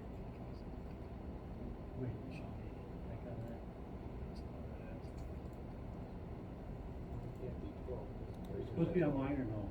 You can be online. It doesn't matter. You do need to be in Links though. So maybe this is the thing. Yeah, we're trying to get the links from our. Back into here. You go back into Make sure you're doing the separate piece of software links, not the links that's in 500. Launch RS Links Classic. You should be in RS Links Classic. No, we're still on, our links show 500. Oh, it went over to the right one.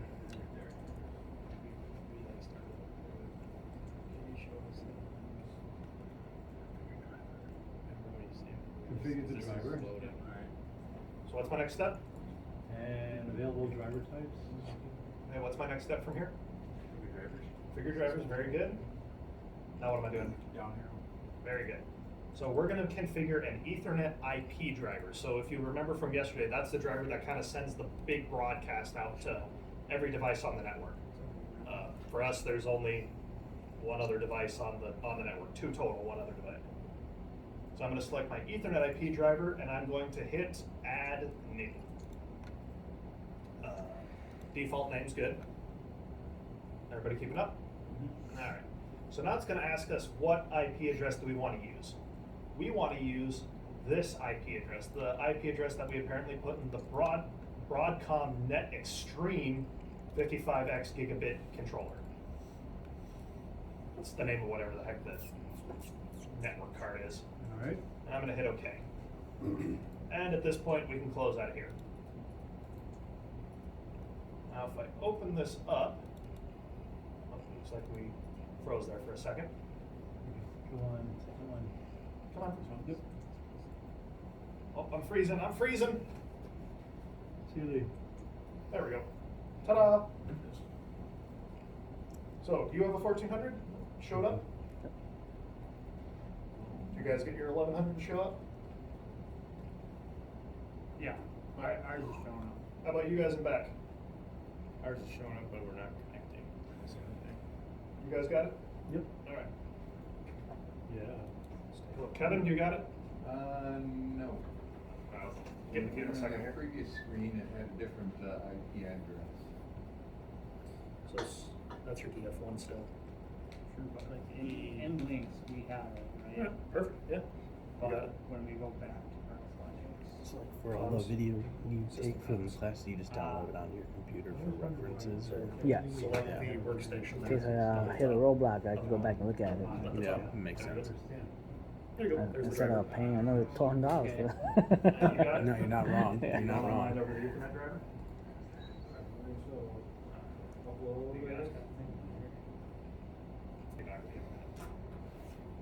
Okay, so for everybody seeing it, congratulations, you figured out Ethernet IP.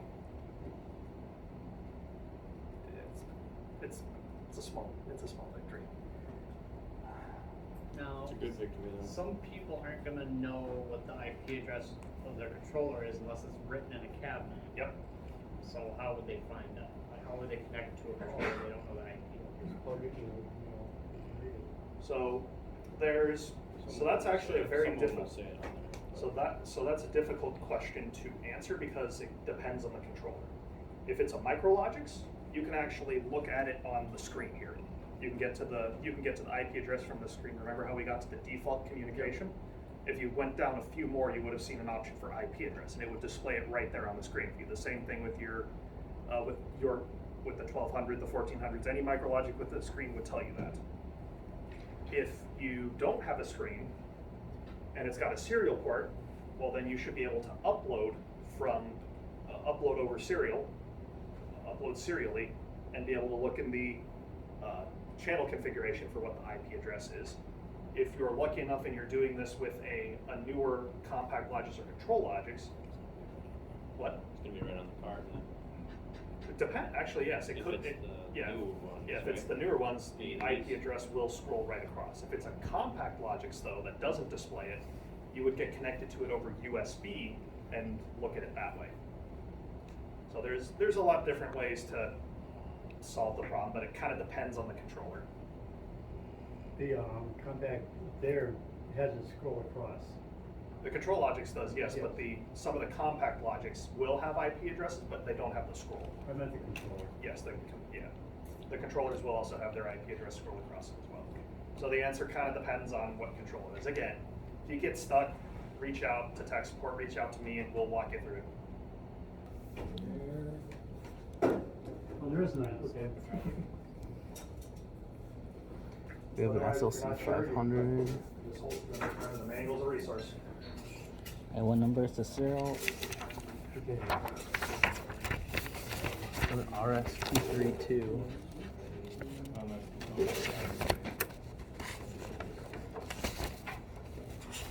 This one right. I don't know if it's a DF1 though. Let me see. Oh yeah, it is a DF1. It is.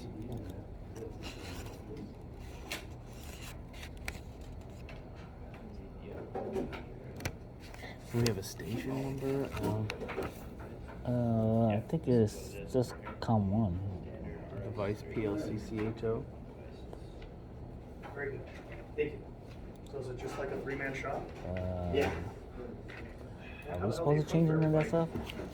I don't know. Doesn't work for cooking food. 100 people. So now we need to figure out. Cell? Big oven? Yeah, this guy. Just be. Y'all got one of them like huge Okay, industrial? it's not a DF1? What cable is it? It's the serial cable.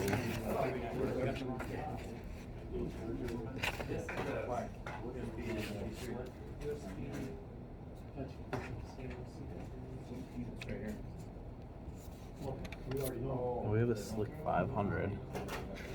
Slick 500.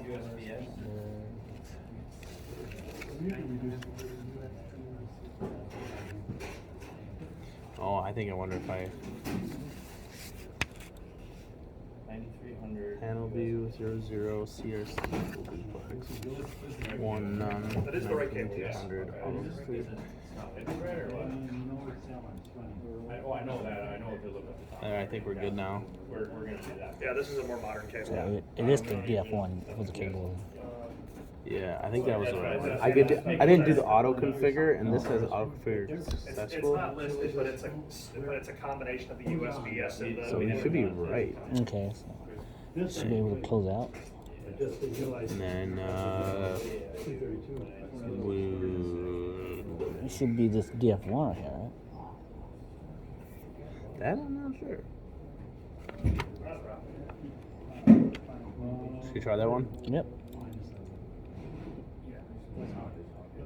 No, let's disconnect it. All right, and then where should I gotta go to factory talk? Yeah, if you want. Or I'm not sure that part anymore.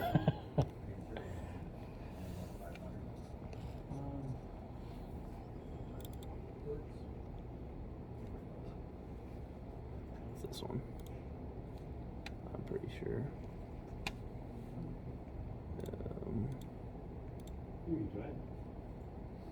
Well, we can't go online. We don't have a program yet. No, yeah, I suppose you're right. Yeah, so this is where it's gonna get, ladder diagram back. It always automatically starts.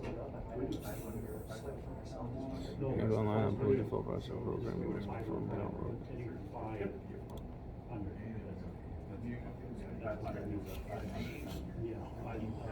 Alright. Yeah, you'll always leave it on default. So,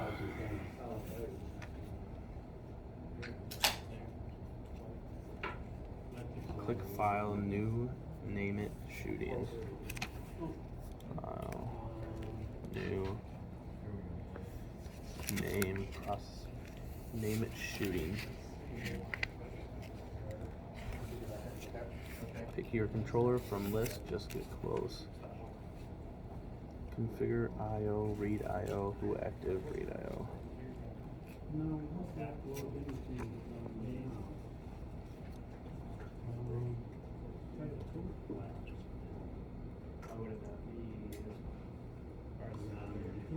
Oh, we gotta just pick it close, so we have a,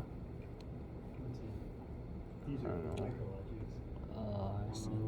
FRN 3-9, he has 64. This is the one highlighted on the sheet. Yeah. AB. He changed this. I don't know if we're supposed to do that though. I don't think we're supposed to change that.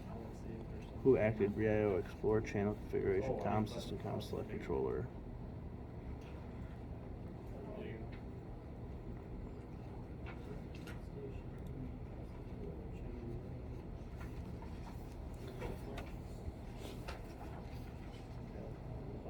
And then configuration. Read IO. Fig 3, who active. 4, read 10 configuration. Okay. Applicant says install Windows drivers necessary. It must not like this. I think that's actually like swap some pin or something. Yeah, it doesn't say what it is, so I Yeah. thought it was just extender, so. No one knew that. So you think you got it?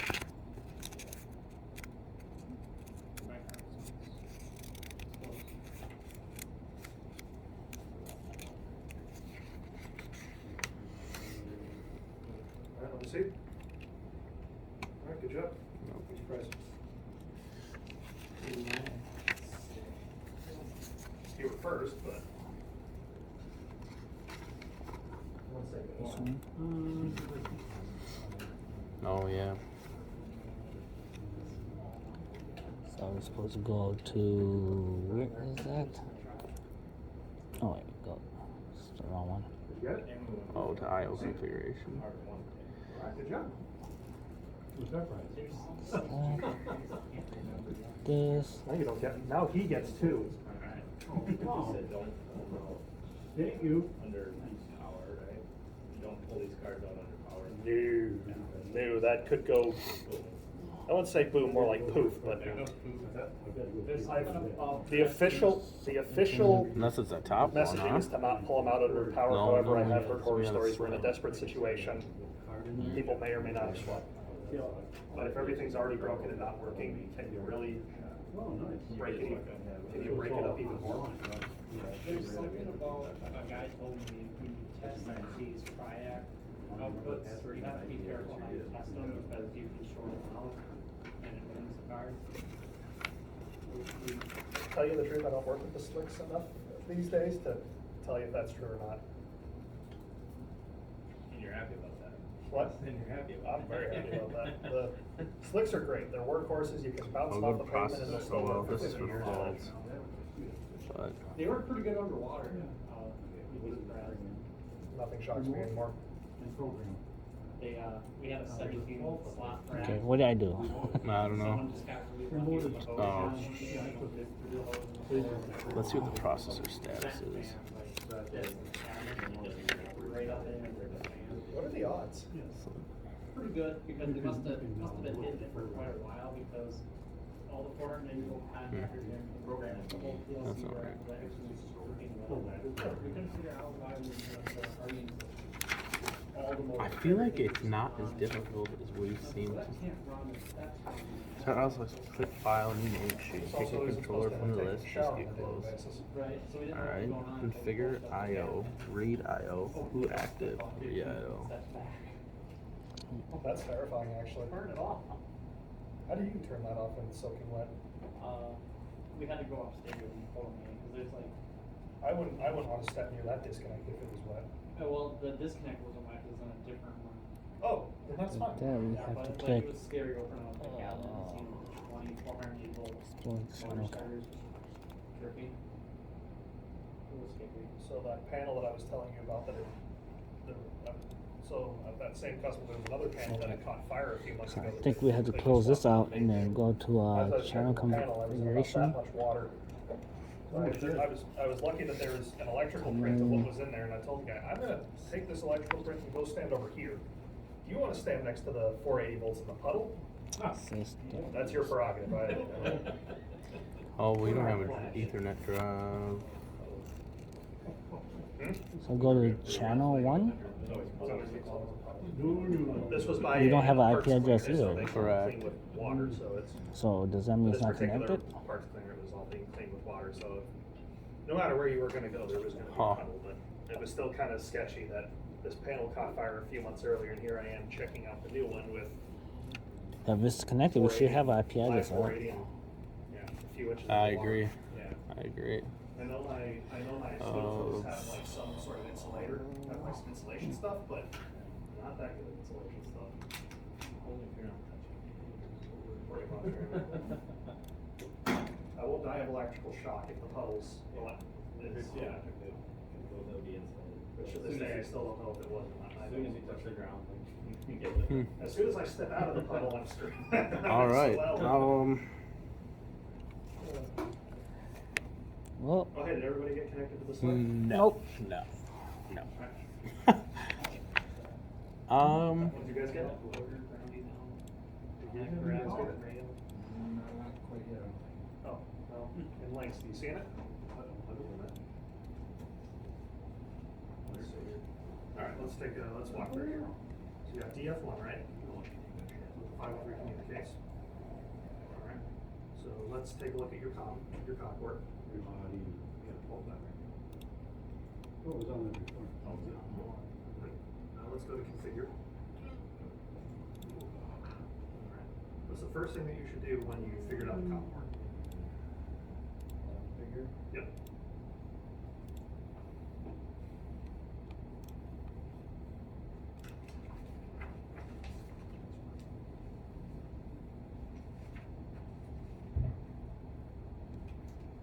Do we have to pick one in here?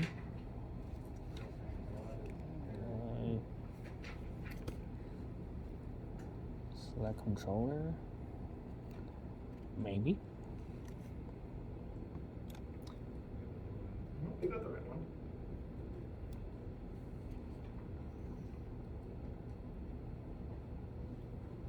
Put it on the PLC, should be like that, different things. Yeah, it should. Control net, select scanner device. Flashes a lot because when you collect them, all falls it has, and doesn't really go, it's gonna keep doing that. You can try to. I feel like it should have.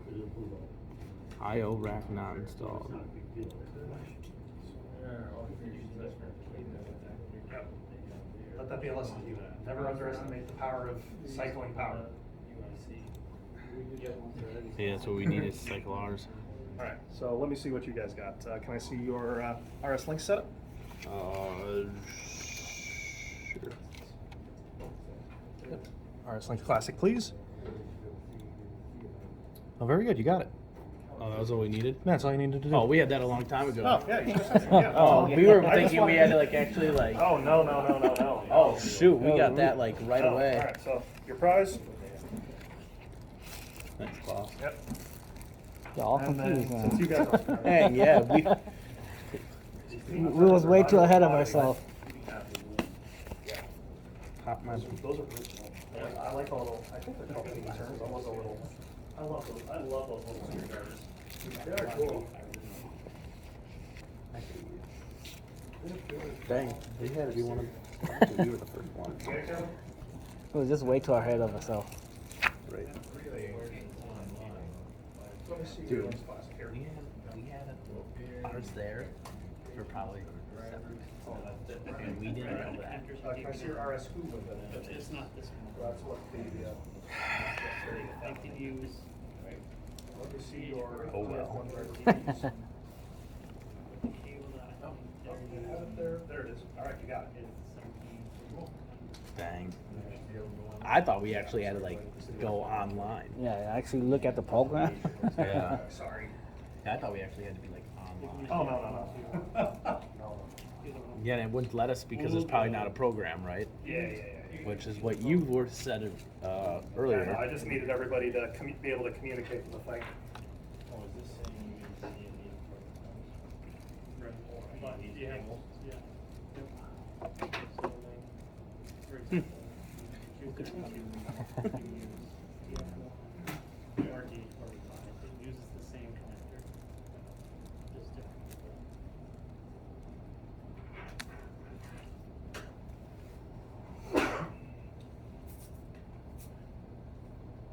You think Bridger's taking this class? I take it you flip this on, I didn't, Warren probably did. you know? Well, he was the one that told us about it, right? To tell you the truth, I'm not very good with my UIC or my EA45. There probably is some voltage carried over there that he wanted to prevent being carried. I'm missing the UIC 5.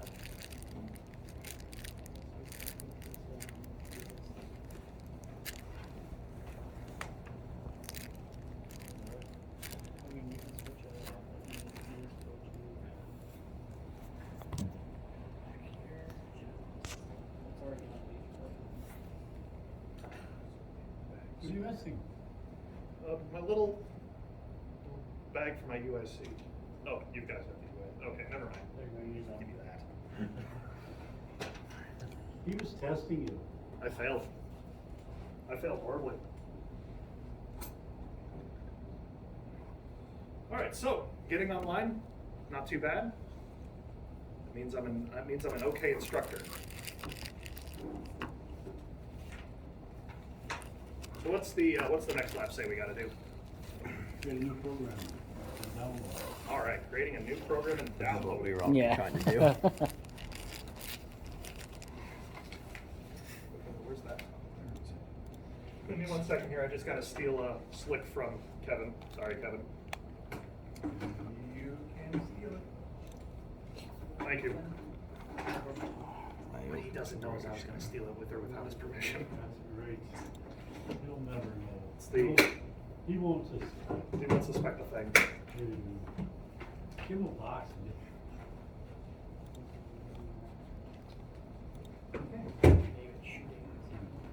got our subjects.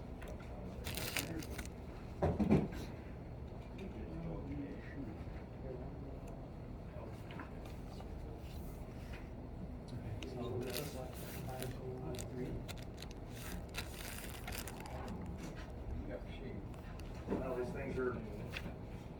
These things gotta be. These things gotta be. Since you're already selected for naming, you can just name your word. 20 years old. Maybe class demo's gotta be like 20 years old. So the fact that they still even work after 20 years is a testament to all the on and off and on and off and on and off that they can handle. Thank you. I'll be able to demonstrate here. I promise we'll wreck you in with the slicks later. Not today. Not this week. Lots of stuff going on. Lots of business.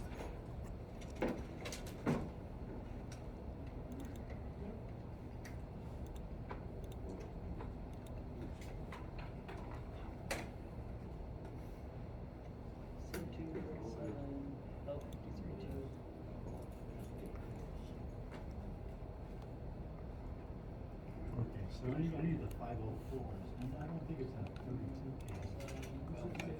634, and then 5.3 CPU, 16K memory. Yeah, I'll figure out yet. All right. 32 maybe. So this isn't That's gotta be com, the right? I believe it's a con. It's con 1. So would So, we do fun, com something one, or kind of would we funny just just, go default just one? happened to me. When I plugged in my serial port, my DF1 driver already matched the properties of the slick, so mine just, I think what mine we just just popped said, right up. I think that's what ours did. Yeah. Yeah, yours did too? Yeah, I think ours did too. Give me the screwdrivers back. Yeah. That's why I didn't understand what you wanted us to do, because I was like, it's I'll already. just be able to communicate with it, but clearly you cheated, so I want my screwdriver. That's kind of what I thought I was gonna do, so that's why I switched cables, that's why I was like. We jumped ahead. Let me do this. Alright, so I can see the thing. Ta-da! Yep. That was a lot easier than I was honestly expecting it to be. I'm terrible at giving tests. So what we're going to do here is we're going to quick kind of rush through lab. 12. Yes, 12. Kind of hit some of the high points here, and then we'll go on break because then we got to do another big hardware swap. We're going to swap out the slicks for compact logics on your laptop for stuff from at least this decade, at least the last decade. So I'm going to follow along here. I'm going to start RS Logix 500 English. I'm going to go to File.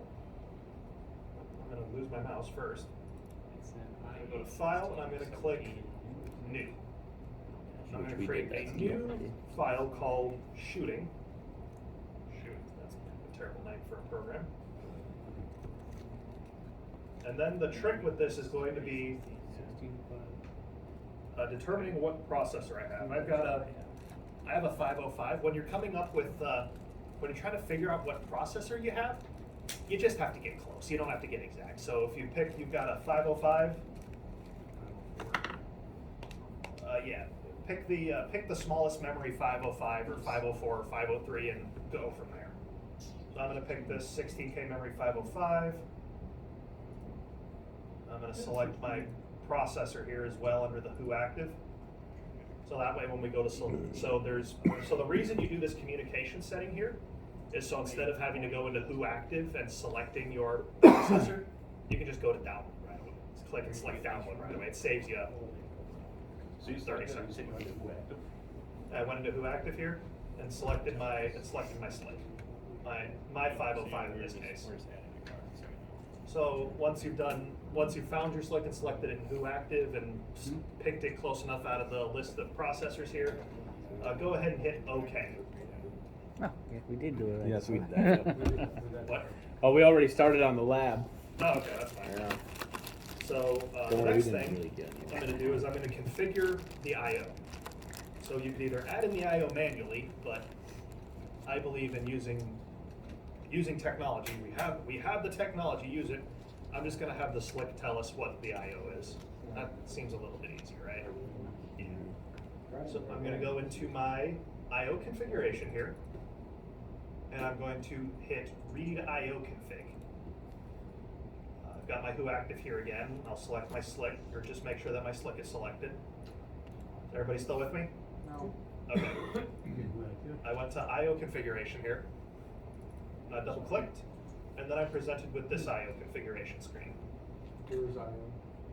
What? I/O configuration? We did. You guys got it? All right, still with me here? So we're going to do what's called a read I/O configuration. What this is going to do is it's going to reach into this. It's going to reach out, and the computer's going to reach out to the slick and everything that's on the slick's backplane, and get its configuration. So instead of having to add these cards manually, if we've already got our rack out there set up, add it in. So I'm going to read I/O config. I'm going to select read I/O config and then select Who Active. Make sure that my slick here is selected. It is. I'm going to do read I/O config. So it's going to say that it's going to change my slick from whatever I selected to a different series. Looks like I did select the right memory. So I'm going to tell it to resize the data tables and hit OK. Okay, we're already there. Yeah. Now at that point you see I've populated in with the proper slick that I actually have. again, when you're doing with slicks, you only have to get close. It gave me that I have a 1746 IA16 here in slot 2. And then in slot 3, I have an OA8, a triac output. Everybody get theirs to populate? Oh, yeah. What's an OV8? Same thing? No, output 24 volt 8-point card. Yep. So It says should- 10 to 50 volts DC. Yeah, so it's a DC output card. Okay. Usually usually it's for 24, usually 24 volt. Oh. Usually you're shoving 24 volts through that thing.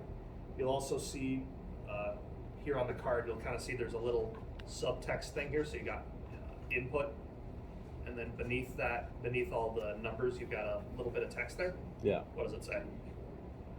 115 volts AC. Cool. With our slicks, there is a color for AC is red. Yep. And for DC is blue. Yep. Usually. Oh, yeah. FYI. Yeah.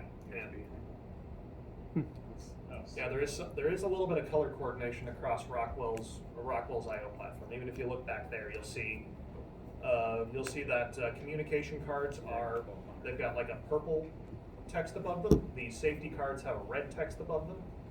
It looks like I see some blue. I think the blue's for 24 volts, a 24 volt input. There's a green up there for a output card. I think that's an analog input card up there. That's orange. There is a little bit of color coordination across the platform, even going back to the PLC 5s. So, yeah, it's kind of a neat little thing they do. So, I'm checking one thing here.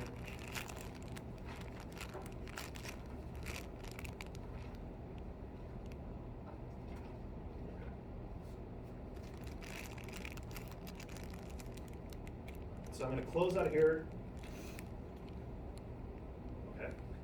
Apparently I'm just going to click off. I'm going to go here to my input. So what do you notice about my input addressing? So I was I:0 before on my micrologics, right? Yep. Well, what am I now? I:2. Why is it a 2? Because you're in the second card. Yeah, because my input card is in the second slot. So what would you expect my output card to be here in the 3. Very good. So when you do your addressing, you're now, instead of on the micrologics addressing O:0, again, it's all in reference to the controller. O:3. It'd be, in this instance, it'd be O:3. If my output card was in slot 2, what would it be? It's 2. Yeah, 2. So I did want to point out, how the addressing, it will change from slick to slick to slick depending on, where your input and output cards are. Since it is a modular, even though it is a fixed hardware solution, you got some modularity in where your input and output cards can be. With the slicks, though, slot 0 either has to be a communication card or your processor. Everything else is fair game for I/O. But slot 0 is either reserved for I/O, is either reserved for a processor or a comms card. So what is this? What's in there? Right. Processor. That's Your a processor. Yeah. PLC. And what's the end part? So. What's the very end? big Is that block? part of your processor? This is the power supply. Oh. Yeah. So if you can shut off your, it doesn't have a switch here. You'll never get anything in the first one because CPU or communications. is gonna This be has a there. key thing. Yeah. No, the thing next to it's just the power supply. That's just kind of industry standard, just something need to slap one for, right? Because you got It's, the terminal I would say on it's the bottom. industry standard, more of, To those. I'd say it's more of a habit than a standard. Yeah. Since, as far as Rockwell's has usually left slot 0 for processors, it's kind of become a habit to always have the processor in slot 0. Yeah. Just like the CPU is always in the first. Yeah, the CPU, the processor, the PLC itself is gonna be here, Which is 0. which is 0. On my demo back there, they happen to put it in slot, not 0, but it doesn't matter. Heck, and with control logics, you could have a whole slot of just CPUs if you really want to.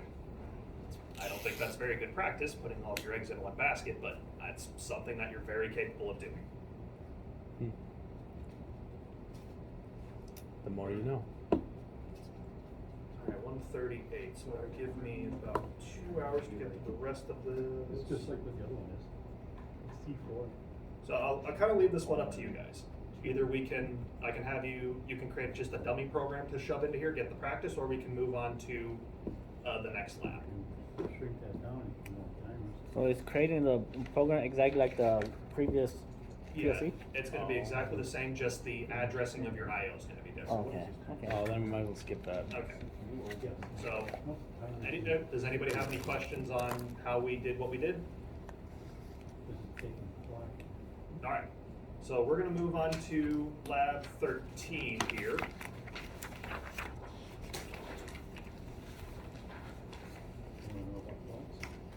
Yeah, I think it wants us to learn about faults here, so I'm just gonna demonstrate this one here. Let's see if it's gonna let me go online. Yeah, we got that same error. Yeah, let's see here. Corrupt CRC was detected. Well, perfect, a fault. Something to talk about. Mm-hmm. Who could have possibly planned that? I didn't actually plan this. This is just a happy accident. So remember what I said, we in tech support can do a lot with an error code and a part number? How about this one? Yeah, we're gonna learn. I don't know what this one's gonna be, but we're about to find out. It kind of gives us a thing here. Corrupt CRC was detected, loss of battery or power cycle in the middle of the memory being loaded. Okay. So what that reads like to me is that power got lost at some point during a download, or something was saving in an EEPROM, which is another storage on the SLIC that you can read and write from. So very simply, just the program in here is corrupt. Simple as that. But I'm going to show you guys. I got logged into my computer here. Come on.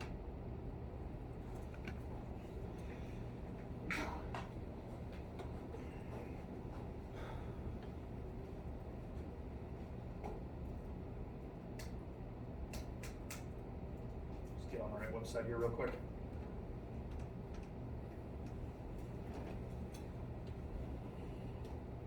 I forgot to take note of what that error code was.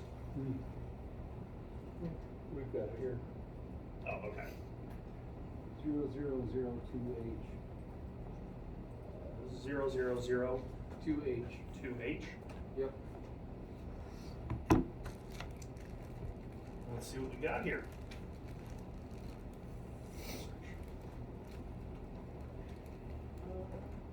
Let's see what we got here.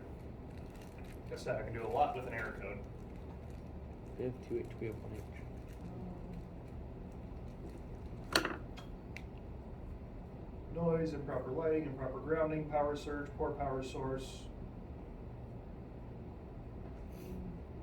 I'm just going to look up the error in general, because that looks like that's something in reference to a watchdog. Search one more time.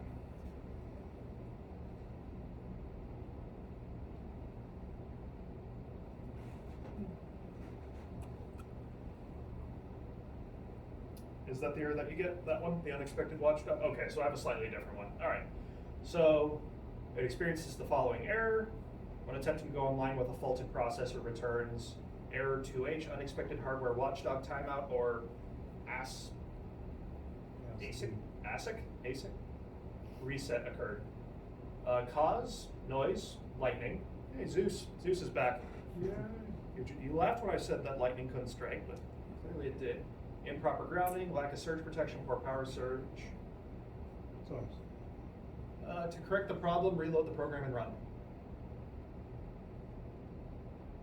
No, there we go. So, looks like it's with yours, it looks like it's a power problem. Again, these things are 20 years old, have been cycled power, beaten around a whole bunch. Not shocking that maybe something's a little let's see what mine was. Yours was a 001H. 001H. Yeah, because I have the same one as you, or Long and I have the same one We as have you. the same one. All right. Oh yeah, 001H. So let me go back in here. 0. Oh, come on. 0001H.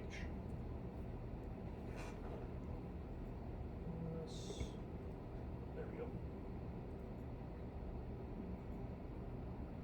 So let's see what it says here. When trying to go online or downloading, I get that error. Noise, lightning, improper grounding, lock of surge protection, poor power source, loss of battery backup, and communications issues.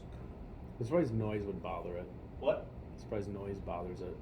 Hey, they're delicate electrical devices. Noise will bother anything that's got green board in it. Really? Yeah. You know, noise is a problem for everything. Too much noise can Throw your inputs off. can throw your inputs off. In extreme cases, maybe corrupt a program. In extreme cases, Really? it's too much noise is a bad thing. Yep. Which is kind of funny because VFDs are basically giant noise machines. Yeah, they are. Yeah. It's just over there on your power network going, ah! Noise machine. Did exactly what it said, and it worked. Yep. So this one probably somebody was trying to download, comms problem, don't do it again.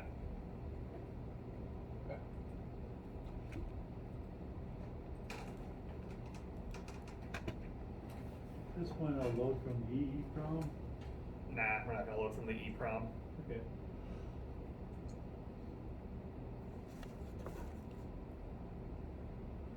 Oh, well, here we go. So, here on lab, I'm on lab 13 here, kind of reading a little bit further. I'm gonna, oh, yeah, that's fine.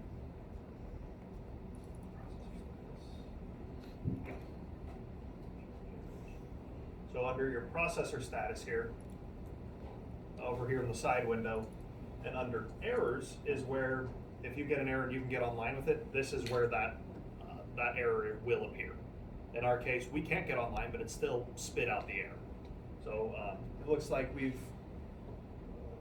sometimes you get lucky enough where you can get online to look at the error, other times you can't. It really kind of depends on the error itself. Toggling the key switch from run to program, then back to run will clear some faults, and I've actually done that on some processors, and it solves the problem. In general, we recommend that a transformer is oversized to provide some margin for line voltage variations and other factors. Oh, this is about surge protection.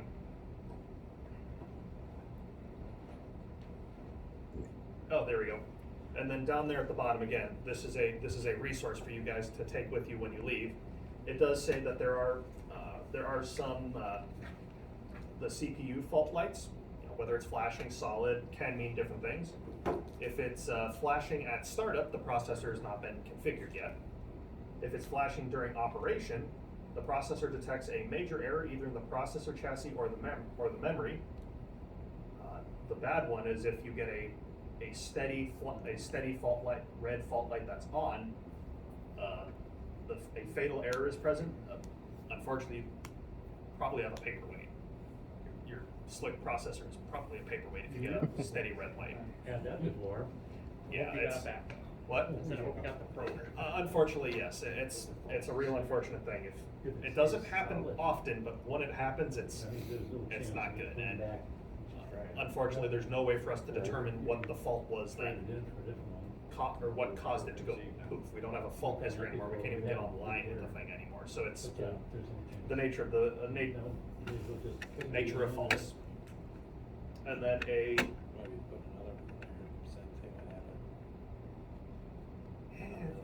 it depends on what caused it. If it was something like power surge, maybe depends on what caused the power surge.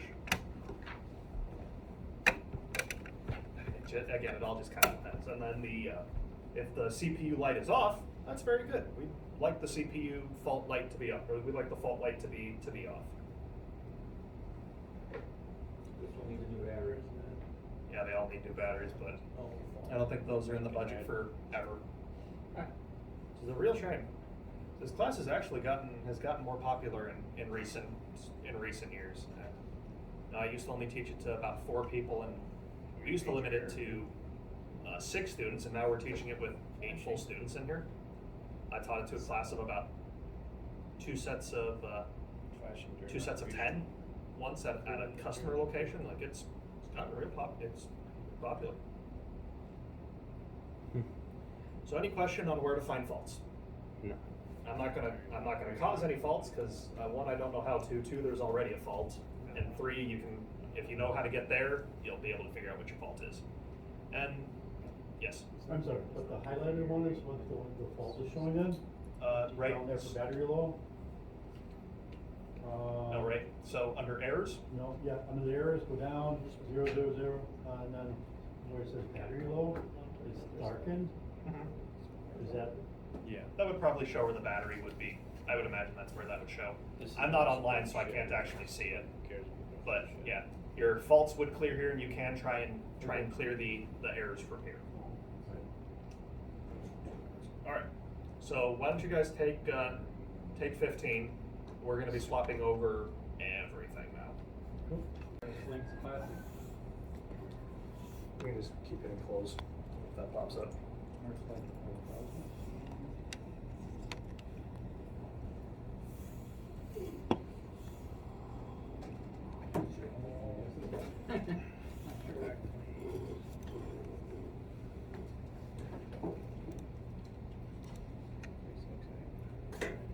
Suppose I can't go. I suppose I don't have a VGA port anymore.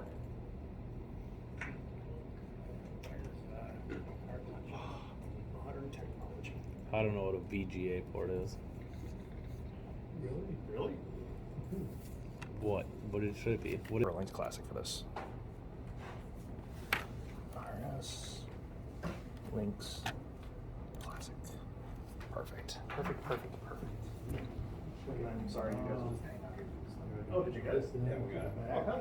Yeah, it's going, it's just thinking for a minute. Okay, all right, And, good. and then it pumped What water. what version of is that processor? Oh, you're in the right stuff. Never mind. Okay. All right. So, take your 93. Take your USB-S, and we're going to plug it in. Because it's a VM, so I want you to, when that menu pops up, I want you to connect it to the Win 10 automation. Oh, connect to virtual machine. Connect to virtual machine. Oh, sorry. And hit OK. Good.